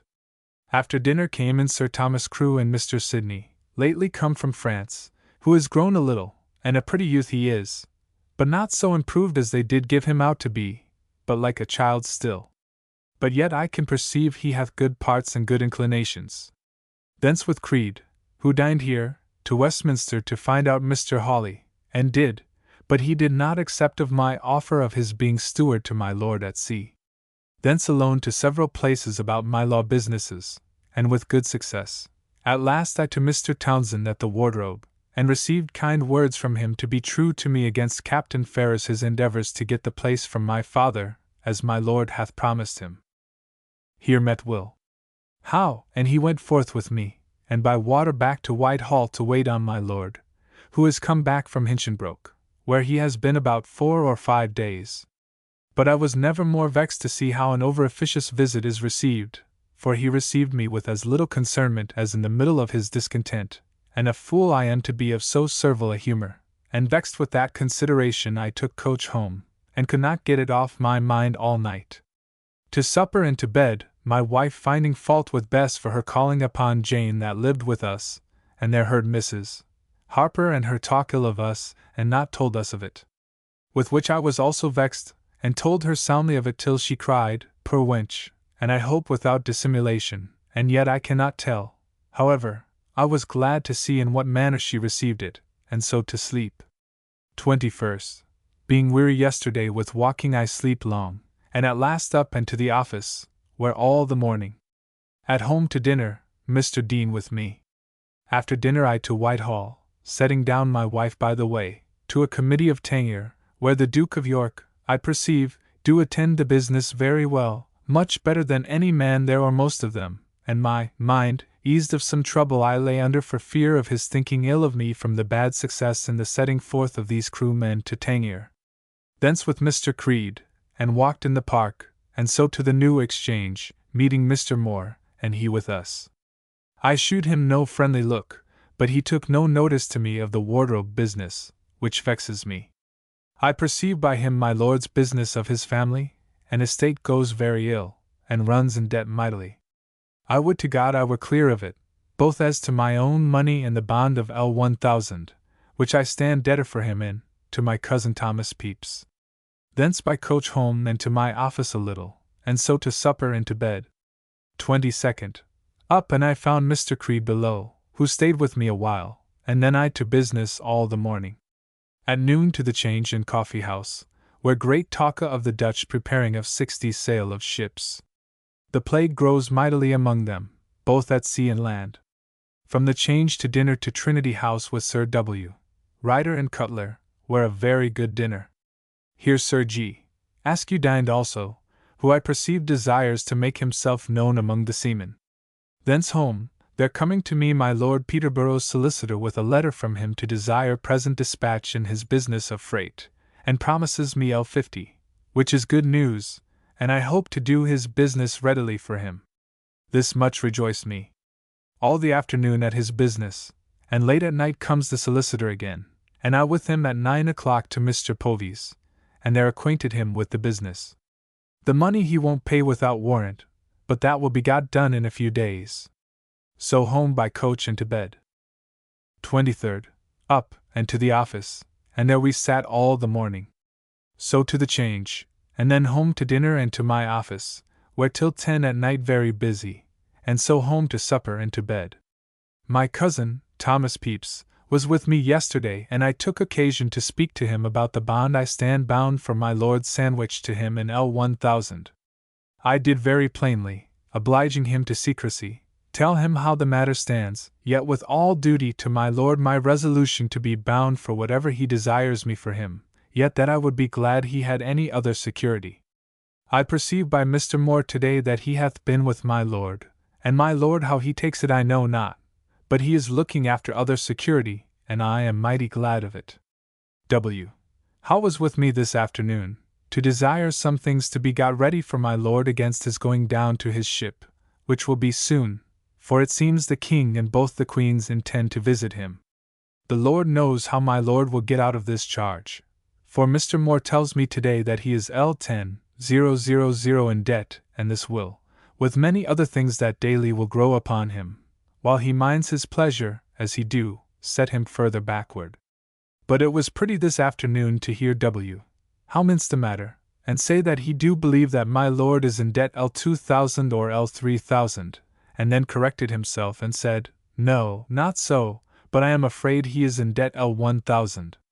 I pray God gets me well rid of his lordship as to his debt, and I care not. 24th. Up and out with Captain Witham in several places again to look for oats, for Tangier, and among other places to the city granaries, where it seems every company have their granary and obliged to keep such a quantity of corn always there or at a time of scarcity to issue so much at so much a bushel, and a fine thing it is to see their stores of all sorts, for piles for the bridge, and for pipes, a thing I never saw before. Thence to the office, and there busy all the morning. At noon to my Uncle White's, and there dined, my wife being there all the morning.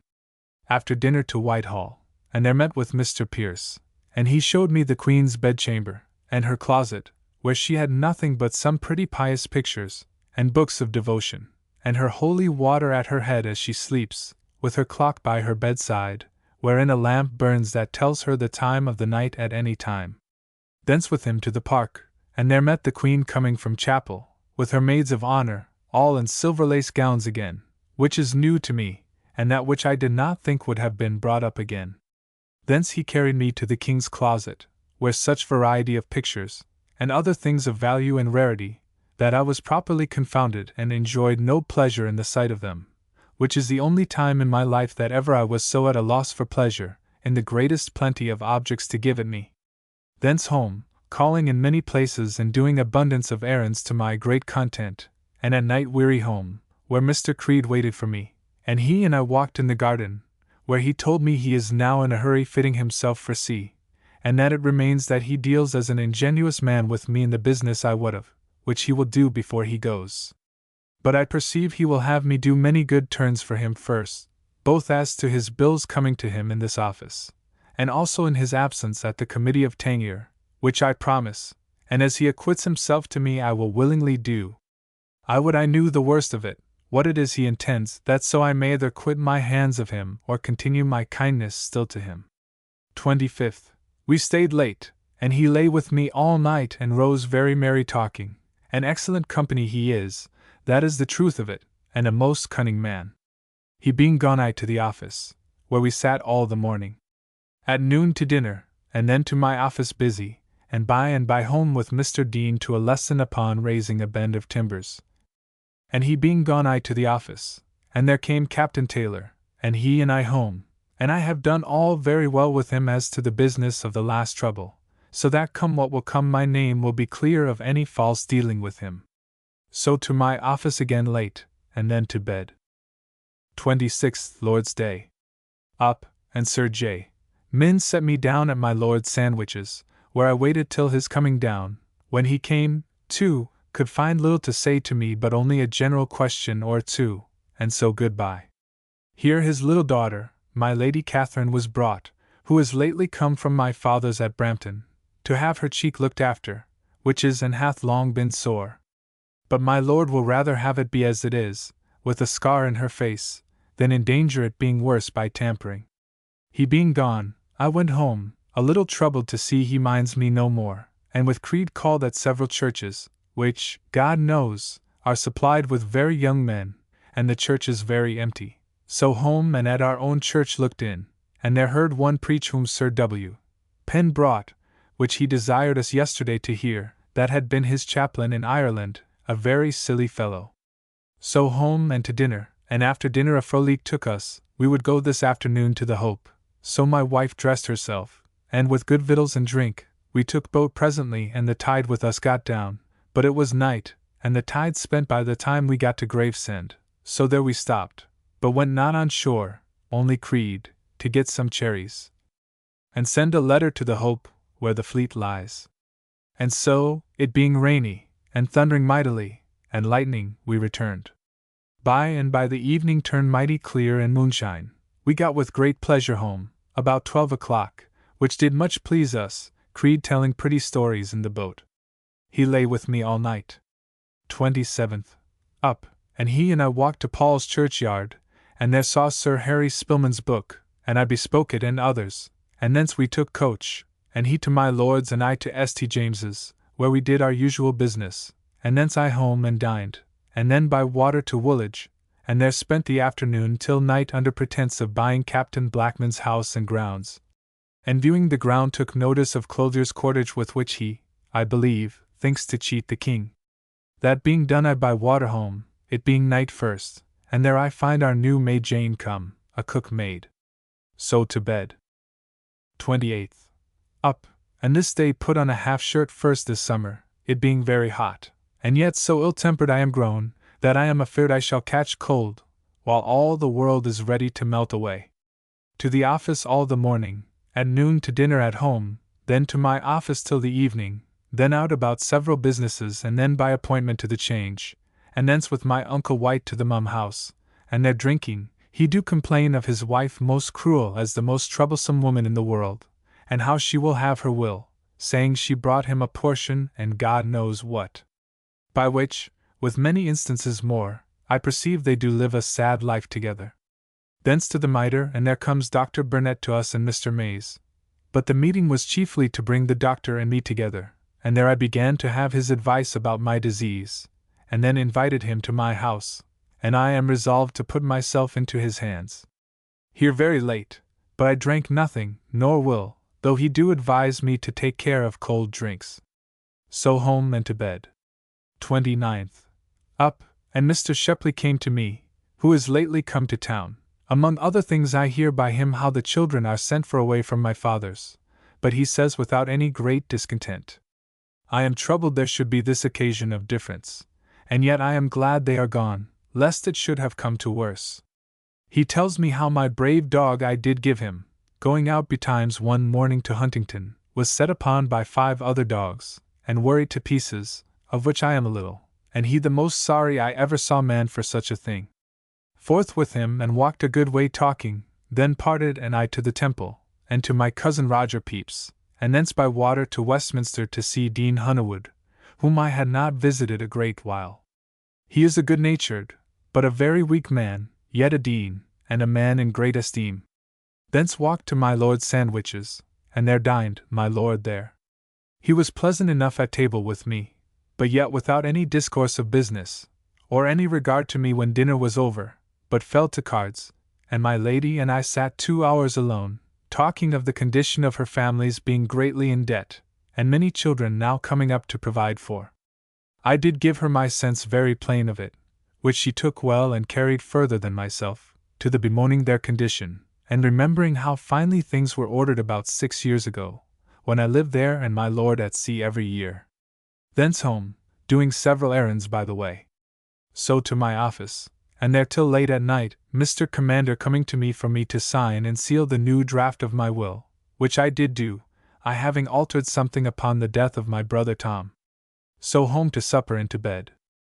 30th. Up and to the office, where we sat all the morning. At noon home to dinner, Mr. Waite with me, and by comes in Mr. Falconer and his wife and dined with us, the first time she was ever here. We had a pretty good dinner, very merry in discourse, sat after dinner an hour or two, then down by water to Deptford and Woolwich about getting of some business done which I was bound to by my oath this month, and though in some things I have not come to the height of my vow of doing all my business and paying all my petty debts and receipt of all my petty moneys due to me, yet I bless God I am not conscious of any neglect in me that they are not done, having not minded my pleasure at all, and so being resolved to take no manner of pleasure till it be done, I doubt not God will forgive me for not forfeiting the L10 promised. Walked back from Woolwich to Greenwich all alone, save a man that had a cudgel in his hand, and though he told me he laboured in the King's Yard, and many other good arguments that he is an honest man, yet, God forgive me, I did doubt he might knock me on the head behind with his club. But I got safe home. Then to the making up my month's accounts, and find myself still a gainer and rose to L951, for which God be blessed. I end the month with my mind full of business, and some sorrow that I have not exactly performed all my vows, though my not doing is not my fault, and shall be made good out of my first leisure. Great doubts yet whether the Dutch wherry go on or no, the fleet ready in the hope of 12 sail. The King and Queens go on board, they say, on Saturday next. Young children of my Lord Sandwich gone with their maids from my mother's, which troubles me, it being, I hear from Mr. Shepley, with great discontent, saying, that though they buy good meat, yet can never have it before it stinks, which I am ashamed of. July 1664. July 1st. Up and within all the morning, first bringing down my triangle to my chamber below, having a new frame made proper for it to stand on. By comes Dr. Burnett, who assures me that I have an ulcer either in the kidneys or bladder, for my water, which he saw yesterday, he is sure the sediment is not slime gathered by heat, but is a direct puss. He did write me down some direction what to do for it, but not with the satisfaction I expected. I did give him a piece, with good hopes, however, that his advice will be of use to me, though it is strange that Mr. Holliard should never say one word of this ulcer in all his life to me. He being gone, I to the Change, and thence home to dinner, and so to my office, busy till the evening, and then by agreement came Mr. Hill and Andrews and one Cheswick, a maester who plays very well upon the spinet, and we sat singing psalms till 9 at night, and so broke up with great pleasure, and very good company it is, and I hope I shall now and then have their company. They being gone, I to my office till towards 12 o'clock, and then home and to bed. Upon the Change, this day, I saw how uncertain the temper of the people is, that, from our discharging of about 200 that lay idle, having nothing to do, upon some of our ships, which were ordered to be fitted for service, and their works are now done, the town do talk that the King discharges all his men, 200 yesterday and 800 today, and that now he hath got L100,000 in his hand. He values not a Dutch war. But I undeceived a great many, telling them how it is. Second, up and to the office, where all the morning. At noon to the Change, and there, which is strange, I could meet with nobody that I could invite home to my venison pasty, but only Mr. Alsop and Mr. Lanyon, whom I invited last night, and a friend they brought along with them. So home and with our venison pasty we had other good meat and good discourse. After dinner sat close to discourse about our business of the victualling of the garrison of Tangier, taking their prices of all provisions, and I do hope to order it so that they and I also may get something by it, which do much please me, for I hope I may get nobly and honestly with profit to the King. They being gone came Sir W.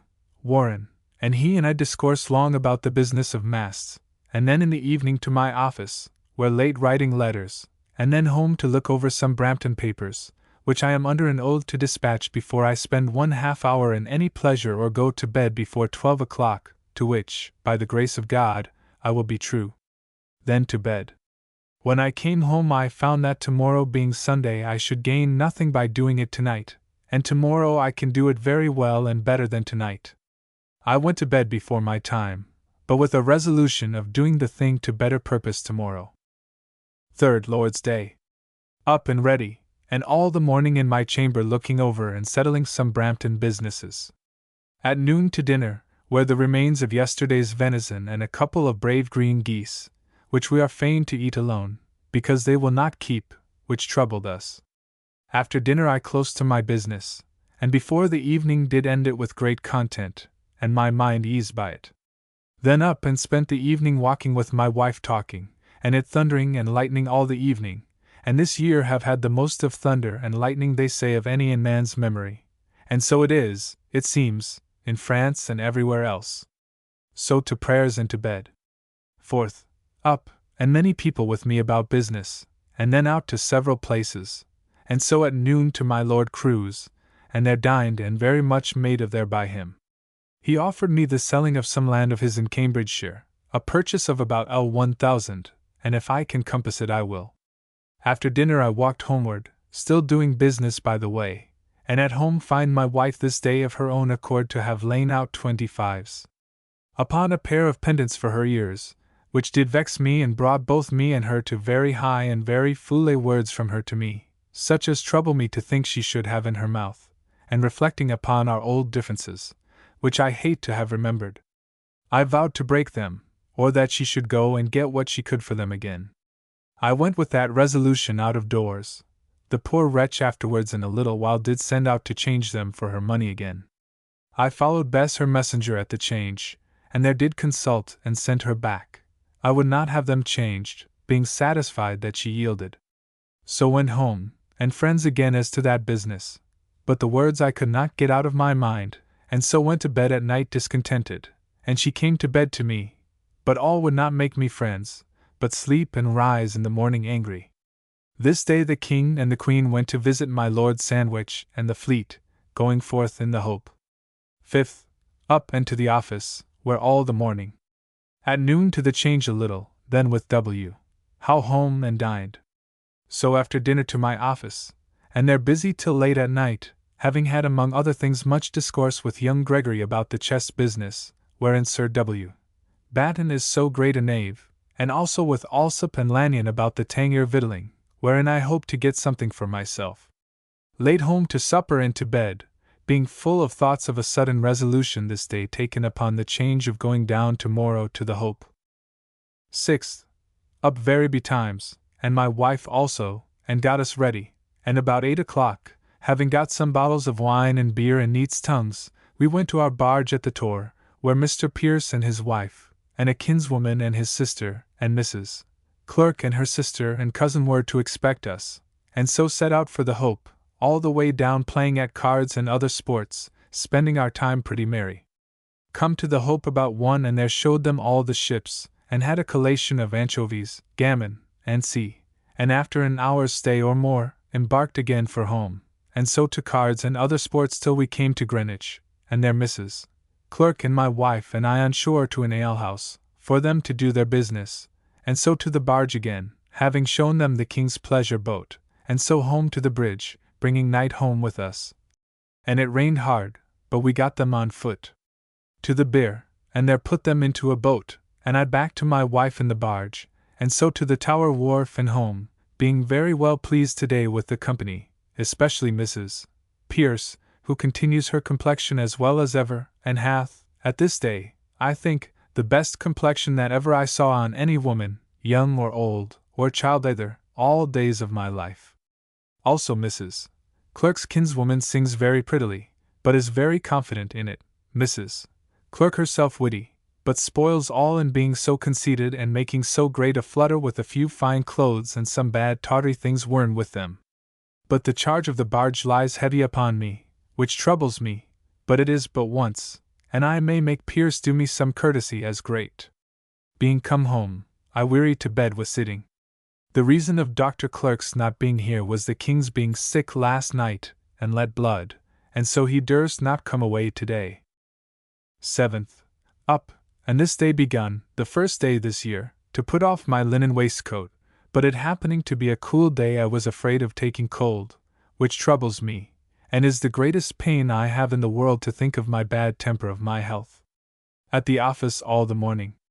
Dined at home, to my office to prepare some things against a committee of tenure this afternoon. So to Whitehall, and there found the Duke and 20 more reading their commission, of which I am, and was also sent to come, for the royal fishery, which is very large, and a very serious charter it is, but the company generally so ill fitted for so serious a work that I do much fear it will come to little. That being done, and not being able to do anything for lack of an oath for the governor and assistants to take, we rose. Then our committee for the tenure victualling met and did a little, and so up, and I and Mr. Coventry walked in the garden half an hour, talking of the business of our masts, and thence away, and with Creed walked half an hour or more in the park, and thence to the New Exchange to drink some cream, but missed it, and so parted, and I home, calling by the way for my new books, viz., Sir H. Spilman's whole glossary, Scapula's lexicon, and Shakespeare's plays, which I have got money out of. My stationer's bills to pay for. So home and to my office a while, and then home and to bed, finding myself pretty well for all my waistcoat being put off today.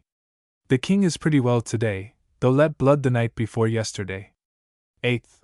Up and called out by my Lord Peterborough's gentleman to Mr. Pepys to discourse about getting of his money, wherein I am concerned in hopes of the L50 my lord hath promised me, but I dare not reckon myself sure of it till I have it in my main hand. For these lords are hard to be trusted, though I well deserve it.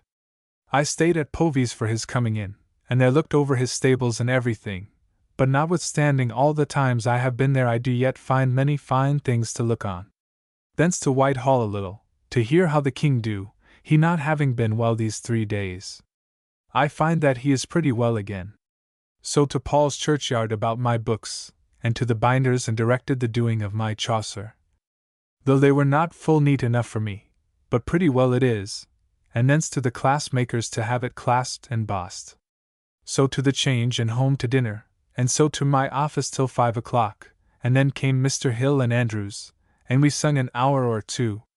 Then broke up and Mr. Alsop and his company came and consulted about our tenure victualling, and brought it to a good head. So they parted, and I to supper and to bed. 9th. Up, and at the office all the morning. In the afternoon by coach with Sir J. Minns to Whitehall, and there to a committee for fishing. But the first thing was swearing to be true to the company, and we were all sworn.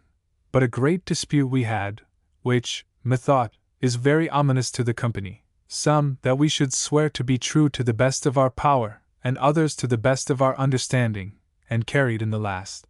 Though in that we are the least able to serve the company, because we would not be obliged to attend the business when we can, but when we list. This consideration did displease me, but it was voted and so went.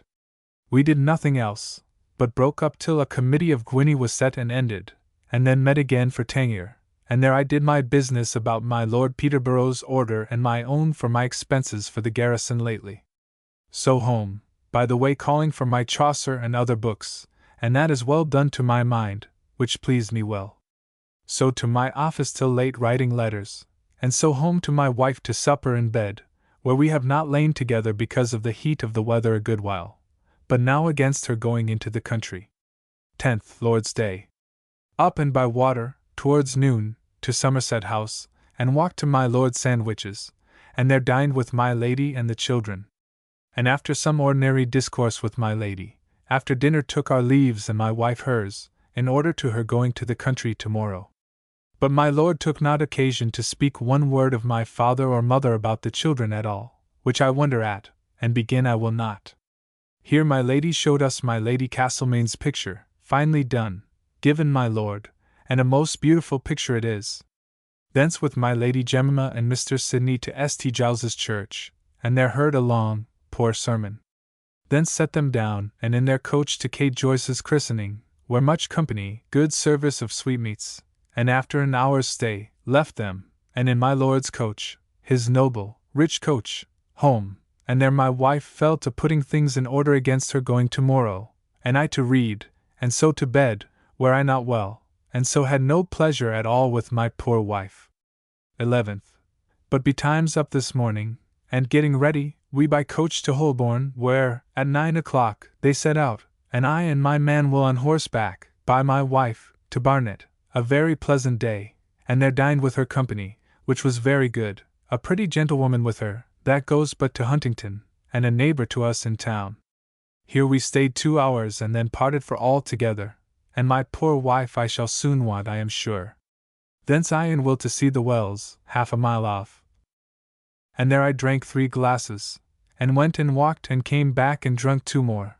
The woman would have had me drink 3 more, but I could not, my belly being full, but this wrought very well, and so we rode home, round by Kingsland, Hackney, and Mile End till we were quite weary, and my water working at least 7 or 8 times upon the road, which pleased me well, and so home weary, and not being very well, I betimes to bed, and there fell into a most mighty sweat in the night, about 11 o'clock, and there, knowing what money I have in the house and hearing a noise, I begun to sweat worse and worse, till I melted almost to water.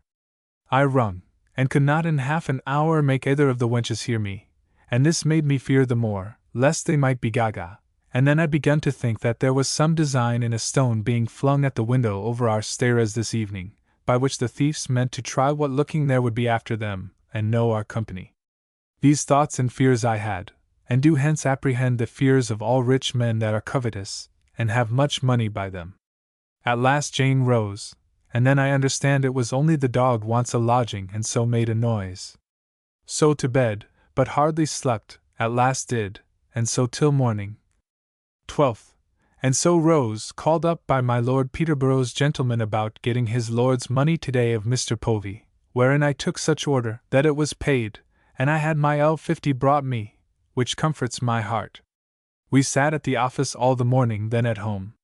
Dined alone, sad for want of company and not being very well, and know not how to eat alone. After dinner down with Sir G. Carteret, Sir J. Minns, and Sir W. Batten to view, and did like a place by Deptford Yard to lay masts in. By and by comes Mr. Coventry, and after a little stay he and I down to Blackwell, he having a mind to see the yard, which we did, and fine storehouses there are in good docks, but of no great profit to him that oweth them for all we see. So home by water with him, having good discourse by the way, and so I to the office a while, and laid home to supper and to bed. 13th. Up and to my office, at noon, after having at an alehouse hard by discoursed with one Mr. Tyler, a neighbour, and one Captain Sanders about the discovery of some pursers that have sold their provisions, I to my Lord Sandwich, thinking to have dined there, but they not dining at home, I with Captain Ferrers to Mr. Barwell the King's Squire Sadler, where about this time 12 months I dined before at a good venison pasty. The like we had now, and very good company, Mr. Tresham and others. Thence to Whitehall to the fishery, and there did little. So by water home, and there met Lanyon, and C. about Tangier matters, and so late to my office, and thence home and to bed. Mr. Moore was with me late to desire me to come to my Lord Sandwich tomorrow morning, which I shall, but I wonder what my business is. 14th.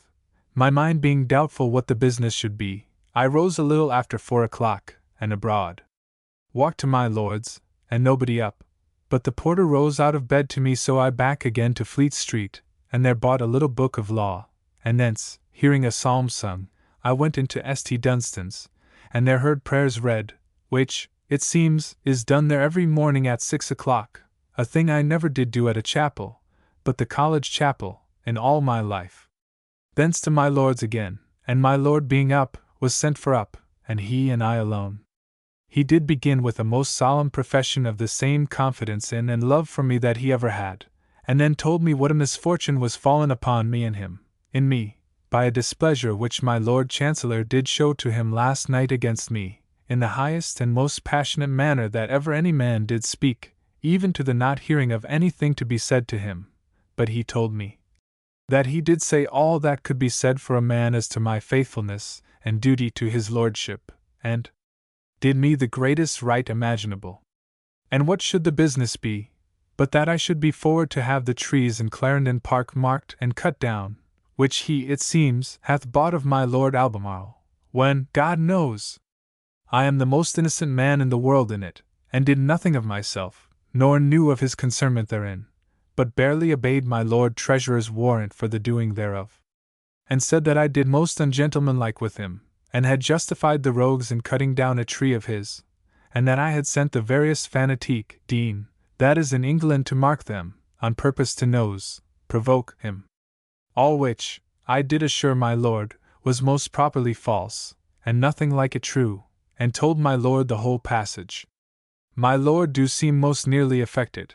He is partly, I believe, for me, and partly for himself.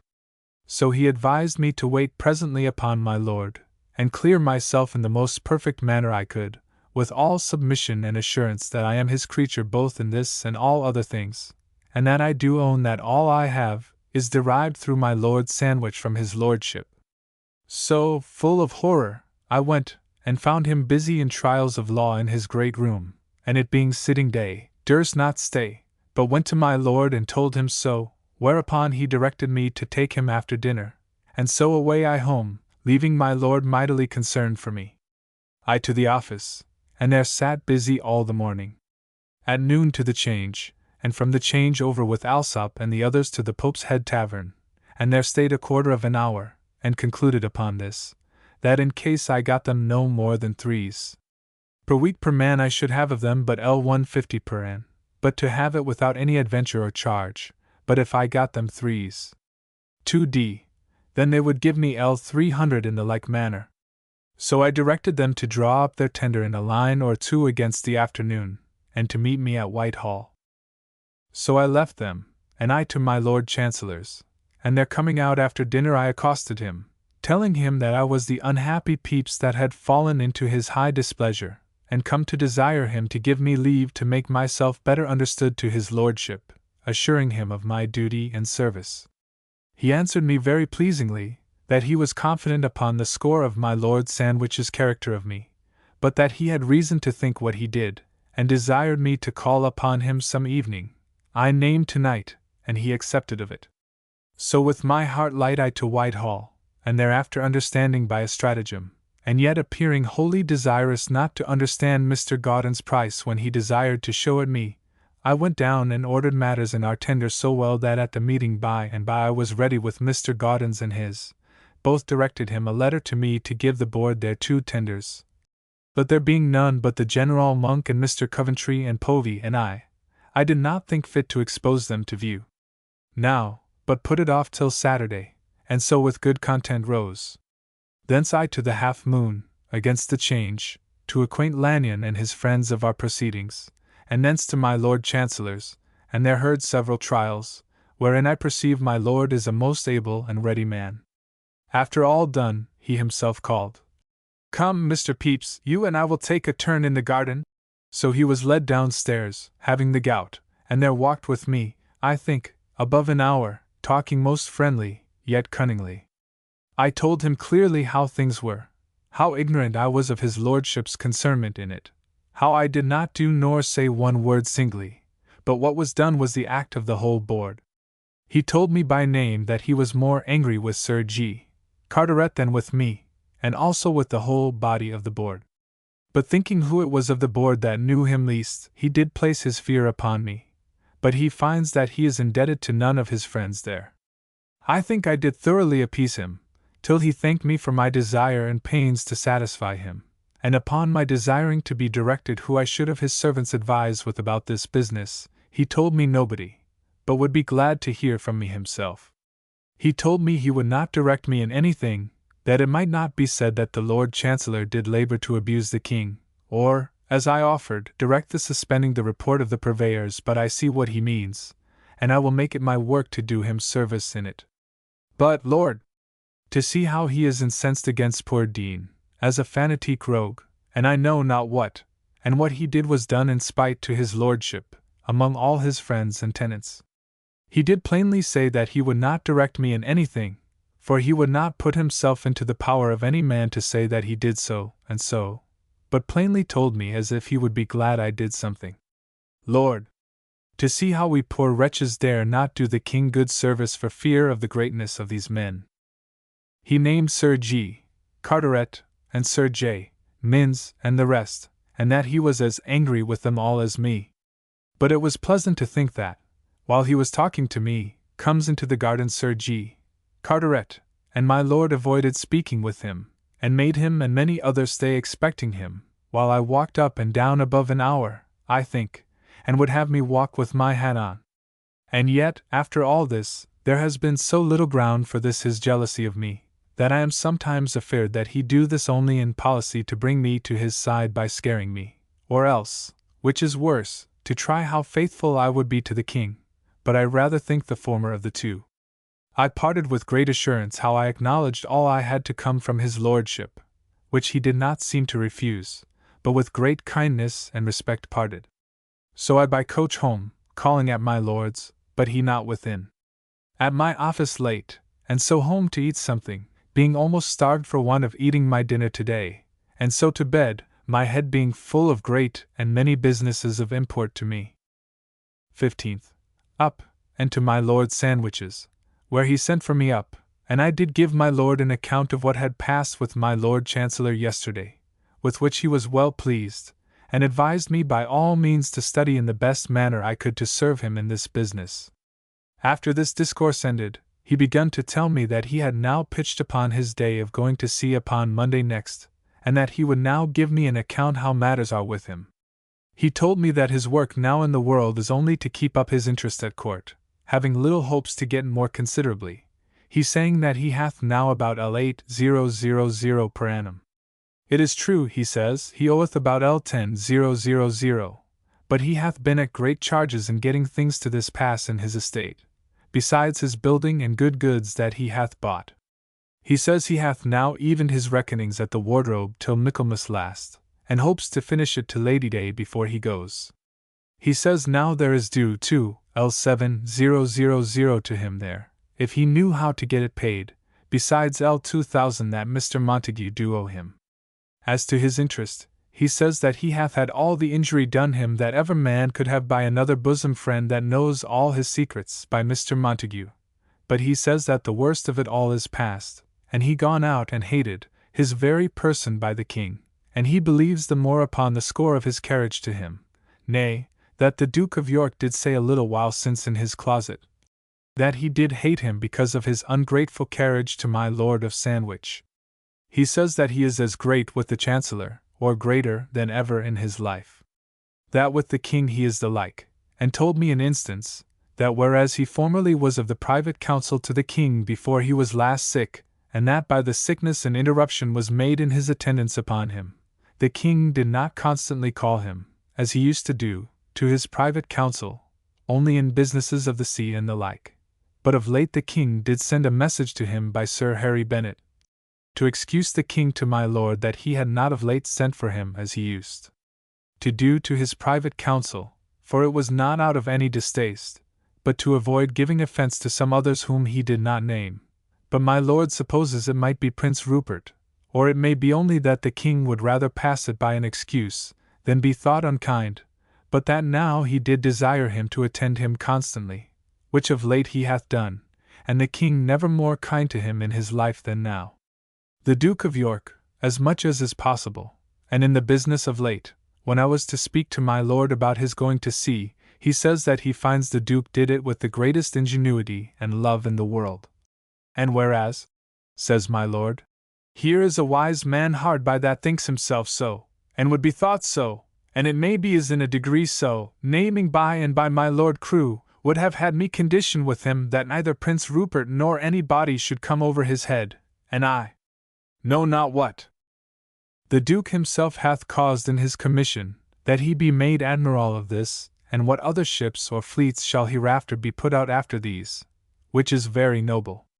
He tells me in these cases, and that of Mr. Montague's, and all others, he finds that bearing of them patiently is his best way, without noise or trouble, and things wear out of themselves and come fair again. But, says he, take it from me, never to trust too much to any man in the world, for you put yourself into his power, and the best seeming friend and real friend as to the present may have or take occasion to fall out with you, and then out comes all. Then he told me of Sir Harry Bennet, though they were always kind, yet now it is become to an acquaintance and familiarity above ordinary, that for these months he hath done no business but with my lord's advice in his chamber, and promises all faithful love to him and service upon all occasions.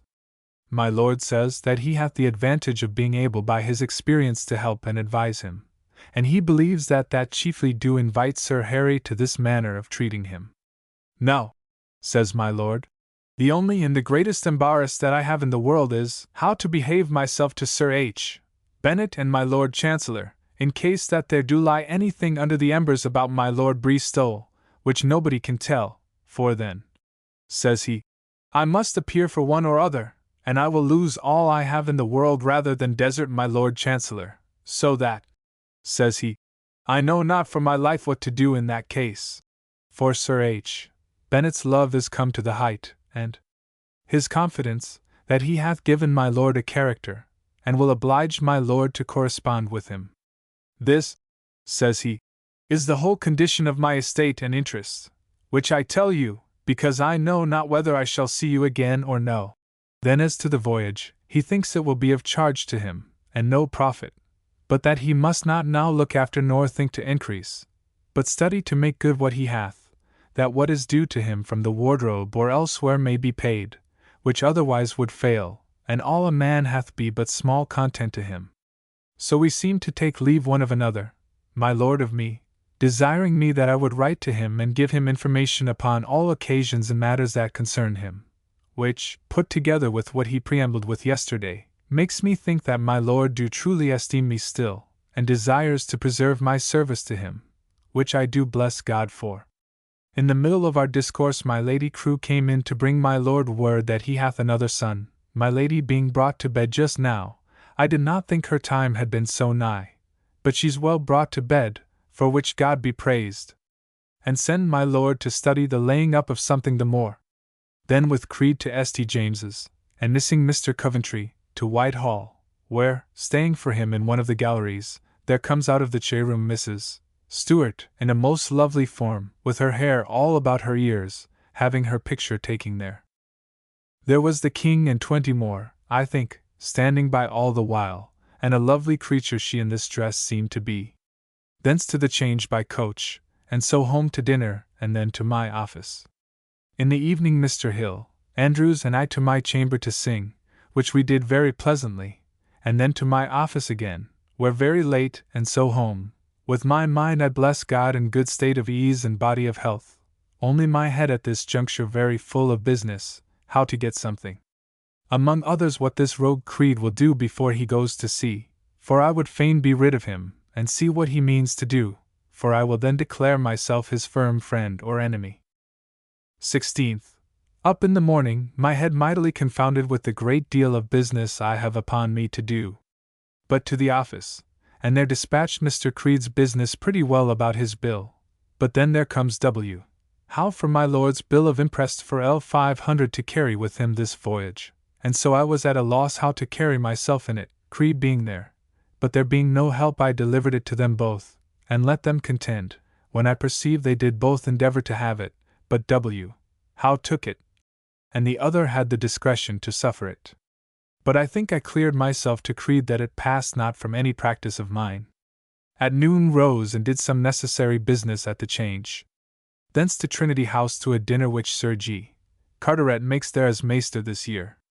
Thence to Whitehall to the Tangier Committee, and there, above my expectation, got the business of our contract for the victualling carried from my people, viz., Alsop, Lanyon, and Yepsley, and by their promise I do thereby get L300 per annum to myself, which do overjoy me, and the matter is left to me to draw up.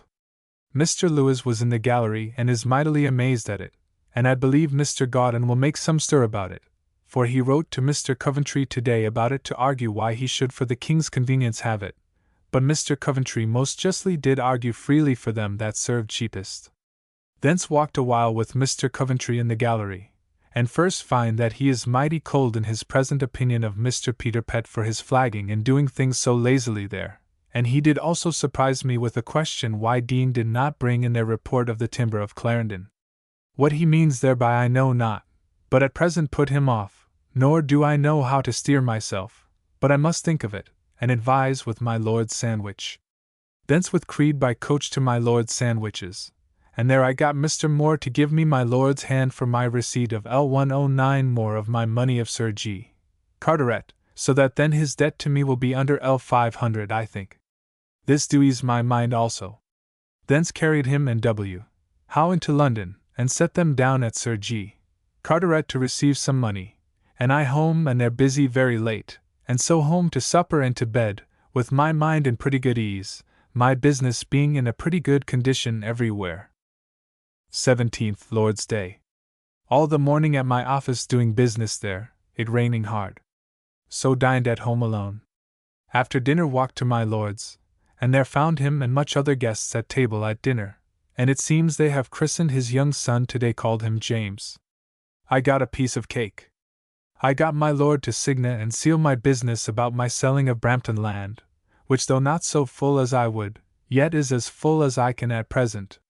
Walked home again, and there fell to read, and by comes my Uncle White, Dr. Burnett, and another gentleman, and talked and drank, and the doctor showed me the manner of eating turpentine, which pleases me well, for it is with great ease. So they being gone, I to supper and to bed. 18th. Up, and walked to my lord's, and there took my leave of him, he seeming very friendly to me in as serious a manner as ever in his life, and I believe he is very confident of me. He sets out this morning for Deal. Thence to St. James's to the Duke, and there did our usual business.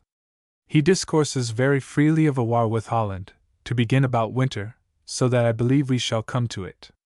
Before we went up to the Duke, Sir G.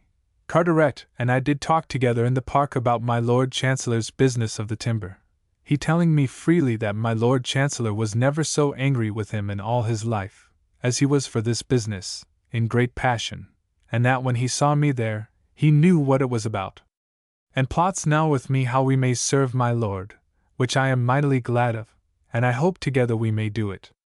Thence to Westminster to my barber's, to have my periwig he lately made me cleansed of its nits, which vexed me cruelly that he should put such a thing into my hands.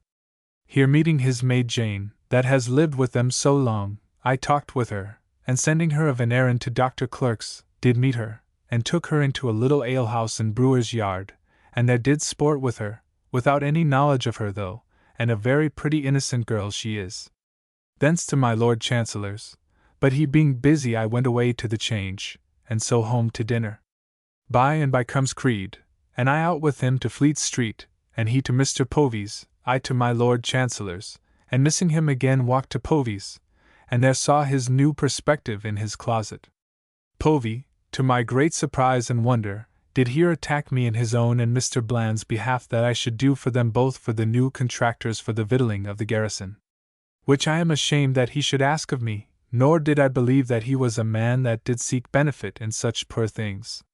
Besides that he professed that he did not believe that I would have any hand myself in the contract, and yet here declares that he himself would have profit by it, and himself did move me that Sir W. Ryder might join, and forward with Gauden. I told him I had no interest in them, but I fear they must do something to him, for he told me that those of the Mould did promise to consider him. Thence home and Creed with me, and there he took occasion to own his obligations to me, and did lay down 20 pieces in gold upon my shelf in my closet, which I did not refuse, but wish and expected should have been more. But, however, this is better than nothing, and now I am out of expectation, and shall henceforward know how to deal with him. After discourse of settling his matters here, we went out by coach, and he light at the Temple, and there took final leave of me, in order to his following my lord tomorrow. I to my Lord Chancellor, and discoursed his business with him. I perceive, and he says plainly, that he will not have any man to have it in his power to say that my Lord Chancellor did contrive the wronging the king of his timber, but yet I perceive, he would be glad to have service done him therein, and told me Sir G. Carteret hath told him that he and I would look after his business to see it done in the best manner for him. Of this I was glad, and so away. Thence home, and late with my Tangier men about drawing up their agreement with us, wherein I find much trouble, and after doing as much as we could tonight, broke up and I to bed. 19th. Up and to the office, where we sat all the morning. At noon dined alone at home. After dinner Sir W. Batten and I down by water to Woolwich, where coming to the ropeyard we are told that Mr. Falconer, who hath been ill of a relapse these 2 days, is just now dead. We went up to his widow, who is sick in bed also. The poor woman in great sorrow, and entreats our friendship, which we shall, I think, in everything do for her. I am sure I will. Thence to the dock, and there in Sheldon's garden eat some fruit, so to Deptford a little, and thence home, it raining mightily, and being cold I doubted my health after it. At the office till 9 o'clock about Sir W. Warren's contract for masts, and then at home with Lanyon and Yeabsley till 12 and passed about their contract for tenure, wherein they and I differed, for I would have it drawn to the king's advantage, as much as might be, which they did not like, but parted good friends. However, when they were gone, I wished that I had forborne any disagreement till I had had their promise to me in writing. They being gone, I to bed. 20th. Up, and a while to my office, and then home with Mr. Dean till dinner, discoursing upon the business of my Lord Chancellor's timber in Clarendon Park, and how to make a report therein without offending him, which at last I drew up, and hope it will please him. But I would to God neither I nor he ever had anything to have done with it. Dined together with a good pig, and then out by coach to Whitehall, to the Committee for Fishing, but nothing done, it being a great day today. Thereupon drawing at the lottery of Sir Arthur Slingsby, I got in and stood by the 2 queens and the Duchess of York, and just behind my Lady Castlemaine, whom I do heartily adore, and good sport it was to see how most that did give their £10 did go away with a pair of globes only for their lot, and one gentlewoman, one Mrs. Fish, with the only Blanqui. And one I stayed to see drew a suit of hangings valued at L430, and they say are well worth the money, or near it. One other suit there is better than that, but very many lots of 3 and fourscore pounds. I observe the king and queens did get but as poor lots as any else. But the wisest man I met with was Mr. Cholmley, who insured as many as would, from drawing of the 1 blank for 12d, in which case there was the whole number of persons to 1, which I think was 300 or 400. And so he insured about 200 for 200 shillings, so that he could not have lost if one of them had drawn it, for there was enough to pay the L10. But it happened another drew it, and so he got all the money he took. I left the lottery, and went to a play, only a piece of it, which was the Duke's house. Worse and worse. Just the same manner of play, and writ, I believe, by the same man as The Adventures of 5 Hours. Very pleasant it was, and I begin to admire Harris more than ever. Thence to Westminster to see Creed, and he and I took a walk in the park. He is ill, and not able yet to set out after my lord, but will do tomorrow. So home, and late at my office, and so home to bed. This evening being moonshine I played a little late upon my flageolet in the garden. But being at Westminster Hall I met with great news that Mrs. Lane is married to one Martin, one that serves Captain Marsh. She is gone abroad with him today, very fine. I must have a bout with her very shortly to see how she finds marriage. 21st. Up, and to the office, where we sat all the morning, among other things making a contract with Sir W. Warren for almost 1,000 Gothenburg masts, the biggest that ever was made in the Navy, and wholly of my compassing, and a good one I hope it is for the King. Dined at Sir W. Batten's, where I have not eat these many months. Sir G. Carteret, Mr. Coventry, Sir J. Minns, and myself there only, and my lady. A good venison pasty, and very merry, and pleasant I made myself with my lady, and she has much to me. This morning to the office comes Nicholas Osborne, Mr. Gauden's clerk, to desire of me what piece of plate I would choose to have AL 100, or thereabouts, bestowed upon me in, he having order to lay out so much, and out of his freedom with me, do of himself come to make this question. I a great while urged my unwillingness to take any, not knowing how I could serve Mr. Gauden, but left it wholly to himself. So at noon I find brought home in fine leather cases, a pair of the noblest flagons that ever I saw all the days of my life. Whether I shall keep them or no I cannot tell, for it is to oblige me to him in the business of the Tangier victualling, wherein I doubt I shall not. But glad I am to see that I shall be sure to get something on one side or other, have it which will. So, with a merry heart, I looked upon them, and locked them up. After dinner to give my Lord Chancellor a good account of his business, and he is very well pleased therewith, and carries himself with great discretion to me, without seeming over glad or beholding to me, and yet I know that he do think himself very well served by me. Thence to Westminster and to Mrs. Lane's lodgings, to give her joy, and there suffered me to deal with her as I hoped to do, and by her husband comes, a sorry, simple fellow, and his letter to her which she proudly showed me a simple, nonsensical thing. A man of no discourse, and I fear married her to make a prize of, which he is mistaken in, and a sad wife I believe she will prove to him, for she urged me to appoint a time as soon as he is gone out of town to give her a meeting next week. So by water with a couple of cousins of Mrs. Lane's, and set them down at Queen Hive, and I through bridge home, and there late at business, and so home to supper and to bed. 22nd. Up and to my office, where busy all the morning. At noon to the Change, and so home to dinner, and then down by water to Deptford, where coming too soon, I spent an hour in looking round the yard, and putting Mr. Shish to measure a piece or two of timber, which he did most cruelly wrong, and to the King's lost 12 or 13ths. In a piece of 28 feet in contents. Thence to the clerk of the checks, from whose house Mr. Falconer was buried today, Sir J. Minns and I the only principal officers that were there. We walked to church with him, and then I left them without staying the sermon and straight home by water, and there find, as I expected, Mr. Hill, and Andrews, and one slovenly and ugly fellow, Signor Pedro, who sings Italian songs to the theorbo most neatly, and they spent the whole evening in singing the best piece of musique counted of all hands in the world, made by Signor Carissimi, the famous master in Rome. Fine it was, indeed, and too fine for me to judge of. They have spoke to Pedro to meet us every week, and I fear it will grow a trouble to me if we once come to bid judges to meet us, especially idle masters, which do a little displease me to consider. They gone comes Mr. Lanyon, who tells me Mr. Alsop is now become dangerously ill, and fears his recovery, which shakes my expectation of L630 per annum by the business, and therefore, bless God for what Mr. Gaudin hath sent me, which, from some discourse today with Mr. Osborne, swearing that he knows not anything of this business of the victualling, but the contrary, that it is not that moves Mr. Gaudin to send it me, for he hath had order for it any time these 2 months. Whether this be true or no, I know not, but I shall hence with the more confidence keep it.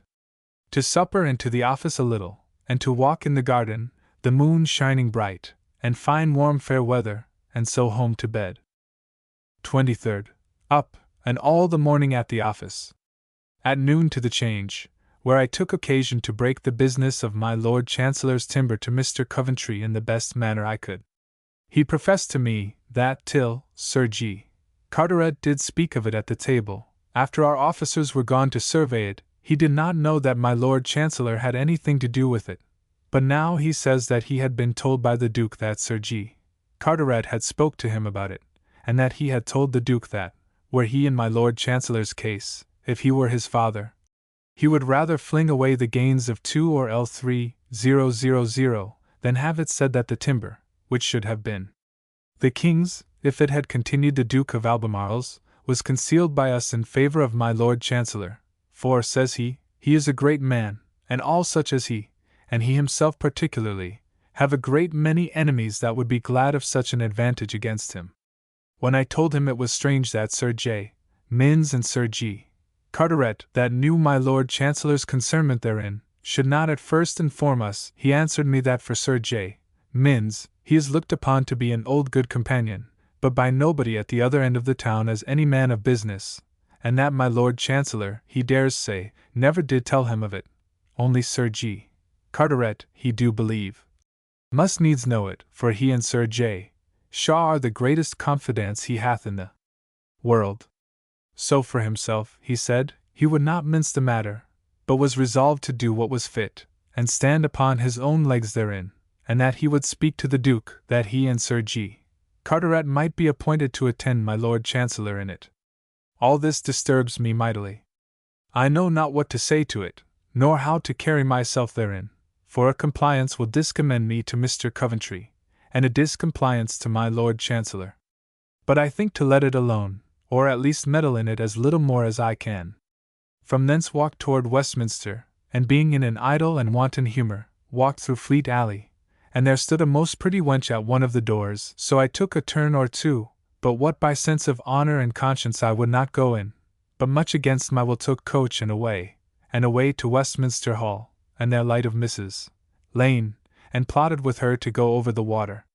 So met at White's Stairs in Chanel Row, and over to the old house at Lambeth Marsh, and there eat and drank, and had my pleasure of her twice, she being the strangest woman in talk of love to her husband sometimes, and sometimes again she do not care for him, and yet willing enough to allow me a liberty of doing what I would with her. So spending fives, or sixs, upon her, I could do what I would, and after an hour's stay and more back again and set her ashore there again, and I forward to Fleet Street, and called at Fleet Alley, not knowing how to command myself, and went in and there saw what formerly I have been acquainted with, the wickedness of these houses, and the forcing a man to present expense. The woman indeed is a most lovely woman, but I had no courage to meddle with her for fear of her not being wholesome, and so counterfeiting that I had not money enough, it was pretty to see how cunning she was, would not suffer me to have to do in any manner with her after she saw I had no money, but told me then I would not come again, but she now was sure I would come again, but I hope in God I shall not. For though she be one of the prettiest women I ever saw, yet I fear her abusing me. So desiring God to forgive me for this vanity, I went home, taking some books from my bookseller, and taking his lad home with me, to whom I paid L10 for books I have laid up money for, and laid out within these 3 weeks, and shall do no more a great while I hope. So to my office writing letters, and then home and to bed, weary of the pleasure I have had today, and ashamed to think of it. 24th Lord's Day. Up in some pain all day from yesterday's passages, having taken cold, I suppose. So stayed within all day reading of 2 or 3 good plays. At night to my office a little, and so home, after supper to bed. 25th. Up, and with Sir J. Minns and Sir W. Batten by coach to St. James's, but there the Duke being gone out we to my Lord Berkeley's chamber, Mr. Coventry being there, and among other things there met with a printed copy of the King's Commission for the repair of Paul's, which is very large, and large power for collecting money, and recovering of all people that had bought or sold formerly anything belonging to the church. And here I find my Lord Mayor of the city set in order before the Archbishop or any nobleman, though all the greatest officers of state are there. But yet I do not hear by my Lord Berkeley, who is one of them, that anything is like to come of it. Thence back again homewards, and Sir W. Batten and I to the coffee-house, but no news, only the plague is very hot still, and increases among the Dutch. Home to dinner, and after dinner walked forth, and do what I could not keep myself from going through Fleet Lane, but had the sense of safety and honour not to go in, and the rather being a holiday I feared I might meet with some people that might know me. Thence to Charing Cross, and there called at Unthanks to see what I owed, but found nothing, and here being a couple of pretty ladies, lodgers in the kitchen, I stayed a little there.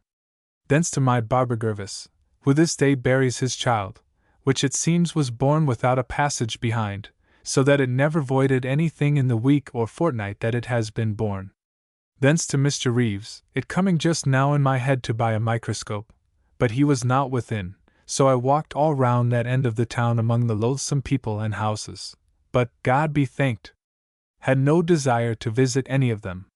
So home, where I met Mr. Lanyon, who tells me Mr. Alsop is past hopes, which will mightily disappoint me in my hopes there, and yet it may be not. I shall think whether it will be safe for me to venture myself or no, and come in as an adventurer. He gone, Mr. Cole, my old Jack Cole, comes to see and speak with me, and his errand in short to tell me that he is giving over his trade, he can do no good in it, and will turn what he has into money and go to sea, his father being dead and leaving him little, if anything. This I was sorry to hear, he being a man of good parts, but I fear debauched.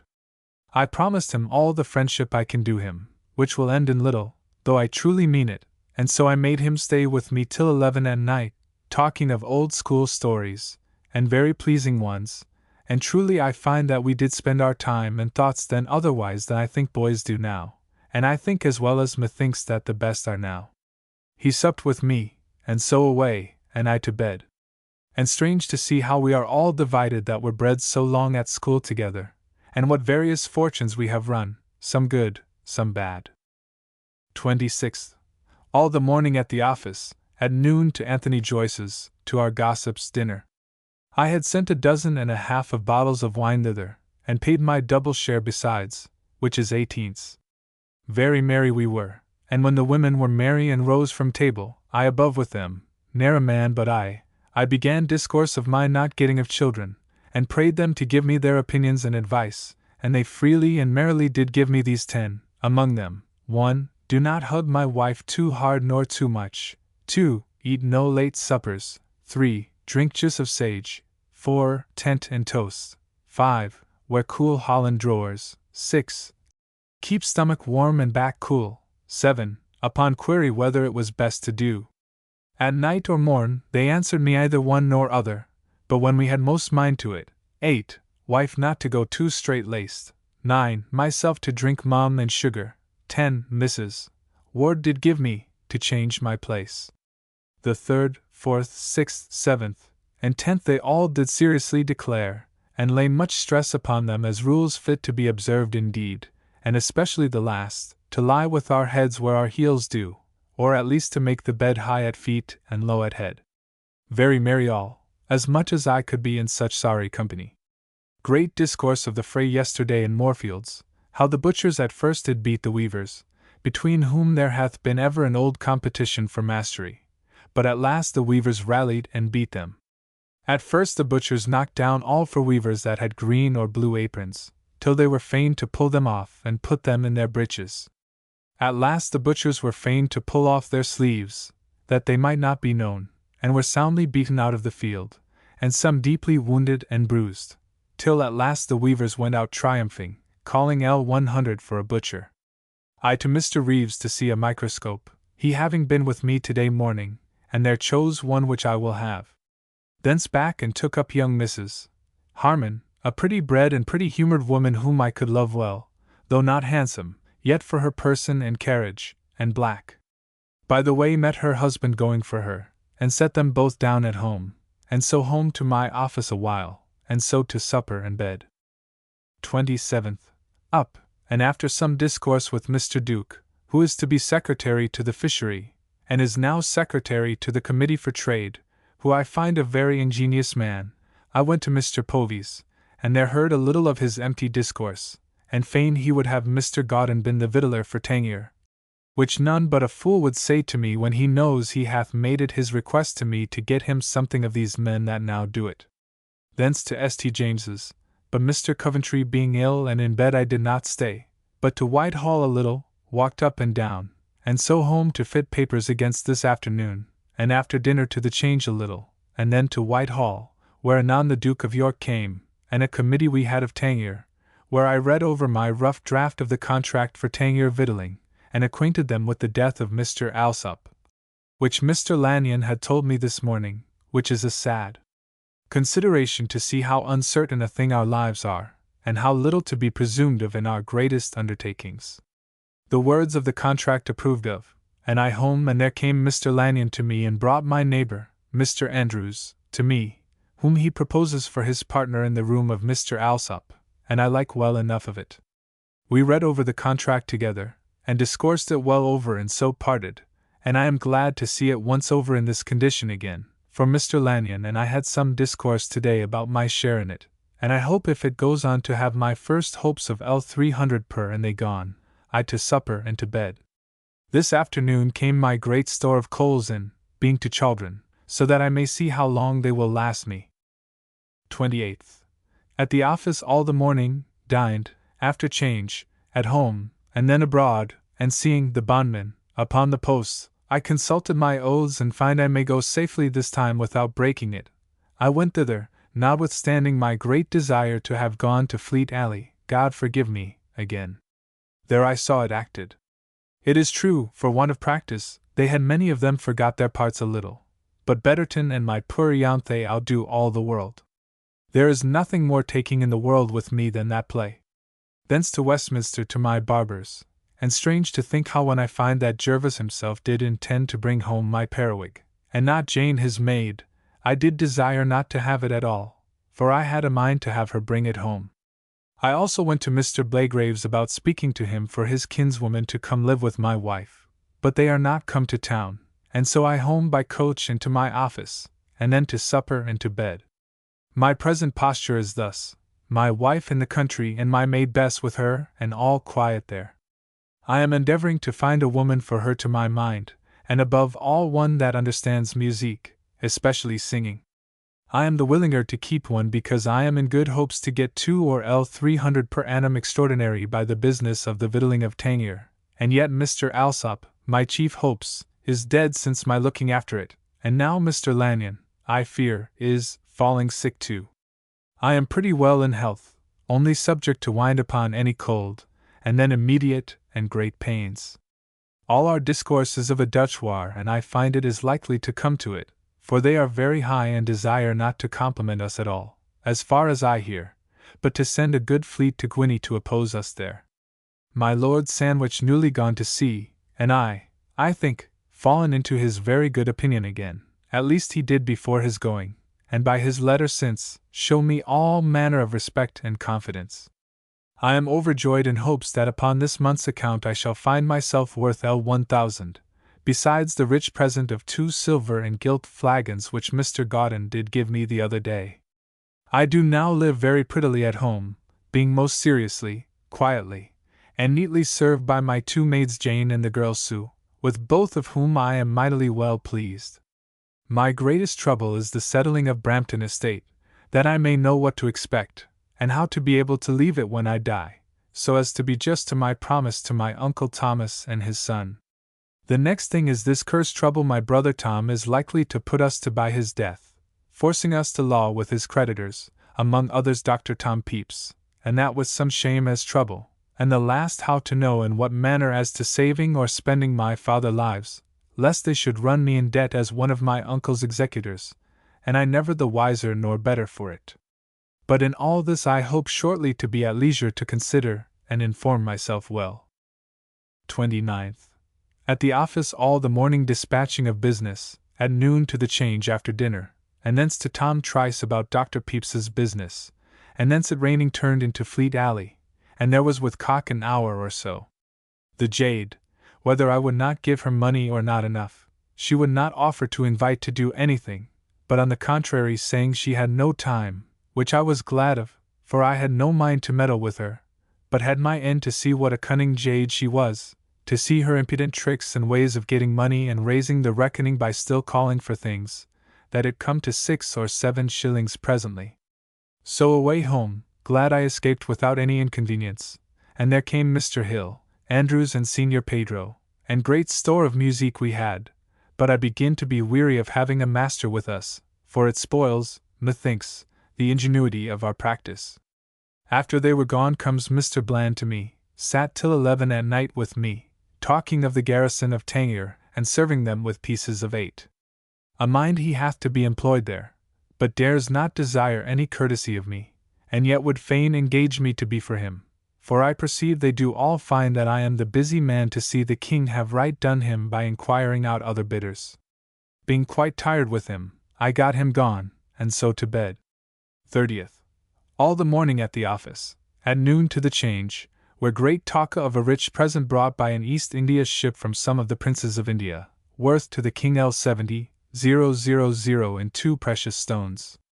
After dinner to the office, and there all the afternoon making an end of several things against the end of the month, that I may clear all my reckonings tomorrow. Also this afternoon, with great content, I finished the contracts for victualling of Tangier with Mr. Lanyon and the rest, and to my comfort got him and Andrews to sign to the giving me L300 per annum, by which, at least, I hope to be a L100 or 2 the better.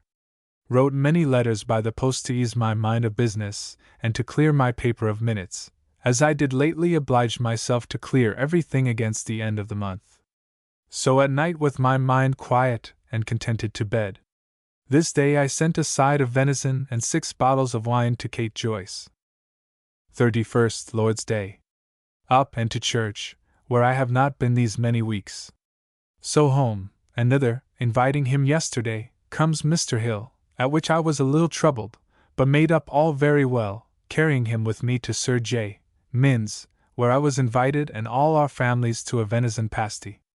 Here good cheer and good discourse. After dinner Mr. Hill and I to my house, and there to music all the afternoon. He being gone, in the evening I to my accounts, and to my great joy and with great thanks to Almighty God, I do find myself most clearly worth L1014, the first time that ever I was worth L1000 before, which is the height of all that ever I have for a long time pretended to. But by the blessing of God upon my care I hope to lay up something more in a little time, if this business of the victualling of Tangier goes on as I hope it will. So with praise to God for this state of fortune that I am brought to as to wealth, and my condition being as I have at large set it down 2 days ago in this book, I home to supper and to bed, desiring God to give me the grace to make good use of what I have and continue my care and diligence to gain more. August 1664. August 1st. Up, my mind very light from my last night's accounts, and so up and with Sir J. Min's, Sir W. Batten, and Sir W. Point Pen to St. James's, where among other things having prepared with some industry every man apart this morning and no sooner, for fear they should either consider of it or discourse of it one to another. Mr. Coventry did move the Duke and obtain it that one of the clerks of the Clerk of the Acts should have an addition of L30 a year, as Mr. Turner hath, which I am glad of, that I may give T. Hayter L20 and keep L10 towards a boy's keeping. Thence Mr. Coventry and I to the attorney's chamber at the Temple, but not being there we parted, and I home, and there with great joy told T. Hayter what I had done, with which the poor wretch was very glad, though his modesty would not suffer him to say much. So to the coffee-house, and there all the house full of the Victory General. So she, who is a Frenchman, a soldier of fortune, commanding part of the German army, hath had against the Turk, killing 4,000 men, and taking most extraordinary spoil. Thence taking up Harmon and his wife, carried them to Anthony Joyce's, where we had my venison in a pasty well done, but, Lord, to see how much they made of it, as if they had never eat any before, and very merry we were, but will most troublesomely so, and I find he and his wife have a most wretched life one with another, but we took no notice, but were very merry as I could be in such company. But Mrs.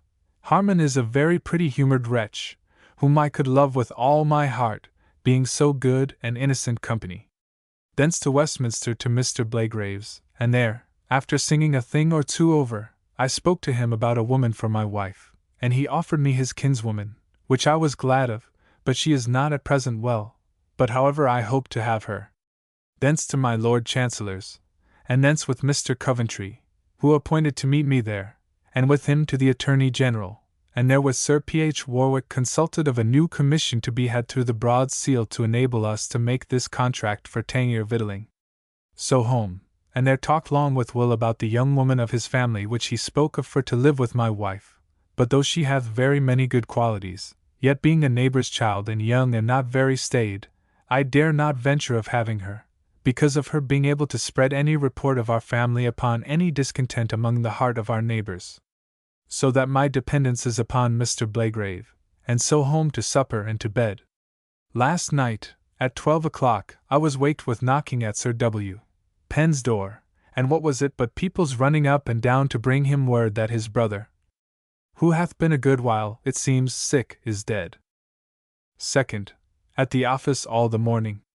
At noon dined, and then to the Change, and there walked 2 hours or more with Sir W. Warren, who after much discourse in general of Sir W. Batten's dealings, he fell to talk how every body must live by their places, and that he was willing, if I desired it, that I should go shares with him in anything that he deals in. He told me again and again, too, that he confesses himself my debtor too for my service and friendship to him in his present great contract of masts, and that between this and Christmas he shall be in stock and will pay it me. This I like well, but do not desire to become a merchant, and therefore put it off, but desire time to think of it. Thence to the King's Playhouse, and there saw Bartholomew Fair, which do still please me, and is, as it is acted, the best comedy in the world, I believe. I chance to sit by Tom Killigrew, who tells me that he is setting up a nursery, that is going to build a house in Moorfields, wherein he will have common plays acted. But 4 operas it shall have in the year, to act 6 weeks at a time, where we shall have the best scenes and machines, the best musique, and everything as magnificent as is in Christendom, and to that end hath sent for voices and painters and other persons from Italy. Thence homeward called upon my Lord Marlborough, and so home and to my office, and then to Sir W. Penn, and with him and our fellow officers and servants of the house and none else to church to lay his brother in the ground, wherein nothing handsome at all, but that he lays him under the communion table in the chancel, about 9 at night. So home and to bed. 3rd. Up betimes and set some joiners on work to new lay my floor in our wardrobe, which I intend to make a room for musique. Thence abroad to Westminster, among other things to Mr. Blagrave's, and there had his consent for his kinswoman to come to be with my wife for her woman, at which I am well pleased and hope she may do well. Thence to Whitehall to meet with Sir G. Carteret about hiring some ground to make our mast dock at Deptford, but being council morning failed, but met with Mr. Coventry, and he and I discoursed of the likeliness of a Dutch war, which I think is very likely now, for the Dutch do prepare a fleet to oppose us at Guinea, and he do think we shall, though either of us have a mind to it, fall into it of a sudden. And yet the plague do increase among them, and is got into their fleet, and Optim's own ship, which makes it strange they should be so high. Thence to the Change, and thence home to dinner, and down by water to Woolwich to the rope yard, and there visited Mrs. Falconer, who tells me odd stories of how Sir W. Penn was rewarded by her husband with a gold watch, but seems not certain of what Sir W. Batten told me, of his daughter having a life given her in L80 per annum for his helping him to his place, and yet cost him L150 to Mr. Coventry besides. He did much advise, it seems, Mr. Falconer not to marry again, expressing that he would have him make his daughter his heir, or words to that purpose, and that makes him, she thinks, so cold in giving her any satisfaction, and that W. Bottom hath publicly said, since he came down thither to be clerk of the rope yard, that it hath this week cost him L100, and would be glad that it would cost him but half as much more for the place, and that he was better before than now, and that if he had been to have bought it, he would not have given so much for it. Now I am sure that Mr. Coventry hath again and again said that he would take nothing, but would give all his part in it freely to him, that so the widow might have something. What the meaning of this is I know not, but that Sir W. Penn do get something by it. Thence to the dockyard, and there saw the new ship in great forwardness. So home and to supper, and then to the office, where late, Mr. Bland and I talking about Tangier business, and so home to bed. 4th. Up betimes and to the office, fitting myself against a great dispute about the East India Company, which spent afterwards with us all the morning. At noon dined with Sir W. Penn, a piece of beef only, and I counterfeited a friendship and mirth which I cannot have with him, yet out with him by his coach, and he did carry me to a play and pay for me at the King's House, which is The Rival Lattice, a very innocent and most pretty witty play. I was much pleased with it, and it being given me, I look upon it as no breach to my oath. Here we hear that Clun, one of their best actors, was, the last night, going out of town, after he had acted The Alchemist, wherein was one of his best parts that he acts, to his country house, set upon and murdered, one of the rogues taken, an Irish fellow. It seems most cruelly butchered and bound. The house will have a great miss of him. Thence visited my Lady Sandwich, who tells me my Lord Fitzharding is to be made a Marquis. Thence home to my office late, and so to supper and to bed. 5th.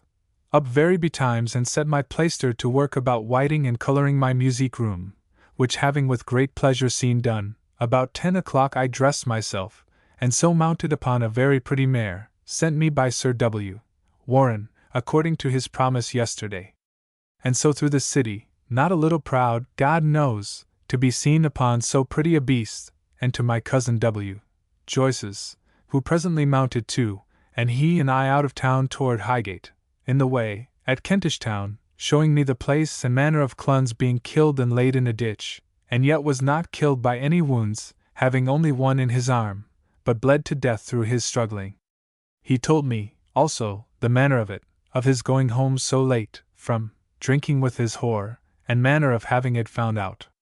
Thenceforward to Barnet, and there drank, and so by night to Stevenage, it raining a little, but not much, and there to my great trouble, find that my wife was not come, nor any Stamford coach gone down this week, so that she cannot come. So vexed and weary, and not thoroughly out of pain neither in my old parts, I after supper to bed, and after a little sleep, W. Joyce comes in his shirt into my chamber, with a note and a messenger from my wife, that she was come by your coach to Bigglesworth, and would be with us tomorrow morning. So, mightily pleased at her discreet action in this business, I with peace to sleep again till next morning. So up and 6th. Here lay Dean Hunwood last night. I met and talked with him this morning, and a simple priest he is, though a good, well-meaning man. W. Joyce and I to a game at bowls on the green there till 8 o'clock, and then comes my wife in the coach, and a coach full of women, only one man riding by, gone down last night to meet a sister of his coming to town. So very joyful drank there, not lighting, and we mounted and away with them to Welling, and there light, and dined very well and merry and glad to see my poor wife. Here very merry as being weary I could be, and after dinner, out again, and to London. In our way all the way the mightiest merry, at a couple of young gentlemen, come down to meet the same gentlewoman, that ever I was in my life, and so W. Joyce too, to see how one of them was horsed upon a hard-trotting sorrel horse, and both of them soundly weary and galled. But it is not to be set down how merry we were all the way. We light in Holborn, and by another coach my wife and maid home, and I by horseback, and found all things well and most mighty neat and clean. So, after welcoming my wife a little, to the office, and so home to supper, and then weary and not very well to bed. 7th Lord's Day. Lay long caressing my wife and talking, she telling me sad stories of the ill, improvident, disquiet, and sluttish manner that my father and mother and Paul live in the country, which troubles me mightily, and I must seek to remedy it. So up and ready, and my wife also, and then down, and I showed my wife, to her great admiration and joy, Mr. Gauden's present of plate, the 2 flagons, which indeed are so noble that I hardly can think that they are yet mine. So blessing God for it, we down to dinner mighty pleasant, and so up after dinner for a while, and I then to Whitehall, walked thither, having at home met with a letter of Captain Cook's, with which he had sent a boy for me to see, whom he did intend to recommend to me. I therefore went and there met and spoke with him. He gives me great hopes of the boy, which pleases me, and at chapel I there met Mr. Blagrave, who gives a report of the boy, and he showed me him, and I spoke to him, and the boy seems a good willing boy to come to me, and I hope will do well. I am to speak to Mr. Townsend to hasten his clothes for him, and then he is to come. So I walked homeward and met with Mr. Spong, and he with me as far as the Old Exchange, talking of many ingenious things, music, and at last of glasses, and I find him still the same ingenious man that ever he was, and do among other fine things tell me that by his microscope of his own making he do discover that the wings of a moth is made just as the feathers of the wing of a bird, and that most plainly and certainly. While we were talking came by several poor creatures carried by constables, for being at a conventicle. They go like lambs, without any resistance. I would to God they would either conform, or be more wise, and not be catched. Thence parted with him, mightily pleased with his company, and away homeward, calling at Dan Rawlinson, and supped there with my Uncle White, and then home and eat again for form's sake with her, and then to prayers and to bed. 8th. Up and abroad with Sir W. Batten, by coach to St. James's, where by the way he did tell me how Sir J. Minns would many times arrogate to himself the doing of that all the board have equal share in, and more that to himself which he hath had nothing to do in, and particularly the late paper given in by him to the Duke, the translation of a Dutch print concerning the quarrel between us and them, which he did give as his own when it was Sir Richard Ford's wholly. Also he told me how Sir W. Penn, it falling in our discourse touching Mrs. Falconer, was at first very great for Mr. Coventry to bring him in guests, and that at high rates for places, and very open was he to me therein. After business done with the Duke, I home to the coffee house, and so home to dinner, and after dinner to hang up my fine pictures in my dining room, which makes it very pretty, and so my wife and I abroad to the King's Playhouse, she giving me her time of the last month, she having not seen any then, so my vow is not broke at all, it costing me no more money than it would have done upon her, had she gone both her times that were due to her. Here we saw Flora's Figaries. I never saw it before, and by the most ingenuous performance of the young jade Flora, it seemed as pretty a pleasant play as ever I saw in my life. So home to supper, and then to my office late, Mr. Andrews and I to talk about our victualling commission, and then he being gone I to set down my 4 days' past journals and expenses, and so home to bed. 9th. Up, and to my office, and there we sat all the morning, at noon home, and there by appointment Mr. Blagrave came and dined with me, and brought a friend of his of the chapel with him. Very merry at dinner, and then up to my chamber, and there we sang a psalm or two of Lawes's, then he and I a little talk by ourselves of his kinswoman that is to come to live with my wife, who is to come about 10 days hence, and I hope will do well. They gone I to my office, and there my head being a little troubled with the little wine I drank, though mixed with beer, but it may be a little more than I used to do, and yet I cannot say so, I went home and spent the afternoon with my wife talking, and then in the evening a little to my office, and so home to supper and to bed.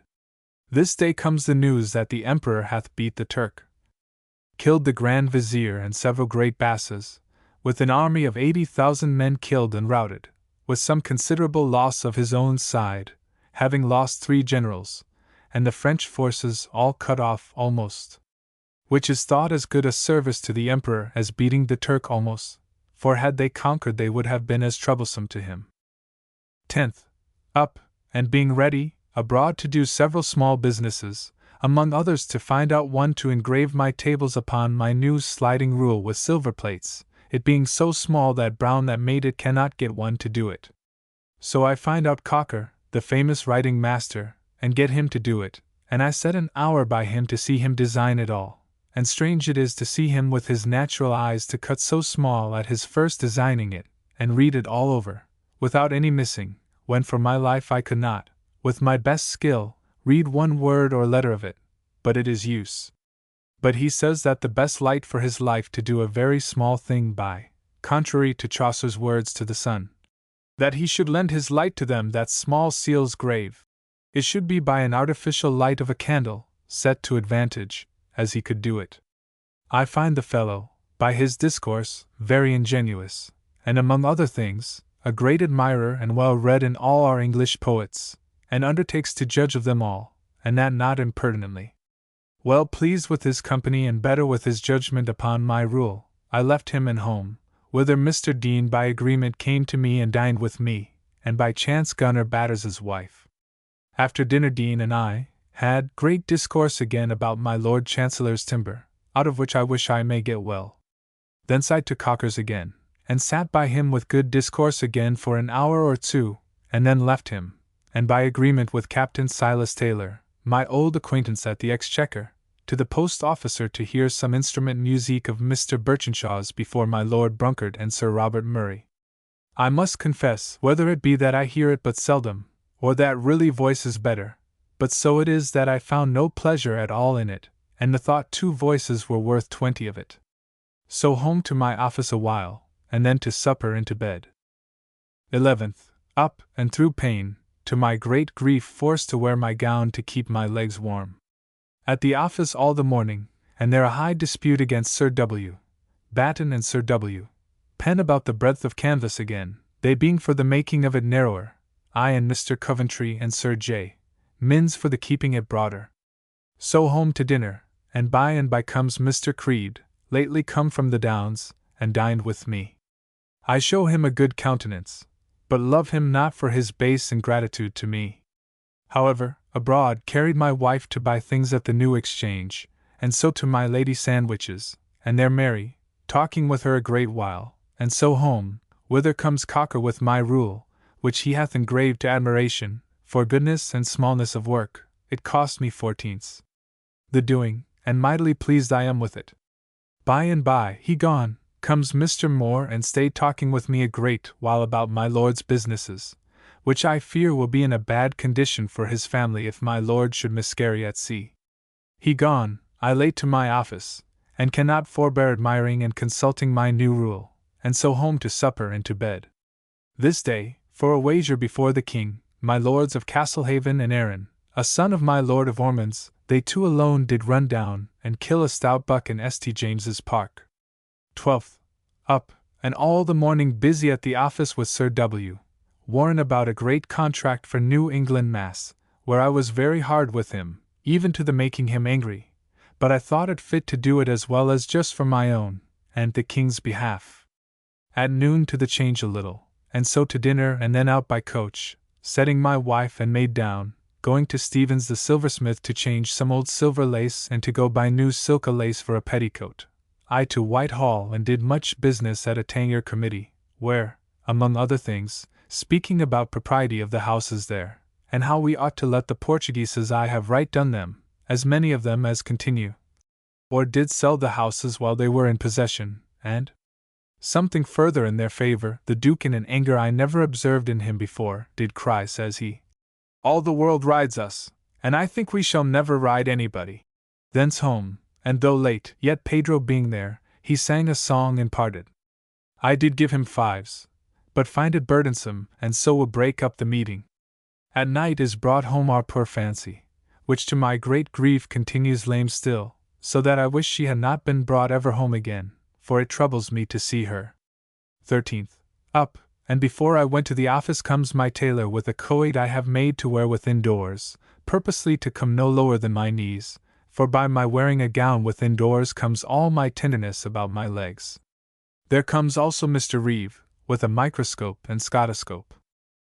For the first I did give him L510s, a great price, but a most curious bauble it is, and he says, as good, nay, the best he knows in England, and he makes the best in the world.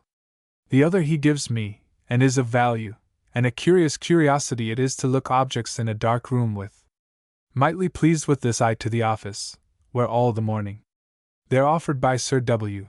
Penn his coach to go to Epsom and carry my wife. I stepped out and bade my wife make her ready, but being not very well and other things advising me to the contrary, I did forbear going, and so Mr. Creed dining with me I got him to give my wife and me a play this afternoon, lending him money to do it, which is a fallacy that I have found now once, to avoid my vow with, but never to be more practiced I swear, and to the new play, at the Duke's house of Henry V, a most noble play, writ by my Lord Orrery, wherein Betterton, Harris, and Ianthe's parts are most incomparably wrote and done, and the whole play the most full of height and raptures of wit and sense that ever I heard, having but one incongruity, or what did not please me in it, that is, that King Harry promises to plead for tutor to their mistress, Princess Catherine of France, more than when it comes to it he seems to do, and tutor refused by her with some kind of indignity, not with a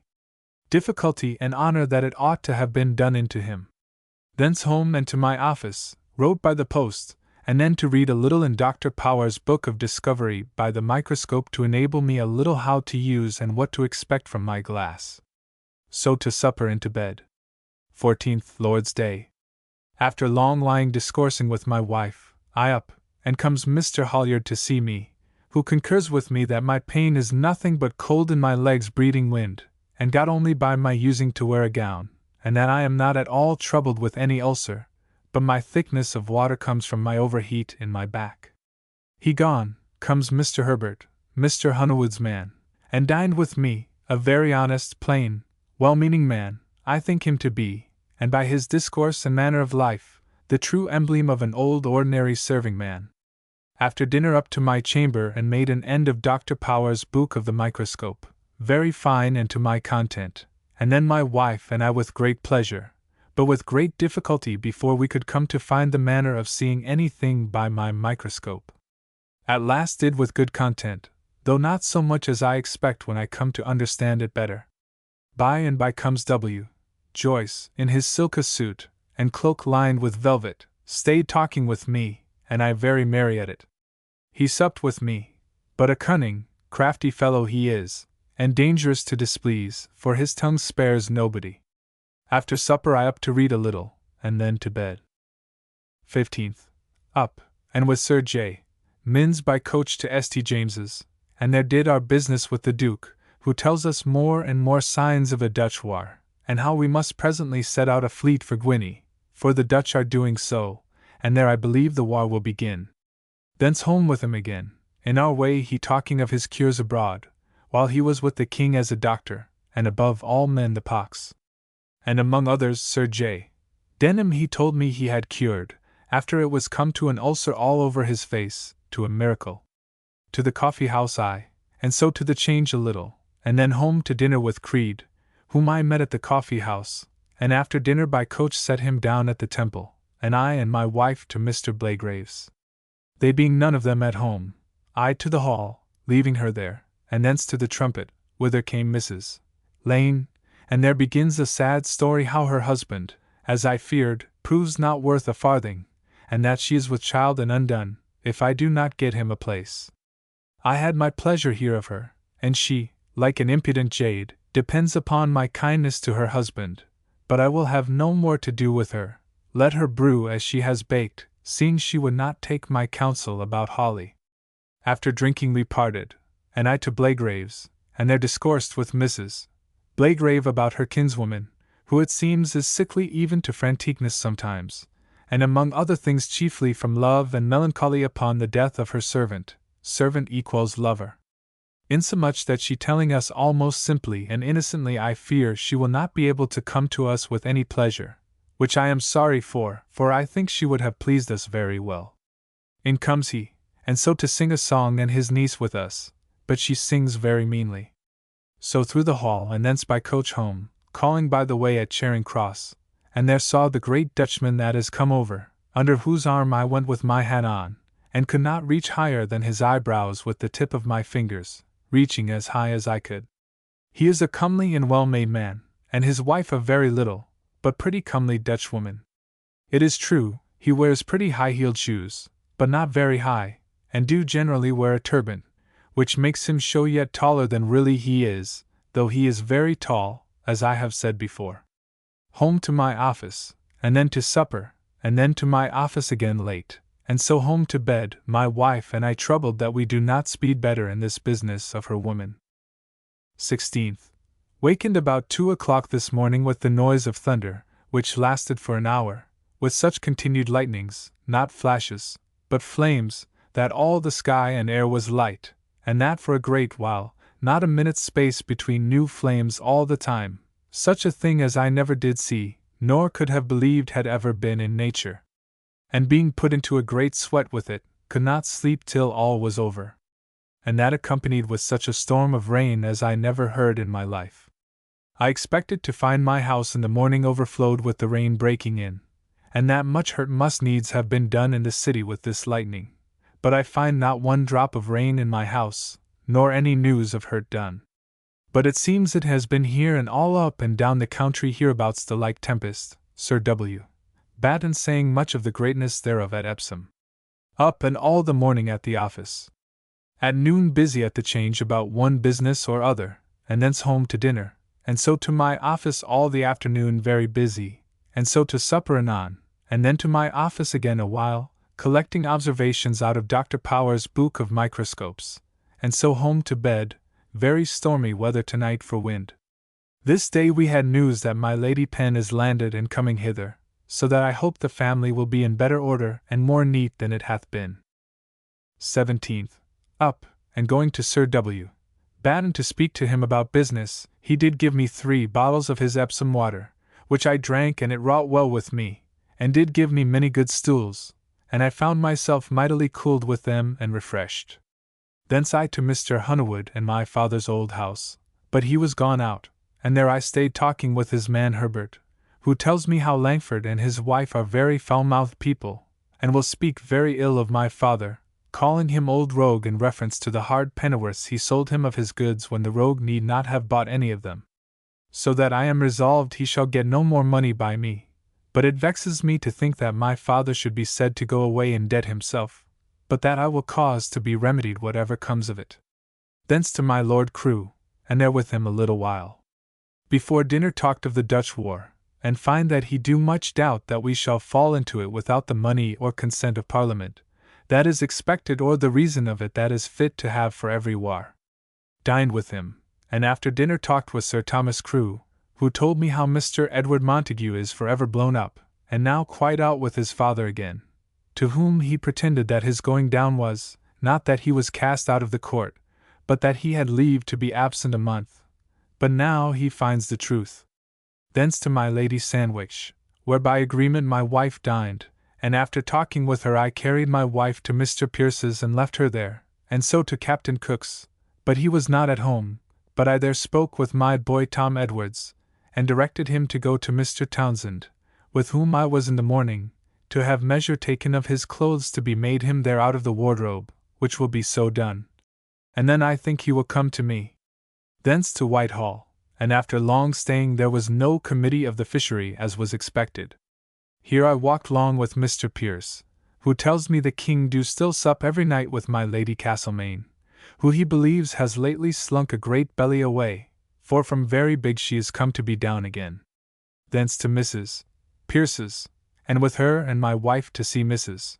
Clark, where with him and her very merry discoursing of the late play of Henry V, which they conclude the best that ever was made, but confess with me that Tudor's being dismissed in the manner he is a great blemish to the play. I am mightily pleased with the doctor, for he is the only man I know that I could learn to pronounce by, which he do the best that ever I heard any man. Thence home and to the office late, and so to supper and to bed.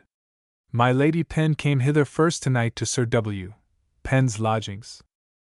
18th. Lay too long in bed, till 8 o'clock, then up, and Mr. Reeve came and brought an anchor and a very fair lodestone.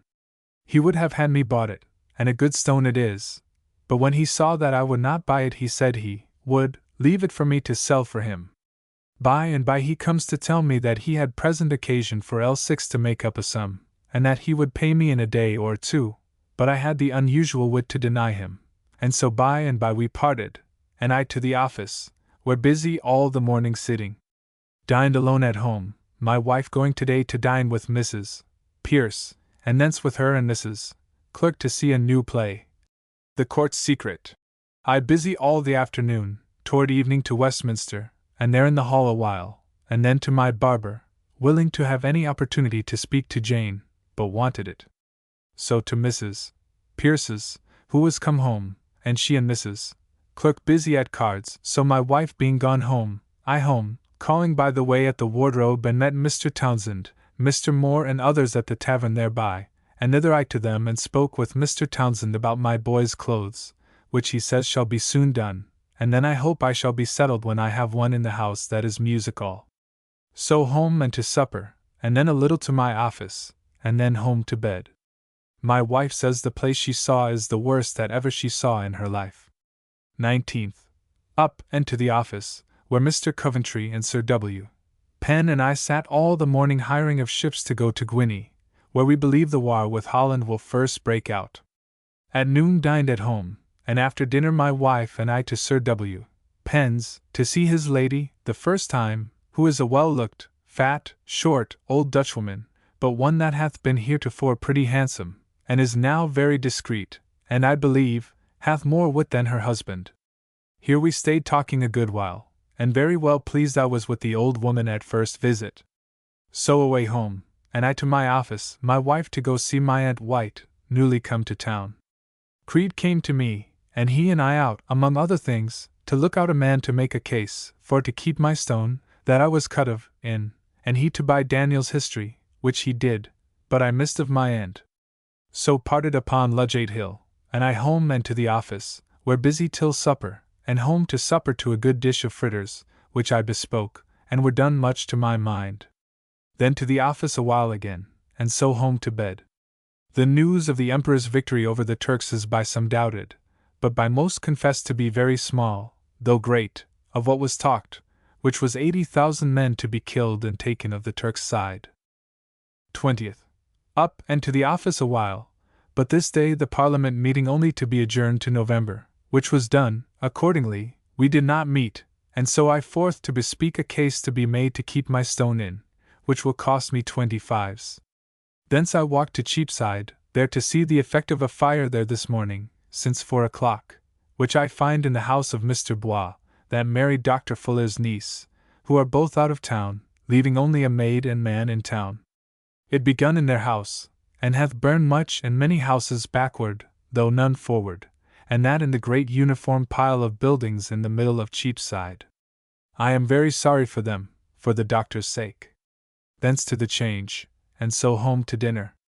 And thence to Sir W.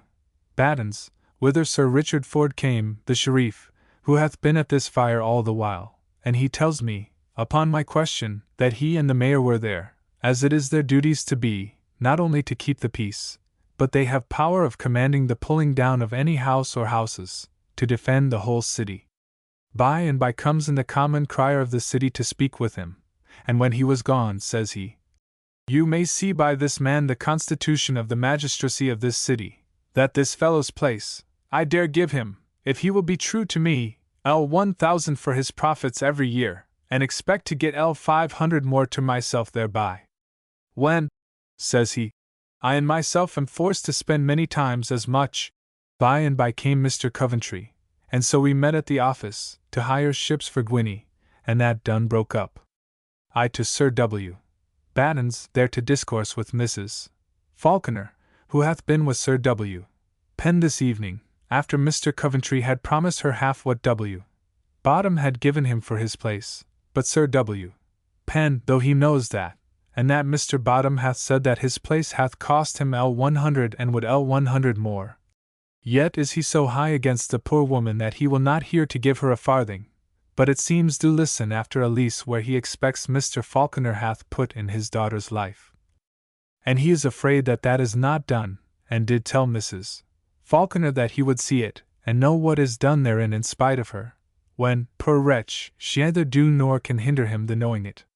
Mr. Coventry knows of this business of the lease, and I believe do think of it as well as I, but the poor woman is gone home without any hope, but only Mr. Coventry's own nobleness. So I to my office and wrote many letters, and so to supper and to bed.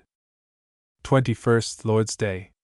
Waked about 4 o'clock with my wife, having a looseness, and people's coming in the yard to the pump to draw water several times, so that fear of this day's fire made me fearful, and called Bess and sent her down to see, and it was Griffin's maid for water to wash her house. So to sleep again, and then lay talking till 9 o'clock. So up and drunk 3 bottles of Epsom water, which wrought well with me. I all the morning and most of the afternoon after dinner putting papers to rights in my chamber, and the like in the evening till night at my office, and renewing and writing fair over my vows. So home to supper, prayers, and to bed. Mr. Coventry told us the Duke was gone ill of a fit of an ague to bed, so we sent this morning to see how he do. 22nd. Up and abroad, doing very many errands to my great content which lay as burdens upon my mind and memory. Home to dinner, and so to Whitehall, setting down my wife at her father's, and I to the Tangier Committee, where several businesses I did to my mind, and with hopes thereby to get something. So to Westminster Hall, where by appointment I had made I met with Dr. Tom Pepys, but avoided all discourse of difference with him, though much against my will, and he like a doting coxcomb as he is, said he could not but demand his money, and that he would have his right, and that let all anger be forgot, and such sorry stuff, nothing to my mind, but only I obtained this satisfaction. That he told me about Sturbridge last was 12 months or 2 years he was at Brampton, and there my father did tell him that what he had done for my brother in giving him his goods and setting him up as he had done was upon condition that he should give my brother John L20 per annum, which he charged upon my father, he tells me in answer, as a great deal of hard measure that he should expect that with him that had a brother so able as I am to do that for him. This is all that he says he can say as to my father's acknowledging that he had given Tom his goods.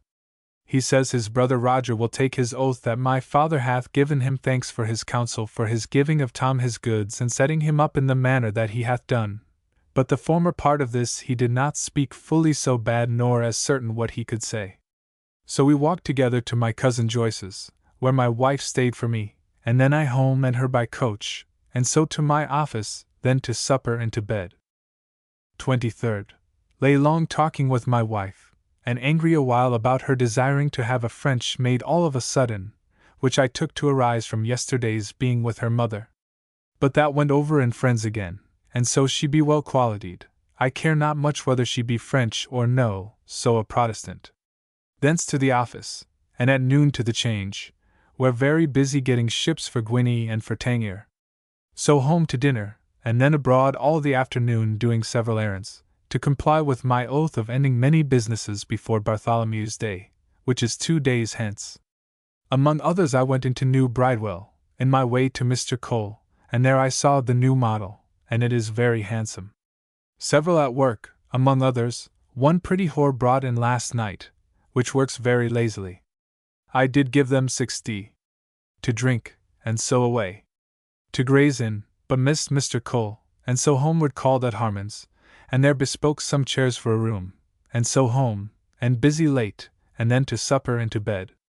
The Dutch East India fleet are now come home safe, which we are sorry for. Our fleets on both sides are hastening out to Guinea. 24th.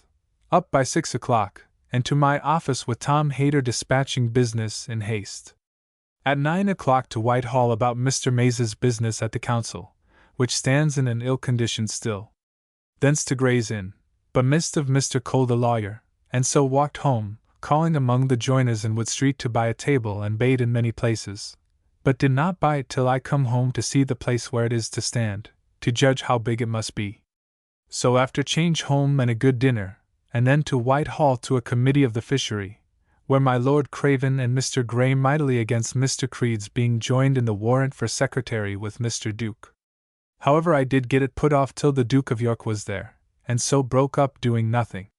So walked home, first to the wardrobe, and there saw one suit of clothes made for my boy and linen set out, and I think to have him the latter end of this week, and so home, Mr. Creed walking the greatest part of the way with me advising what to do in his case about his being secretary to us in conjunction with Duke, which I did give him the best I could, and so home and to my office, where very much business.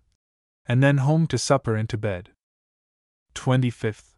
Up, and to the office after I had spoke to my tailor, Langford, who came to me about some work, desiring to know whether he knew of any debts that my father did owe of his own in the city. He tells me, no, not any. I did on purpose try him because of what words he and his wife have said of him, as Herbert told me the other day, and further did desire him, that if he knew of any or could hear of any that he should bid them come to me, and I would pay them, for I would not that because he do not pay my brother's debts that therefore he should be thought to deny the payment of his own. All the morning at the office busy.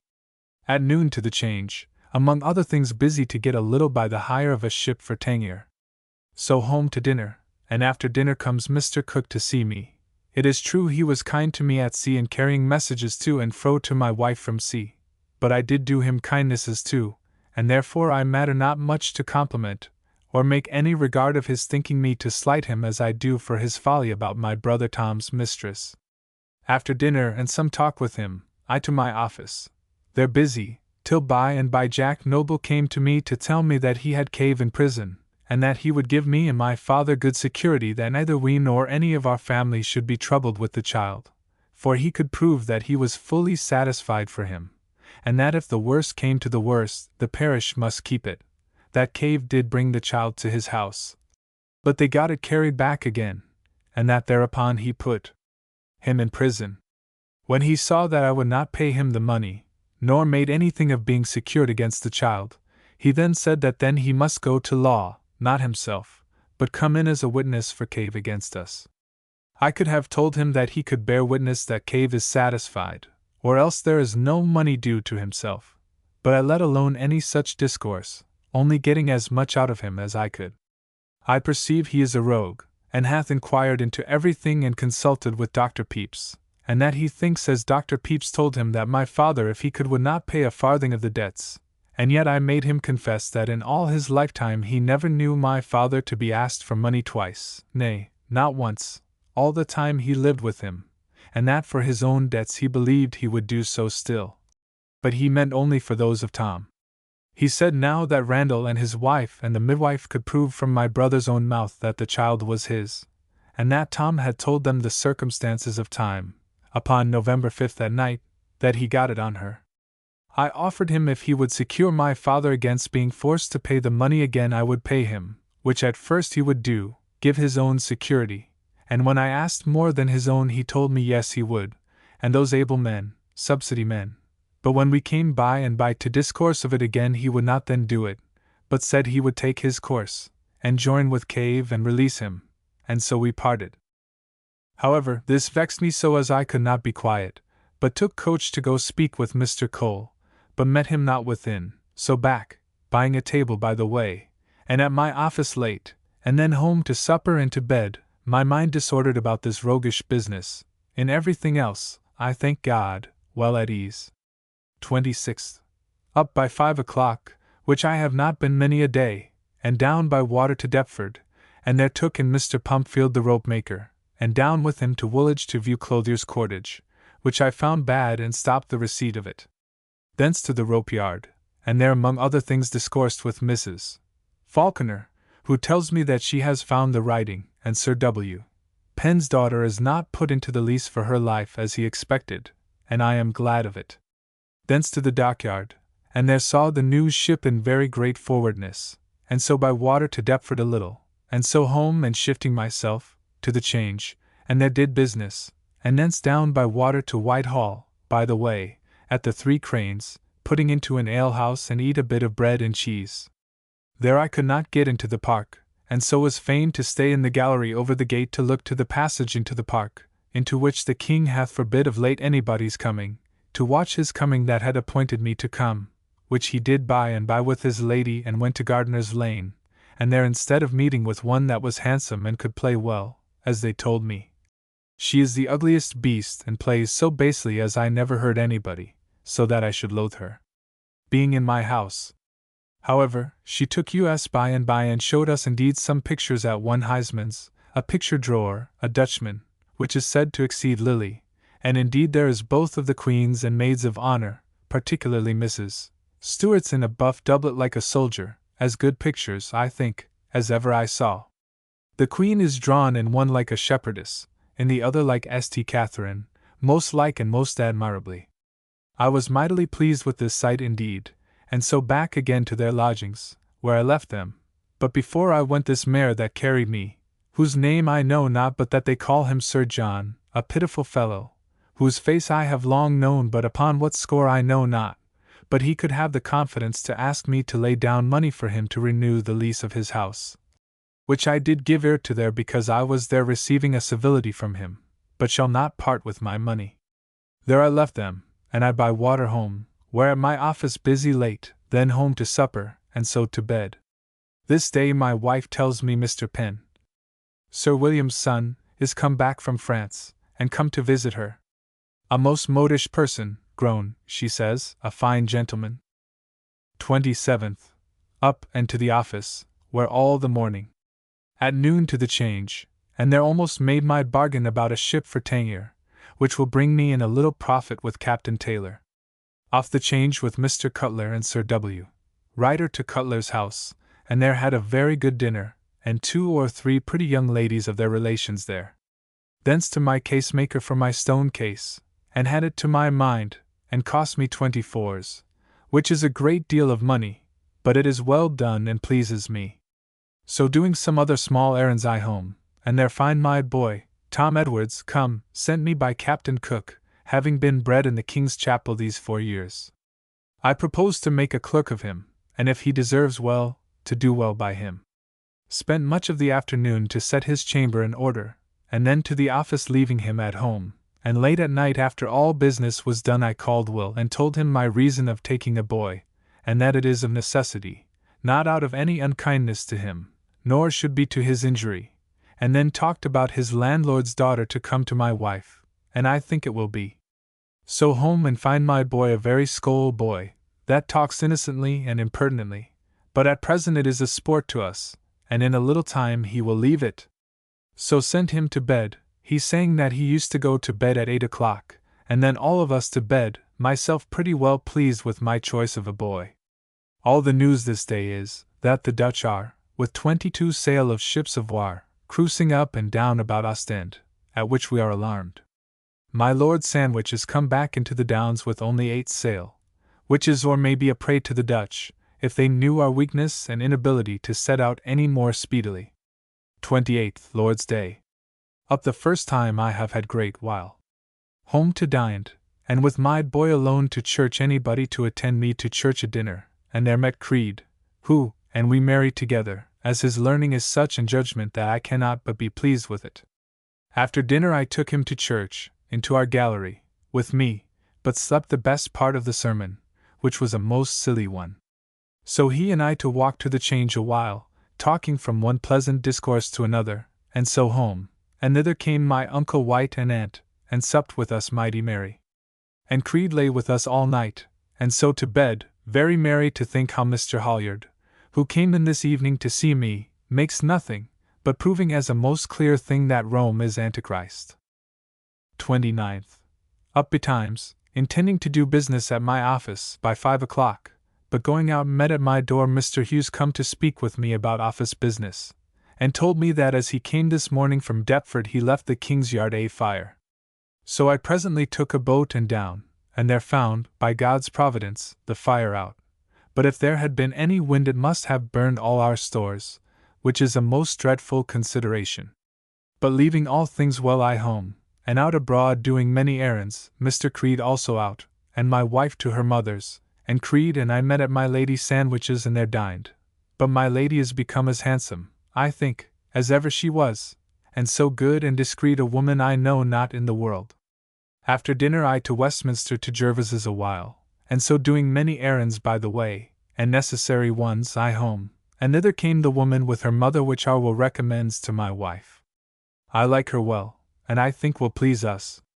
My wife and they agreed, and she is to come the next week.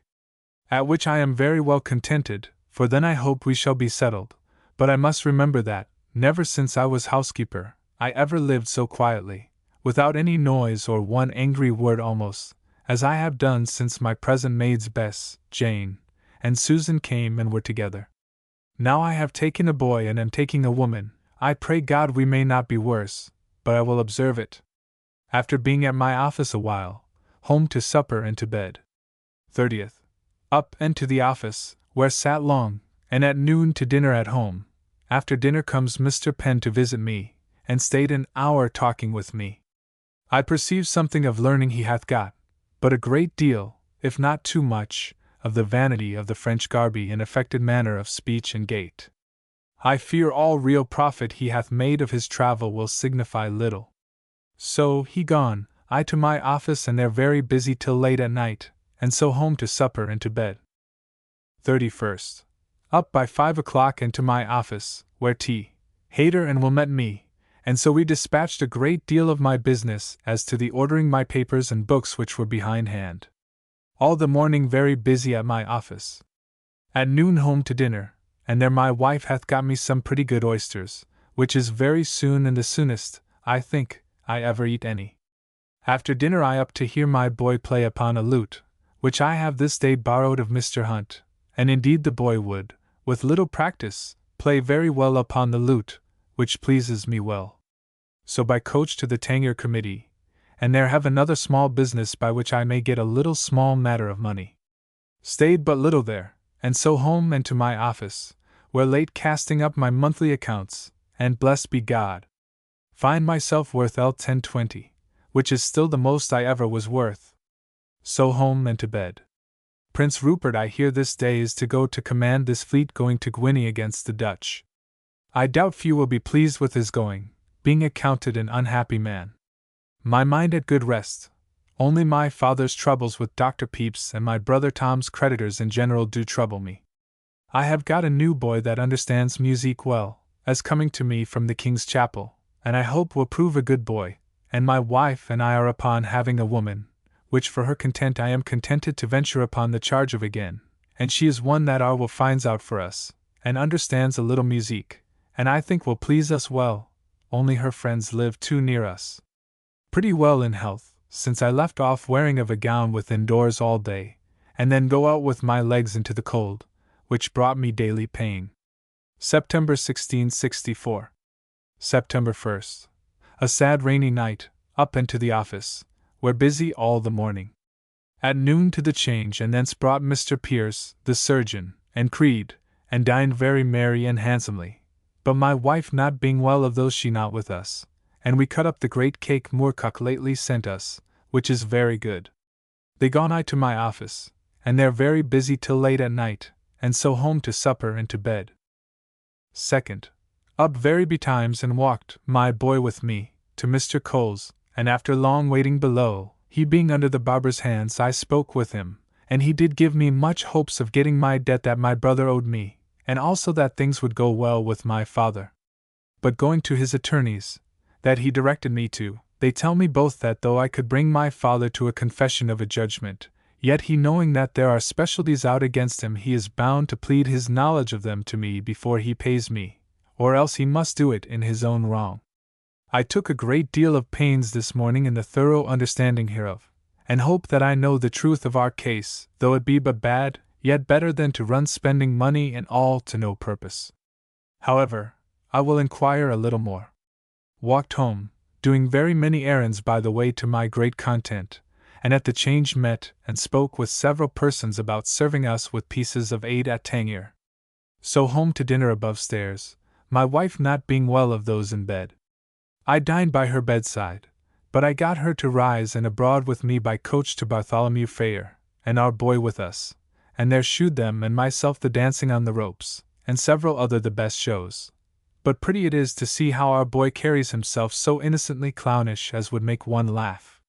Here till late and dark, then up and down, to buy combs for my wife to give her maids, and then by coach home, and there at the office set down my day's work, and then home to bed. 3rd. I have had a bad night's rest tonight, not sleeping well, as my wife observed, and once or twice she did wake me, and I thought myself to be mightily bit with fleas, and in the morning she chid her maids for not looking the fleas 8 days. But when I rose, I found that it is only the change of the weather from hot to cold, which, as I was 2 winters ago, do stop my pores, and so my blood tingles and itches all day all over my body, and so continued today all the day long just as I was then, and if it continues to be so cold I fear I must come to the same pass, but sweating cured me then, and I hope, and am told, will this also. At the office sat all the morning, dined at home, and after dinner to Whitehall, to the fishing committee, but not above 4 of us met, which could do nothing, and a sad thing it is to see so great a work so ill followed, for at this pace it can come to anything at first sight. Mr. Hill came to tell me that he had got a gentlewoman for my wife, one Mrs. Farabosco, that sings most admirably. I seemed glad of it, but I hear she is too gallant for me, and I am not sorry that I miss her. Thence to the office, setting some papers right, and so home to supper and to bed, after prayers. 5th. Up and to St. James's, and there did our business with the Duke, where all our discourse of war in the highest measure. Prince Rupert was with us, who is fitting himself to go to sea in the Henrietta.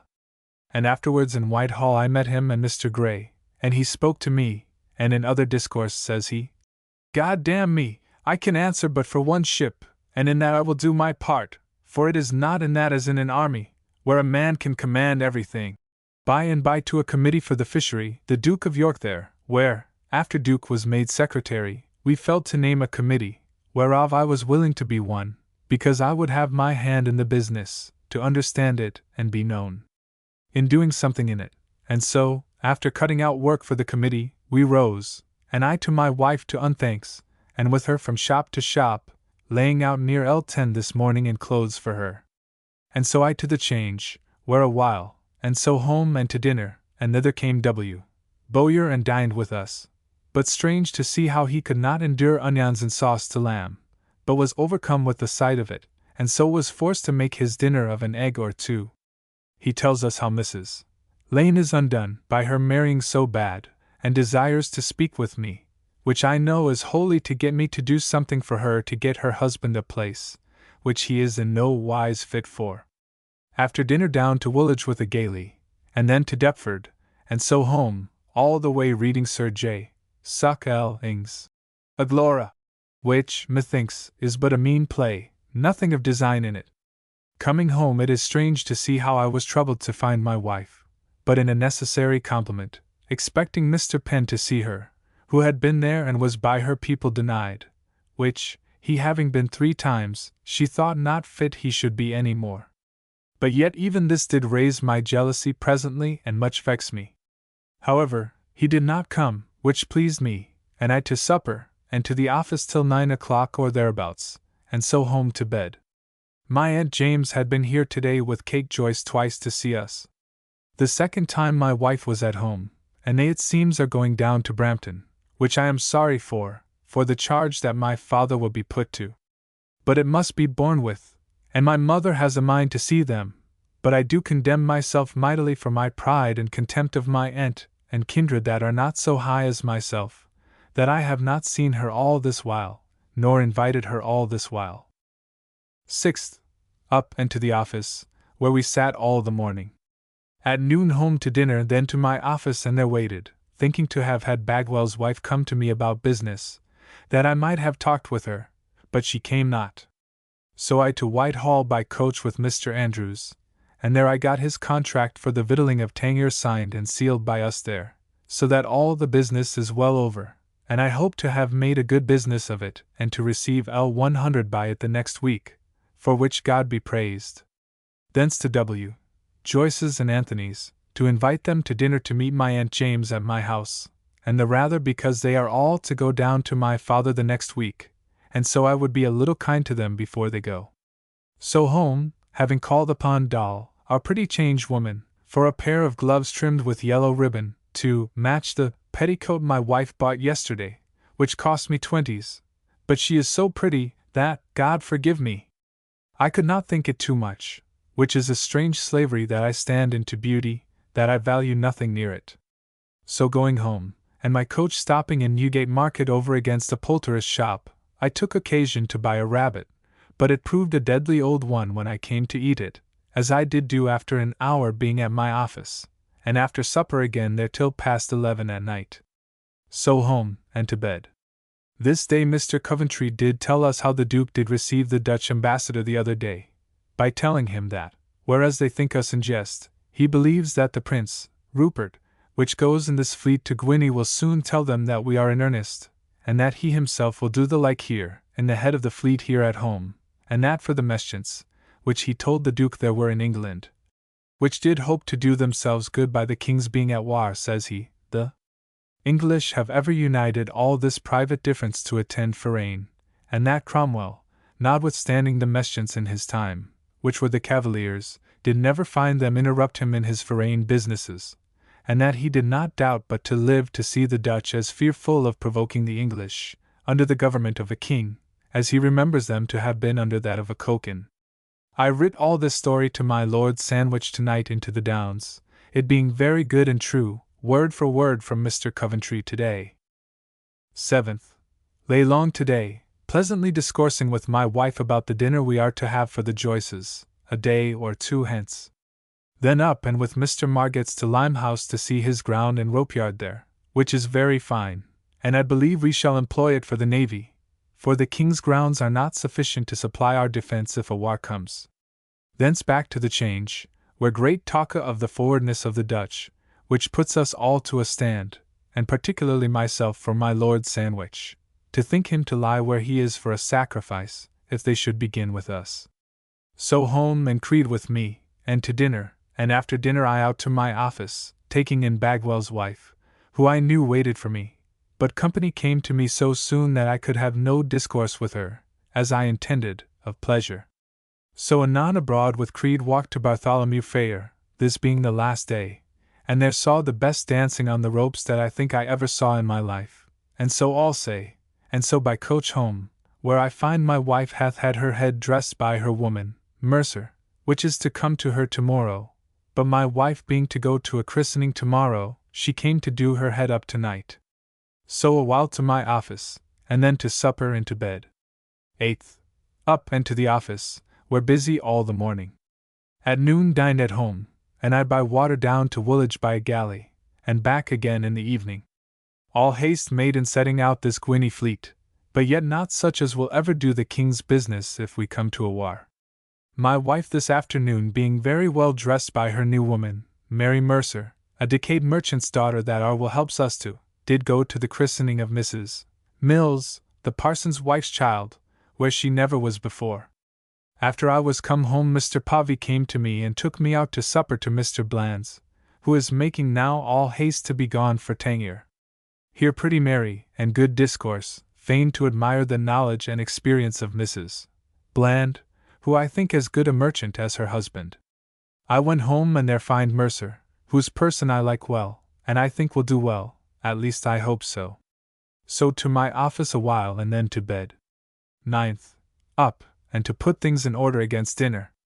I out and bought several things, among others, a dozen of silver salts, home, and to the office, where some of us met a little, and then home, and at noon comes my company, namely, Anthony and Will Joyce and their wives, my Aunt James newly come out of Wales, and my cousin Sarah Giles.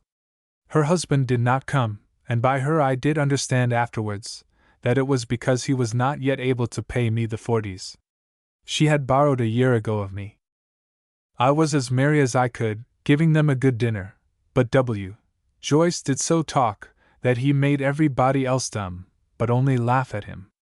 I forgot there was Mr. Harmon and his wife, my aunt, a very good harmless woman. All their talk is of her and my two she cousin Joyce's and Will's little boy Will, who was also here today, down to Brampton to my father's next week, which will be trouble and charge to them. But however my father and mother desire to see them, and so let them. They eyed mightily my great cupboard of plate, I this day putting my 2 flagons upon my table, and indeed it is a fine sight, and better than ever I did hope to see of my own.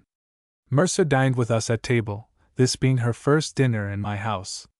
After dinner left them and to Whitehall, where a small Tangier committee, and so back again home, and there my wife and Mercer and Tom and I sat till 11 at night, singing and fiddling, and a great joy it is to see me master of so much pleasure in my house, that it is and will be still, I hope, a constant pleasure to me to be at home. The girl plays pretty well upon the harpsichord, but only ordinary tunes, but hath a good hand, sings a little, but hath a good voice and ear. My boy, a brave boy, sings finely, and is the most pleasant boy at present, while his ignorant boy's tricks last, that ever I saw. So to supper, and with great pleasure to bed. 10th. Up and to the office, where we sate all the morning, and I'm much troubled to think what the end of our great sluggishness will be, for we do nothing in this office like people able to carry on a war. We must be put out, or other people put in. Dined at home, and then my wife and I and Mercer to the Duke's house, and there saw The Rivals, which is no excellent play, but good acting in it, especially Gosnell comes and sings and dances finely, but for all that, fell out of the key, so that the musique could not play to her afterwards, and so did Harris also go out of the tune to agree with her. Thence home and late writing letters, and this night I received, by Will, L105, the first fruits of my endeavors in the late contract for victualling of Tangier, for which God be praised. For I can with a safe conscience say that I have therein saved the King L5,000 per annum, and yet got myself a hope of L300 per annum without the least wrong to the King. So to supper and to bed. 11th Lord's Day. Up and to church in the best manner I have gone a good while, that is to say, with my wife, and her woman, Mercer, along with us, and Tom, my boy, waiting on us. A dull sermon. Home, dined, left my wife to go to church alone, and I walked in haste being late to the Abbey at Westminster, according to promise to meet Jane Welsh, and there wearily walked, expecting her till 6 o'clock from 3, but no Jane came, which vexed me, only part of it I spent with Mr. Blagrave walking in the Abbey, he telling me the whole government and discipline of Whitehall Chapel, and the caution now used against admitting any debauched persons, which I was glad to hear, though he tells me there are persons bad enough. Thence going home went by Jarvis's, and there stood Jane at the door, and so I took her in and drank with her, her master and mistress being out of doors. She told me how she could not come to me this afternoon, but promised another time. So I walked home contented with my speaking with her, and walked to my Uncle White's, where they were all at supper, and among others comes fair Mrs. Margaret White, who indeed is very pretty. So after supper home to prayers and to bed. This afternoon, it seems, Sir J. Minns fell sick at church, and going down the gallery stairs fell down dead, but came to himself again and is pretty well. 12th. Up, and to my cousin Anthony Joyce's, and there took leave of my Aunt James, and both cousins their wives, who are this day going down to my father's by coach. I did give my aunt 20s, to carry as a token to my mother, and 10s to Paul.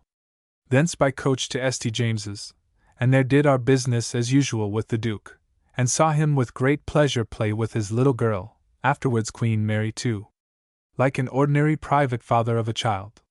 Thence walked to Jervis's, where I took Jane in the shop alone, and there heard of her master and mistress were going out. So I went away and came again half an hour after. In the meantime went to the Abbey, and there went in to see the tombs with great pleasure. Back again to Jane, and there upstairs and drank with her, and stayed 2 hours with her kissing her, but nothing more.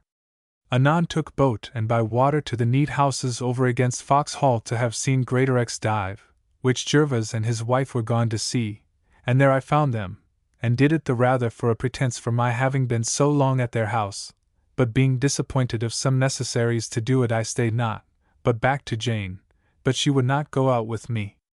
So I to Mr. Creed's lodgings, and with him walked up and down in the New Exchange, talking mightily of the convenience and necessity of a man's wearing good clothes, and so after eating a mess of cream I took leave of him, he walking with me as far as Fleet Conduit, he offering me upon my request to put out some money for me into Backwell's hands at 6% interest, which he seldom gives, which I will consider of, being doubtful of trusting any of these great dealers because of their mortality, but then the convenience of having one's money at an hour's call is very great. Thence to my Uncle White's, and there supped with my wife, having given them a brave barrel of oysters of Povy's giving me. So home and to bed. 13th.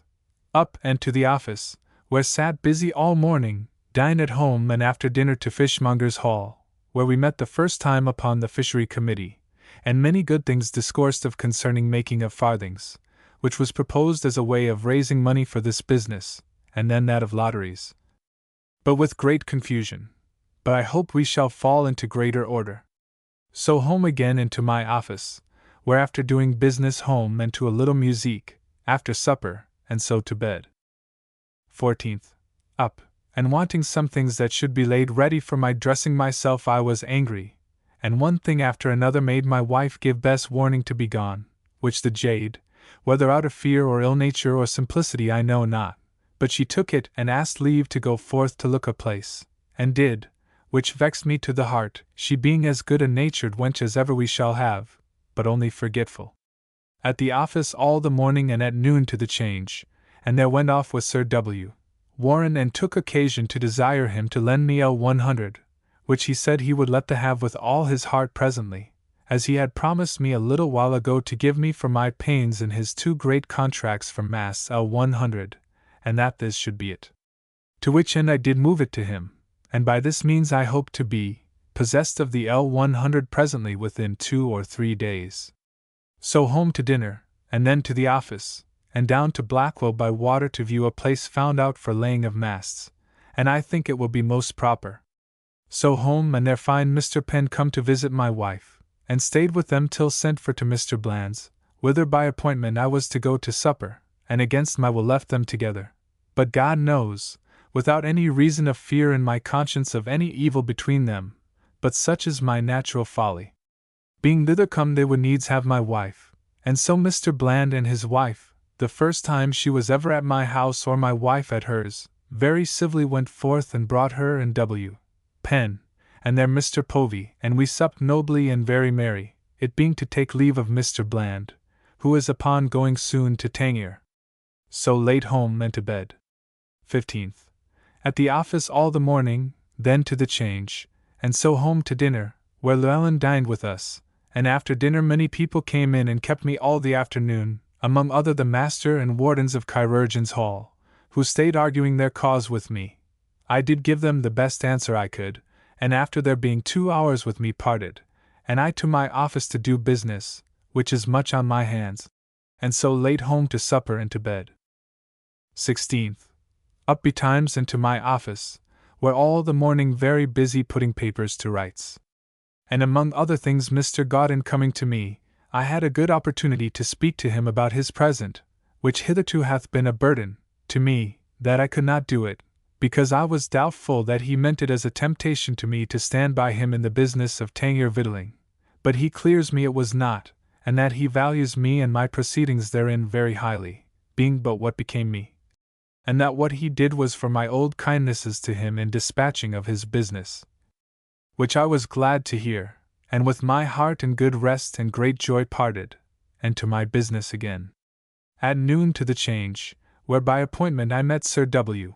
Warren, and afterwards to the Sun Tavern, where he brought to me, being all alone, L100 in a bag, which I offered him to give him my receipt for, but he told me, no, it was my own, which he had a little while since promised me, and was glad that, as I had told him 2 days since, it would now do me courtesy, and so most kindly he did give it me. And I as joyfully, even out of myself, carried it home in a coach, he himself expressly taking care that nobody might see this business done, though I was willing enough to have carried a servant with me to have received it, but he advised me to do it myself. So home with it, and to dinner. After dinner I forth with my boy to buy several things, stools and andirons and candlesticks, and household stuff, and walked to the mathematical instrument maker in Moorfields and bought a large pair of compasses, and there met Mr. Pargeter, and he would needs have me drink a cup of horseradish ale, which he and a friend of his troubled with the stone have been drinking of. Which we did, and then walked into the fields as far almost as Sir G. Whitmore's, all the way talking of Russia, which, he says, is a sad place, and though Moscow is a very great city, yet it is from the distance between house, and few people compared with this, and poor, sorry houses, the Emperor himself living in a wooden house, his exercise only flying a hawk at pigeons and carrying pigeons 10 or 12 miles off, and then laying wagers which pigeon shall come soonest home to her house. All the winter within doors, some few playing at chess, but most drinking their time away. Women live very slavishly there, and it seems in the Emperor's court no room hath above 2 or 3 windows, and those the greatest not a yard wide or high, for warmth in winter time, and that the general cure for all diseases there is their sweating houses, or people that are poor they get into their ovens, being heated, and there lie. Little learning among things of any sort. Not a man that speaks Latin, unless the Secretary of State by chance. Mr. Pargeter and I walked to the Change together and there parted, and so I to buy more things and then home, and after a little at my office, home to supper and to bed. This day old Hardwick came and redeemed a watch he had left with me in pawn for 7 years ago, and I let him gave it. Great talk that the Dutch will certainly be out this week, and will sail directly to Guinea, being convoyed out of the Channel with 42 sail of ships. 17th. Up and to the office, where Mr. Coventry very angry to see things go so coldly as they do, and I must needs say it makes me fearful every day of having some change of the office. And the truth is, I am of late a little guilty of being remiss myself of what I used to be, but I hope I shall come to my old pass again, my family being now settled again. Dined at home, and to the office, where laid busy in setting all my businesses in order, and I did a very great and a very contenting afternoon's work. This day my Aunt White sent my wife a new scarf, with a compliment for the many favors she had received of her, which is the several things we have sent her. I am glad enough of it, for I see my uncle is so given up to the Whites that I hope for little more of them.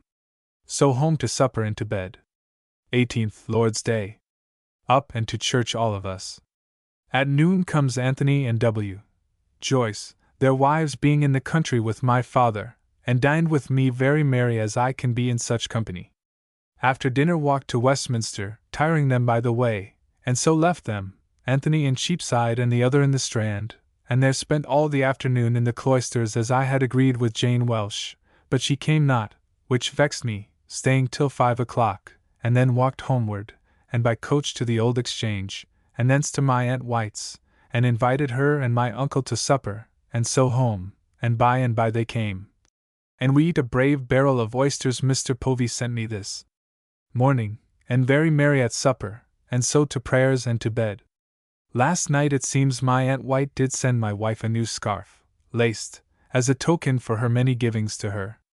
It is true now and then we give them some toys, as oranges, and see. But my aim is to get myself something more from my uncle's favor than this. 19th. Up, my wife and I having a little anger about her woman already, she thinking that I take too much care of her at table to mind her, my wife, of cutting for her, but it's soon over, and so up and with Sir W. Batten and Sir W. Point Pen to St. James's, and there did our business with the Duke, and thence homeward straight, calling at the coffee house, and there had very good discourse with Sir Blunt and Dr. Whistler about Egypt and other things.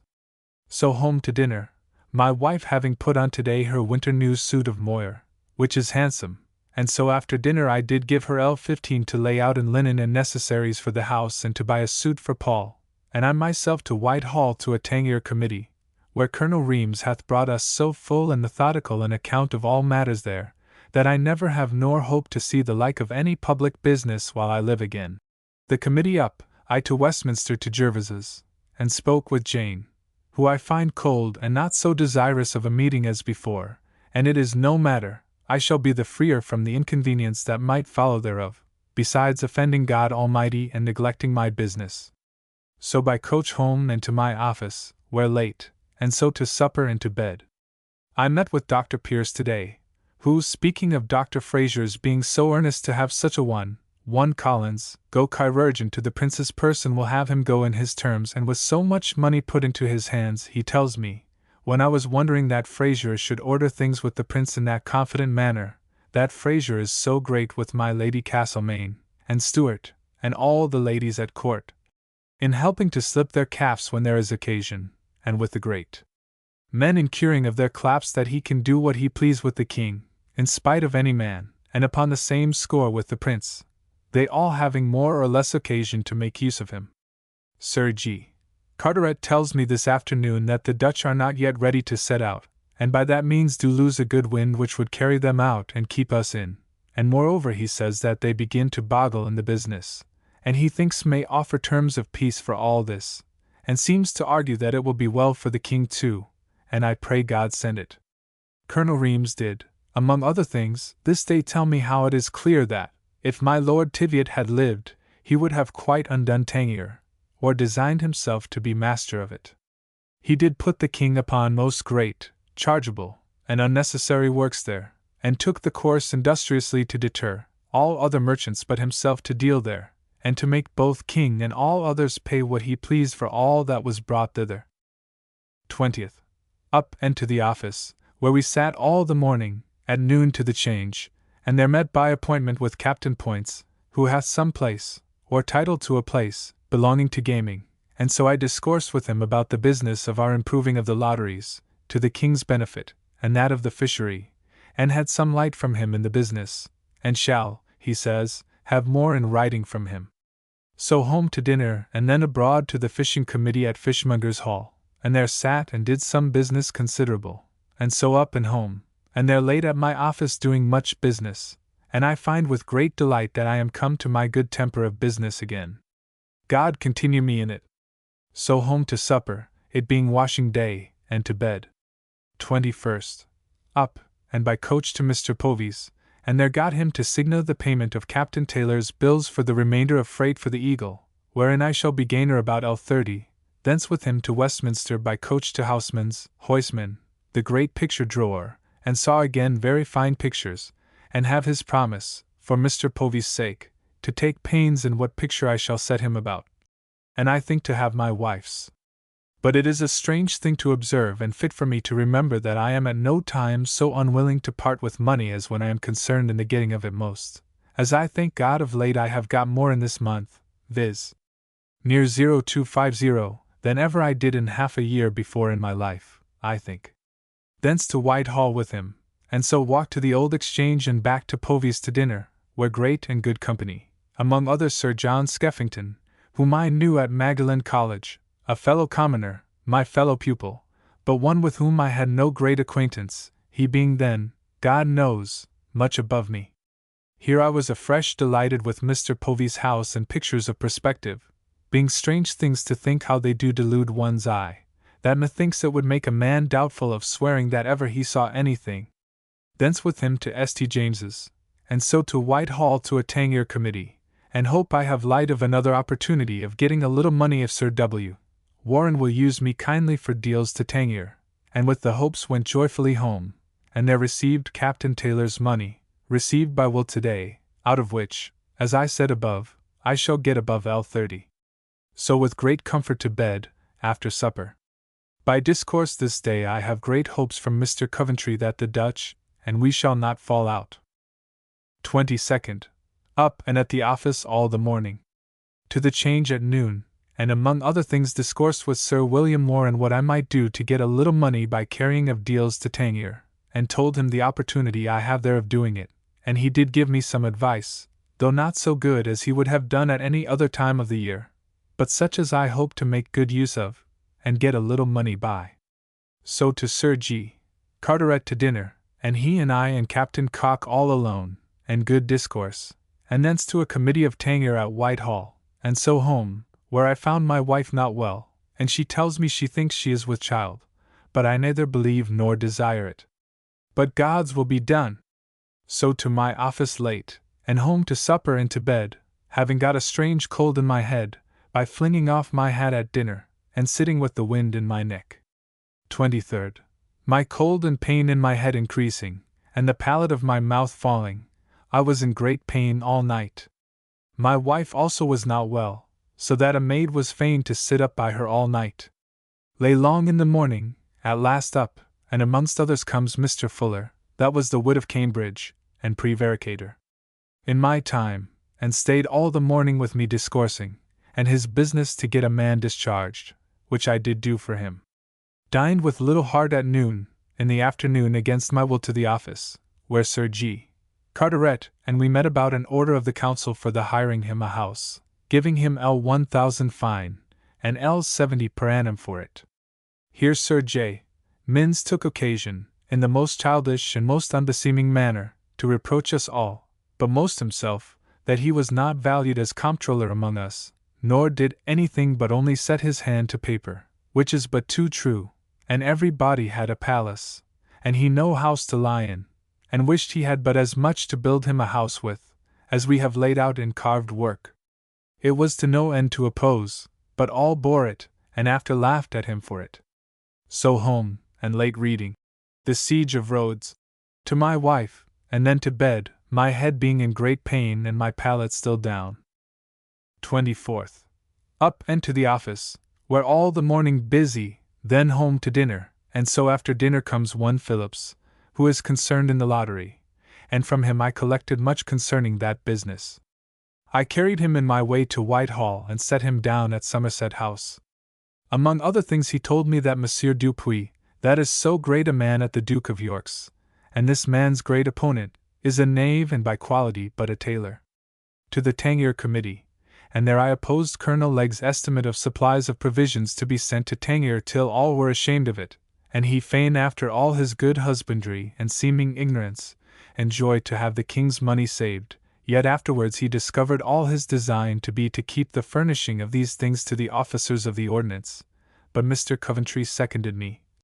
And between us we shall save the king some money in the year. In one business of deals in L520, I offer to save L172, and yet purpose getting money to myself by it. So home and to my office, and business being done home to supper and so to bed, my head and throat being still out of order mightily. This night Prior of Brampton came and paid me L40, and I find this poor painful man is the only thriving and purchasing man in the town almost. We were told today of a Dutch ship of 300 or 400 tons, where all the men were dead of the plague, and the ship cast ashore at Gothenburg. 25th Lord's Day. Up, and my throat being yet very sore, and my head out of order, we went not to church, but I spent all the morning reading of The Mad Lovers, a very good play, and at noon comes Harmon and his wife, whom I sent for to meet the Joyces, but they came not. It seems Will has got a fall off his horse and broke his face. However, we were as merry as I could in their company, and we had a good chine of beef, but I had no taste nor stomach through my cold, and therefore little pleased with my dinner. It raining, they sat talking with us all the afternoon. So anon they went away, and then I to read another play. The Custom of the Country, which is a very poor one, methinks. Then to supper, prayers, and bed. 26th. Up pretty well again, but my mouth very scabby, my cold being going away, so that I was forced to wear a great black patch, but that would not do much good. But it happens we did not go to the Duke today, and so I stayed at home busy all the morning. At noon, after dinner, to the Change, and thence home to my office again, where busy, well employed till 10 at night, and so home to supper and to bed, my mind a little troubled that I have not of late kept up myself so brisk in business, but mind my ease a little too much and my family upon the coming of Mercer and Tom. So that I have not kept company, nor appeared very active with Mr. Coventry, but now I resolve to settle to it again, not that I have idled all my time, but as to my ease something. So I have looked a little too much after Tangier and the fishery, and that in the sight of Mr. Coventry, but I have good reason to love myself for serving Tangier, for it is one of the best flowers in my garden. 27th. Lay long, sleeping, it raining and blowing very hard. Then up and to the office, my mouth still being scabby and a patch on it. At the office all the morning. At noon dined at home, and so after dinner, Llewellyn dining with me and in my way talking about Deering, to the fishing committee, and had there very many fine things argued, and I hope some good will come of it. So home, where my wife having, after all her merry discourse of being with child, her months upon her is gone to bed. I to my office very late doing business, then home to supper and to bed. Tonight Mr. T. Trice and Piggott came to see me, and desire my going down to Brampton Court, where for Piggott's sake, for whom it is necessary I should go, I would be glad to go, and will, contrary to my purpose, endeavor it, but having now almost L1000, if not above, in my house, I know not what to do with it, and that will trouble my mind to leave in the house, and I not at home. 28th. Up and by water with Mr. Tucker down to Woolwich, first to do several businesses of the King's, then on board Captain Fisher's ship, which we hire to carry goods to Tangier. All the way going and coming I reading and discoursing over some papers of his which he, poor man, having some experience, but greater conceit of it than is fit, did at the King's first coming over make proposals of ordering in a new manner the whole revenue of the kingdom, but God knows, a most weak thing. However, one paper I keep wherein he do state the main branches of the public revenue fit to consider and remember. So home, very cold, and fearful of having got some pain, but, thanks be to God, I was well after it. So to dinner, and after dinner by coach to Whitehall, thinking to have met at a committee of Tangier, but nobody being there but my Lord Rutherford, he would needs carry me and another Scotch lord to a play, and so we saw, coming late, part of the General, my Lord Orre's Broghill, second play, but Lord, to see how no more either in words, sense, or design, it is to his Harry the Fifth, is not imaginable, and so poorly acted, though in finer clothes, is strange. And here I must confess breach of a vow in appearance, but I not desiring it, but against my will, and my oath being to go either at my own charge nor at another's, as I had done by becoming liable to give them another, as I am to Sir W. Penn and Mr. Creed. But here I neither know which of them paid for me, nor, if I did, am I obliged ever to return the like, or did it by desire or with any willingness. So that with a safe conscience I do think my oath is not broke, and judge God Almighty will not think it otherwise. Thence to W. Joyce's, and there found my aunt and cousin Mary come home from my father's with great pleasure and content, and thence to Kate's, and found her also mighty pleased with her journey, and their good usage of them, and so home, troubled in my conscience at my being at a play. But at home I found Mercer playing on her viol, which is a pretty instrument, and so I to the viol and singing till late, and so to bed. My mind at a great loss how to go down to Brampton this week, to satisfy Piggott, but what with the fears of my house, my money, my wife, and my office, I know not how in the world to think of it, Tom Hayter being out of town, and I having near L1000 in my house. 29th. Up and to the office, where all the morning, dined at home and creed with me. After dinner I to Sir G. Carteret, and with him to his new house he is taking in Broad Street, and there surveyed all the rooms and bounds in order to the drawing up a lease thereof, and that done, Mr. Cutler, his landlord, took me up and down, and showed me all his ground and house, which is extraordinary great. He having bought all the Augustine friars, and many 1,000 he hath and will bury there. So home to my business, clearing my papers and preparing my accounts against tomorrow for a monthly and a great audit. So to supper and to bed. Fresh news come of our beating the Dutch at Guinea quite out of all their castles almost, which will make them quite mad here at home sure. And Sir G. Carteret did tell me that the king do joy mightily at it, but asked him laughing, "But," says he, "how shall I do to answer this to the ambassador when he comes? Nay, they say that we have beat them out of the New Netherlands too. So that we have been doing them mischief for a great while in several parts of the world, without public knowledge or reason. Their fleet for Guinea is now, they say, ready and abroad, and will be going this week.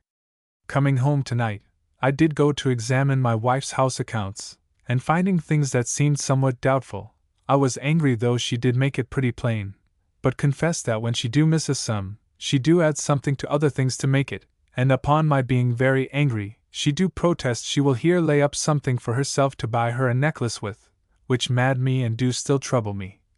For I fear she will forget by degrees the way of living cheap and under a sense of want. 30th. Up, and all day, both morning and afternoon, at my accounts, it being a great month, both for profit and layings out, the last being L89 for kitchen and clothes for myself and wife, and a few extraordinaries for the house, and my profits, besides salary, L239, so that I have this week, notwithstanding great layings out, and preparations for laying out, which I make as paid this month, my balance to come to L1203, for which the Lord's name be praised. Dined at home at noon, staying long looking for Kate Joyce and my Aunt James and Mary, but they came not. So my wife abroad to see them, and took Mary Joyce to a play. Then in the evening came and sat working by me at the office, and laid home to supper and to bed, with my heart in good rest for this day's work, though troubled to think that my last month's negligence besides the making me neglect business and spend money, and lessen myself both as to business and the world and myself, I am fain to preserve my vow by paying 20s. Dry equals hard as hard cash. Money into the poor's box, because I had not fulfilled all my memorandums and paid all my petty debts and received all my petty credits of the last month, but I trust in God I shall do so no more.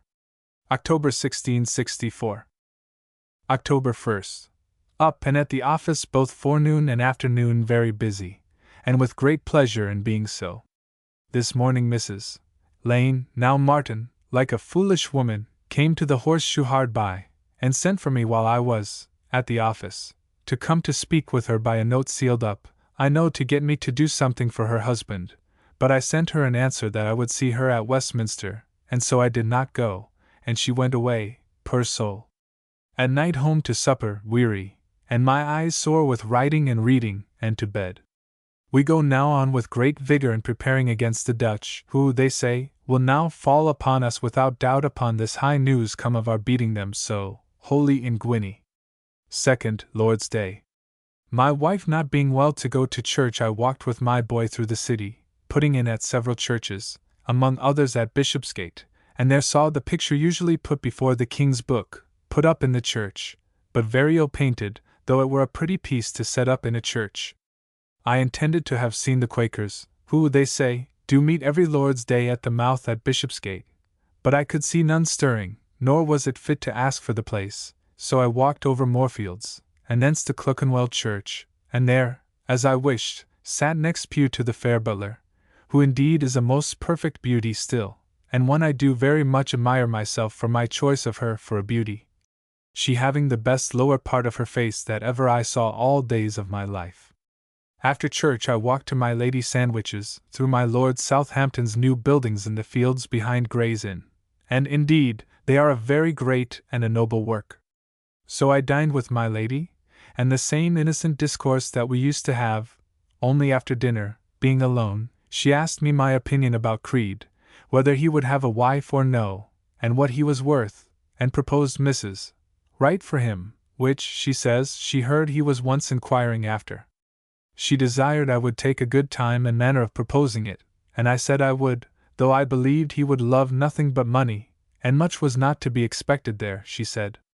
So away back to Clerkenwell Church, thinking to have got sight of La Belle Baudelaire again, but failed, and so after church walked all over the fields home, and there my wife was angry with me for not coming home, and for gaddying abroad to look after beauties, she told me plainly, so I made all peace, and to supper. This evening came Mrs. Lane, now Martin, with her husband to desire my help about a place for him. It seems poor Mr. Daniel is dead of the victualling office, a place too good for this puppy to follow him in. But I did give him the best words I could, and so after drinking a glass of wine sent them going, but with great kindness. Go to supper, prayers, and to bed. 3rd. Up with Sir J. Minns by coach to St. James's, and there all the news now of very hot preparations for the Dutch, and being with the Duke, he told us he was resolved to make a trip himself, and that Sir W. Penn should go in the same ship with him. Which honor, God forgive me! I could grudge him, for his knavery and dissimulation, though I do not envy much the having the same place myself. Talk also of great haste in the getting out another fleet, and building some ships, and now it is likely we have put one another by each other's dalliance past the retreat. Thence with our heads full of business we broke up, and I to my barber's, and there only saw Jane and stroked her under the chin, and away to the Exchange, and there long about several businesses, hoping to get money by them, and thence home to dinner, and there found Hawley. But meeting Bagwell's wife at the office before I went home, I took her into the office, and there kissed her only. She rebuked me for doing it, saying that did I do so much to many bodies else it would be a stain to me. But I do not see but she takes it well enough, though in the main I believe she is very honest. So after some kind discourse we parted, and I home to dinner, and after dinner down to Deptford, where I found Mr. Coventry, and there we made an experiment of Hollands in our cordage, and ours outdid it a great deal, as my book of observations tells particularly. Here we were late, and so home together by water, and I to my office, where late, putting things in order. Mr. Bland came this night to me to take his leave of me, he going to Tangier, wherein I wish him good success. So home to supper and to bed, my mind troubled at the businesses I have to do, that I cannot mind them as I ought to do and get money, and more that I have neglected my frequenting and seeming more busy publicly than I have done of late in this hurry of business. But there is time left to recover it, and I trust in God I shall. 4th. Up and to the office, where we sat all the morning, and this morning Sir W. Penn went to Chatham to look after the ships now going out thence, and particularly that wherein the Duke and himself go. He took Sir G. Askew with him, whom, I believe, he hath brought into play. At noon to the Change, and thence home, where I found my Aunt James and the two she Joyces. They dined and were merry with us. Thence after dinner to a play to see the General, which is so dull and so ill acted that I think it is the worst I ever saw or heard in all my days.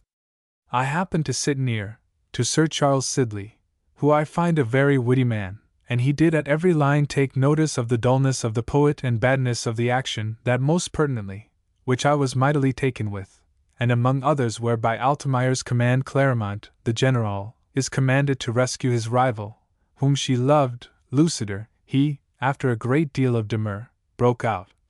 Well, I'll save my rival and make her confess that I deserve, while he do but possess. Why, what pox, says Sir Charles Sidley, would he have him have more, or what is there more to be had of a woman than the possessing her? Then setting all them at home, I home with my wife and Mercer, vexed at my losing my time and above 20s in money, and neglecting my business to see so bad a play. Tomorrow they told us should be acted, or the day after, a new play called The Parson's Dream, acted all by women. So to my office, and there did business, and so home to supper and to bed. 5th. Up betimes and to my office, and thence by coach to New Bridewell to meet with Mr. Points to discourse with him, being master of the workhouse there, about making of bupers for us. But he was not within. However, his clerk did lead me up and down through all the house, and there I did with great pleasure see the many pretty works, and the little children employed, every one to do something, which was a very fine sight, and worthy encouragement.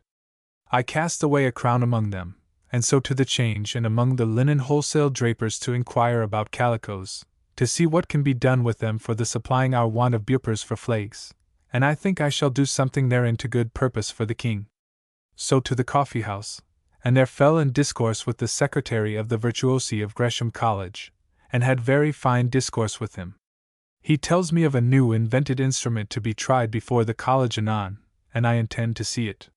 So to Trinity House, and there I dined among the old dull fellows, and so home and to my office a while, and then comes Mr. Cocker to see me, and I discoursed with him about his writing and ability of sight, and how I shall do to get some glass or other to help my eyes by candlelight, and he tells me he will bring me the helps he hath within a day or two, and shew me what he do. Thence to the musique meeting at the post office, where I was once before. And thither anon come all the Gresham College, and a great deal of noble company, and the new instrument was brought called the arch viol, where being tuned with lute strings, and played on with keys like an organ, a piece of parchment is always kept moving, and the strings, which by the keys are pressed down upon it, are grated in imitation of a bow, by the parchment, and so it is intended to resemble several viols played on with one bow, but so basely and harshly, that it will never do. But after 3 hours' stay it could not be fixed in tune, and so they were fain to go to some other musique of instruments, which I am grown quite out of love with, and so I, after some good discourse with Mr. Spong, Hill, Grant, and Dr. Whistler, and others by turns, I home to my office and there late, and so home, where I understand my wife has spoke to Jane and ended matters of difference between her, and she stays with us.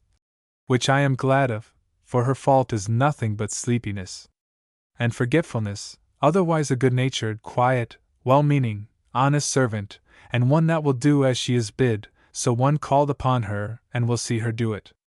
This morning, by 3 o'clock, the Prince, Rupert, and King, and Duke with him, went down the river, and the Prince undersailed the next tide after, and so is gone from the Hope. God give him better success than he used to have. This day Mr. Bland went away hence towards his voyage to Tangier. This day also I had a letter from an unknown hand that tells me that Jack Angier, he believes, is dead at Lisbon, for he left him there ill. 6th.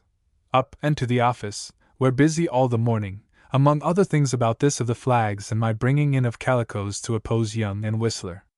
At noon by promise Mr. Pierce and his wife and Madam Clerk and her niece came and dined with me to a rare chine of beef and spent the afternoon very pleasantly all the afternoon, and then to my office in the evening, they being gone, and late at business, and then home to supper and to bed, my mind coming to itself and following of my business. 7th.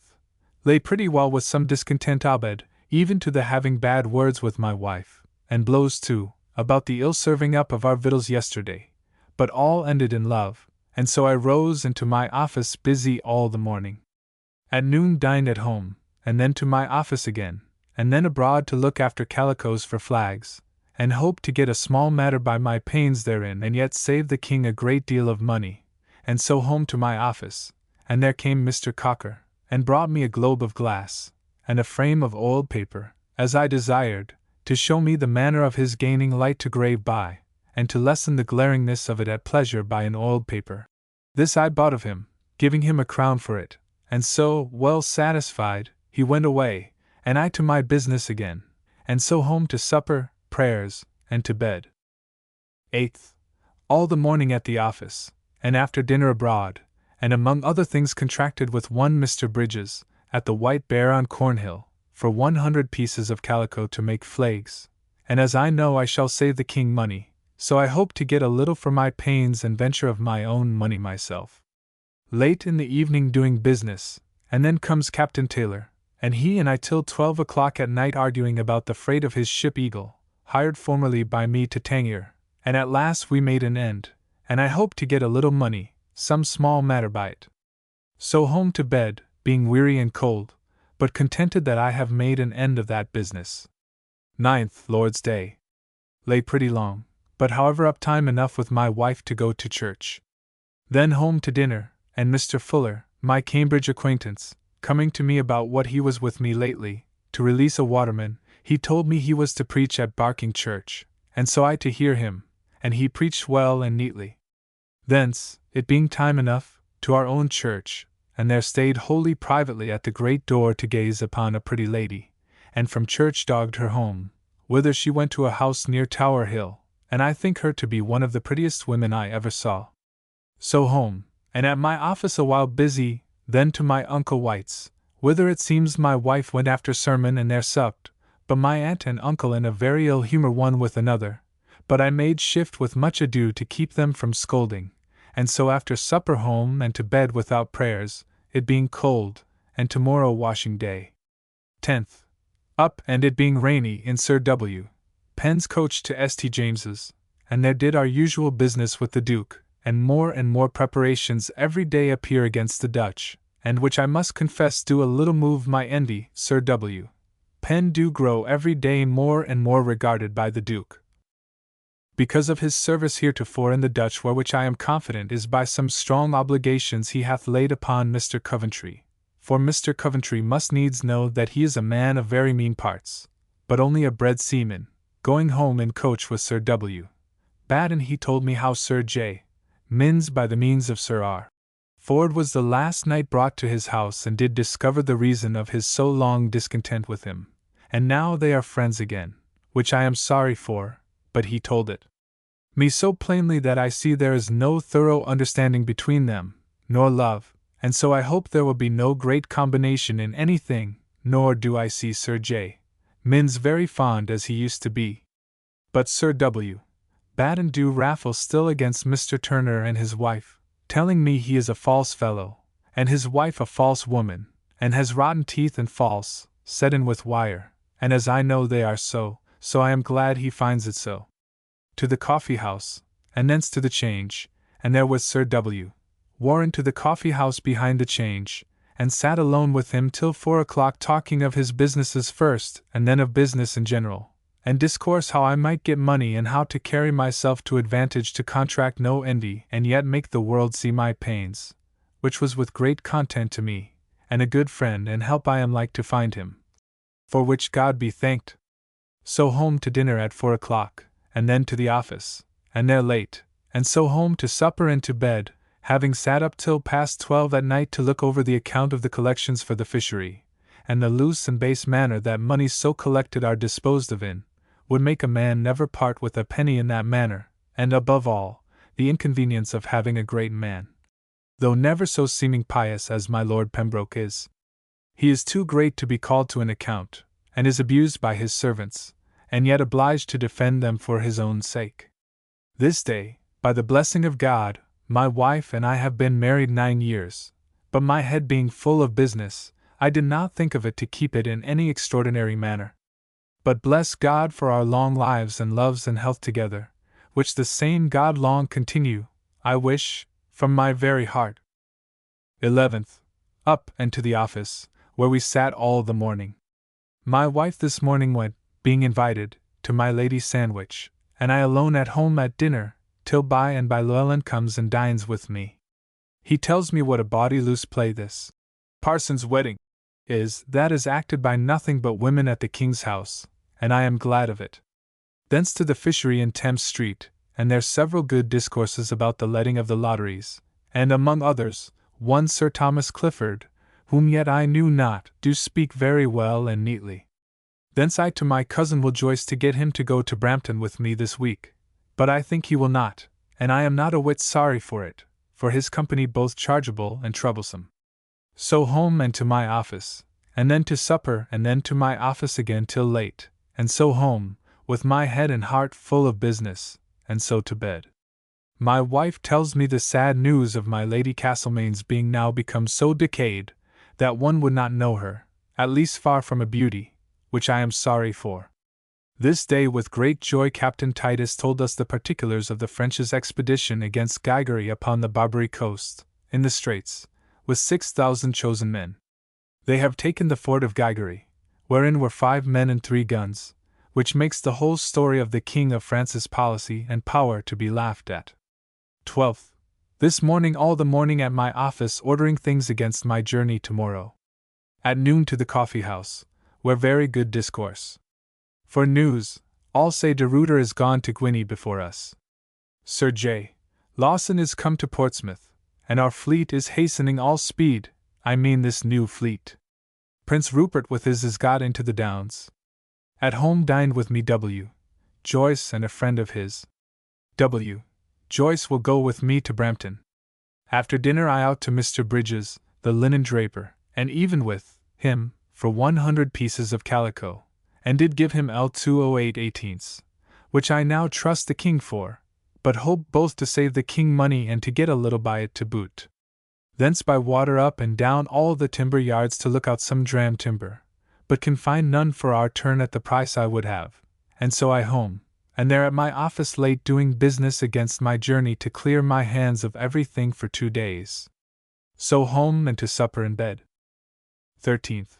After being at the office all the morning, I home and dined, and taking leave of my wife with my mind not a little troubled how she would look after herself or house in my absence, especially, too, leaving a considerable sum of money in the office, I by coach to the Red Lion in Aldersgate Street, and there, by agreement, met W.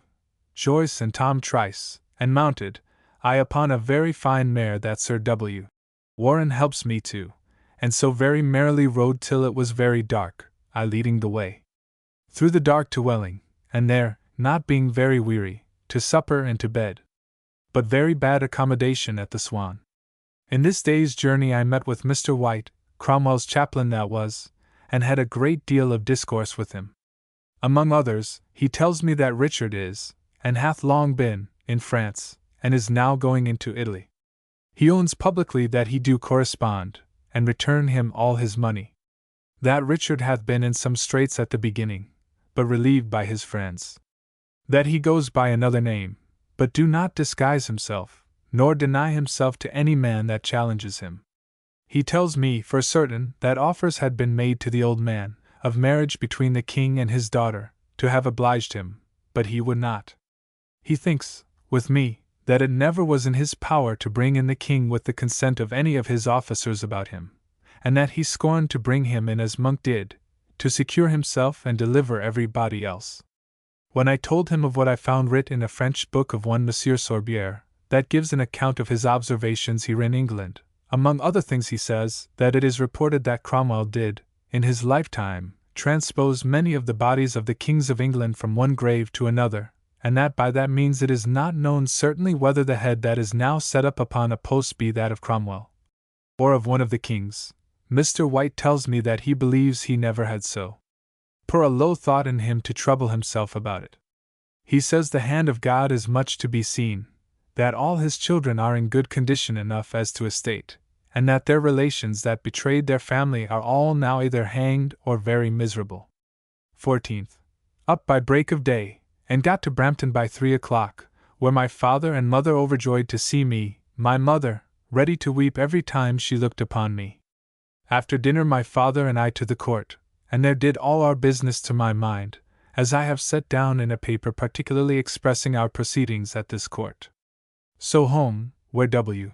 Joyce full of talk and pleased with his journey, and after supper I to bed and left my father, mother, and him laughing. 15th. My father and I up and walked alone to Hinchingbrooke, and among the other late chargeable works that my lord hath done there, we saw his waterworks and the Orle which is very fine, and so is the house all over, but I am sorry to think of the money at this time spent therein. Back to my father's, Mr. Shepley being out of town, and there breakfasted, after making an end with Barton about his businesses, and then my mother called me into the garden, and there but all to no purpose desiring me to be friends with John, but I told her I cannot, nor indeed easily shall, which afflicted the poor woman, but I cannot help it. Then taking leave, W. Joyce and I set out, calling T. Trice at Bugden, and thence got by night to Stevenage, and there mighty merry, though I in bed more weary than the other 2 days, which, I think, proceeded from our galloping so much, my other weariness being almost all over, but I find that a coney skin in my breeches preserves me perfectly from galling, and that eating after I come to my inn, without drinking, do keep me from being stomach sick, which drink do presently make me. We lay all in several beds in the same room, and W.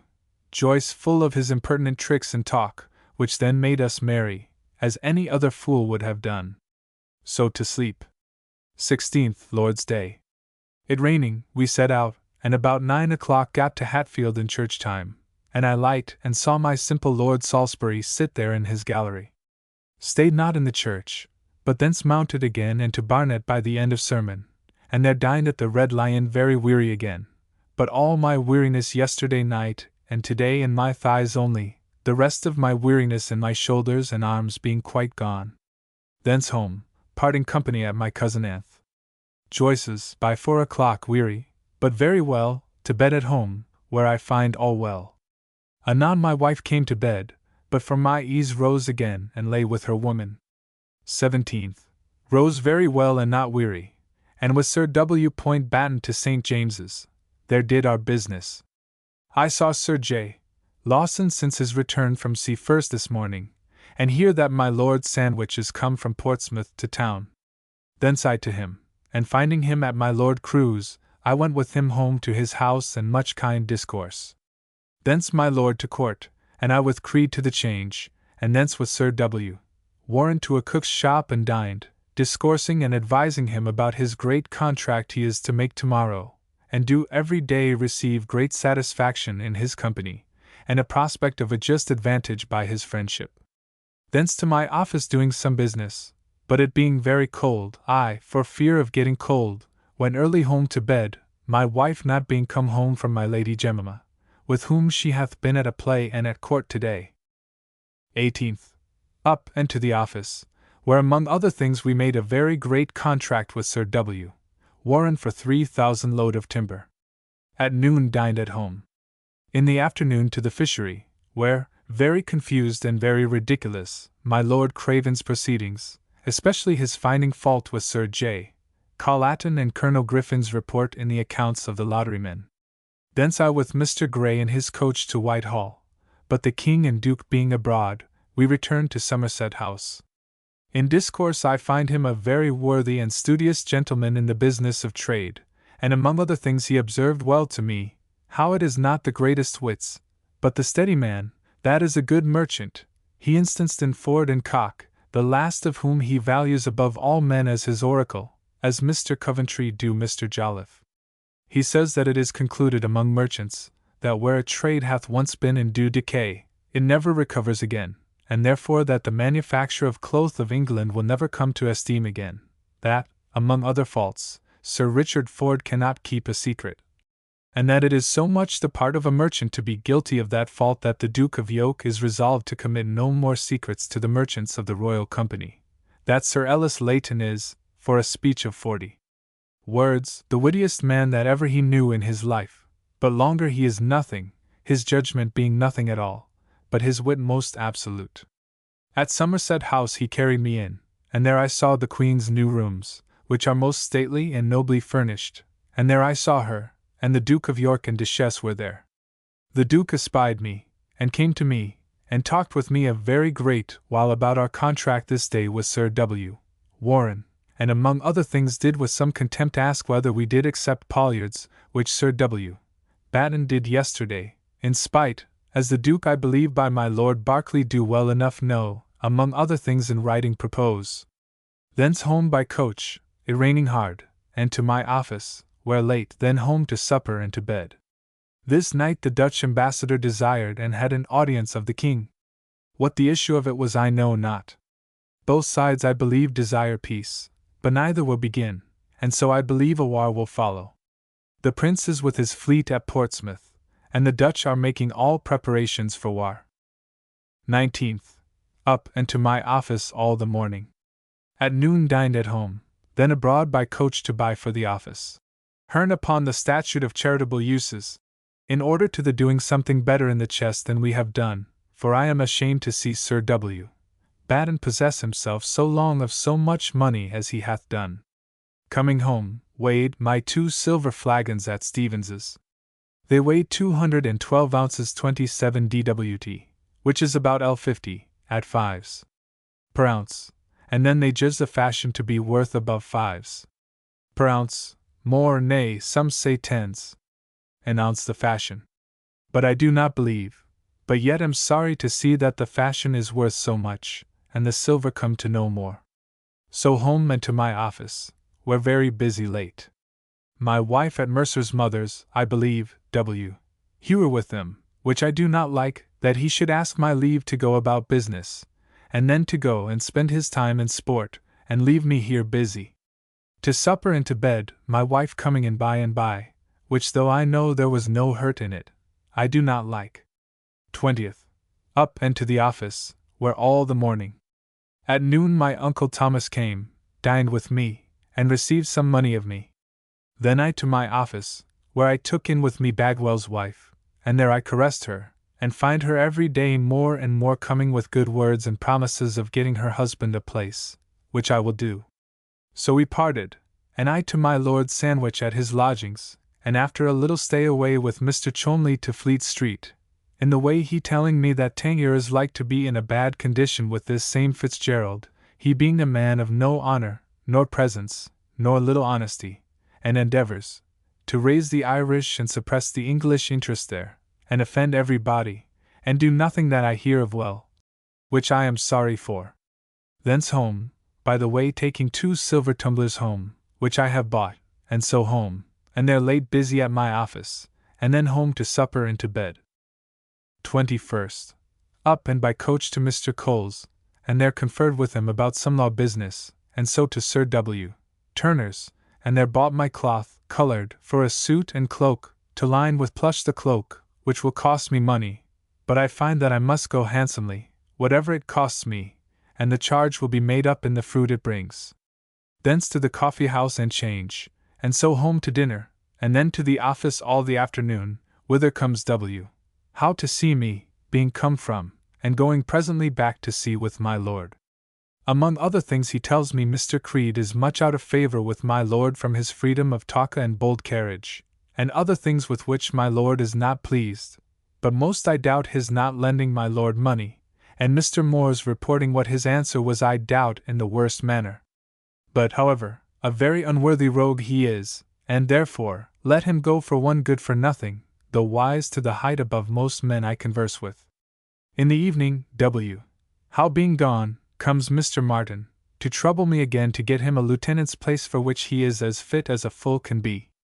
But I put him off like an arse, as he is, and so setting my papers and books in order, I home to supper and to bed. 22nd. Up and to the office, where we sat all the morning. At noon comes my Uncle Thomas and his daughter Mary about getting me to pay them the L30 due now, but payable in law to her husband. I did give them the best answer I could, and so parted, they not desiring to stay to dinner. After dinner I down to Deptford, and there did business, and so back to my office, where very late busy, and so home to supper and to bed. 23rd, Lord's Day. Up and to church. At noon comes unexpected Mr. Fuller, the minister, and dines with me, and also I had invited Mr. Cooper with one I judge come from sea, and he and I spent the whole afternoon together, he teaching me some things in understanding of plates. At night to the office, doing business, and then home to supper. Then a psalm, to prayers, and to bed. 24th. Up and in Sir J. Min's coach, alone with Mrs. Turner as far as Paternoster Row, where I set her down, to St. James's, and there did our business, and I had the good Lukey to speak what pleased the Duke about our great contract in hand with Sir W. Warren against Sir W. Batten, wherein the Duke is very earnest for our contracting. Thence home to the office till noon, and then dined and to the Change and off with Sir W. Warren for a while, consulting about managing his contract.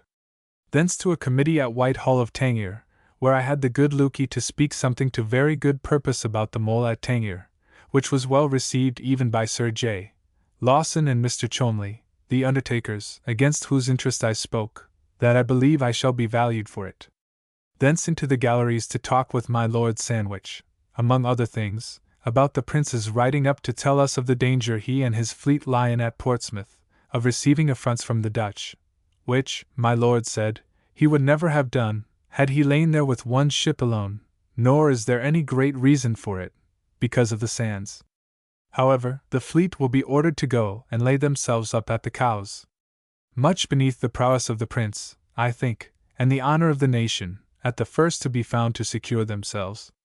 My lord is well pleased to think that, if the duke and the prince go, all the blame of any miscarriage will not light on him, and that if anything goes well, he hopes he shall have the share of the glory, for the prince is by no means well esteemed of by anybody.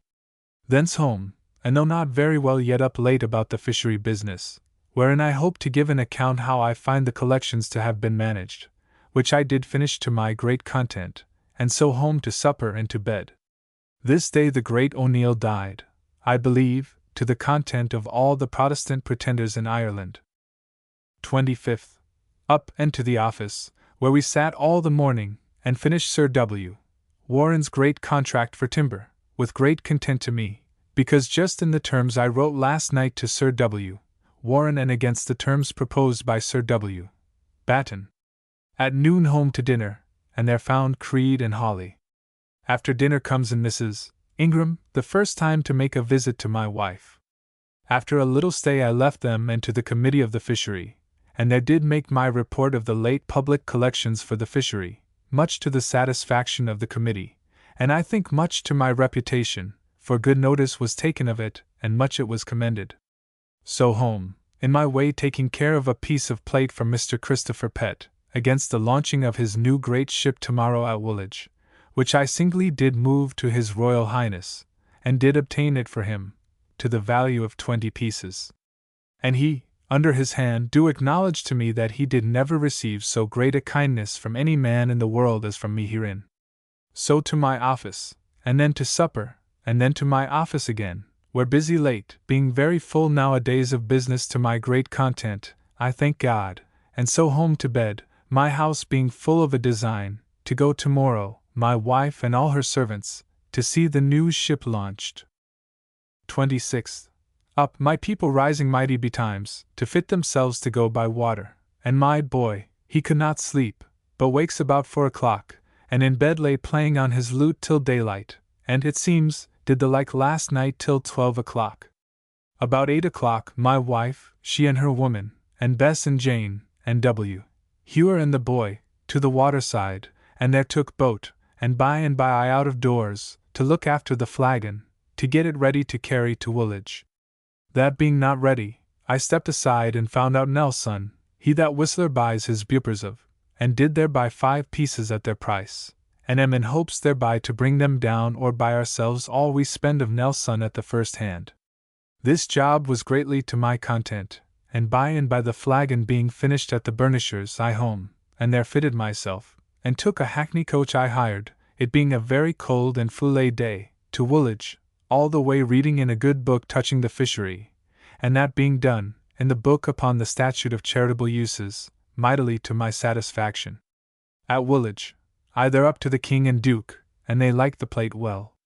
Here I stayed above with them while the ship was launched, which was done with great success, and the King did very much like the ship, saying, she had the best bow that ever he saw. But, Lord! The sorry talk and discourse among the great courtiers round about him, without any reverence in the world, but with so much disorder. By the Queen comes and her maids of honour, one whereof, Mrs. Boynton, and the Duchess of Buckingham, had been very sickly coming by water in the barge, the water being very rough.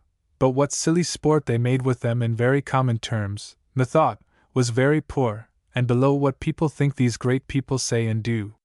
The launching being done, the King and company went down to take barge, and I sent for Mr. Pett, and put the flagon into the Duke's hand, and he, in the presence of the King, did give it, Mr. Pett taking it upon his knee.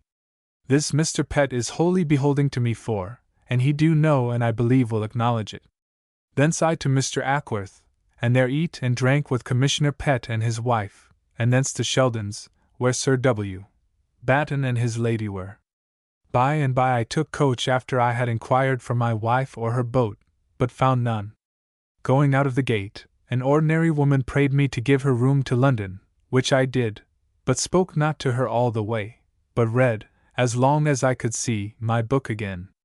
Dark when we came to London, and a stop of coaches in Southwark. I stayed above half an hour and then light, and finding Sir W. Batten's coach, heard they were gone into the Bear at the bridge foot, and thither I to them. Presently the stop is removed, and then going out to find my coach, I could not find it, for it was gone with the rest, so I fared to go through the dark and dirt over the bridge, and my leg fell and a hole broke on the bridge, but the constable standing there to keep people from it, I was catched up, otherwise I had broke my leg, for which mercy the Lord be praised. So at Fanchurch I found my coach staying for me, and so home, where the little girl hath looked to the house well, but no wife come home, which made me begin to fear for her, the water being very rough, and cold, and dark. But by and by she and her company come in all well, at which I was glad, though angry. Thence I to Sir W. Batten's, and there sat late with him, Sir R. Ford, and Sir John Robinson, the last of whom continues still the same fool he was, crying up what power he has in the city, in knowing their temper, and being able to do what he will with them.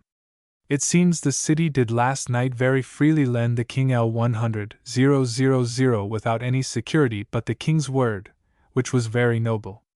But this loggerhead and Sir R. Ford would make us believe that they did it. Now Sir R. Ford is a cunning man, and makes a fool of the other, and the other believes whatever the other tells him. But, Lord! To think that such a man should be lieutenant of the Tower, and so great a man as he is a strange thing to me. With them late and then home and with my wife to bed, after supper. 27th. Up and to the office, where all the morning busy. At noon, Sir G. Carteret, Sir J. Minns, Sir W. Batten, Sir W. Penn, and myself, were treated at the Dolphin by Mr. Folly, the ironmonger, where a good plain dinner, but I expected musique, the missing of which spoiled my dinner, only very good merry discourse at dinner. Thence with Sir G. Carteret by coach to Whitehall to a committee of tenure, and thence back to London, and Light in Cheapside and I to Nelson's, and there met with a rub at first, but took him out to drink, and there discoursed to my great content so far with him that I think I shall agree with him for Bupers to serve the navy with. So with great content home and to my office, where late, and having got a great cold in my head yesterday home to supper and to bed. 28th. Slept ill all night, having got a very great cold the other day at Woolwich in my head, which makes me full of snot.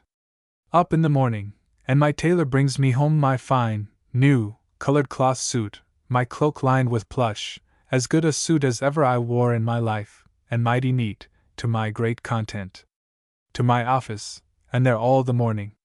At noon to Nelson's, and there bought 20 pieces more of Bupers, and hoped to go on with him to a contract. Thence to the Change a little, and thence home with Leland to dinner, where Mr. Dean met me by appointment, and after dinner he and I up to my chamber, and there hard at discourse, and advising him what to do in his business at Harwich, and then to discourse of our old business of ships and taking new rules of him to my great pleasure, and he being gone I to my office a little, and then to see Sir W. Batten, who is sick of a greater cold than I, and thither comes to me Mr. Holliard, and into the chamber to me, and poor man, beyond all I ever saw of him, was a little drunk, and there sat talking and finding acquaintance with Sir W. Batten and my lady by relations on both sides, that there we stayed very long. At last broke up, and he home much overcome with drink, but well enough to get well home. So I home to supper and to bed. 29th. Up, and it being my Lord Mayor's show, my boy and 3 maids went out, but it being a very foule, rainy day, from morning till night, I was sorry my wife let them go out. All the morning at the office. At dinner at home. In the afternoon to the office again, and about 9 o'clock by appointment to the King's Head Tavern upon Fish Street Hill, whither Mr. Wolfe, and Parham by his means, met me to discourse about the fishery, and great light I had by Parham, who is a little conceited, but a very knowing man in his way, and in the general fishing trade of England. Here I stayed 3 hours, and eat a barrel of very fine oysters of Wolfe's giving me, and so, it raining hard, home and to my office, and then home to bed.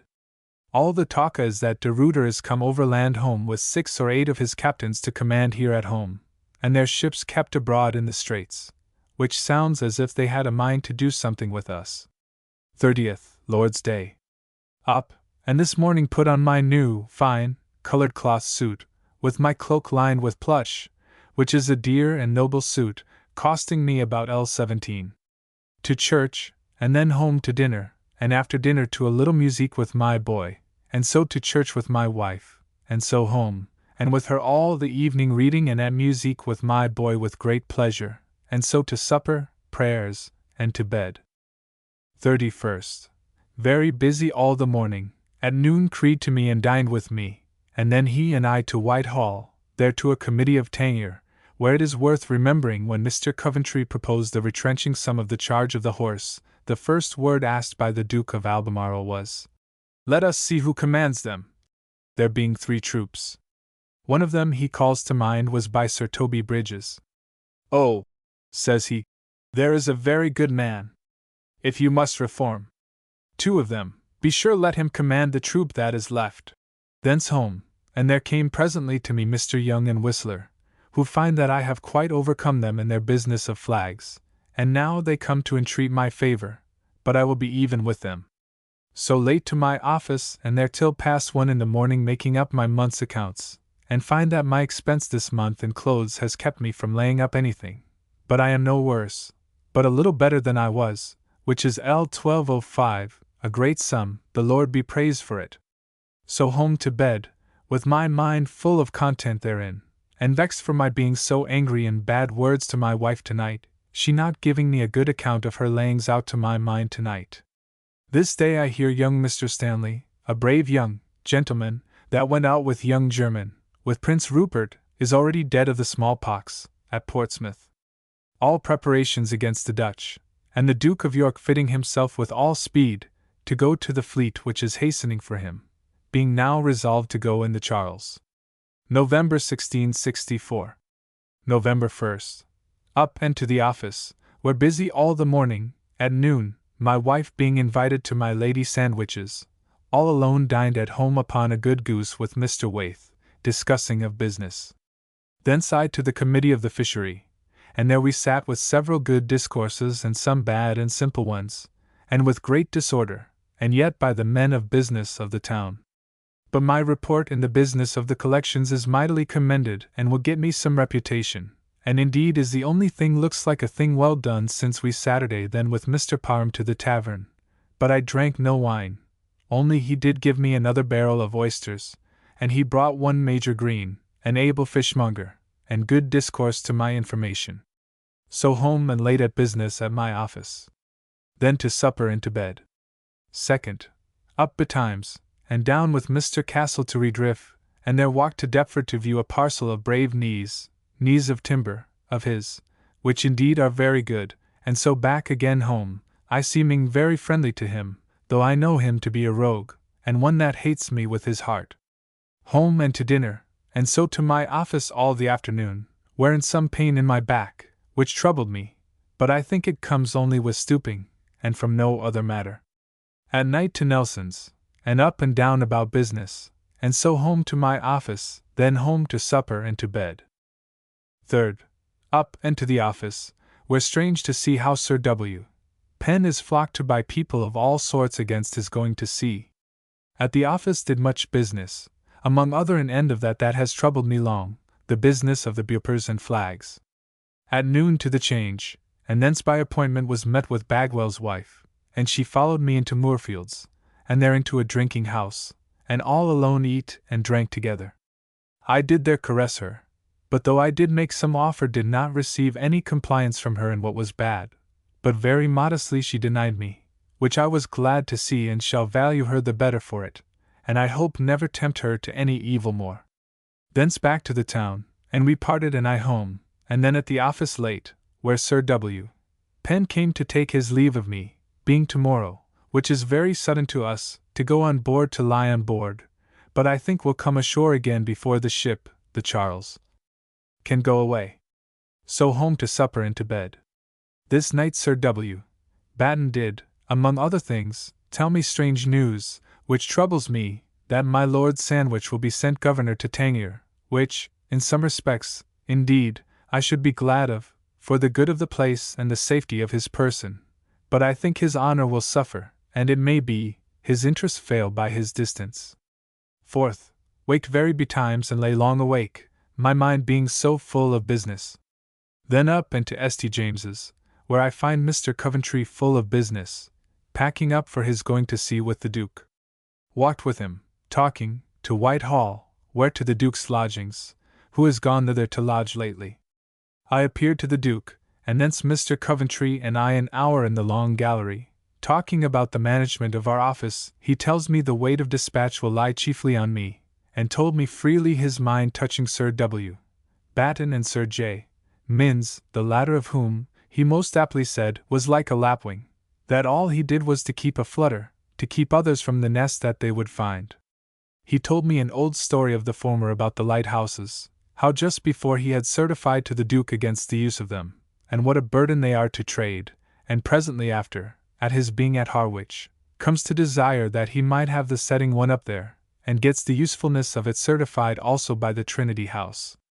After long discoursing and considering all our stores and other things, as how the King hath resolved upon Captain Taylor and Colonel Middleton, the first to be commissioner for Harwich and the latter for Portsmouth, I away to the Change, and there did very much business, so home to dinner, and Mr. Duke, our secretary for the fishery, dined with me. After dinner to discourse of our business, much to my content, and then he away, and I by water among the smiths on the other side, and to the alehouse with one, and was near buying 4 or 5 anchors, and learned something worth my knowing of them, and so home and to my office, where late, with my head very full of business, and so away home to supper and to bed. 5th. Up and to the office, where all the morning, at noon to the Change, and thence home to dinner, and so with my wife to the Duke's house to a play. Macbeth. A pretty good play, but admirably acted. Thence home, the coach being forced to go round by London Wall home, because of the bonfires, the day being mightily observed in the city. To my office late at business, and then home to supper and to bed. 6th Lord's Day. Up and with my wife to church. Dined at home. And I all the afternoon close at my office drawing up some proposals to present to the committee for the fishery tomorrow, having a great good intention to be serviceable in the business if I can. At night, to supper with my Uncle White, were very merry, and so home. To prayers and to bed. 7th. Up and with Sir W. Batten to Whitehall, where mighty thrusting about the Duke now upon his going. We were with him long. He advised us to follow our business close, and to be directed in his absence by the Committee of the Council for the Navy. By and by a meeting of the fishery, where the Duke was, but in such haste, and things looked so superficially over, that I had not a fit opportunity to propose my paper that I wrote yesterday, but I had shewed it to Mr. Gray and Wren before, who did like it most highly, as they said, and I think they would not dissemble in that manner in a business of this nature. But I see the greatest businesses are done so superficially that I wonder anything succeeds at all among us, that is public. Then somewhat vexed to see myself frustrated in the good I hoped to have done and a little reputation to have gained, and thence to my barber's, but Jane not being in the way I to my Lady Sandwich's, and there met my wife and dined, but I find that I dine as well myself, that is, as neatly, and my meat as good and well dressed, as my good lady do, in the absence of my lord. Thence by water I to my barber's again, and did meet in the street my Jane, but could not talk with her, but only a word or two, and so by coach called my wife, and home, where at my office late, and then, it being washing day, to supper and to bed. 8th. Up and to the office, where by and by Mr. Coventry come, and after doing a little business, took his leave of us, being to go to sea with the Duke tomorrow. At noon, I and Sir J. Minns and Lord Berkeley, who with Sir J. Duncombe and Mr. Chichley, are made masters of the ordnance, to the office of the ordnance, to discourse about wadding for guns. Thence to dinner, all of us to the lieutenant's of the Tower, where a good dinner, but disturbed in the middle of it by the King's coming into the Tower, and so we broke up, and to him, and went up and down the storehouses and magazines, which are, with the addition of the new great storehouse, a noble sight. He gone, I to my office, where Bagwell's wife stayed for me, and together with her a good while, to meet again shortly. So all the afternoon at my office till late, and then to bed, joyed in my love and ability to follow my business. This day, Mr. Lever sent my wife a pair of silver candlesticks, very pretty ones. The first man that ever presented me, to whom I have not only done little service, but apparently did him the greatest disservice in his business of accounts, as purser general, of any man at the board. 9th. Called up, as I had appointed, by H. Russell, between 2 and 3 o'clock, and I and my boy Tom by water with a galley down to the Hope, it being a fine starry night. Got thither by 8 o'clock, and there, as expected, found the Charles, her mainmast setting. Commissioner Pett aboard. I up and down to see the ship I was so well acquainted with, and a great work it is, the setting so great a mast. Thence the Commissioner and I on board Sir G. Askew in the Henry, who lacks men mightily, which makes me think that there is more believed to be in a man that hath heretofore been employed than truly there is, for one would never have thought, a month ago, that he would have wanted 1,000 men at his heels. Nor do I think he hath much of a seaman in him, for he told me, says he, heretofore we used to find our ships clear and ready, everything to our hands in the Downs. Now I come, and must look to see things done like a slave, things that I never minded, nor cannot look after. And by his discourse I find that he hath not minded anything in her at all. Thence not staying, the wind blowing hard, I made use of the Jemmy yacht and returned to the Tower in her, my boy being a very droll boy and good company.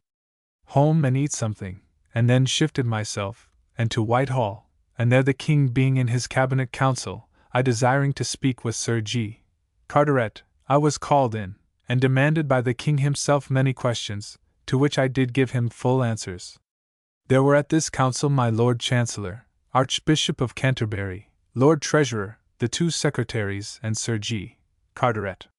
Not a little contented at this chance of being made known to these persons, and called often by my name by the King, I to Mr. Pierce's to take leave of him, but he not within, but saw her and made very little stay, but straight home to my office, where I did business, and then to supper and to bed. The Duke of York is this day gone away to Portsmouth. 10th. Up, and not finding my things ready, I was so angry with Bess as to bid my wife for good and all to bid her provide herself a place, for though she be very good-natured, she hath no care nor memory of her business at all. So to the office, where vexed at the malice of Sir W. Batten and folly of Sir J. Minns against Sir W. Warren, but I prevented, and shall do, though to my own disquiet and trouble. At noon dined with Sir W. Batten and the auditors of the Exchequer at the Dolphin by Mr. Waith's desire, and after dinner fell to business relating to Sir G. Carteret account, and so home to the office, where Sir W. Batten begins, too fast, to shew his knavish tricks in giving what price he pleases for commodities. So abroad, intending to have spoke with my Lord Chancellor about the old business of his wood at Clarendon, but could not, and so home again, and late at my office, and then home to supper and bed. My little girl Susan is fallen sick of the measles, we fear, or, at least, of a scarlet fever. 11th. Up, and with Sir J. Minns and Sir W. Batten to the Council Chamber at Whitehall, to the Committee of the Lords for the Navy, where we were made to wait an hour or two before called in. In that time looking upon some books of heraldry of Sir Edward Walker's making, which are very fine, there I observed the Duke of Monmouth's arms are neatly done, and his title, the most noble and high-born Prince, James Scott, Duke of Monmouth, N.C. Nor could Sir J. Minns, nor anybody there, tell whence he should take the name of Scott. And then I found my Lord Sandwich, his title under his arms is, the most noble and mighty Lord Edward, Earl of Sandwich, N.C. Sir Edward Walker afterwards coming in discourse did say that there was none of the families of princes in Christendom that do derive themselves so high as Julius Caesar, nor so far by 1,000 years, that can directly prove their rise. Only some in Germany do derive themselves from the patrician families of Rome, but that uncertainly, and among other things, did much inveigh against the writing of romances, that 500 years hence being wrote of matters in general, true as the romance of Cleopatra, the world will not know which is the true and which the false. Here was a gentleman attending here that told us he saw the other day, and did bring the draught of it to Sir Francis Pridgeon, of a monster born of an hostler's wife at Salisbury, 2 women children perfectly made, joined at the lower part of their bellies, and every part perfect as 2 bodies, and only 1 pair of legs coming forth on one side from the middle where they were joined. It was alive 24 hours, and cried and did as all hopeful children do, but being showed too much to people, was killed. By and by we were called in, where a great many lords, Annesley in the chair. But, Lord! To see what work they will make us, and what trouble we shall have to inform men in a business they are to begin to know, when the greatest of our hurry is a thing to be lamented, and I fear the consequence will be bad to us. Thence I by coach to the Change, and thence home to dinner, my head aching mightily with much business. Our little girl better than she was yesterday. After dinner out again by coach to my Lord Chancellor's, but could not speak with him, then up and down to seek Sir P.H. Warwick, Sir G. Carteret, and my Lord Berkeley, but failed in all, and so home and there late at business. Among other things Mr. Turner making his complaint to me how my clerks do all the work and get all the profit, and he hath no comfort, nor cannot subsist, I did make him apprehend how he is beholding to me more than to any body for my suffering him to act as purveyor of petty provisions, and told him so largely my little value of any body's favor, that I believe he will make no complaints again a good while. So home to supper and to bed, after prayers, and having my boy and Mercer give me some, each of them some, musique. 12th. Up, being fried that Mr. Coventry was come to town and now at the office, so I run down without eating or drinking or washing to the office, and it proved my Lord Berkeley.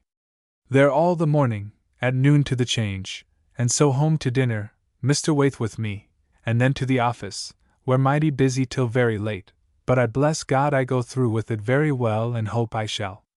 13th, Lord's Day. This morning to church, where mighty sport, to hear our clerk sing out of tune, though his master sits by him that begins and keeps the tune aloud for the parish. Dined at home very well, and spent all the afternoon with my wife within doors, and getting a speech out of Hamlet. To be or not to be, without book. In the evening to sing psalms, and in come Mr. Hill to see me, and then he and I and the boy finally to sing, and so anon broke up after much pleasure, he gone I to supper, and so prayers and to bed. 14th. Up, and with Sir W. Batten to Whitehall, to the Lords of the Admiralty, and there did our business betimes.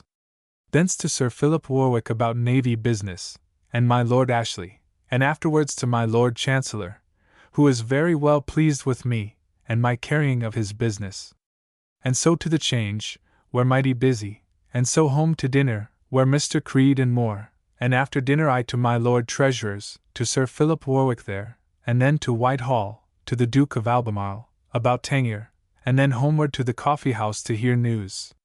And it seems the Dutch, as I afterwards found by Mr. Coventry's letters, have stopped a ship of masts of Sir W. Warren's, coming for us in a Swede's ship, which they will not release upon Sir G. Downing's claiming her, which appears as the first act of hostility, and is looked upon as so by Mr. Coventry. The Elias, coming from New England, Captain Hill, commander, is sunk, only the captain and a few men saved. She foundered in the sea. So home, where infinite busy till 12 at night, and so home to supper and to bed. 15th. That I might not be too fine for the business I intend this day, I did leave off my fine new cloth suit lined with plush and put on my poor black suit, and after office done, where much business, but little done, I to the Change, and then Spagwell's wife with much ado followed me through Moorfields to a blind alehouse, and there I did caress her and eat and drink, and many hard looks and sooth the poor wretch did give me. And I think verily was troubled at what I did, but at last after many protestings by degrees I did arrive at what I would, with great pleasure, and then in the evening, it raining, walked into town to where she knew where she was, and then I took coach and to Whitehall to a committee of Tangier, where, and everywhere else, I thank God, I find myself growing in repute, and so home, and late, very late, at business, nobody minding it but myself, and so home to bed, weary and full of thoughts. Businesses grow high between the Dutch and us on every side. 16th. My wife not being well, waked in the night, and strange to see how dead sleep our people sleep that she was fain to ring an hour before anybody would wake. At last one rose and helped my wife, and so to sleep again. Up and to my business, and then to Whitehall, there to attend the Lords Commissioners, and so directly home and dined with Sir W. Batten and my lady, and after dinner had much discourse tending to profit with Sir W. Batten, how to get ourselves into the prize office, or some other fair way of obliging the king to consider us in our extraordinary pains. Then to the office, and there all the afternoon very busy, and so till past 12 at night, and so home to bed. This day my wife went to the burial of a little boy of W. Joyce's. 17th. Up and to my office, and there all the morning mighty busy, and taking upon me to tell the comptroller how all his matters were done, and I think indeed if I continue thus all the business of the office will come upon me whether I will or no. At noon to the Change, and then home with Cree to dinner, and thence I to the office, where close at it all the afternoon till 12 at night, and then home to supper and to bed. This day I received from Mr. Foley, but for me to pay for it, if I like it, an iron chest, having now received back some money I had laid out for the king, and I hope to have a good sum of money by me, thereby, in a few days, I think above L800. But when I come home at night, I could not find the way to open it, but which is a strange thing, my little girl Susan could carry it alone from one table clear from the ground and set upon another, when neither I nor any one in my house but Jane the cook-maid could do it. 18th. Up and to the office, and thence to the committee of the fishery at Whitehall, where so per simple doings about the business of the lottery, that I was ashamed to see it, that a thing so low and base should have anything to do with so noble an undertaking. But I had the advantage this day to hear Mr. Williamson discourse, who come to be a contractor with others for the lotteries, and indeed I find he is a very logical man and a good speaker. But it was so pleasant to see my Lord Craven, the chairman, before many persons of worth and grave, use this comparison in saying that certainly these that would contract for all the lotteries would not suffer us to set up the Virginia lottery for plate before them. For, says he, if I occupy a wench first, you may occupy her again your heart out, you can never have her maidenhead after I have once had it. Which he did more loosely, and yet as if he had fetched a most grave and worthy instance. They made mirth, but I and others were ashamed of it. Thence to the Change, and thence home to dinner, and thence to the office a good while, and thence to the council chamber at Whitehall to speak with Sir G. Carteret, and here by accident heard a great and famous cause between Sir G. Lane and one Mr. Phil Hoare, an Irish business about Sir G. Lane's endeavouring to reverse a decree of the late Commissioners of Ireland in a rebel's case for his land, which the king had given as forfeited to Sir G. Lane, for whom the solicitor did argue most angel-like, and one of the commissioners, Baron, did argue for the other and for himself and his brethren who had decreed it. But the solicitor do so pay the commissioners, how four all along did act for the Papists, and three only for the Protestants, by which they were overvoted, but at last one word, which was omitted in the solicitor's repeating of an Act of Parliament in the case, being insisted on by the other part, the solicitor was put to a great stop, and I could discern he could not tell what to say, but was quite out. Thence home well pleased with this accident, and so home to my office, where late, and then to supper and to bed. This day I had a letter from Mr. Coventry, that tells me that my Lord Brunkard is to be one of our commissioners, of which I am very glad, if any more must be. 19th. All the morning at the office, and without dinner down by galley up and down the river to visit the yards and ships now ordered forth with great delight, and so home to supper, and then to office late to write letters, then home to bed. 20th, Lord's Day. Up, and with my wife to church, where Peg Pen very fine in her new colored silk suit laced with silver lace. Dined at home, and Mr. Shepley, lately come to town, with me. A great deal of ordinary discourse with him. Among other things praying him to speak to Stanks to look after our business. With him and in private with Mr. Bottom talking of our ropeyard stores at Woolwich, which are mighty low, even to admiration. They gone, in the evening comes Mr. Andrews and sings with us, and he gone, I to Sir W. Batten's, where Sir J. Minns and he and I to talk about our letter to my Lord Treasurer, where his folly and simple confidence so great in a report so ridiculous that he hath drawn up to present to my Lord, nothing of it being true, that I was ashamed, and did roundly and in many words for an hour together talk boldly to him. Which pleased Sir W. Batten and my lady, but I was in the right, and was the willinger to do so before them, that they might see that I am somebody, and shall serve him so in his way another time. So home vexed at this night's passage, for I had been very hot with him, so to supper and to bed, out of order with this night's vexation. 21st. Up, and with them to the Lords at Whitehall, where they do single me out to speak to and to hear, much to my content, and receive their commands, particularly in several businesses. Thence by their order to the Attorney General's about a new warrant for Captain Taylor, which I shall carry for him to be Commissioner in spite of Sir W. Batten. And yet indeed it is not I, but the ability of the man, that makes the Duke and Mr. Coventry stand by their choice. I to the Change, and there stayed long doing business, and this day for certain news is come that Teddyman hath brought in 18 or 20 Dutchmen, merchants, their Bordeaux fleet, and 2 men of Wherry to Portsmouth. And I had letters this afternoon, that 3 are brought into the Downs and Dover, so that the war is begun, God give a good end to it. After dinner at home all the afternoon busy, and at night with Sir W. Batten and Sir J. Minns looking over the business of stating the accounts of the Navy charged to my Lord Treasurer, where Sir J. Minns's paper served us in no stead almost, but was all false, and after I had done it with great pains, he being by, I am confident he understands not one word in it. At it till 10 at night almost. Thence by coach to Sir Philip Warwick's, by his desire to have conferred with him, but he being in bed, I to Whitehall to the Secretary's, and there wrote to Mr. Coventry, and so home by coach again, a fine clear moonshine night, but very cold. Home to my office a while, it being past 12 at night, and so to supper and to bed. 22nd. At the office all the morning. Sir G. Carteret, upon a motion of Sir W. Batten's, did promise, if we would write a letter to him, to shew it to the King on our behalf touching our desire of being Commissioners of the Prize Office. I wrote a letter to my mind, and, after eating a bit at home, Mr. Shepley dining and taking his leave of me, abroad, and to Sir G. Carteret with the letter, and thence to my Lord Treasurer's, where with Sir Philip Warwick long studying all we could to make the last year swell as high as we could. And it is much to see how he do study for the King, to do it to get all the money from the Parliament all he can, and I shall be serviceable to him therein, to help him to heads upon which to enlarge the report of the expense. He did observe to me how obedient this Parliament was for a while, and the last sitting how they begun to differ, and to carp at the King's officers, and what they will do now, he says, is to make agreement for the money, for there is no guess to be made of it.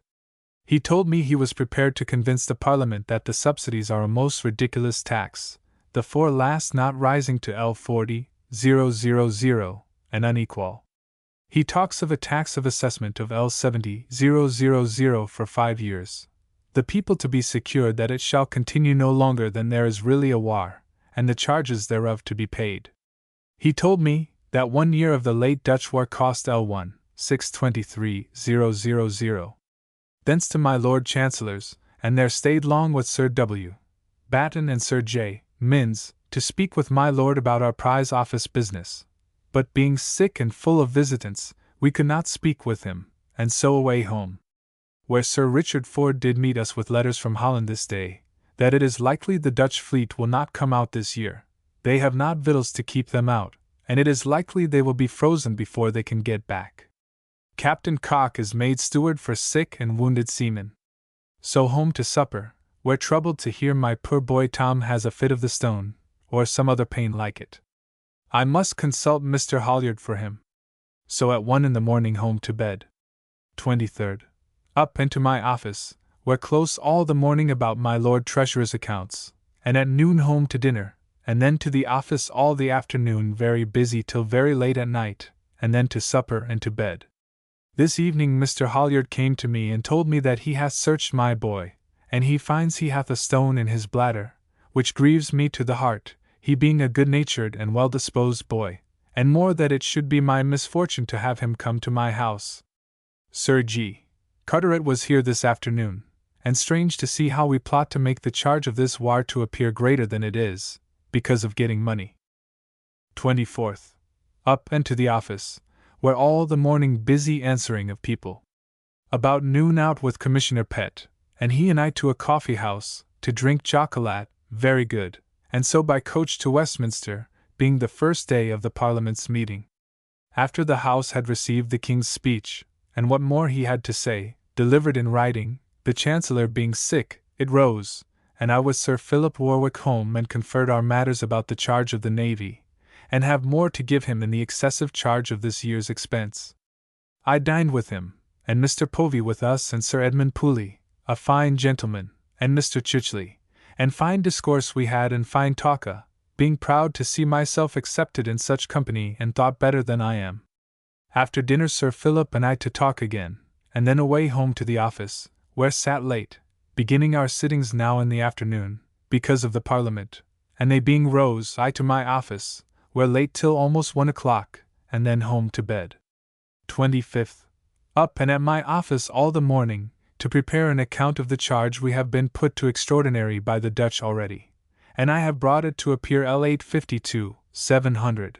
But God knows this is only a scare to the Parliament, to make them give the more money. Thence to the Parliament House, and there did give it to Sir Philip Warwick, the House being hot upon giving the King a supply of money, and I by coach to the Change and took up Mr. Jennings along with me, my old acquaintance, he telling me the mean manner that Sir Samuel Morland lives near him, in a house he hath bought and laid out money upon, in all to the value of L1200, but is believed to be a beggar. And so I ever thought he would be. From the Change with Mr. Deering and Llewellyn to the White Horse Tavern in Lombard Street, and there dined with them, he giving me a dish of meat to discourse and order to my serving Deering, which I am already obliged to do, and shall do it, and would be glad he were a man trusty that I might venture something along with him. Thence home, and by in the evening took my wife out by coach, leaving her at Unthanks while I to Whitehall and to Westminster Hall, where I have not been to talk a great while, and there hear that Mrs. Lane and her husband live a sad life together, and he is gone to be a paymaster to a company to Portsmouth to serve at sea. She big with child. Thence I home, calling my wife, and at Sir W. Batten's hear that the House have given the King L2, 500,000 to be paid for this war, only for the Navy, in 3 years' time, which is a joyful thing to all the King's party I see, but was much opposed by Mr. Vaughan and others, that it should be so much. So home and to supper and to bed. 26th. Up and to the office, where busy all the morning. Home a while to dinner and then to the office, where very late busy till quite weary, but contented well with my dispatch of business, and so home to supper and to bed. 27th Lord's Day. To church in the morning, then dined at home, and to my office, and there all the afternoon setting right my business of flags, and after all my pains find reason not to be sorry, because I think it will bring me considerable profit. In the evening come Mr. Andrews and Hill, and we sung, with my boy, Ravenscroft's 4-part psalms, most admirable musique. Then, Andrews not staying, we to supper, and after supper fell into the rarest discourse with Mr. Hill about Rome and Italy, but most pleasant that I ever had in my life.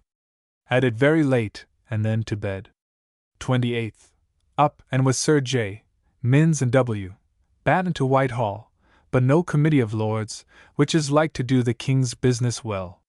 So to Westminster, and there to Jervis's and was a little while with Jane, and so to London by coach and to the coffee house, where certain news of our peace made by Captain Allen with Argier, which is good news, and that the Dutch have sent part of their fleet round by Scotland, and resolved to pay off the rest half pay, promising the rest in the spring, hereby keeping their men.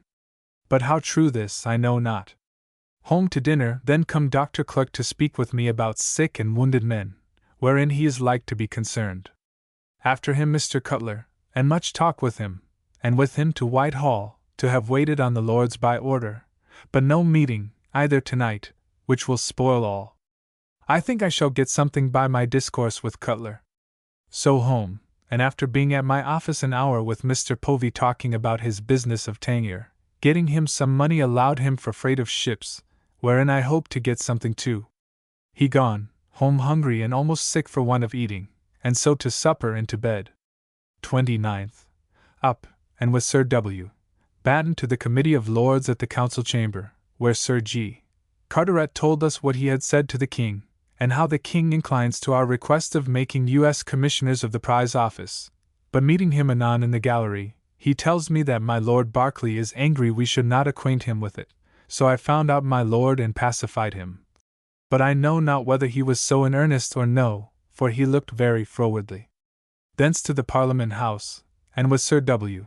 Batten home and dined with him, my wife being gone to my Lady Sandwich's, and then to the office, where we sat all the afternoon, and I at my office till past 12 at night, and so home to bed. This day I hear that the King should say that the Dutch do begin to comply with him. Sir John Robinson told Sir W. Batten that he heard the King say so. I pray God it may be so. 30th. Up, and with Sir W. Batten and Sir J. Minns to the Committee of the Lords, and there did our business.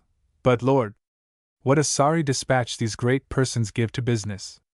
Thence to the Change, and there hear the certainty and circumstances of the Dutch having called in their fleet, and paid their men half pay, the other to be paid them upon their being ready upon beat of drum to come to serve them again, and in the meantime to have half pay.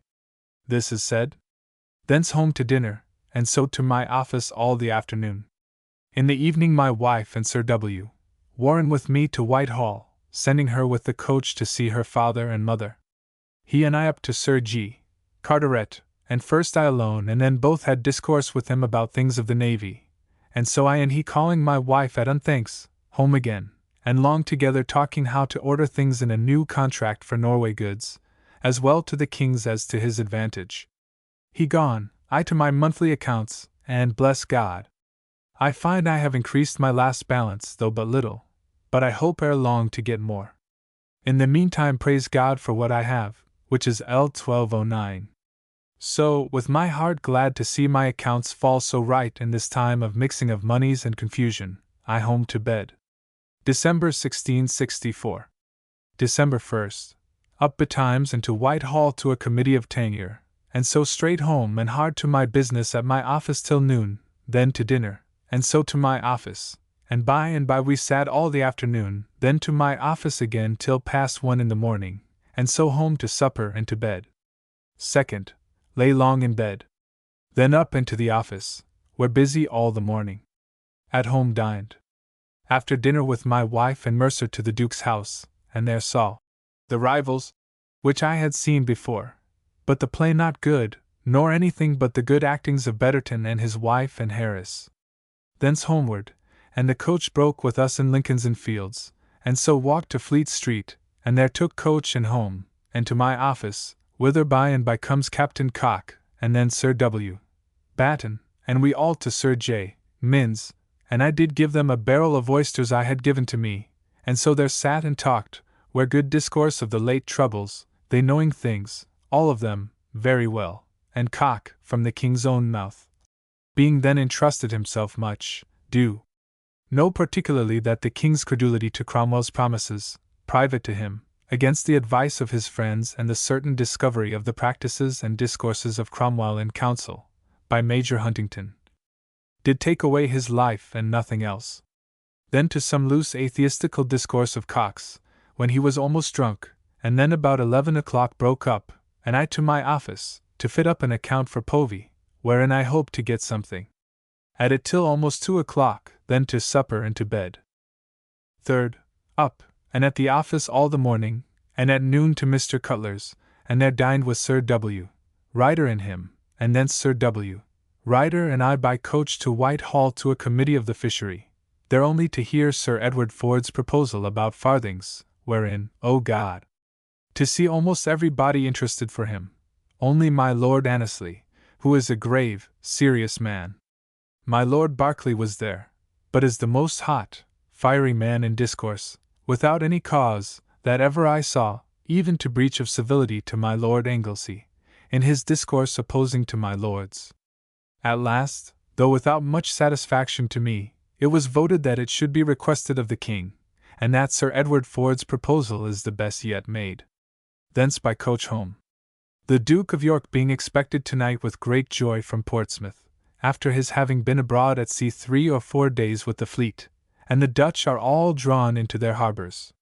But it seems like a victory, and a matter of some reputation to us it is, and blemish to them, but in no degree like what it is esteemed at, the weather requiring them to do so. Home and at my office late, and then to supper and to bed. 4th Lord's Day. Lay long in bed, and then up and to my office, there to dispatch a business and order to the getting something out of the Tangier business, wherein I have an opportunity to get myself paid upon the score of freight. I hope a good sum. At noon home to dinner, and then in the afternoon to church. So home, and by comes Mr. Hill and Andrews, and sung together long and with great content. Then to supper and broke up. Pretty discourse, very pleasant and ingenious, and so to my office a little, and then home, after prayers, to bed. This day I hear the Duke of York is come to town, though expected last night, as I observed, but by what hindrance stopped I can't tell. 5th. Up, and to Whitehall with Sir J. Minns, and there, among an infinite crowd of great persons, did kiss the Duke's hand, but had no time to discourse. Thence up and down the gallery, and got my Lord of Albemarle's hand to my bill for Povey, but afterwards was asked some scurvy questions by Povey about my demands, which troubled me, but will do no great hurt I think. Thence vexed home, and there by appointment comes my cousin Roger Pepys and Mrs. Turner, and dined with me, and very merry we were. They stayed all the afternoon till night, and then after I had discoursed an hour with Sir W. Warren plainly declaring my resolution to desert him if he goes on to join with Castle, who in his family I, for great provocation, love not, which he takes with some trouble, but will concur in everything with me, he says. Now I am loath, I confess, to lose him, he having been the best friend I have had ever in this office. So he being gone, we all, it being night, in Madam Turner's coach to her house, there to see, as she tells us, how fat Mrs. the is grown, and so I find her, but not as I expected, but mightily pleased I am to hear the mother commend her daughter Betty that she is like to be a great beauty, and she sets much by her. Thence I to Whitehall, and there saw Mr. Coventry come to town, and with all my heart am glad to see him, but could have no talk with him, he being but just come. Thence back and took up my wife, and home, where a while, and then home to supper and to bed. 5th. Up, and in Sir W. Batten's coach to Whitehall, but the Duke being gone forth, I to Westminster Hall, and there spent much time till towards noon to and fro with people. So by and by Mrs.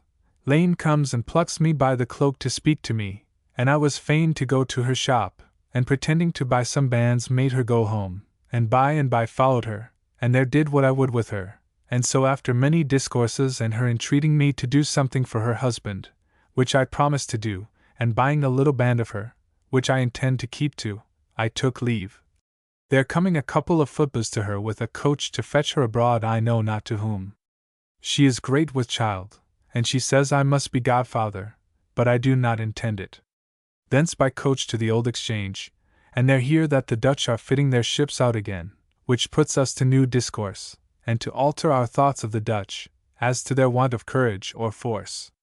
Thence by appointment to the White Horse Tavern in Lombard Street, and there dined with my Lord Rutherford, Povey, Mr. Gauden, Creed, and others, and very merry, and after dinner among other things Povey and I withdrew, and I plainly told him that I was concerned in profit, but very justly, in this business of the bill that I have been these 2 or 3 days about, and he consents to it, and it shall be paid.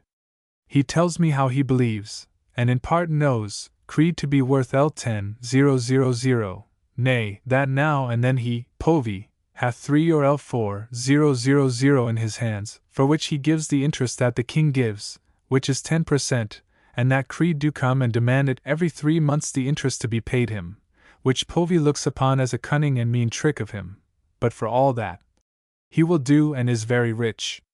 Thence to the office, where we sat and where Mr. Coventry came the first time after his return from sea, which I was glad of. So after office to my office, and then home to supper, and to my office again, and then late home to bed. 7th. Lay long, then up, and among others Bagwell's wife coming to speak with me put new thoughts of folly into me which I am troubled at. Thence after doing business at my office, I by coach to my Lady Sandwich's, and there dined with her, and found all well and merry. Thence to Whitehall, and we waited on the Duke, who looks better than he did, methinks, before his voyage, and I think, a little more stern than he used to do. Thence to the Temple to my cousin Roger Pepys, thinking to have met the doctor to have discoursed our business, but he came not, so I home, and there by agreement came my Lord Rutherford, Povey, Gauden, Creed, Alderman Backwell, about Tangier business of accounts between Rutherford and Gauden. Here they were with me an hour or more, then after drinking away, and Povey and Creed stayed and eat with me. But I was sorry I had no better cheer for Povey, for the fool may be useful, and is a cunning fellow in his way, which is a strange one, and that I meet not in any other man, nor can describe in him. They laid with me, and when gone my boy and I to musique, and then to bed. 8th. Up and to my office, where all the morning busy.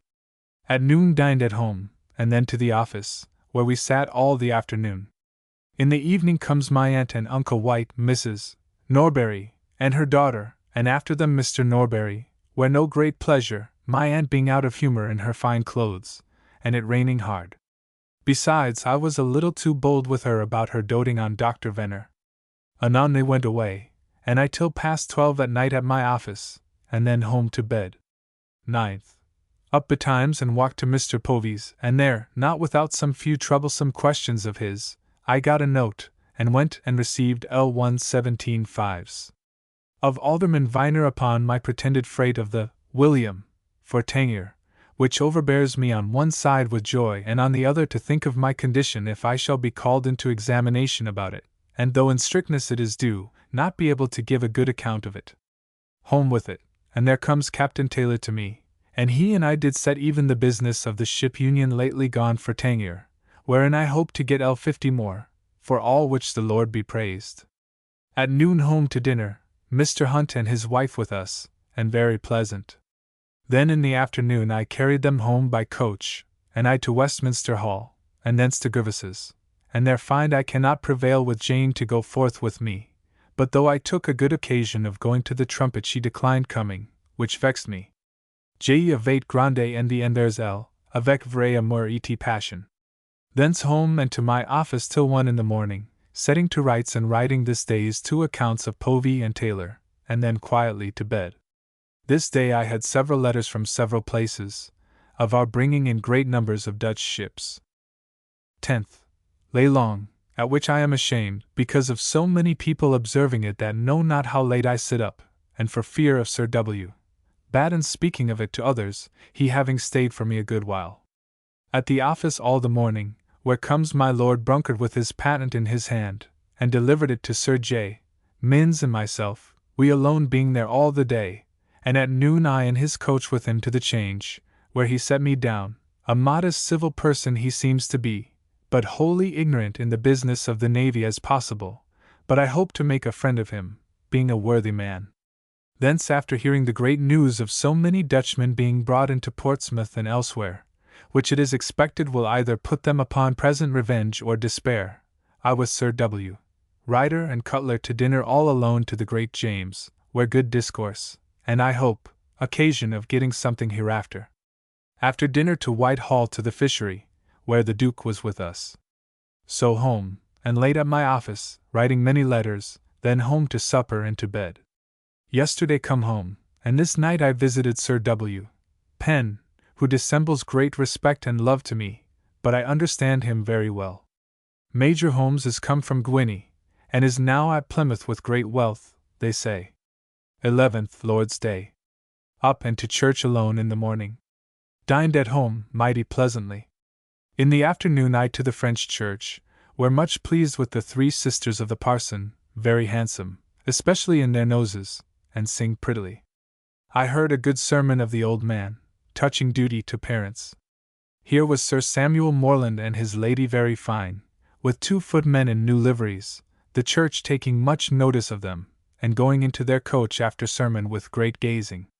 So I home, and my cousin, Mary Pepys's husband, comes after me, and told me that out of the money he received some months since he did receive 18d. Too much, and did now come and give it me, which was very pretty. So home, and there found Mr. Andrews and his lady, a well-bred and a tolerable pretty woman, and by Mr. Hill, and to singing, and then to supper, then to sing again, and so good night. To prayers and to night bed. It is a little strange how these psalms of Ravenscroft after 2 or 3 times singing prove but the same again, though good. No diversity appearing at all almost. 12th. Up, and with Sir W. Batten by coach to Whitehall, where all of us with the Duke. Mr. Coventry privately did tell me the reason of his advice against our pretences to the prize office, in his letter from Portsmouth, because he knew that the King and the Duke had resolved to put in some Parliament men that have deserved well, and that would needs be obliged, by putting them in. Thence homeward, called at my bookseller's and bespoke some books against the years out, and then to the Change, and so home to dinner, and then to the office, where my Lord Brunkard comes and reads over part of our instructions in the Navy, and I expounded it to him, so he is become my disciple. He gone, comes Cutler to tell us that the King of France hath forbid any canvas to be carried out of his kingdom, and I to examine went with him to the East India House to see a letter, but came too late. So home again, and there late till 12 at night at my office, and then home to supper and to bed. This day, to see how things are ordered in the world, I had a command from the Earl of Sandwich, at Portsmouth, not to be forward with Mr. Cholmondeley and Sir J. Lawson about the mole at Tangier, because that what I do therein will, because of his friendship to me known, redound against him, as if I had done it upon his score. So I wrote to my lord my mistake, and am contented to promise never to pursue it more, which goes against my mind with all my heart. 13th. Lay long in bed, then up, and many people to speak with me. Then to my office, and dined at noon at home, then to the office again, where we sat all the afternoon, and then home at night to a little supper, and so after my office again at 12 at night home to bed. 14th. Up, and after a while at the office, I abroad in several places, among others to my booksellers, and there spoke for several books against New Year's Day, I resolving to lay out about L7 or L8, God having given me some profit extraordinary of late, and bespoke also some plate, spoons, and forks. I pray God keep me from too great expenses, though these will still be pretty good money. Then to the Change, and I home to dinner, where Creed and Mr. Caesar, my boy's lute master, who plays indeed mighty finely, and after dinner I abroad, parting from Creed, and away to and fro, laying out or preparing for laying out more money, but I hope and resolve not to exceed therein, and tonight spoke for some fruit for the country for my father against Christmas, and where should I do it, but at the pretty woman's, that used to stand at the door in Fanchurch Street, I having a mind to know her. So home, and late at my office, evening reckonings with Shergold, hoping to get money by the business, and so away home to supper and to bed, not being very well through my taking cold of late, and so troubled with some wind. 15th.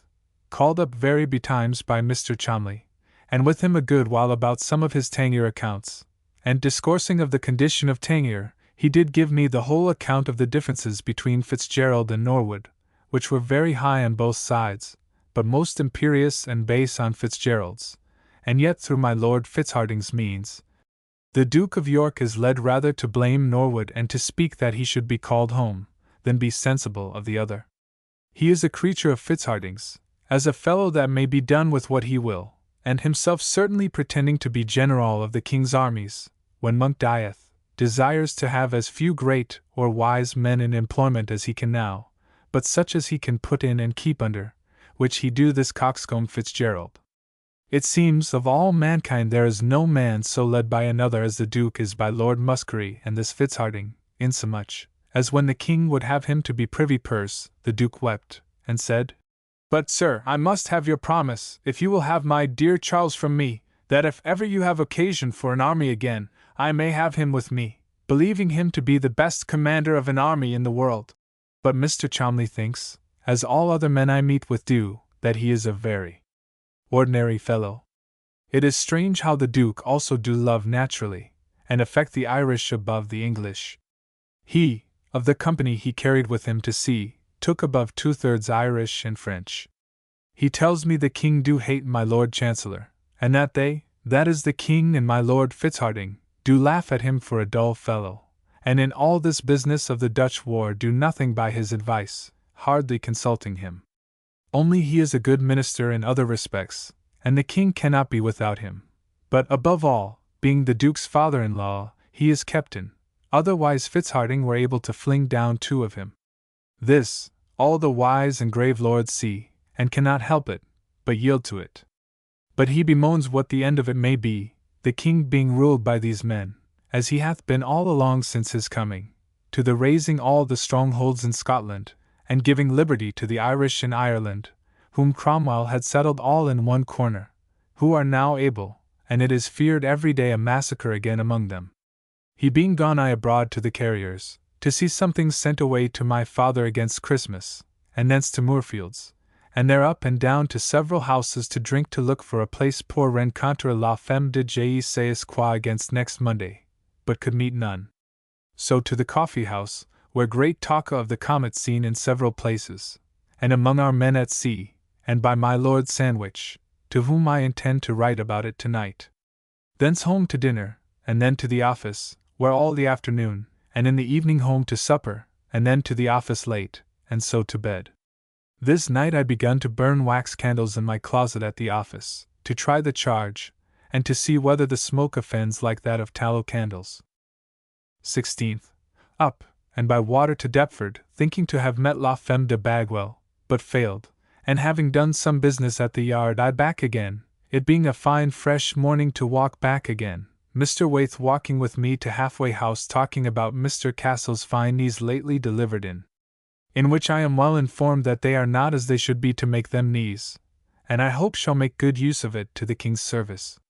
Thence home, and having dressed myself, to the change, and thence home to dinner, and so abroad by coach with my wife, and bought a looking glass by the Old Exchange, which costs me L55s and SIXS for the hooks. A very fair glass. So toward my cousin Scott's, but meeting my Lady Sandwich's coach, my wife turned back to follow them, thinking they might, as they did, go to visit her, and I light and to Mrs.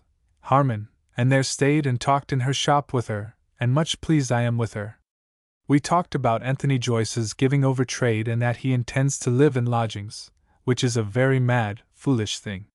She tells me she hears and believes it is because he, being now begun to be called on offices, resolves not to take the new oath, he having formerly taken the covenant or engagement, but I think he do very simply and will endeavor for his wife's sake to advise him therein. Thence to my cousin Scott's, and there met my cousin Roger Pepys, and Mrs. Turner, and Joyce, and prated all the while, and so with the corps, to church and heard a very fine sermon of the parson of the parish, and so homeward with them in their coach, but finding it too late to go home with me, I took another coach and so home, and after a while at my office, home to supper and to bed. 17th. Up and to the office, where we sat all the morning. At noon I to the change, and there, among others, had my first meeting with Mr. Lestrange, who hath endeavored several times to speak with me. It is to get, now and then, some news of me, which I shall, as I see cause, give him. He is a man of fine conversation, I think, but I am sure most courtly and full of compliments. Thence home to dinner, and then come the looking-glass man to set up the looking-glass I bought yesterday, in my dining-room, and very handsome it is. So abroad by coach to Whitehall, and there to the Committee of Tangier, and then the fishing. Mr. Povey did in discourse give me a rub about my late bill for money that I did get of him, which vexed me and stuck in my mind all this evening, though I know very well how to clear myself at the worst. So home and to my office, where late, and then home to bed. Mighty talker there is of this comet that is seen a nights, and the king and queen did sit up last night to see it, and did, it seems. And tonight I thought to have done so too, but it is cloudy, and so no stars appear. But I will endeavor it. Mr. Gray did tell me tonight, for certain, that the Dutch, as high as they seem, do begin to buckle, and that one man in this kingdom did tell the king that he is offered L40,000 to make a peace, and others have been offered money also. It seems the taking of their Bordeaux fleet thus, arose from a printed gazette of the Dutchess boasting of fighting, and having beaten the English, in confidence whereof, it coming to Bordeaux, all the fleet comes out, and so falls into our hands. 18th Lord's Day. To church, where, God forgive me, I spent most of my time in looking on my new Morena, a brunette, at the other side of the church, an acquaintance of Peg Pen's. So home to dinner, and then to my chamber to read Ben Jonson's Catiline, a very excellent piece, and so to church again, and thence we met at the office to hire ships, being in great haste and having sent for several masters of ships to come to us. Then home, and there Mr. Andrews and he'll come and we sung finely, and by Mr. Fuller, the parson, and supped with me, he and a friend of his, but my musique friends would not stay supper. At and after supper Mr. Fuller and I told many stories of apparitions and delusions thereby, and I out with my stories of Tom Mallard. He gone, I a little to my office, and then to prayers and to bed. 19th. Going to bed betimes last night we wake betimes, and from our people's being forced to take the key to go out to light a candle, I was very angry and begun to find fault with my wife for not commanding her servants as she ought. Thereupon she giving me some cross answer I did strike her over her left eye such a blow as the poor wretch did cry out and was in great pain, but yet her spirit was such as to endeavor to bite and scratch me. But I coying, stroking or caressing, with her made her leave crying, and sent for butter and parsley, and friends presently one with another, and I up, vexed at my heart to think what I had done, for she was forced to lay a poultice or something to her eye all day, and is black, and the people of the house observed it. But I was forced to rise and up and with Sir J. Minns to Whitehall, and there we waited on the Duke. And among other things Mr. Coventry took occasion to vindicate himself before the Duke and us, being all there, about the choosing of Taylor for Harwich. Upon which the Duke did clear him, and did tell us that he did expect that, after he had named a man, none of us shall then oppose or find fault with the man, but if we had anything to say, we ought to say it before he had chose him. Sir G. Carteret thought himself concerned, and endeavored to clear himself, and by Sir W. Batten did speak, knowing himself guilty, and did confess that being pressed by the council he did say what he did, that he was accounted a fanatique, but did not know that at that time he had been appointed by His Royal Highness. To which the Duke replied that it was impossible but he must know that he had appointed him, and so it did appear that the Duke did mean all this while Sir W. Batten. So by we parted, and Mr. Coventry did privately tell me that he did this day take this occasion to mention the business to give the Duke an opportunity of speaking his mind to Sir W. Batten in this business, of which I was heartily glad. Thence home, and not finding Bagwell's wife as I expected, I to the Change and there walked up and down, and then home, and she being come I bid her go and stay at Moorgate for me, and after going up to my wife, whose eye is very bad, but she is in very good temper to me, and after dinner I to the place and walked round the fields again and again, but not finding her I to the Change, and there found her waiting for me and took her away, and to an alehouse, and there I made much of her, and then away thence and to another and endeavored to caress her, but and evilate pa, which did vex me, but I think it was chiefly not having a good easy place to do it upon. So we broke up and parted and I to the office, where we sat hiring of ships an hour or two, and then to my office, and thence, with Captain Taylor home to my house, to give him instructions and some notice of what to his great satisfaction had happened today. Which I do because I hope his coming into this office will a little cross Sir W. Batten and may do me good. He gone, I to supper with my wife, very pleasant, and then a little to my office and to bed. My mind, God forgive me, too much running upon what I can fairize avec la femme de Bagwell Domain, having promised to go to Deptford and to aller à sa maison avec son mari when I come thither. 20th. Up and walked to Deptford, where after doing something at the yard I walked, without being observed, with Bagwell home to his house, and there was very kindly used, and the poor people did get a dinner for me in their fashion, of which I also eat very well. After dinner I found occasion of sending him abroad, and then alone avec L.J. tentes à faire ce que j'ai verise et contre sa force j'ai le fais biens que passe à mon contentement. By and by he coming back again, I took leave and walked home, and then there to dinner, where Dr. Fairbrother come to see me and Llewellyn. We dined, and I to the office, leaving them, where we sat all the afternoon, and I late at the office. To supper and to the office again very late, then home to bed. 21st. Up, and after evening reckonings to this day with Mr. Bridges, the linen draper, for calicoes, I out to Doctors' Commons, where by agreement my cousin Roger and I did meet my cousin Dr. Tom Pepys, and there a great many and some high words on both sides, but I must confess I was troubled, first, to find my cousin Roger such a simple but well-meaning man as he is, next to think that my father, out of folly and vain glory, should now and then, as by their words I gather, be speaking how he had set up his son Tom with his goods and house, and now these words are brought against him, I fear to the depriving him of all the profit the poor man intended to make of the lease of his house and sale of his own goods.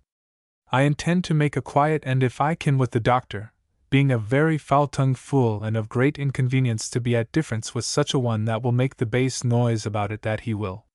Thence, very much vexed to find myself so much troubled about other men's matters, I to Mrs. Turner's, in Salisbury Court, and with her a little, and carried her, the porter staying for me, our eagle, which she desired the other day, and we were glad to be rid of her, she following our house of office mightily. They are much pleased with her. And thence I home, and after dinner to the office, where Sir W. Ryder and Cutler come, and in dispute I very high with them against their demands, I hope to no hurt to myself, for I was very plain with them to the best of my reason. So they gone I home to supper, then to the office again, and so home to bed. My Lord Sandwich this day writes me word that he hath seen, at Portsmouth, the comet, and says it is the most extraordinary thing that ever he saw. 22nd. Up and betimes to my office, and then out to several places, among others to Holborn to have spoke with one Mr. Underwood about some English hemp, he lies against Gray's Inn. Thereabouts I to a barber's shop to have my hair cut, and there met with a copy of verses, mightily commended by some gentleman there, of my Lord Mordaunt's, in excuse of his going to see this late expedition, with the Duke of York. But, Lord! They are but sorry things. Only a lord made them. Thence to the Change, and there, among the merchants, I hear fully the news of our being beaten to dirt at Guinea, by De Ruyter with his fleet. The particulars, as much as by Sir G.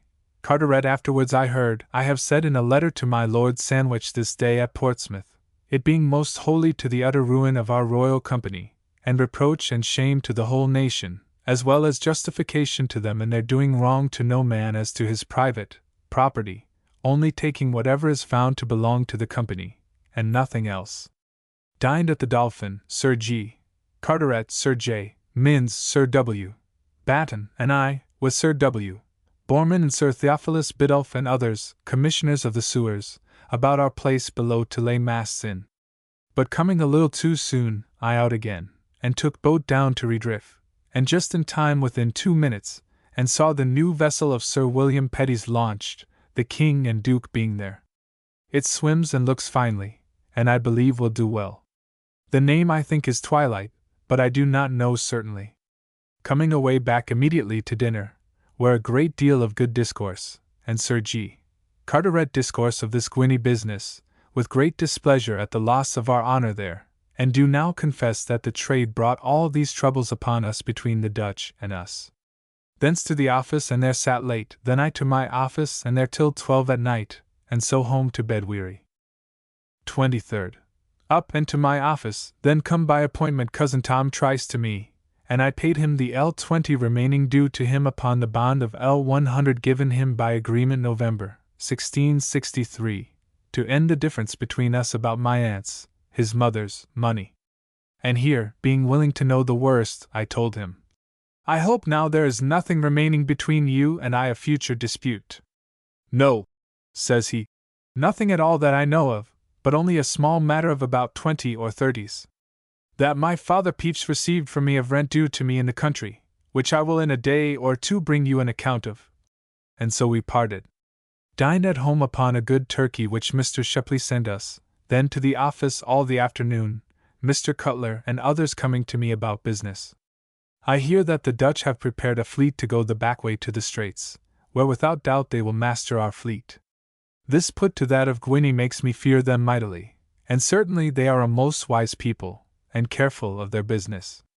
The King of France, they say, do declare himself obliged to defend them, and lays claim by his ambassador to the wines we have taken from the Dutch Bordeaux men, and more, it is doubted whether the Swede will be our friend or no.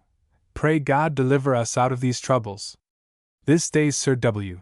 Baden sent and afterwards spoke to me, to have me and my wife come and dine with them on Monday next, which is a mighty condescension in them, and for some great reason I am sure, or else it pleases God by my late care of business to make me more considerable even with them than I am sure they would willingly own me to be. God make me thankful and careful to preserve myself so, for I am sure they hate me and it is hope or fear that makes them flatter me. It being a bright night, which it has not been a great while, I purpose to endeavor to be called in the morning to see the comet, though I fear we shall not see it, because it rises in the east but 16 degrees, and then the houses will hinder us. 24th. Having sat up all night to past 2 o'clock this morning, our porter, being appointed, comes and tells us that the bellman tells him that the star is seen upon Tower Hill. So I, that had been all night setting in order all my old papers in my chamber, did leave off all, and my boy and I to Tower Hill, it being a most fine, bright moonshine night, and a great frost, but no comet to be seen. So after running once round the hill, I and Tom, we home and then to bed. Rose about 9 o'clock and then to the office, where sitting all the morning. At noon to the Change, to the coffee house, and there heard Sir Richard Ford tell the whole story of our defeat at Guinea, wherein our men are guilty of the most horrid cowardice and perfidiousness, as he says and tells it, that ever Englishmen were. Captain Reynolds, that was the only commander of any of the king's ships there, was shot at by de Ruyter, with a bloody flag flying. He, instead of opposing, which, indeed, had been to no purpose, but only to maintain honor, did poorly go on board himself, to ask what de Ruyter would have, and so yielded to whatever Ruyter would desire. The king and duke are highly vexed at it, it seems, and the business deserves it. Thence home to dinner, and then abroad to buy some things, and among others to my bookseller's, and there saw several books I spoke for, which are finely bound and good books to my great content. So home and to my office, where late this evening I being informed did look and saw the comet, which is now, whether worn away or no I know not, but appears not with a tail, but only is larger and duller than any other star, and is come to rise betimes, and to make a great arch, and is gone quite to a new place in the heavens than it was before, but I hope in a clearer night something more will be seen. So home to bed. 25th, Lord's Day and Christmas Day. Up, my wife's side being ill still of the blow I did in a passion give her on Monday last, to church alone, where Mr. Mills, a good sermon. To dinner at home, where very pleasant with my wife and family. After dinner I to Sir W. Baden's, and there received so much good usage, as I have of late done, from him and my lady, obliging me and my wife, according to promise, to come and dine with them tomorrow with our neighbors, that I was in pain all the day, and night too after, to know how to order the business of my wife's not going, and by discourse receive fresh instances of Sir J. Minns's folly in complaining to Sir G. Carteret of Sir W. Batten and me for some family offences, such as my having of a stopcock to keep the water from them, which vexes me, but it would more but that Sir G. Carteret knows him very well.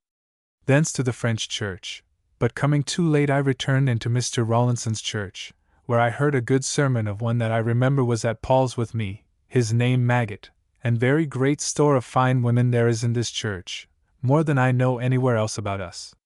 So home and to my chamber, looking over and setting in order my papers and books, and so to supper, and then to prayers and to bed. 26th. Up, and with Sir W. Penn to Whitehall, and there with the rest did our usual business before the Duke, and then with Sir W. Batten back and to his house, where I by sickness excused my wife's coming to them today. Thence I to the coffee house, where much good discourse, and all the opinion now is that the Dutch will avoid fighting with us at home, but do all the hurt they can to us abroad, which it may be they may for a while, but that, I think, cannot support them long. Thence to Sir W. Batten's, where Mr. Coventry and all our families here, women and all, and Sir R. Ford and his, and a great feast and good discourse and merry, there all the afternoon and evening till late. Only stepped in to see my wife, then to my office to enter my day's work, and so home to bed, where my people and wife innocently at cards very merry, and I to bed, leaving them to their sport and blindman's buff. 27th. My people came to bed, after their sporting, at 4 o'clock in the morning, I up at 7, and to Deptford and Woolwich in a galley, the Duke calling to me out of the barge in which the King was with him going down the river, to know whither I was going. I told him to Woolwich, but was troubled afterward I should say no farther, being in a galley, lest he think me too profuse in my journeys. Did several businesses, and then back again by 2 o'clock to Sir J. Minns's to dinner by appointment, where all yesterday's company but Mr. Coventry, who could not come. Here merry, and after an hour's chat I down to the office, where busy late, and then home to supper and to bed. The comet appeared again tonight, but duskishly. I went to bed, leaving my wife and all her folks, and will also, too, come to make Christmas gambols tonight. 28th. I waked in the morning about 6 o'clock and my wife not come to bed. I lacked a pot, but there was none, and bitter cold, so was forced to rise and piss in the chimney, and to bed again. Slept a little longer, and then hear my people coming up, and so I rose, and my wife to bed at 8 o'clock in the morning, which vexed me a little, but I believe there was no hurt in it all, but only mere therefore took no notice. I abroad with Sir W. Batten to the council chamber, where all of us to discourse about the way of measuring ships and the freight fit to give for them by the ton, where it was strange methought to hear so poor discourses among the lords themselves, and most of all to see how a little empty matter delivered gravely by Sir W. Pen was taken mighty well, though nothing in the earth to the purpose. But clothes, I perceive more and more every day, is a great matter. Thence home with Sir W. Batten by coach, and I home to dinner, finding my wife still in bed.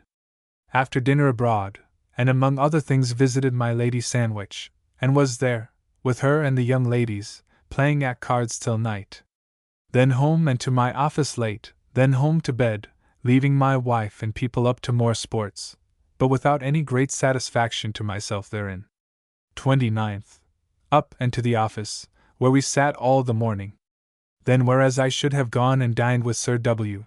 Pen, and the rest of the officers at his house, I pretended to dine with my Lady Sandwich and so home, where I dined well, and began to wipe and clean my books in my chamber in order to the settling of my papers and things there thoroughly, and then to the office, where all the afternoon sitting, and in the evening home to supper, and then to my work again.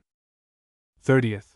Lay very long in bed with my wife, it being very cold, and my wife very full of a resolution to keep within doors, not so much as to go to church or see my Lady Sandwich before Easter next, which I am willing enough to, though I seem the contrary.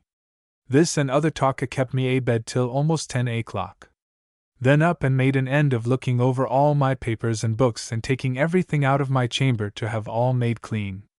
At noon dined, and after dinner forth to several places to pay away money, to clear myself and all the world, and among others paid my bookseller L6 for books I had from him this day, and the silversmith L22/18 for spoons, forks, and sugar box, and being well pleased with seeing my business done to my mind as to my meeting with people and having my books ready for me, I home and to my office, and there did business late, and then home to supper, prayers, and to bed.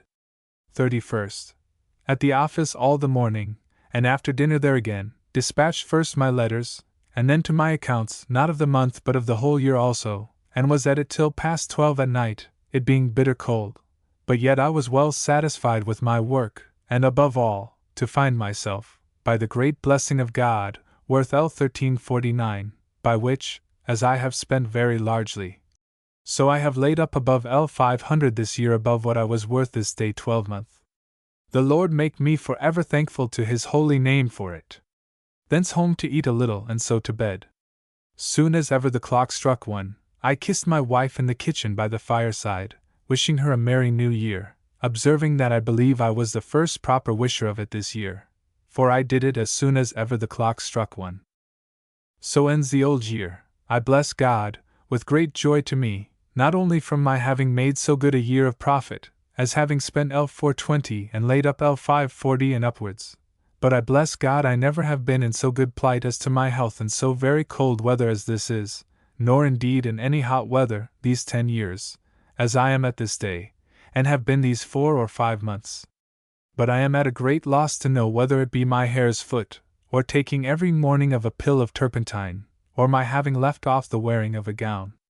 My family is, my wife, in good health, and happy with her woman Mercer, a pretty, modest, quiet maid, her chambermaid Bess, her cook-maid Jane, the little girl Susan, and my boy, which I have had about half a year, Tom Edwards, which I took from the King's Chapel, and a pretty and loving quiet family I have as any man in England.